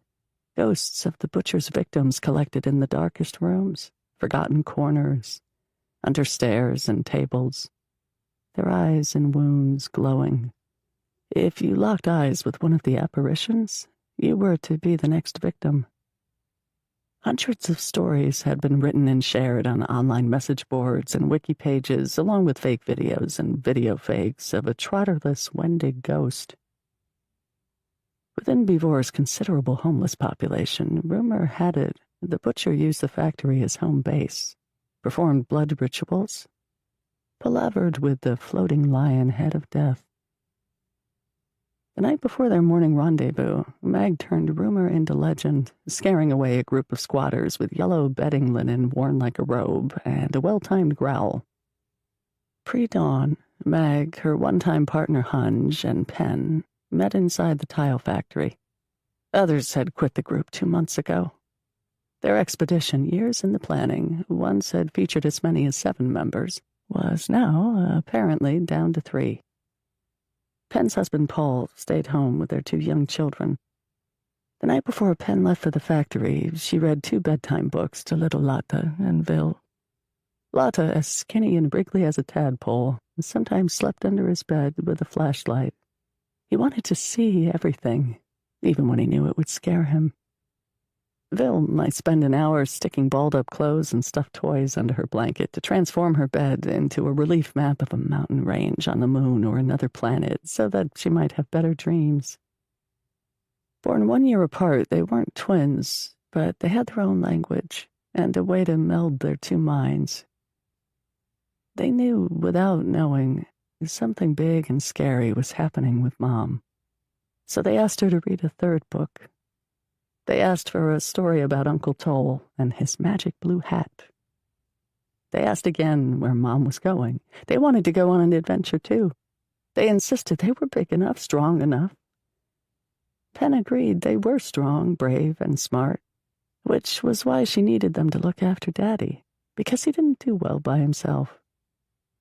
They asked if Daddy was afraid of the dark. Penn zipped her lips shut, then nodded. They giggled. They said they were not afraid of anything, their eyes brimming tears. Vil insisted Mom give her sleep kisses. Lotta said he wanted some of those too. Penn asked what sleep kisses were. Vil sighed as if it were all so elementary. She said, sleep kisses are kisses, dry ones, no wet lips, please, on the top of the head. You give them to someone when they are asleep and dreaming, but you don't wake them up. They stay on your head longer if you don't wake up. Penn promised she would give them sleep kisses, lots of them. The hardest part was just one more sleep kiss pressed to a warm forehead before leaving. Mag, Kunj, and Penn checked and rechecked their supply packs, which had been stored in the subflooring, hidden by a leaf pile of loose boards and tiles. Kunj said, "We're officially 1 hour overdue. The sun will be up soon. Now, can I ask where the fuck is Meredith?" I knew we couldn't rely on a cultist. Last week, Mag and Meredith had their annual Frera dinner. The meal was dour, dampened by the outlandish expedition and their expectations of each other. There wasn't the usual banter, as chaotic and choreographed as a fencing match. Meredith said she wasn't superstitious, but thought not meeting on the traditional day was bad luck. In the hours and days that followed, Meredith ignored Mag's calls, texts, and knocks on her door. The two Frera did not have the shared mind of Penn's children, but Mag was not surprised Meredith didn't show at the factory. Mag said maybe she got cold feet, just like your fawning little grad students. Mag knew that wasn't fair to Hunch, nor fair to Meredith, but she said it anyway. Then to her dear friend, Penn, "I'm sorry. No need to be sorry. It's not your fault. I'm still going in. This is our only chance." Penn opened Meredith's pack, added 10 more poison-tipped arrows to her quiver, and an automatic handgun. She said, even with her no-show, Meredith did her job. She got us weapons. The group left the remains of Meredith's pack behind, including 2 long blades, tamed and scarred leather scabbards. Light rain misted as they exited the haunted factory, weighed down with the ghosts of the past, present, and future, and slipped through a mouthy hole in the rusted chain-linked fence and into the primeval Northwood. From a third-floor window, the glass fogged and cracked, Meredith watched Mag trudge into the green canopy through the eye holes of her mask. She wanted to go into the woods to fight alongside them, or to kill them at On's feet. Why not both? Meredith did not believe in destiny, not in the conventional sense. She'd learned blades and flesh were fickle, perfect partners. She was convinced dearest Mag, who Meredith loved in a way a child might love a bug kept in a jar, would find her end awash in blood, and she felt duty-bound to witness. It wasn't too late. Meredith could gather her pack, the 2 blades, and maybe 2 more, and hunt into the woods after them. She could also haunt the woods, go in her own direction, one of her choosing, one left to chance. There was an undeniable appeal to slipping away unseen into the forest with nary a ripple in the branches and leaves. The lion mask reflected in the window. The mouth moved as though chewing. It said, "Remember, I chose you." Meredith pulled off the mask and pirouetted away from the window, holding the lion at the highest height above her head. Yeah. Hey, lion face, have you ever thought maybe, just maybe, that I chose you? Meredith was dizzy with fear and pleasure and a limb-thrumming want for the lion to speak more. The lion was patient. We make and will continue to make a good team. Go team. What do you want, Meredith? Do you want to go north? Do you want to live alone with the trees and your memories for the rest of your long life? Do you want me to make it a short life instead? Do you want to die between On's molars or toes? Do you want to die now? A ceiling collapse, or something in town, something more splashy, something with a bit more public spectacle? Or do you want to continue our work in Bivor? Tomorrow night is your night. It's the night I promised you almost 30 years ago. If you still want it. Meredith knew what it was she wanted, and yet she wanted more. She said, want. Want is a tricky thing when coupled with the disappointment of getting. Oh, I promise you won't be disappointed. Not on this night. Not on your night. But you get to choose. You always get to choose. I only require you say what it is you want. Meredith was not in a trap. At least she didn't believe she was. She said to the mask, "If I were to flay you open, would you bleed too? What if I were to roll you up, leave you here, tuck you into a hole in the wall to never be found, unless you screamed for help loudly?" The lion mask was silent. Meredith could not abide silence. She said, "I'm joking, of course. I would never disrespect you like that. Don't mind me, I'm having a midlife crisis. What does it all mean, you know?" She was being more honest than she intended. The years of youth and blood suddenly seemed like something that had happened to someone else, as though she couldn't remember how the blood felt, smelled, and tasted. How sometimes it first appeared shy, clinging tightly to fur, feather, and hide. Other times the eager blood was an explosion, a geyser, always rushing, always escaping from the present into the past.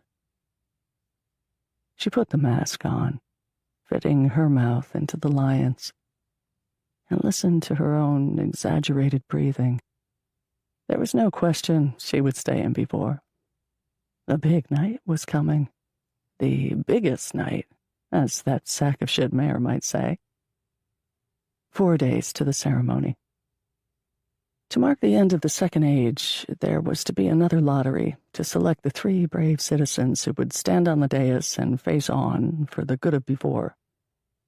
By rule, the chosen 3 were to be adults who were children at the time of the First Age's ceremony.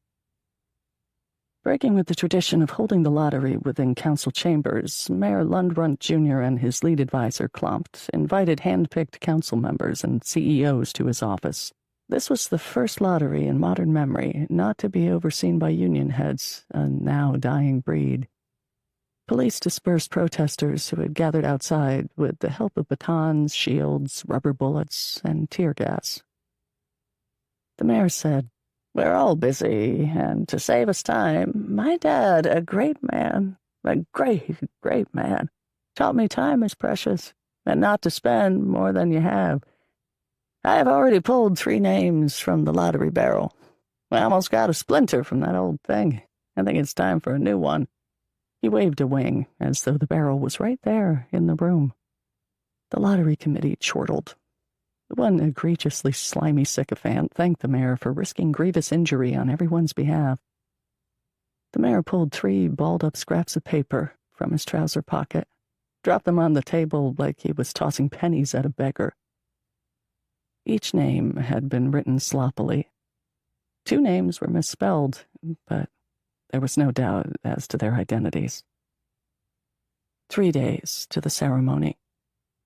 Meg woke with the sun. Hunge and Pen asleep in their tents. She started a fire, boiled water for tea, and wrote in the blank pages of a new journal. Back at her house, hidden between her mattress and box spring, were 3 filled journals, each cover a different color. The first journal, golden yellow, a golem made from her words, comprised solely of letters to her deceased parents, addressed to one or the other, rarely both. Her journaling has evolved to allow entries addressed to other animals who have been in and out of her life. Practicing conversation she wanted to have. Initiating conversations she wasn't brave enough to start. Dear Mom and Dad, the air is different here. Cleaner, obviously, yet thicker somehow. It's like breathing in the age of this place, which isn't quite what I mean, because like Dad would always say, every place is the same age. Not sure how the archaeologist feels about that. Okay, so it's more like I'm breathing the air of the past, the air from before us. There's not a hint of before. It's wonderfully disorienting. The ground is thick with moss, roots, lichen. The trees are greener, huddled closer, and they keep the sunlight to themselves. I miss home, the concept of home, of what it once was, of what it once meant, with a longing that is irrational. Yet I want to stay, although I know why I am here, and I know it's a matter of time before I am expelled. Love, Mag. Dear Spire, you'd be pleased to know of all the Northwood maps you'd cataloged, the most helpful is perhaps the most fanciful. The map of the Northwood Seas has been uncannily accurate in marking glacial boulders and streams. We are only 5 miles south of On's purported lair. Alas, the map's monstrous menagerie, including the winged serpent Vix, has been greatly exaggerated, much to our relief and disappointment. If On's lair is where it says it is, I'll be tempted to continue north to see the edge of the world, and perhaps meet you there. Yours, Mag. Dear Meredith, when I first proposed this expedition, you'd quipped it was a suicide mission. Death by On, or more likely, death by boredom. Camping wasn't your thing. Well, for the moment, I remain among the living, barely, stubbornly. I am beyond thankful for your supply help. Pen is, as well. Never mind that cur, Hunge. You never cease to amaze, confound, and slightly terrify me.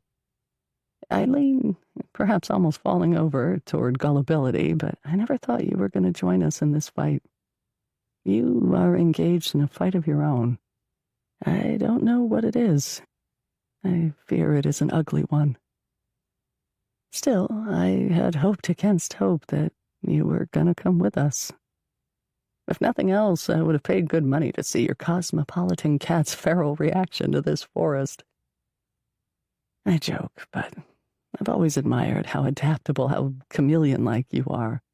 I tell others when they ask about you, and I'm asked frequently, that given the number of citizens you know and the social strata borders you cross without a self-conscious thought, you are the real mayor of Bivor.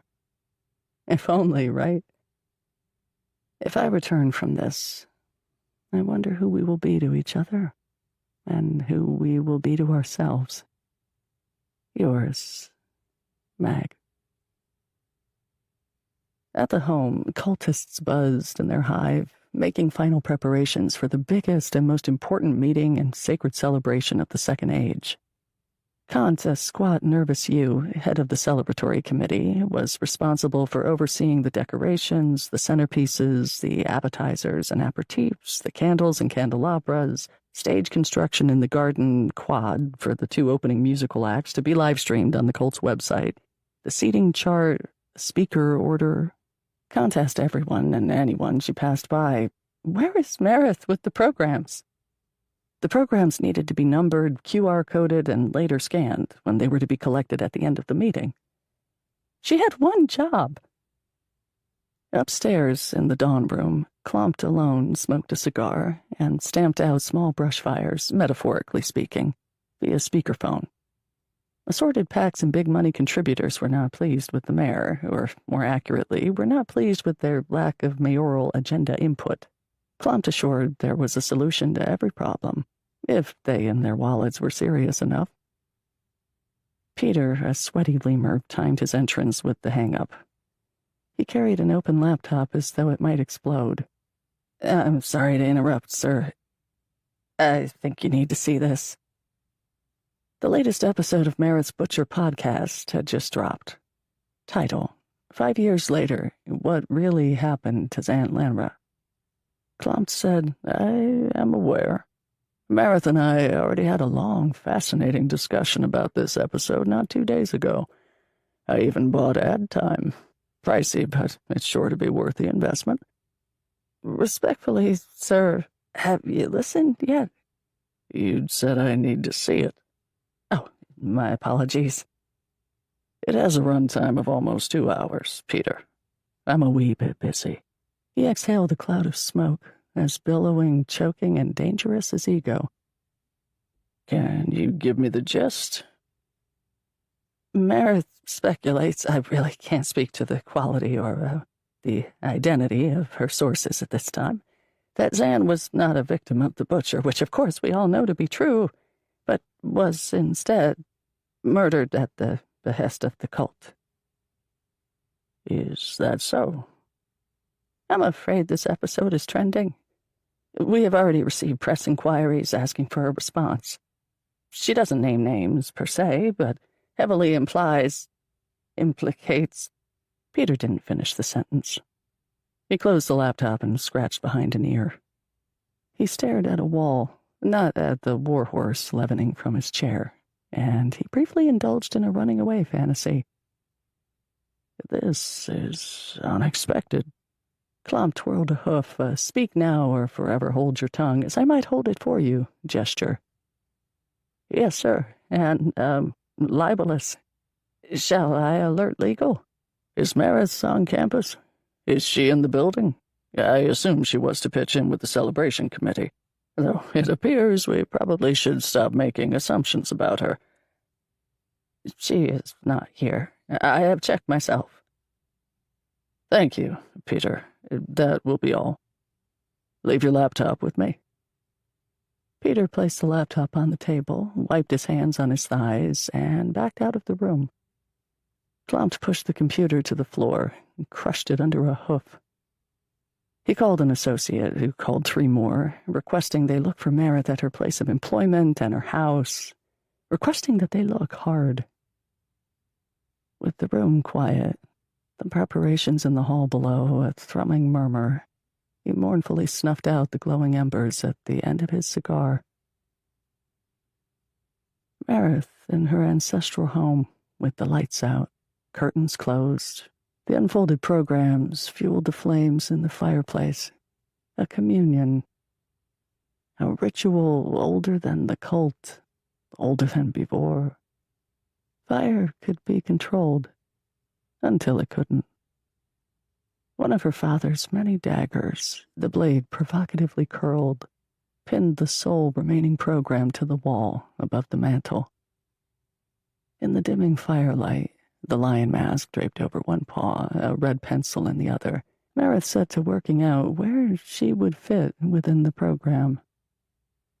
Her planning interrupted by a heavy pounding on her front door, followed by broken glass and other sounds associated with the brutish, amateurish entry. Meredith put on the mask, eager to participate in pre-programmed festivities. Dusk. Mag, Penn, and Hunch set up camp in a clearing, the first they'd encountered since entering the North Wood. The trees parted reluctantly, exposing the base of a hill furred in short shrubs and long grasses. More of a hillock, said Hunch. Mag and Penn conspired with the map, took turns saying, well, this is the spot. The map outlined nothing but more forest to the north of On's crude silhouette. Hunch loosened the rifle strapped to his pack, wielded it like an ungainly extra limb. How are we supposed to track the fucking thing? He trudged up the hillock's incline, when there are no broken trees, no sunken footprints anywhere. Mag was suddenly overwhelmed by the years spent in school, the years spent in the Ride Hall archives, the years spent studying histories, secret histories, legends, and lies. Overwhelmed at her smallness, her finiteness. Hunch at the hilltop, twirled, weather-vaned, shouted, shouldn't we be able to smell it or hear it? Penn smushed the map into Mag's chest. Are you saying the monster is not out here somewhere? Hunch jogged down the slope to join the huddle. Panting, he said, no, I'm frustrated and scared. And maybe relieved. Penn and Hunch rehashed an old argument about ambushing On during the ceremony, which perhaps might inspire others to fight back. With a waning commitment to Hunch, a waning commitment to her cause, to causes and ideas in general, Penn said they would not, under any circumstances, reenact the failed Fliner Rebellion and its hundreds of innocent dead. Hunch claimed no one was innocent, the desperate canard of the intellectually and morally outmatched. He lamented they were instead cosplaying Kier and Tham Ride, the famous disappearing goats, the hero fools or fools heroes. Meg didn't engage, tilted her head at the hill, which struck her as odd-shaped, misplaced, unnatural, cruelly obvious. Meg asked, "Hey, Mr. Mycologist, do you have a professional opinion on the surrounding flora?" Hunch said, "What? Oh, well, given my lack of first-hand experience with this region and its moist mid-latitude climate." Volleying to renew their battle, Penn said, "I thought it felt more highland or highland adjacent." "No. Anyway, a small glade, a clearing like this could be the result of a long-ago fire or inconducive soil or, more likely, laminated root rot caused by fungus. It's always fungus with you." Mag said, "I meant specifically the hill." "Hillock. Whatever," Mag said and groaned. "Look at it again, please. Tell us why there aren't any trees growing on it." "It's probably a boulder or boulders covered in only a few inches of soil. Or..." "Exactly. Or..." Mag continued pointing at the hill, accusing it. The rifle in Hunge's hand shook as though he were preventing it from flying away. No. Or... Right? Penn said, "Shit. We're idiots." The evening began with a video reenactment of the cult's fabled first meeting. Candlelit, somber, solemn. Animals in clay masks spoke in hushed, delicate voices, yet powerful enough to stir the dust of history, according to a full-throated narrator. The camera soft-focused on the humbled and reverent gathering.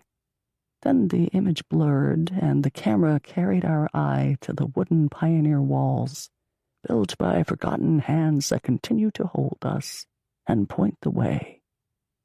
The cultist's flickering shadows expanded, combined, grew into the shape of mighty On. Thank you, Digicity Lights and Effects. The narrator recited the opening line in the Book of On. "We can only be we forever, within your embrace."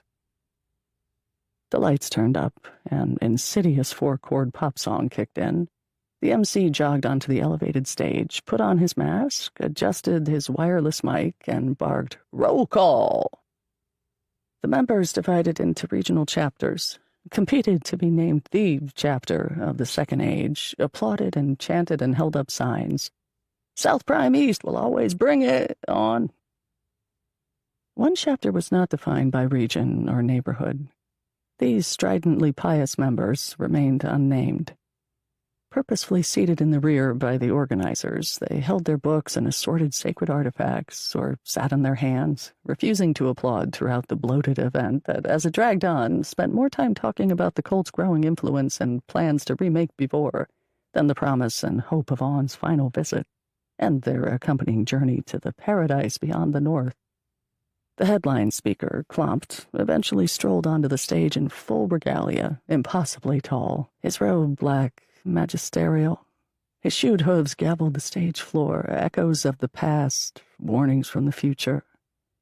Within the latex confines of his featureless white mask, there was no mistaking his equine profile, his piercing walnut eyes. The overhead lights dimmed, candles extinguished, but for stalagmitic ones adorning the lectern. A soft spotlight sunbeamed Klompt. The hushed audience donned their own masks. Klompt thanked the organizers, the planners, the speakers, including Bevore's most famous film actor, which triggered light applause. Then he began his speech at a volume greater than the previous speakers, a volume amplified by the tech crew. "Friends, new and old, I congratulate you at this precipice of a day, 30 years in the making. Hundreds of years in the making. All the work, all the hope, all the worship and reverence and demonstration The vigilant daily defense of our ideals. The defense of our identities. The defense of who we are. The defense of who we will be. All of it. Everything. We don't do this for fleeting personal gain or individual wealth. Those pernicious lies that so many in the press cynically clutch like swine pearls. Our selflessness, our sacrifice is for the promise guaranteed to be fulfilled. Our reason, our way, our why is about to return to teach us another lesson. And if we are blessed, the apotheosized lesson. The audience raised arms and held each other up. They let tears flow. They whispered please and yes and thank you. Some had their exultation pierced by melancholia, thoughts of their families and former friends, and if only they could witness this, feel this, then they would understand. Others dreamed of gory cosmic victory over enemies, real and imagined. The unnamed in the back rows, one by one, quietly gasped or coughed and slumped and knocked into the seats and the backs of other members as they bonelessly slid to the floor, pooled in their own collecting blood. Within that section of seats, one animal remained standing, wearing a painted mask no one could yet see. During a dramatic pause within Klomp's speech, a pause he had practiced and timed, confused murmurs brush-fired through the audience. He couldn't see what the fuss was about. It took his considerable collected self-control to not diminish the heft of his speech by admonishing the gathered, who he thought of as needy, impulsive, impertinent children, as much in need of his discipline as his vision.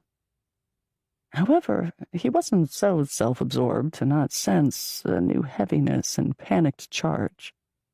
The atmosphere had changed, perhaps irrevocably.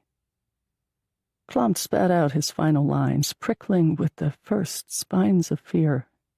What grace, what glory, that our awesome, terrible God is tangible, that the earth trembles beneath its feet and we move in accordance with it.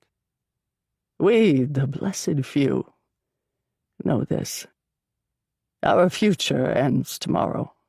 Our future begins tomorrow. Standing atop the backs of the dead, the butcher shouted what would be the only word the gathered would hear from her that evening. Lights. Then there were lights. The moon was full and bright enough to show them what they needed to see. Their headlamps did little more than identify the wearer. They unpacked, gathered, and loaded their weapons. Penn droned on with a familiar pep talk, one they'd heard for years, one in which they'd once believed, about how On wasn't a god, wasn't a supernatural creature. It was a beast, no more, no less, and that meant it could be stopped. It could be killed. Crossbow drawn, gloves insulated her hands from the concentrated fungal amatoxins coating the tips and shafts of the arrows. Penn asked, "Did anyone bother poisoning my camper shovel?" Mag laughed at the absurdity of their plight. Their chaotic, capricious lives and the collected history of Beevor somehow leading to, if not culminating in, this nighttime attack, which was to be as obviously feckless as 3 mutinous fleas on her hide. Hunch said none of our weapons will penetrate soil and then On's hide. And here I thought Marith wanting to bring swords was ridiculous. Ridiculous was a vicious word. Mag imagined Marith standing on the hilltop, arms and blades outstretched, victoriously stabbing both swords down to their hilts, then the earth shuddering, screaming, and Marith laughing. They made one last plan as a group. Hunch would dig into the hill, and if On was indeed hibernating under soil and shale, they would fire their weapons into its exposed flank point blank. They walked together in a line. Penn said, "We're attacking a mountain." Hunch said, Clut Mining Corp blows up tops of mountains, literally decapitates mountains to hollow out the coal.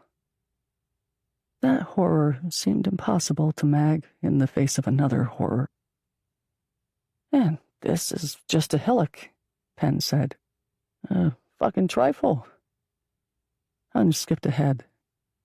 "Nothing we can't handle in late stage, second age." "Should we be whispering?" Mag asked. Nervous giggles percolated. Hunch crept a few steps up the incline, gently probed the surface with the shovel tip. He looked over his shoulder at Penn and Mag, nodded, exhaled, slid the shovel into soil. He peeled up a layer of sod and moss, and after only a few more scrapes, he uncovered a thick mass of fur, shockingly green in the glow of his headlamp. He ungloved, reached down, and pressed against it with a shaking paw. "Impenetrable," he said to himself, fell backwards, slid down the slope into Penn's and Mag's legs. They asked him 1,000 unanswered questions as they pulled him upright. He unslung his shotgun and scrambled back up the hill. They told him to wait. They should fire together at the same time. He shouted, "Impenetrable!" pressed his gun muzzle into what he'd uncovered, and fired. Because he was off balance, the recoil sent him back down the hill. The hill stood up. Penn and Mag fled the flash avalanche of dirt and rock. An instant dust storm erased the clear night sky. Mag coughed and choked, wiped furiously at her eyes with forearms. The crashing rubble settled into a light drizzle. Underneath, underworld, a low, guttural grumble thumped against and inside her chest. Mag was all turned around, but there was Penn, her lamp piercing and accusatory 10 paces to her left. Penn sent arrows hissing into the blotted-out night. Mag pointed her handgun somewhere above her and shouted for Hunch. His headlamp flickered like a dying star from an impassable distance and depth. Mag heard his wild gunshots. They had to be his, because she hadn't yet fired. Then his light cut out with a detonative tremble and roar, and another dust cloud billowed into Mag. She fired into it, and she fired above her head, even though she couldn't see on, couldn't see the forest, couldn't see the trees. This is the part. You've been waiting for this part. The audience shouted, recoiled, pressed toward the stage. The only exits, a fire hazard to be sure, were behind the butcher. Some survivors would go on to describe the mask as its paint having faded, smeared, cracked, as an uncanny abstract nightmare and not a lion. Some survivors would go on to describe the mask not as a mask, but as a skein, as an actual lion's head. The butcher planted dagger and sword into the bodies at her foot. The blades stood at rigid attention by her side. She waved and waggled open paws, taunting the cowering crowd. "Come closer. I don't bite." 2 burly cultists edged up aisles and rushed her, a sloppy and obvious pincher attack. The butcher bent, retrieved both blades, and in a blink, the cultists lost their heads. She deftly volleyed one, arcing it into the crowd with a rear paw kick. Clompt bellowed into the mic, conjuring cultists with earpieces and guns. His expedient position atop the cult's hierarchy notwithstanding, Clompt was not beholden to faith, superstition, or powers greater than his own. Yet he felt the eyes of the butcher's mask track him across the stage as he was whisked away, and feared he would feel them helplessly until his own eyes closed for the final time. Cultists from the lowly tiers, in their clean and bright colors, attempted to follow Clompt to safety. The doors stage left remained closed to them and barred by security officers. Countless cultists broke like water around the butcher. She hacked and slashed through the amorphous flagella of the crowd, the mindless superorganism. Short sword, long enough to skewer and sever 2 necks at once. The dagger blurred and stung, killing cultists who didn't realize they were dead. The air misted red, arteries fountained blood from desperate hearts. Dying paws and hooves anointed her path. The butcher kept count. That there never would be a number big enough was the first disappointment of the night. She quivered with want and promise, and lamented the beating, benighted hearts that had somehow escaped through the exits. 2 security members remained on stage, flanking the barricaded door through which Clompt had fled. Their unsure gunshots echoed in the hall, bullets probing the disintegrating crowd. The butcher killed a young badger by folding him in half backward, then used him as a step to ascend onto the stage. She spun on a heel and faced the audience. Their future was here for all to see. The butcher danced briefly at the lectern, slicing the wax, twitching her wrists, flicking the flaming candle heads into the back wall covered in flags and tapestries. The flames were gluttonous upon their release. Burning strips of cloth fluttered to the stage like dying dragons as the butcher stalked toward the 2 security officers. They pulled their triggers, shooting without aiming, waving their arms as though they were drowning, pleading to be saved. Bullets puckered the butcher's robe as though it were made of clay. She did not bleed, did not fall. The security shook and fumbled and whimpered. "Did you hit it? It's not an animal. This isn't real. This is impossible." Before she pounced and shared her savage embrace, she cut the rope tight around her neck with the clever tip of her dagger. Rib cages and chest plates taken from the 2 who had foolishly entered her home earlier that evening, the 2 who had spent their adult lives trading in violence, but had never learned anything about it. Weaved and reshaped and refashioned into unholy armor, spilled out from under her robe, clattered chitinously to the burning stage. The security's stomachs fell to their shoes as she zippered open their guts. She used their slackened but still breathing bodies to ram and batter through the stage door. She killed her way along the path upstairs, not noticing the path dimmed, faded, not once wondering if the otherworldly strength, skill, and fortune was hers or the lion's. She assumed they'd always been one. She threw another victim, one who cowered, covered his eyes, and had said simply, "Please," exploding into Dawn Room. When she followed inside, teeth bared, tongue quivering under her mask, there was no Clompt. The room was empty. For the first time that night, her breathing and her heart rate elevated. She shook her head and growled. This was wrong. How could he get away? He was supposed to be here. He was promised. He was the promise.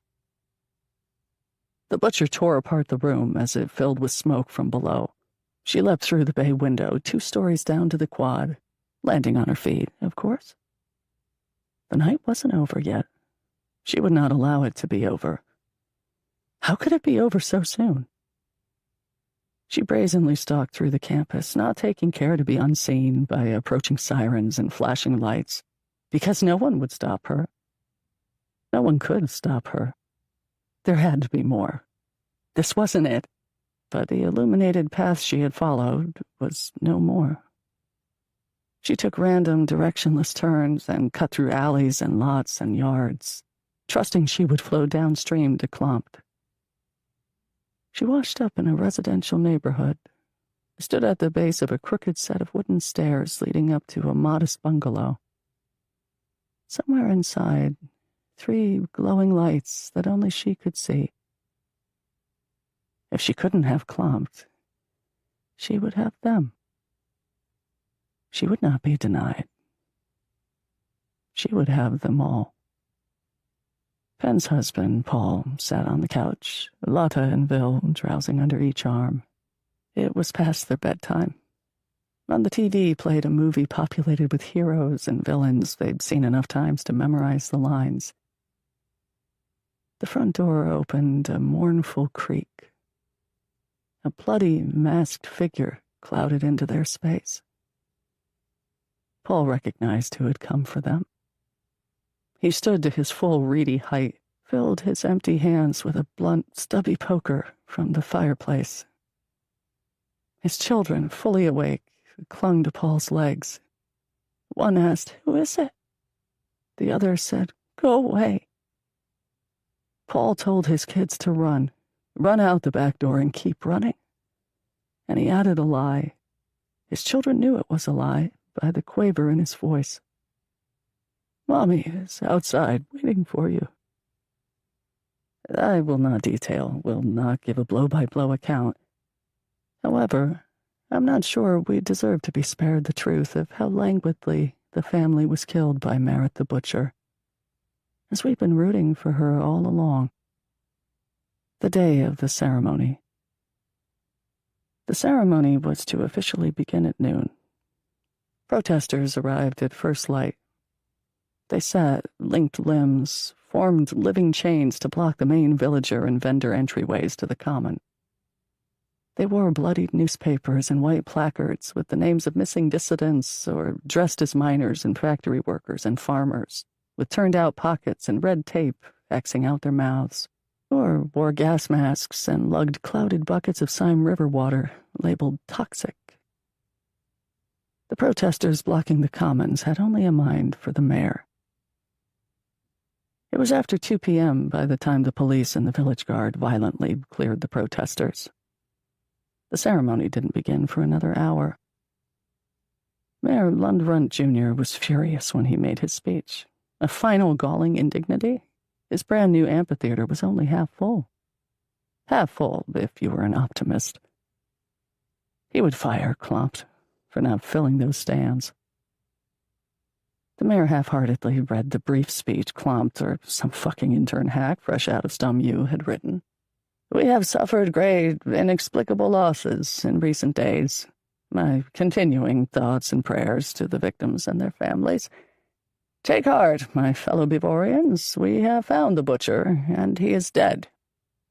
I won't say his name." Here the mayor paused and ad-libbed. Not that his name was a shock to anyone paying attention. I mean, I could have solved this myself.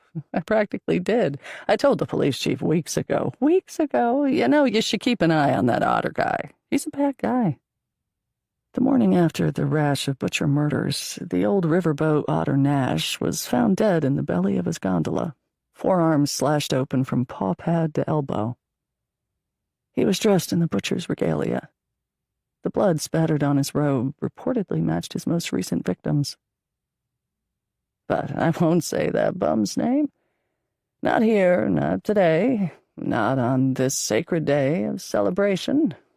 We must not look fearfully backward or react in fear to our present, but move forward, look to the future, to our bright third age. It'll be the best third age anyone has ever seen. He paused for applause, saluted those cheering from his amphitheater. What they lacked in numbers, they made up in zealotry. "Let's get to it, then," the mayor said. "The names I will read have been determined by a lottery overseen by esteemed council, our best business leaders, only the best. I choose only the best. And, of course, me. The names are—" I feel like a game show host here. His son's braying laughter caught by his mic. He read the names.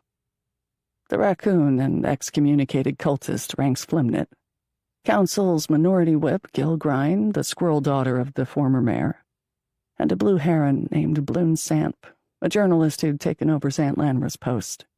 All three were vocal critics, the vocalist critics, of Mayor Runt Jr., obviously.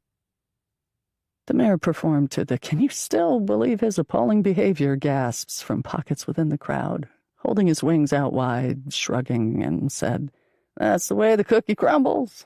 Am I right?" We thank the chosen for their bravery and honor. As the 3 citizens were forcibly escorted to the dais, ranks shouted obscenities. The whip and the journalist demanded transparency, requested an emergency legal injunction that would not be forthcoming. Drunk villagers booed and cheered and started half-hearted fights they didn't see to the end. Cultists, in their newly diminished numbers, wandered the common. Some walked in groups, flinching in fear that the butcher would still find them. Some took advantage of the newfound sympathetic public sentiment in their manic recruiting efforts. One, dressed in a sky-blue robe, was irrevocably lost in a fog of grief and pain. Waiting for the sun to sink into the northwood, Mag and Marith stood next to each other. Their fellow villagers gave them a wide berth out of respect and superstition. They wore red sashes, as was stipulated by tradition, to represent the brave offer of sacrifice necessary for the well-being of Bevor, to represent all citizens having been granted a second chance, a second age. "Were you successful?" Marith asked, her voice hoarse from the recent hours of constant one-sided conversations with her silent lion mask. Mag said, "We found Dawn." "Oh, wow. I mean, I'm surprised, but I'm not surprised. If anyone could have found Dawn, it would have been the good Dr. Mag. Where exactly was Hunch was killed?" "I'm sorry. And I'm sorry about Penn's family, of course. Which is the worst thing I've ever heard." "How is she?" Matt couldn't tell if Marith was chastened or bored. "To answer your first question, we'll find out shortly if we were successful. But no, I don't think we were." On had fled north after their attack. When the dirt and debris had settled and the night sky could again preen its cold infinity, they had searched the crater for Hunch's remains. Penn had found all but one of her arrows. Mag had allowed herself to hope maybe one arrow penetrated On's fur and hide. Maybe one stuck. Maybe all that was needed was for one arrow to stick. That hope had evaporated upon return to the village and to the horror of what had befallen Penn's family. "Are you going to apologize for not coming with us?" Mag asked. "We needed you." "I needed you." Mag stared at Marith. Her stare softened as the normally lithe kinetic figure Marith cut was diminished and wan. Fur-matted, sleepless nights bagged under her eyes. Mag believed Marith was haunted by what she must have seen in the cult's home. Haunted by the news of what happened at Penn's house, haunted by an unnameable loss. Maybe her haggard look was longer than the recent days. Maybe it was 30 years in the making. How were we here at the ceremony again? How were we still here? Marith patchworked her imperviousness, crooking a familiar smile, vexed with a "you're better than that" sneer. "I think we should have tried killing the mayor instead." Bad joke, I know. But I have to joke. It's all too much otherwise. Around them bubbled nervous and impatient giggles, boastful shouts of "Am I right?" Whispers of a fixed lottery of a hoax, disapproving murmurs, fearful sighs that seemed to say, "How can we fix any of this?" Vendors shuttered their carts, packed their tents and wares. Blankets rolled under villager arms, parents ready to cover their youngest one's eyes when the moment came. Everyone waited for On. They waited more. Meg allowed herself to think, maybe.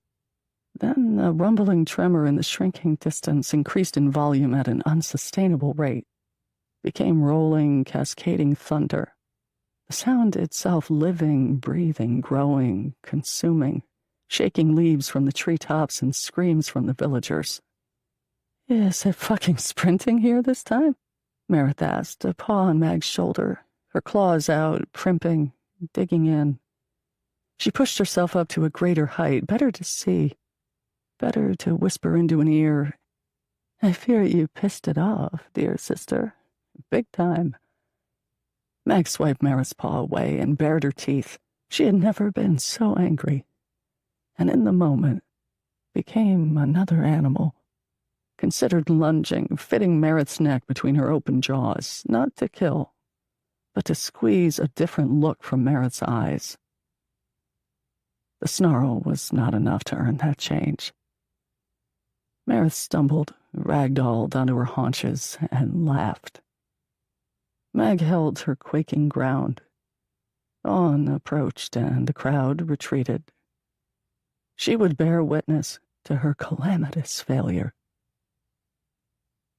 On the other side of the common, a cultist who was not a cultist broke from their huddled ranks, shed her mask and blue robe, the same blue as her little brother's hat.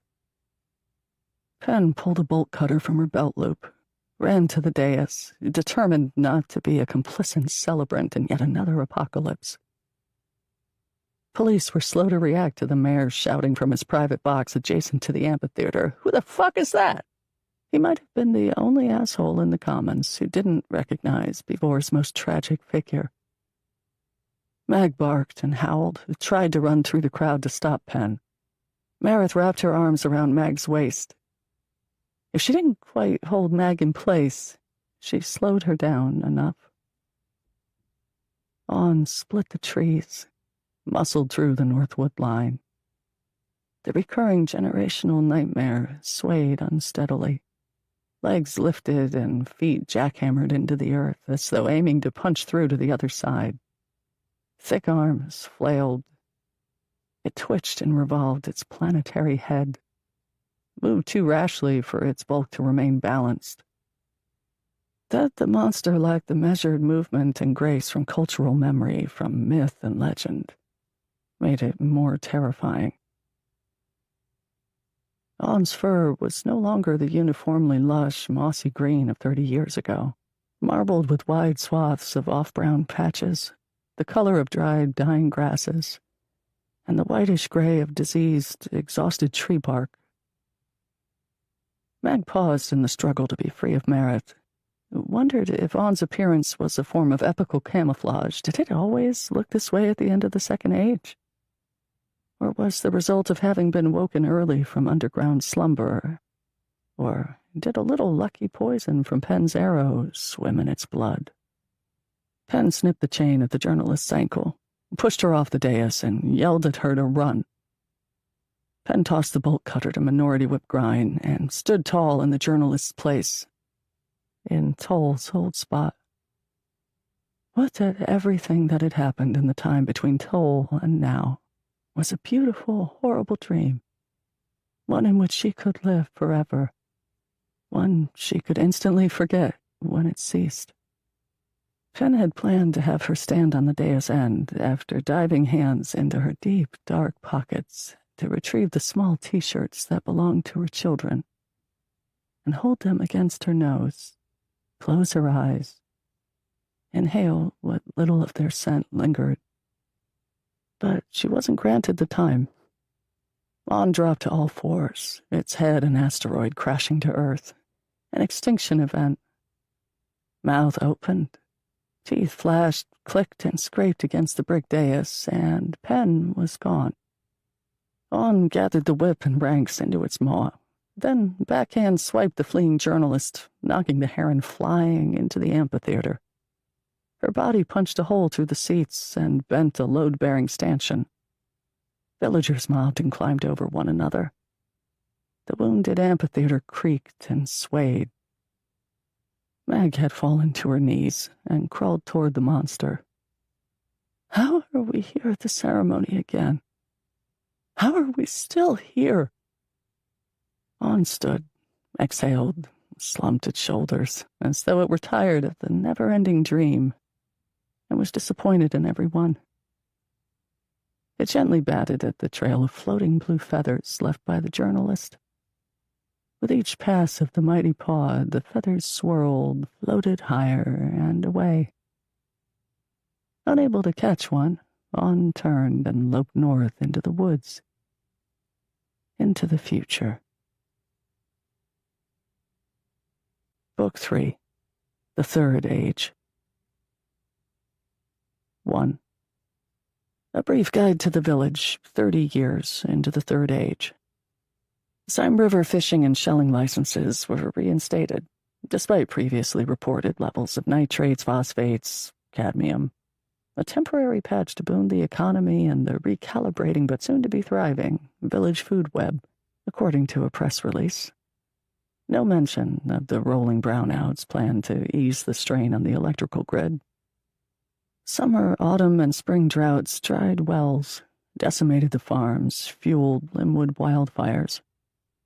In the south, fisheries collapsed. The Greens wetlands were drying up.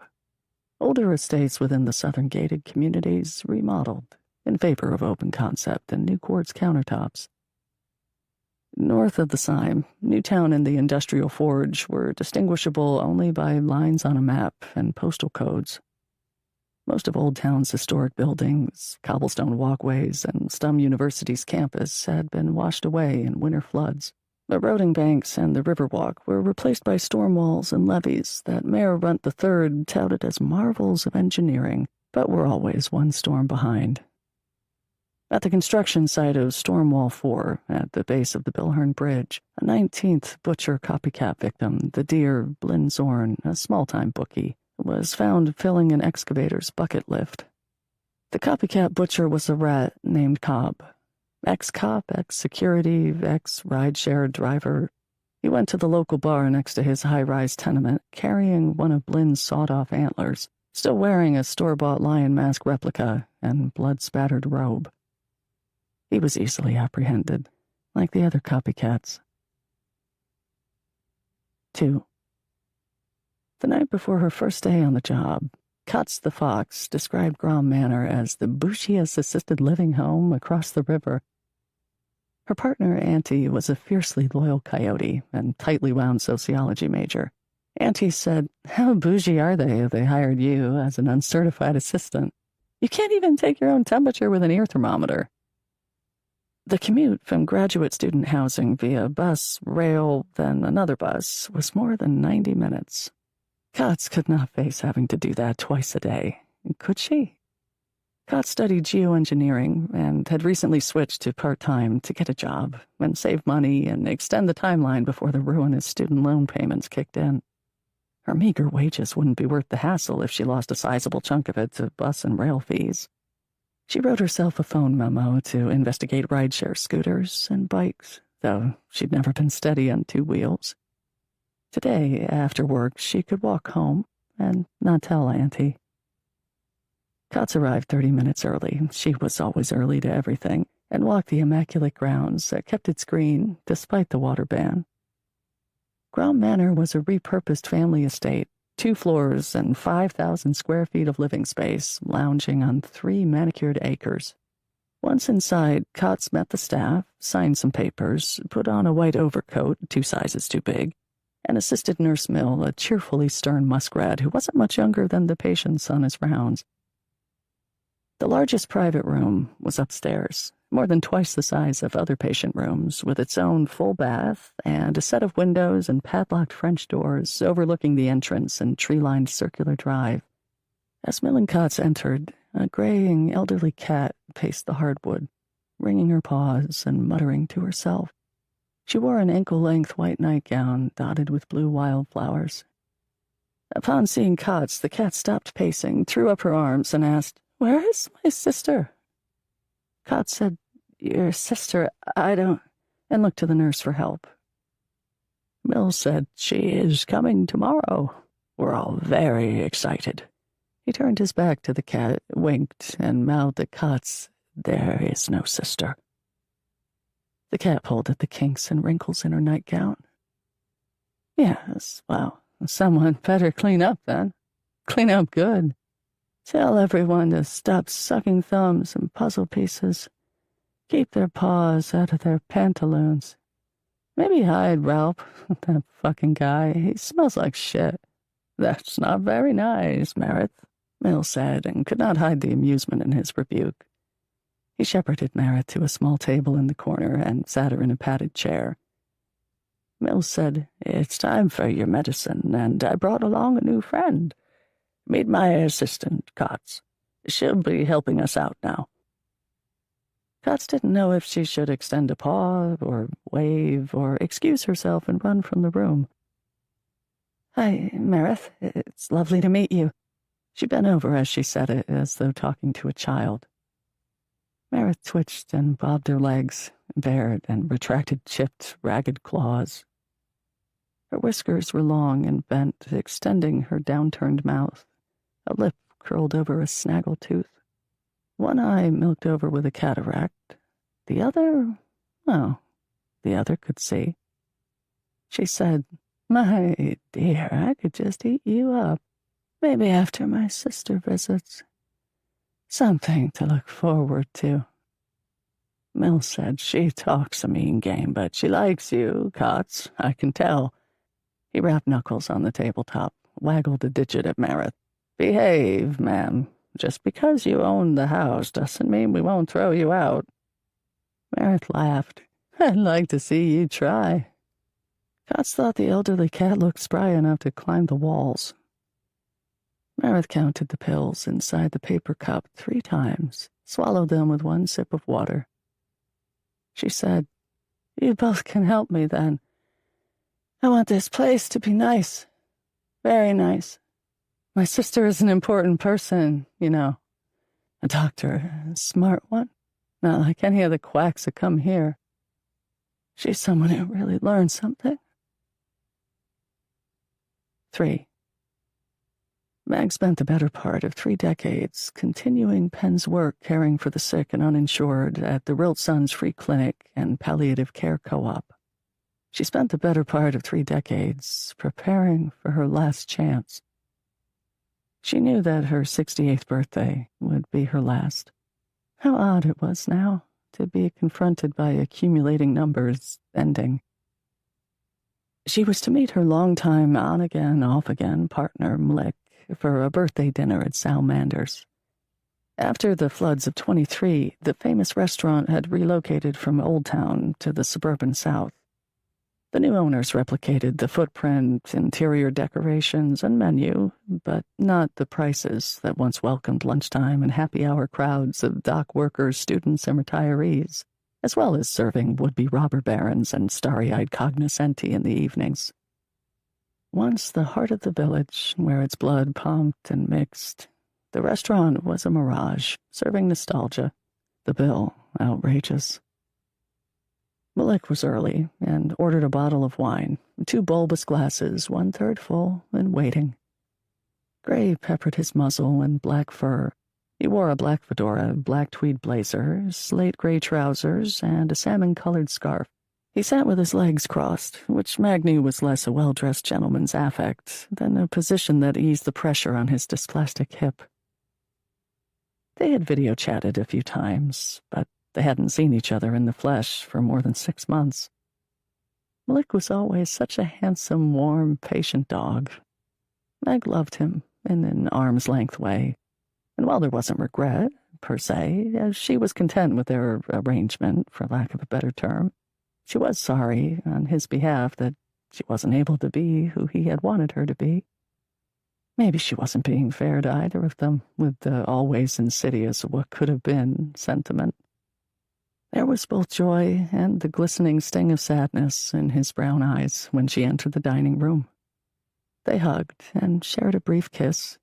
Malik took off his hat with a flourish, hoping it distracted and hid his shock at Mag's wasted appearance. A year ago, she had been strong enough to hold him up while he'd rehabbed his bulky hip. Now, he wondered how she managed to walk across the room under her own power. She was gaunt, hunched, and frail. Her thinning fur hadn't grayed, but the chestnut color had faded, washed out. Her eyes were heavy, weighing down her head. It was all he could do to not ask, "Are you sick?" He wanted to share more of their dwindling days together. That she was a mysterious part of his life, a comet that irregularly returned to flash through his sky, would have to be enough. She smiled, which seemed an act of extraordinary effort and resolve. And he sank into his chair, knowing whatever this evening was or would be was beyond celebrating her birthday. This was goodbye. "Why are you looking at me like that?" she asked. "You're a vision, and I stare in wonder at the vista. Oh, please. You're a terrible liar, but I appreciate it." They clinked glasses, the warm, silent toast to all the unsaid things they never needed to say. Mag said, "This place is dreadful, isn't it?" "Sorry, I promised to not be a total wet blanket for once." "No, it's a mockery, but the wine is decent." They placed their orders and caught up. Blick did most of the talking, giving her updates about his 2 adult children from a previous marriage. His son was an overwhelmed schoolteacher in the Forge and was thinking of quitting, but had no plan B. His daughter worked with a nonprofit that built sustainable rooftop vegetable gardens and composting. When their entrees arrived, they joked about the minuscule fish portions correlating to the restaurant's claim of having the lowest levels of mercury and plastics per serving. Their plates bussed and dessert ordered. Blick said, "I'm afraid to ask, but have you finally decreased the number of days or hours at the clinic?" "It was all paws on deck there for the past 6 months with the spike in H1N1 flu, trying to get as many animals vaccinated as we could. I was even going door to door at one point, trying to convince folks we weren't poisoning them." "How'd that go?" "Do you have to ask?" "No, I don't suppose I do." "However, as of 2 months ago, I'm mostly retired." "Mostly?" "I go to the clinic twice a week." "That is great news. Cheers. What have you been doing with your time off besides not visiting me?" Mag stuck out her tongue. "I've been spending time with my old partner. You've met him before, I'm sure. His name is Ride Hall." Blick fought to appear unflustered until he got the joke, and then laughed too hard. He leaned forward, elbows on the table. To get Mag to offer even a crumb of her prior life as the archivist would be an achievement. "Do tell. How has the old boy aged? He can't look as good as I do. I expend more resources in maintenance." "Ha! He looks as creaky as I feel." She would not admit how bittersweet the morning trips to Ride Hall were. Mag mourned her old life as much as she unwaveringly committed to this other one, and to its end. "Do you ever think about what your life would have been like if you stayed there? Is that too maudlin of me to ask on your birthday?" "Yes and no. No and yes. The truth is, I was different then. And as I've discovered while wandering the stacks, that old me is almost unknowable to the now me. How many different animals do we carry around inside?" "One for every day we live." "Do you really think so?" "No, but it sounded good." "You're obnoxiously charming." "I try. Oh, I try." They held on to a brief, warm silence as small dishes of raspberry gelato arrived. Blick asked, "Any interesting research or discoveries? A secret basement chamber, perhaps?" "Like anyone else who goes to Ride Hall, I'm not allowed into the areas I was once allowed." "And you let that stop you?" "Of course not. The current archivist is a glorified accountant, too busy working to defund the place. His clueless sycophants hunt and remove texts critical of the Run family and the cult. Luckily, they're incapable of processing allegory or metaphor." Mag paused for a shared, above-it-all laugh. The truth was, the stacks were being decimated. So much history and literature lost, and likely lost forever, was itself a metaphor she could not bear to face without using gallows humor and farce to declaw the pain and fear. She added, "No one has time to stop and question an elderly dog who knows where she's going and what she wants." "And what do you want, Mag?" Mag's tale of biblioskullduggery was fiction, one for Malik's benefit, and fine, for her own benefit as well. She adored being the successful star of imagined adventures through his eyes. In this manner, she would tell Malik everything without telling him. Do you know the story of Mayor Mithrid from the Fifth Third Age? I do not, Malik said, and settled in his chair, raised a paw at the server, signaling for more wine. Not many do. He was an obscure, tragic comic figure, in the way history makes us all tragic comic figures, I suppose. Anyway, Mithrid was the son of a marriage arranged by two powerful families of landed gentry geese. As soon as he was of age, he was installed into the mayor's office to ease the family's tax burden. The frauded election was so ineptly bald-faced, sounds familiar. His enemies were legion. Mithrid became paranoid that different factions from low and lay animal to nobility, including members within both sides of his family, wanted to assassinate him. He wasn't wrong, which was both the tragic and comic part. During his 17-month stay in office, he never once appeared in public. He wore a thick helmet and chainmail day and night, sleeping in it when he did sleep. He had a small kitchen built in his chambers to oversee meal preparation. Toward the end of his reign, he cooked for himself or did not eat at all. Not satisfied with these safeguards, he sent his most trusted charges, a trio of nephews a few years younger than him, into Limwood to gather all the poisonous fungi and plants they could find. It was rumored Mithrid himself, on moonless nights, skulked into the Northwood for the same purpose. He ingested small amounts of the mushrooms and leaves each day to build the tolerance. Mag paused for dramatic effect. I can't believe I haven't heard this story before. Did it work? There was an attempt to poison Mithrid. He was gifted a bottle of wine from his family vineyard with a forged note from his father-in-law.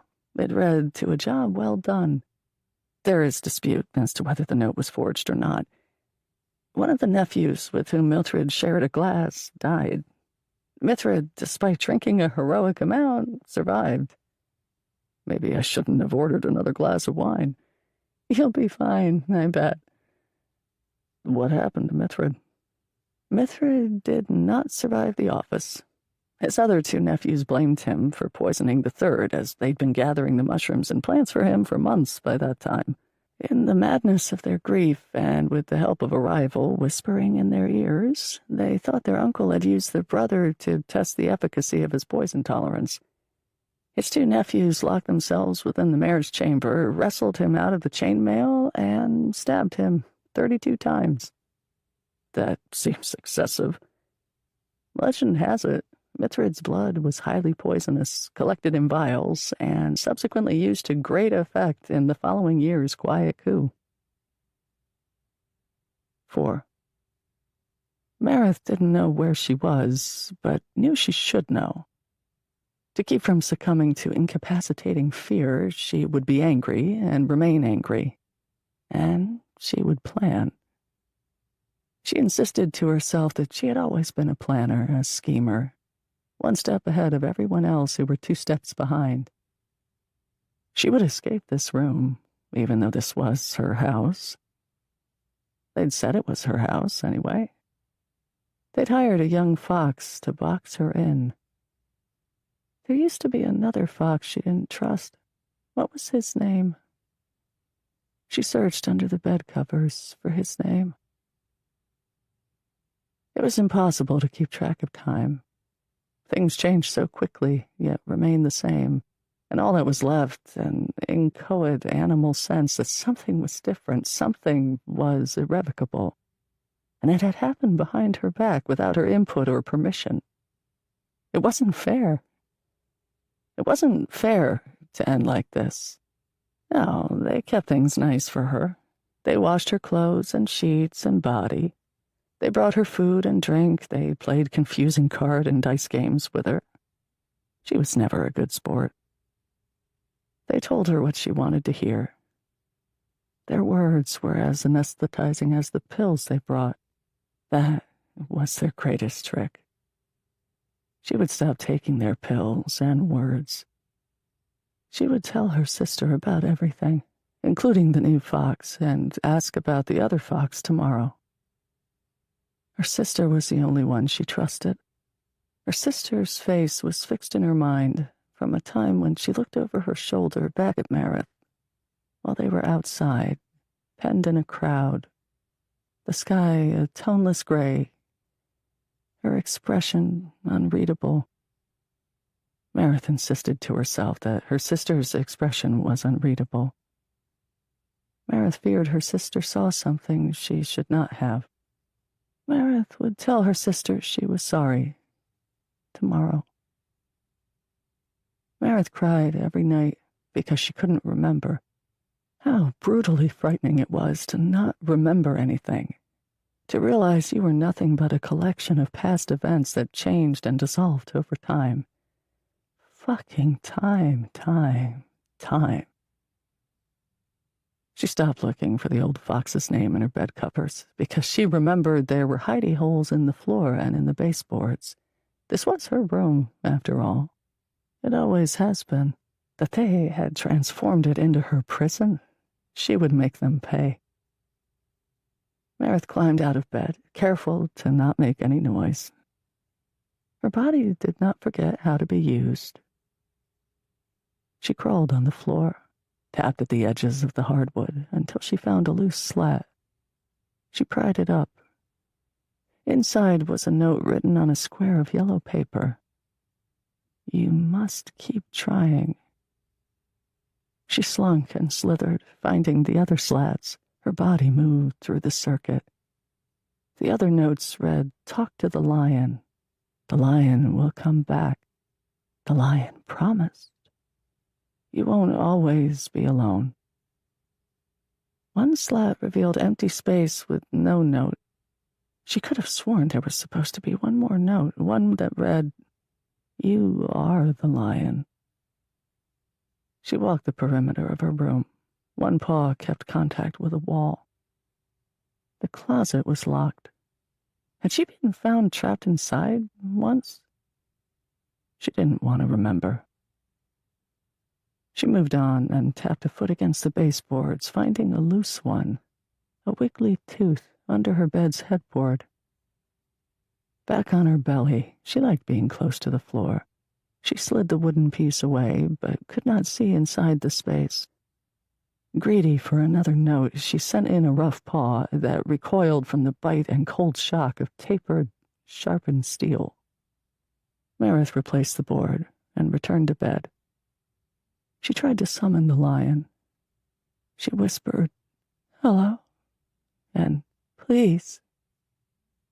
And tears came again, despite her anger, because of her anger. It was clear the lion wasn't here. She would have to escape. Her arms and legs spasmed at the prospect, promised they were ready, still willing to be used and used well. She would be as violent as necessary, as violent and cruel as her enemy, time. She would make the attempt after her sister visited tomorrow. 5. Years ago, Meg had been forced to sell her parents' house to Bivor for pennies on the dollar. She had moved into a small third-floor apartment of a sagging triple-decker in central Newtown. When she had first moved in, the overwhelmed landlord was a kind, if not distant, red-breasted robin who had lived on the first floor and always had an unlit cigarette dangling from his beak. He had warned to boil the tap water before drinking or bathing. There were no such warnings from the current landlords, a real estate consortium impossible to reach by phone, email, or app. Mag had not left her apartment in the week since returning from the dinner with Mlik. It was the day before the ceremony to mark the end of the third age. She was not feeling well, and that was the plan. Her round kitchen tabletop was cluttered, journals filled with observations, measurements, trials and errors, letters to family and friends that populated her past, plastic baggies of her blend, an analog scale and its village of brass weights, her tablet computer, which she used less and less, A paranoia that was a function of reality, dwindling time, and the side effect of induced chemical changes within her brain. And books, including Hunch's pun-filled guide to fungi, titled From Bloom to Shroom. The spine broken, pages yellowed, brittle, loosened, highlighted. Meg cupped her paws around a steaming mug of breakfast tea, closed her eyes to steady herself, to not be swept away by nausea and dizziness. She made marks on the calendar and a few lines of shaky script in an observation journal. She drank tea while it was too hot to drink, sifted through the pile of journals until she found the one with the red cover. It was almost full. Dear Meredith, this morning I ate 2 times the amount of my blend than I had 1 week ago, which is probably pushing it too far. I need to push it past the edge. I'm still upright, or at least sitting upright.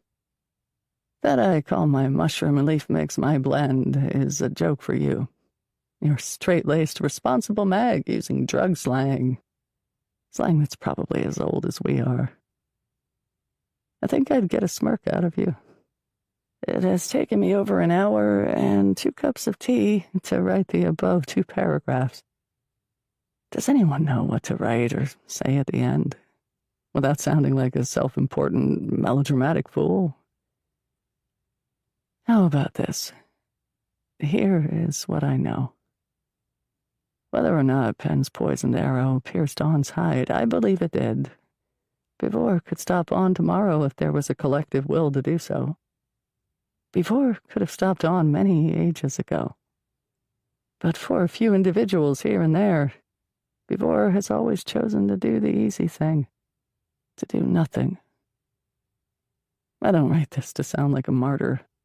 I don't want to be remembered for what I'm going to do. I don't want to be debated and discussed. Have I wasted my years, my decades?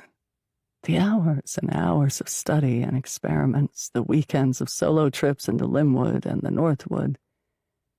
For what? Even if I am successful in killing on, I'm swapping one apocalypse for the next. The thought of starting over, beginning again with another first age, seems a horror.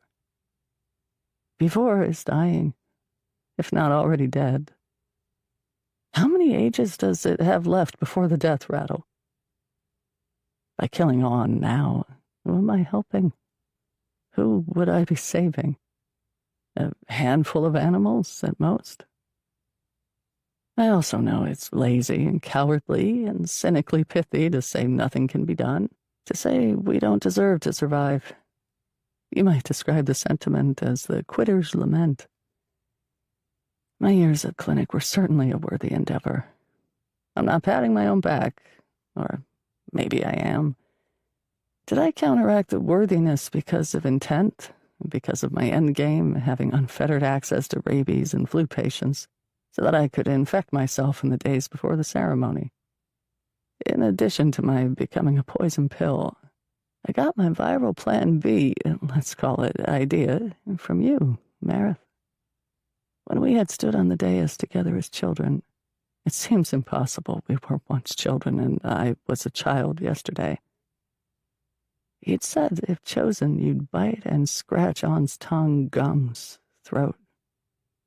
Do you remember? We were never sisters, but I was you, and you were me when we were younger. I don't know what my point is, or if I'm making sense, or why I'm downplaying or negating what I'm going to do, because I'm still going to do it. Noble or futile or selfish gesture be damned. My reasons are my own. Reasons that have always been who I was and who I am. My lifetime of choices and actions and loves and losses explained better than a few lines on paper. Now that we have that out of the way, dear, I wonder if someone from Grom Manor will bring you to the ceremony tomorrow. If so, I hope they remember your red sash. I know I've ended every note for 30 years with, I should go see you. I could apologize, I could write that I've been meaning to visit, but I haven't. It has been better for both of us this way. That is not lazy, cowardly, or cynically pithy. That is not a quitter's lament. Time for a lie down. Fever, chills, and joints made of glass insist. Sincerely, Meg. 6. The common, Bevore's public square, was walled off from the rest of the village. To the west, the humbled Croning Mountains and their strip-mined innards, nude peaks bereft of snow. To the east, the deforested Limwood, a cemetery of tombstone stumps and lumpen landfills. To the south, the degraded green no longer possessed the color of its name. To the north was the only promise the village ever kept. The ceremony officially began at noon. Revelers arrived early to be processed at gates A through D. The committed and enterprising could sneak in from behind the Runt Amphitheater. None were allowed to bring their own food and drink. Each attendee granted 1 digital coin for a 12-ounce beverage. $10 a pop after that. Coltivon adherents and Mayor Runt III supporters, one and the same, were the village majority. Within the cult were factions. Traditionalists patiently, wearily waiting for the end to come. Pragmatists of the enlightened upper tiers, scheming to legislate power and influence into the next first age. Neo-cultists, Neos for short, believed dawn would arrive to smite their enemies, a not-so-secret weapon in the coming civil war, and when the blood stilled, they would follow on and Runt III north to paradise. Dissenting non-cultists, despairing villagers, herded into the muddy commons. Most could not afford the steep fines levied to non-attendees. Cult recruitment teams quickly spotted and surrounded any animal not wearing a robe. The ensnared were released back into the wild after enduring the strong-armed recruitment pitch, holovid, and a QR code tag. Cultists, in turn, despite heavy police and village guard presence, were harassed, sucker-punched, and had fake blood smeared on their regalia by villagers wearing replica butcher lion masks. A vendor managed to sell over 100 masks and blood packets before she was arrested. Whether or not the mask wearers believed the popular conspiracy theory, they'd co-opted "On isn't real" as their slogan, printed on flyers, graffitied on walls. A single sentence: castigation and hope. With a nod to tradition, a cruel one, given Ride Hall would soon be defunded and shuttered, the archivist opened the afternoon-long ceremony marking the beginning of the end of the Third Age. His speech, a forgettable hagiography of Mayor Runt III. Throughout the dreary and damp afternoon, the spring sun did not burn through the layer of soot and smog. Villagers boxed out space in the common, resettled into a hazy acceptance of their roles and lots, shared nervous well-wishes and whispered dreads of the diminishing days to come. Food and drink consumed, despite the exorbitant cost. An elderly dog, wearing baggy jeans, galoshes, a waxed barn coat, shuffled through the crowd. Few noticed. Animals of her age knew what it was to be invisible. Meg used it to her advantage. She approached the dais and its coterie of armed village guard. Their shared look of amusement changed when she slung a tattered red sash over her shoulder. One ram with a crow's voice said, "Watch out for the crossing guard." The oldest of the group stepped forward to intercept, a balding middle-aged weasel who hated his job, himself, and everyone else. His laughter died at the edge of his whiskers. The old dog's eyes wept thick black discharge that stained her muzzle. Mucus leaked from her nostrils. Jaundiced drool and dried white spittle clung to her sagging lips. She was clearly ill. The weasel said, "Excuse me, ma'am. Are you lost? Do you need help finding your family? How about Rin takes you to the medical tent, okay?" The ram Rin hid his snout inside his field jacket and said, "You fucking take her." Mag said, "No one is bringing me anywhere. I'm volunteering for a spot on the dais. She coughed, wet and loose. The guards hopped back a step. The weasel said, "Listen, lady, thanks for the offer and all. You're what, the 10th? Wren interrupted. 11th. Fine, 11th. He turned and spoke to Wren. I wasn't asking. Bad luck to lie to an old dog. Or is it let old dogs lie? The guard pack howled laughter and pile-on jokes. The weasel said to Mag, You're the 11th villager who has volunteered today. The weasel failed to keep impatience from crouching within his voice. He was tired of hearing himself talk. Bevor appreciates it, but you can't volunteer. It's not allowed. The names have to be chosen. Wren added, Village-sanctioned suicide isn't a thing yet. Give it a couple more weeks. Mag pushed out her sash. It identified her as a ceremony legacy of having survived being chosen in the first stage. She explained she was also a former archivist specializing in village law and exaggeration. Meg exhumed a scrolled parchment from inside her jacket, brandished it like a cudgel. An expert forgery, if she didn't say so herself. I am volunteering, and as you will see, it is my sole legal right to do so. Her gambit worked. The guards quieted and grew uneasy. They were so used to healing in any shadow of authority. 7. At Grom Manor, the old cat hunched at her small table, worried over a puzzle of a famous painting, a meadow dying at the golden hour. The long yellow grass pieces, forming crescent-shaped islands in a scattered archipelago, refused her tectonic pleas. Cots the fox stared out the second-floor window. A weeping willow slumped adjacent to the circular drive. Indifferent, it had yet to grow spring leaves. Marith asked, Cots the fox, are you there? Fox the Cots. Cots was physically there, in Marith's room, an essential healthcare worker designate. Cots was also in the common, inside her head, frantically searching for family and friends. She worried most about Auntie, her wonderful and fearless and careless Auntie, who had planned to smuggle masks and blood packs. Auntie had not answered her texts. Had she been arrested? Or worse? Cots could too easily imagine worse. She felt guilty for the preceding days of honest relief at having to be at Grom Manor on ceremony day. Cots said, Yes, I'm sorry. Do you need something? Marith's commitment to escape was the whetstone that left her freshly sharpened. No soft, rounded corners, no slurry, blurry thoughts. Her sister wasn't coming. The lion wasn't coming. Beautiful as they were, neither were real. Clarity. Lucidity. She could even finish the blasted puzzle if she wanted to. Marith asked, Is there something happening outside the window that I should know about? Her voice had long since settled into an older animal's register, and she delighted at the effect it had on the young fox. And this afternoon, the fox's delicious fear was not polluted with pity and disgust.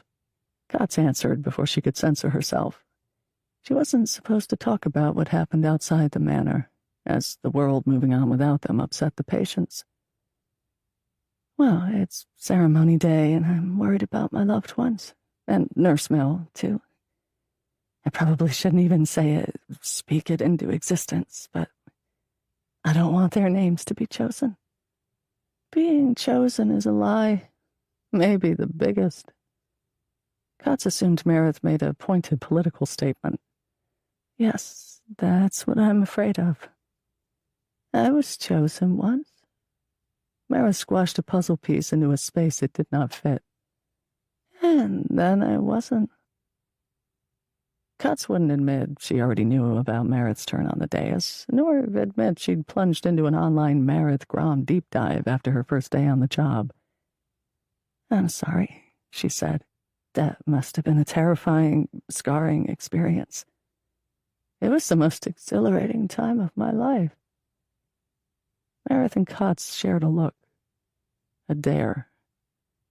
Meredith swept loose puzzle pieces off the table. They swarmed to the floor, then pinwheeled toward the darkened spaces under the table and bed.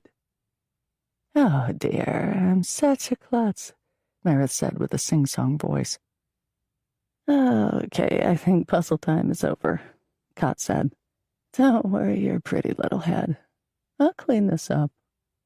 Meredith turned liquid, poured out of the chair onto her belly.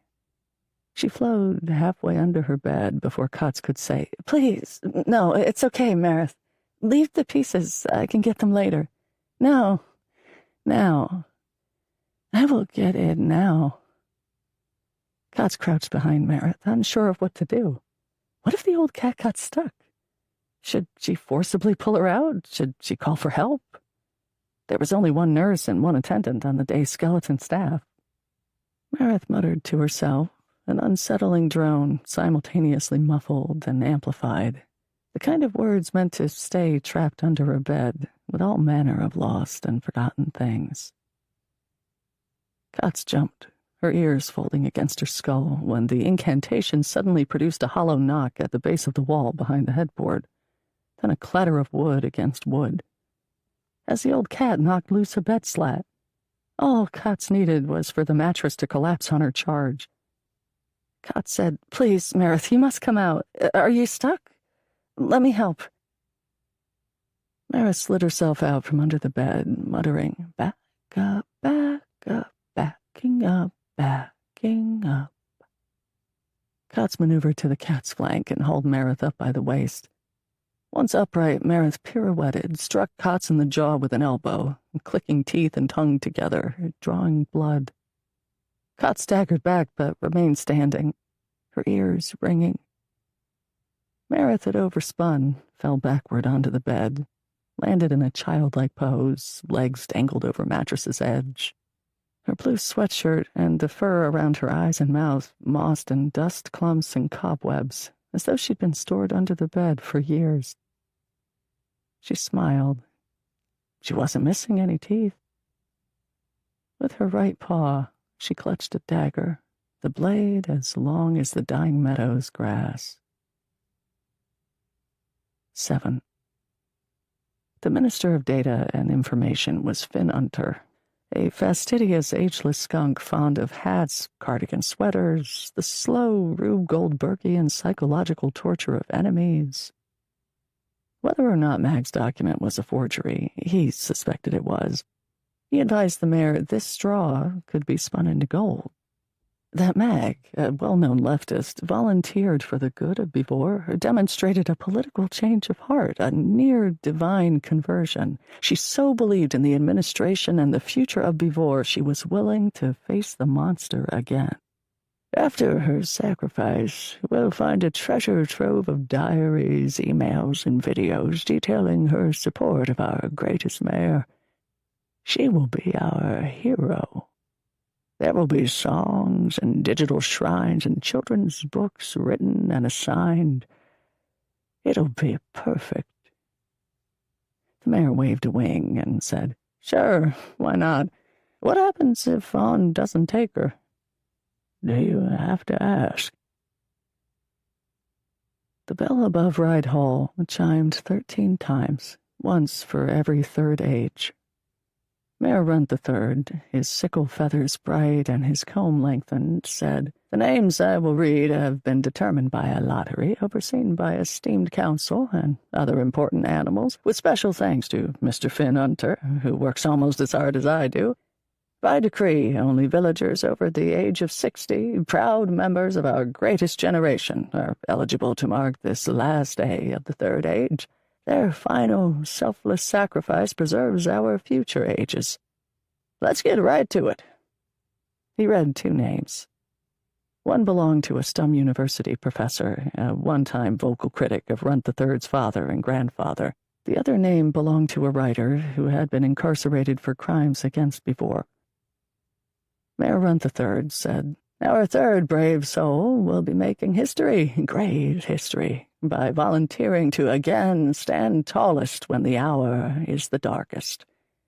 He paused before he read Mag's name. The duration of the pause grew, along with the crowd's silence and weariness. Even the mayor's supporters and cultists knew the source of their unyielding faith was fickle, yet they resigned themselves to the bit parts they'd been assigned. Mag's name echoed across the common, causing a stir, a shift, a newly hungry growl, reminding the most hopeless within the crowd of their numbers. Mag was the first to approach the dais. She stood on the square in the middle, Marith's old spot. Mag did not personally know the professor or writer, beyond having attended lectures and readings as a student. The writer was an ancient mole named Karen Bristle. Her most recent published work appeared a decade prior, a collection of free verse poetry and polemic essays titled One Fight to Life. The mole stared at Mag through thick, cloudy glasses.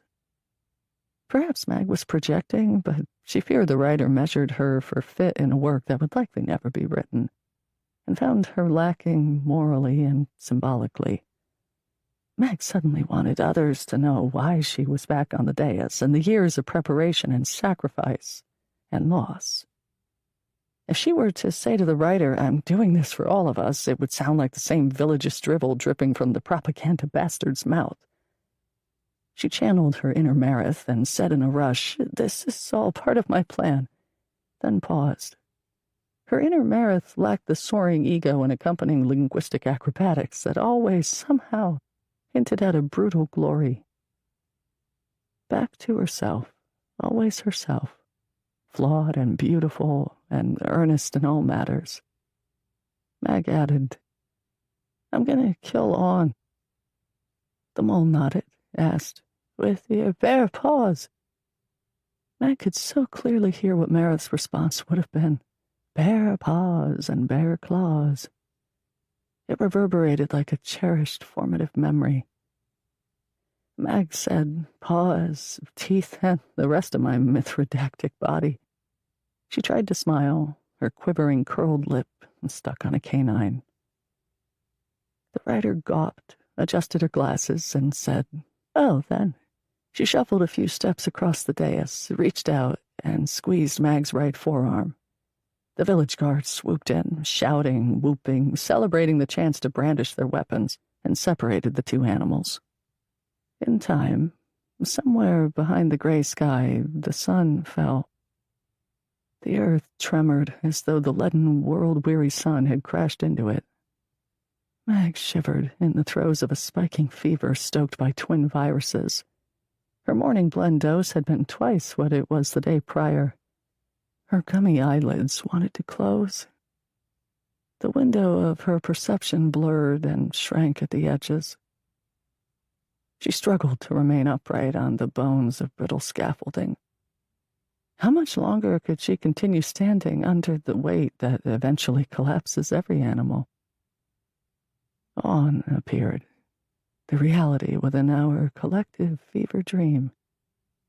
Had it always been this big? Had it always filled our world? Branches and earthen clods dripped from its height. The folly of Mag's ludicrous plan crashed around her like the falling sky. On bent to better inspect the offerings, the funny little creatures who made and make such a fuss. To be fair, kind reader, we are now supposing On things like we do. Its tendons creaked, joints popped, an echo of biological time. As its head crested over the dais, Mag searched for its eyes, prospecting the matted nest of green and brown fur. It was important to see the monster, seeing her. She was 8 years old again, and she was 800 years old. A long time ago, she had thought she could outrun it and continue running forever. How silly, how wonderfully silly that thought was. She couldn't outrun it, and she had stopped running. Could she kill it? Was she being equally silly now? Mag barked, spraying saliva onto her jacket and the brick dais. Perhaps On recognized her. Perhaps On was in possession of a shared, tethered will. Perhaps On's choice was what it always had been, whim and dumb chance. We will never know. You will have to learn to live with it. Witnesses, unreliable as they were, suffered from the converse of the observer effect, having been irrevocably changed by what they saw and what was to come. They described On as carefully, lovingly lifting Mag away, then turning its back on the village, slipping into the stilled forest waters with nary a ripple, as all hell broke loose in the common. A band of lion-masked villagers formed protective circles around the writer and professor and whisked them away. Other lions threw rocks, batteries, and empty spray paint cans at the mayor's box, hitting village guard and Wana-level cultists. Rin the Ram was the first guard, but not the last, to fire into the crowd. Gunshots punctuated the Third Age's end, the bullets indiscriminate, non-discerning, rapacious. The Commons gated exits blocked and bottlenecked. Villagers penned inside the walls screamed, brayed, shot, prayed, shouted, climbed, fought, grappled, huddled, cried, laughed, hated, collapsed, trampled, helped, held, fled, hoped, despaired, lived, died. The monster carried Mag farther north than she'd ever been. She drifted, her consciousness a branch floating downstream, sinking under, then breaching the surface, left to wonder if the monster had been walking for hours, days, weeks, eons. The monster stopped at the edge of a clearing, marking the end of the Northwood. The crisp air nipped at Mag's nose and panting tongue. The sky was no longer compact and gray, hovering close to the ground.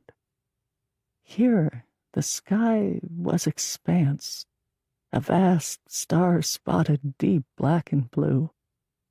Hemmed in by the night, flatlands spread as far as she could see.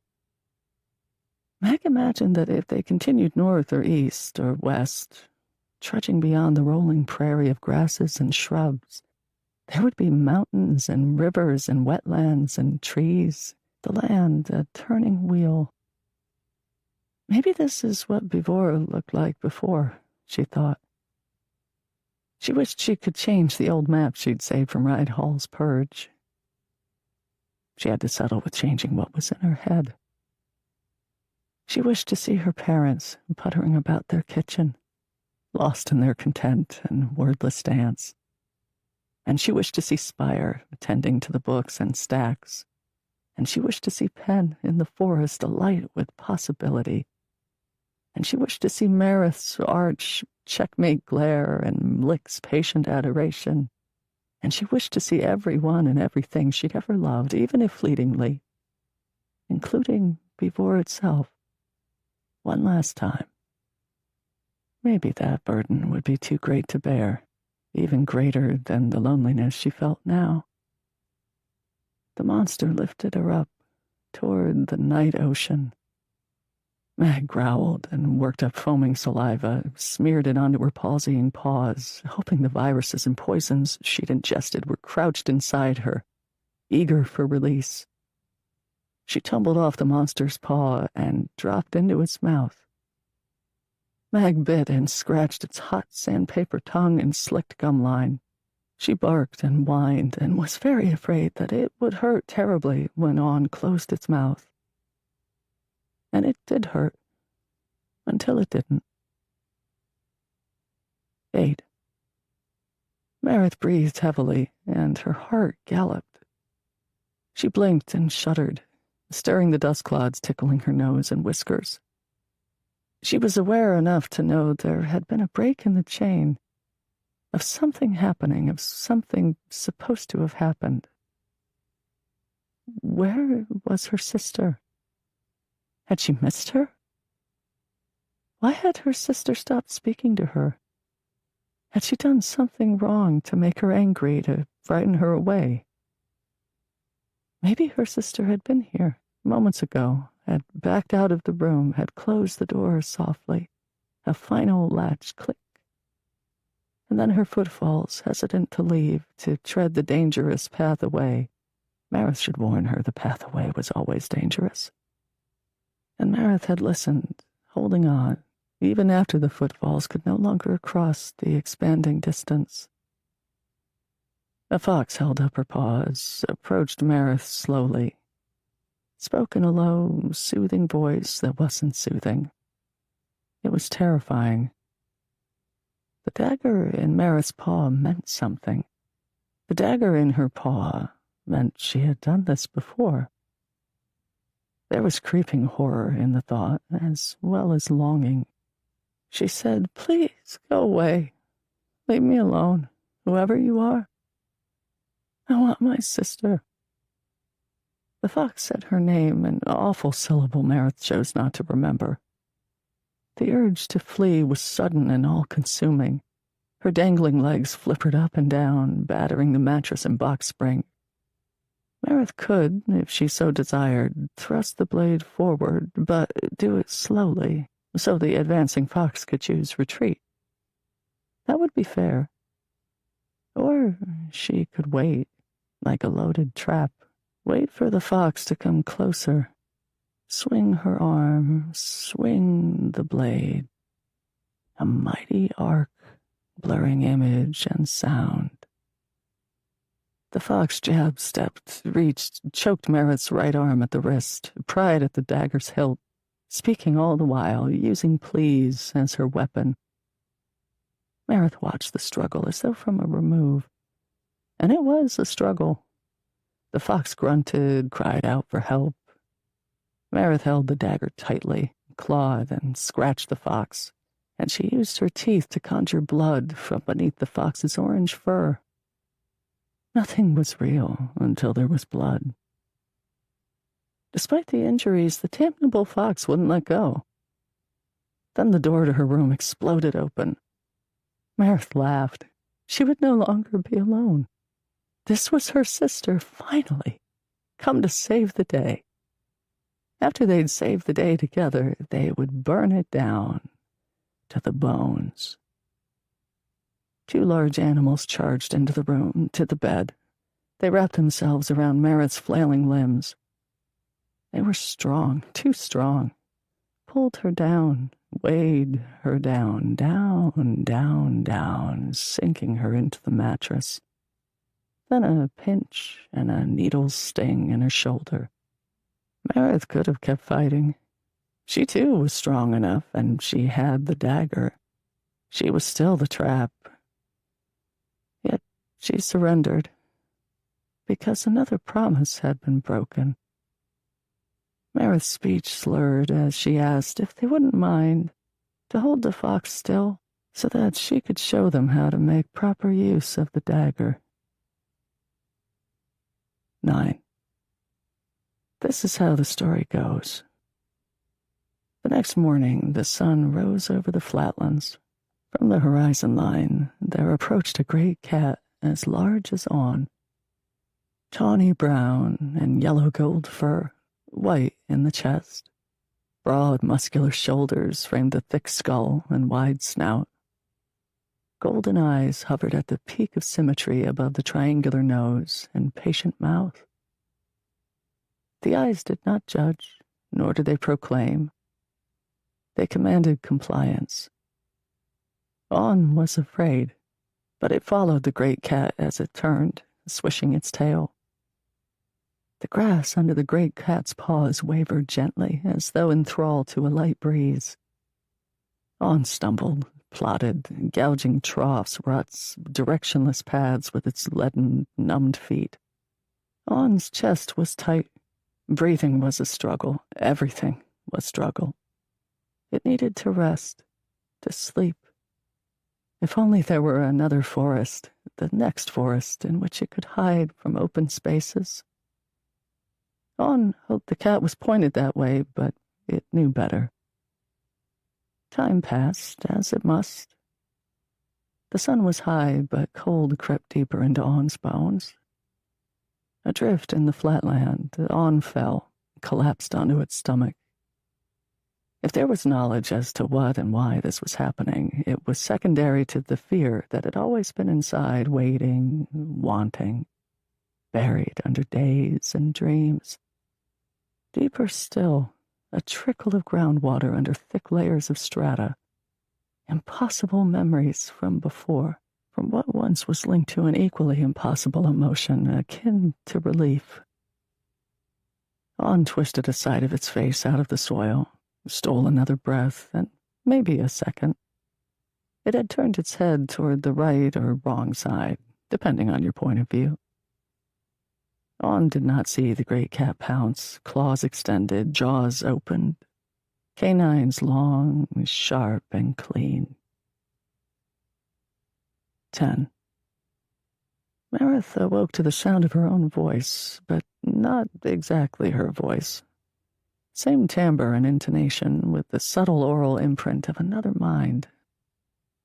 A voice she hadn't heard in a very long time. Meredith. The name wasn't a question, nor a mere statement of fact. Her name was spoken like a comma. Yeah, what? She couldn't hide her love, grief, and desperation with anger and annoyance. Did you forget? No. You forgot me. Meredith lifted her head. That was all she could lift. Leather straps wrapped her wrists and ankles. I chose you. Did you now? Can't say I feel very chosen. A lion's head floated in the middle of her dark room, glowed in moonlight. Meredith thought the moon must have been in the room with them, too. Meredith continued talking to keep from screaming. You forgot me until the end, is that it? I'm an afterthought, like everyone else, aren't I? I could have done so much more. The lion's face did not change expression.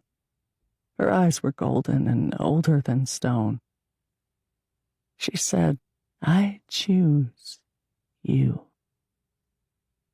The lion opened its mouth, teeth stretched to fill the entropic space. Meredith thrashed against her restraints, shouted, no, no, no, no, and closed her eyes.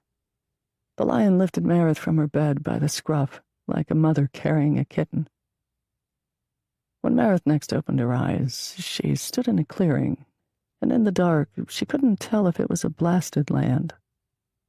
She asked the lion, Will I get my mask back? And my other things?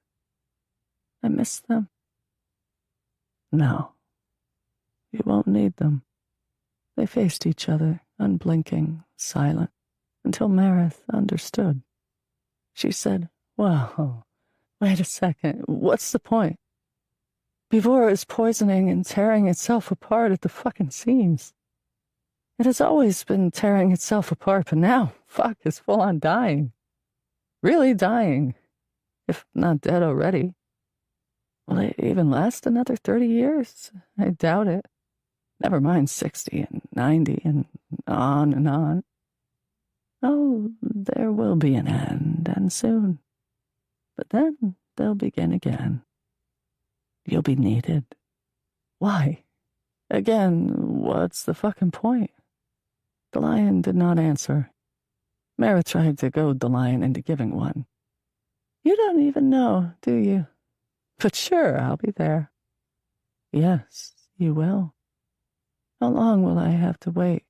How long will that take? Again, the lion did not respond. While waiting impatiently for an answer that would never come, Meredith paced and muttered and flexed her claws, working out her next move, and she did not notice the physical transformation had already begun. And as some time during that eternal evening, Meredith stretched, swelled, crossed over, and ceased being who she had been, and became something else that someone else had already named. This story is original to this collection. Story notes. Ice cold lemonade, 25 cents. Redacted. Haunted house tour, 1 per person. I don't recall selling sidewalk lemonade as a wee Paul, but my daughter did. Well, she was never a wee Paul, but you get the idea. This story notes section is off to a smashing start. The following is likely an exaggerated memory, but there was one summer it seemed like Emma was at the end of our driveway at least once a week, flanked by assorted friends and neighborhood hangers-on, hawking lemonade and other aid drinks. Not wanting to squash her entrepreneurial spirit, nor make her afraid of the weirdo public, we let her sell roadside beverages. What an odd kid tradition thing that is to want to do. Along with my paranoid fears of the weirdo public, I imagined scenarios in which she sold other things, strange things, like marshmallow peeps. I hate peeps. Or what if she offered to take people into our house and give tours as though it was haunted? The haunted house tour meets lemonade stand idea barnacled in my inner brain for a bit until Ellen Datlow asked me to write a ghost story for her epic 800-page ghost story anthology, Echoes. I fleshed out the story by making myself the main character, partially inspired by one of my favorite writers and people, Jeffrey Ford, who in recent years has penned a handful of tales in which he's essentially the main character. See his collections A Natural History of Hell and Big Dark Hole and other stories. I also borrowed Emma's nightmare ghost creature for the story. Her illustration, drawn when she was 12, graces these pages. For a story about ghosts, real or imagined, personal or borrowed or self-inflicted, I thought the inclusion was apt. For the record, Mrs. Boutin, I'm still salty about that C+ on my Ronnie Reagan project. Meantime.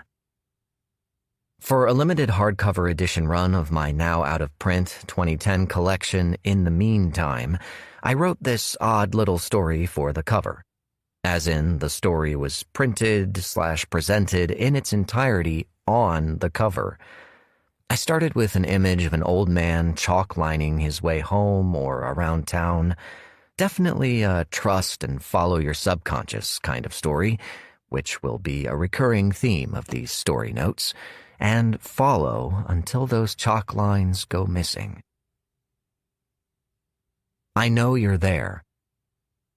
This was a pandemic story, which is probably obvious.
Sure, that's an oddly specific fear, but what would you do if you found something like that in their bedroom? Never thought about that before, did you? You're welcome. The Beast You Are. That was a thing, wasn't it? Named after an excellent record by Big Business. I was an impressionable youth at a time when anthropomorphic or talking animals starred in serious/disturbing movies that were still kind of marketed for children because cartoon. I'm talking specifically of Watership Down, 1978, and The Secret of NIMH, 1982. My father took me to Beverly's venerable Cabot Cinema for a double feature of Watership Down and the animated The Lord of the Rings, 1978. We didn't see those movies when they first hit the screens, but this was probably only 2 or 3 years after they were released. I was young, 9 or 10. I went excited to see Lord of the Rings because I'd already seen the animated The Hobbit, and we had the audio record of the film in the house, too. My father was a card-carrying Tolkien fan, or button-carrying anyway. He had a button that read, "Frodo lives." He also liked to smoke a pipe, like Tolkien. I wouldn't find out until decades later what he was really smoking in his pipe. Despite my Tolkien leanings and how much I loved Smaug in The Hobbit, Watership Down stole the show. The realistic and yet trippy animation style, the story, the voice actors, the tonal gravity, all of it blew my little mind and did much to inform my nascent understanding of politics for the decade to come. Yeah, there was rabbit gore and the massacre of the Warren by the farmers, and General Wormwort was scary, but the movie surprisingly didn't scar me or give me nightmares. I should apologize to my son Cole here, as I showed him Watership Down when he was way too young. He broke down crying when Bigwig had the snare around his neck. Oops. But Bigwig lived. See, it's all okay. That movie and those rabbits took root in my head, and many years before I'd read the novel. Later, my brother and I watched that movie repeatedly, and we still randomly quote, "There's a dog loose in the wood," to each other. The Secret of NIMH was not as dark or violent as Watership Down, but it was close. The scene with Mrs. Brisby going to see the great owl remains tense and electrifying. And NIMH played in the heaviest of HBO's heavy rotation in the 80s. All of this is to say, I've long had the itch and the want to write an anthropomorphic animal story. Furthering that itch, can an itch further? Was Chris Urban's excellent anthropomorphic animal novel, Ragged. This collection allowed me to scratch that, furthering itch. The other itch I scratched was naming the dog Mag after Marjorie from A Head Full of Ghosts, and naming the cat Meredith after Mary/Meredith from the same book. And the story's author, Karen Brissell, well, you get the idea. As I mentioned previously, I've done a handful of Marjorie/Mary stories, and I thought it only fair to give Marjorie a shot at being the protagonist in a longer-form story. Why free verse? Aside from my adoration for Toby Barlow's novel Sharp Teeth, Packs of Werewolves in Los Angeles, and Beowulf, do check out Maria Devana Headley's recent translation. I really can't explain why, beyond a little voice saying, "What the hell? Go ahead, try it." Nothing gets written without that voice. I've learned to trust it.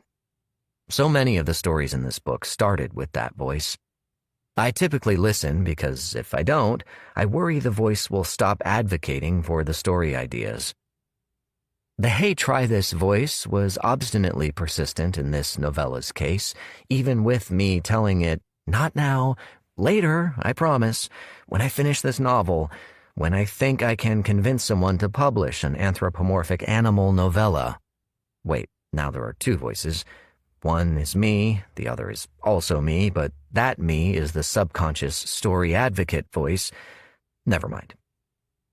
I let those animals roll around in my inner ether for a few years. I never forgot them, though. Luckily, the story kept insisting on coming back, and usually with more detail. By the time I was ready to commit to writing it, the village, the two main characters, the giant monster, the slasher, and the cult were all there waiting for me. I only had to figure out how it all fit, how to build that monster. All stories are monsters, and how loudly and lovingly they smash through your town, your heart, and your head is up to you, the reader. March 29th, 2022.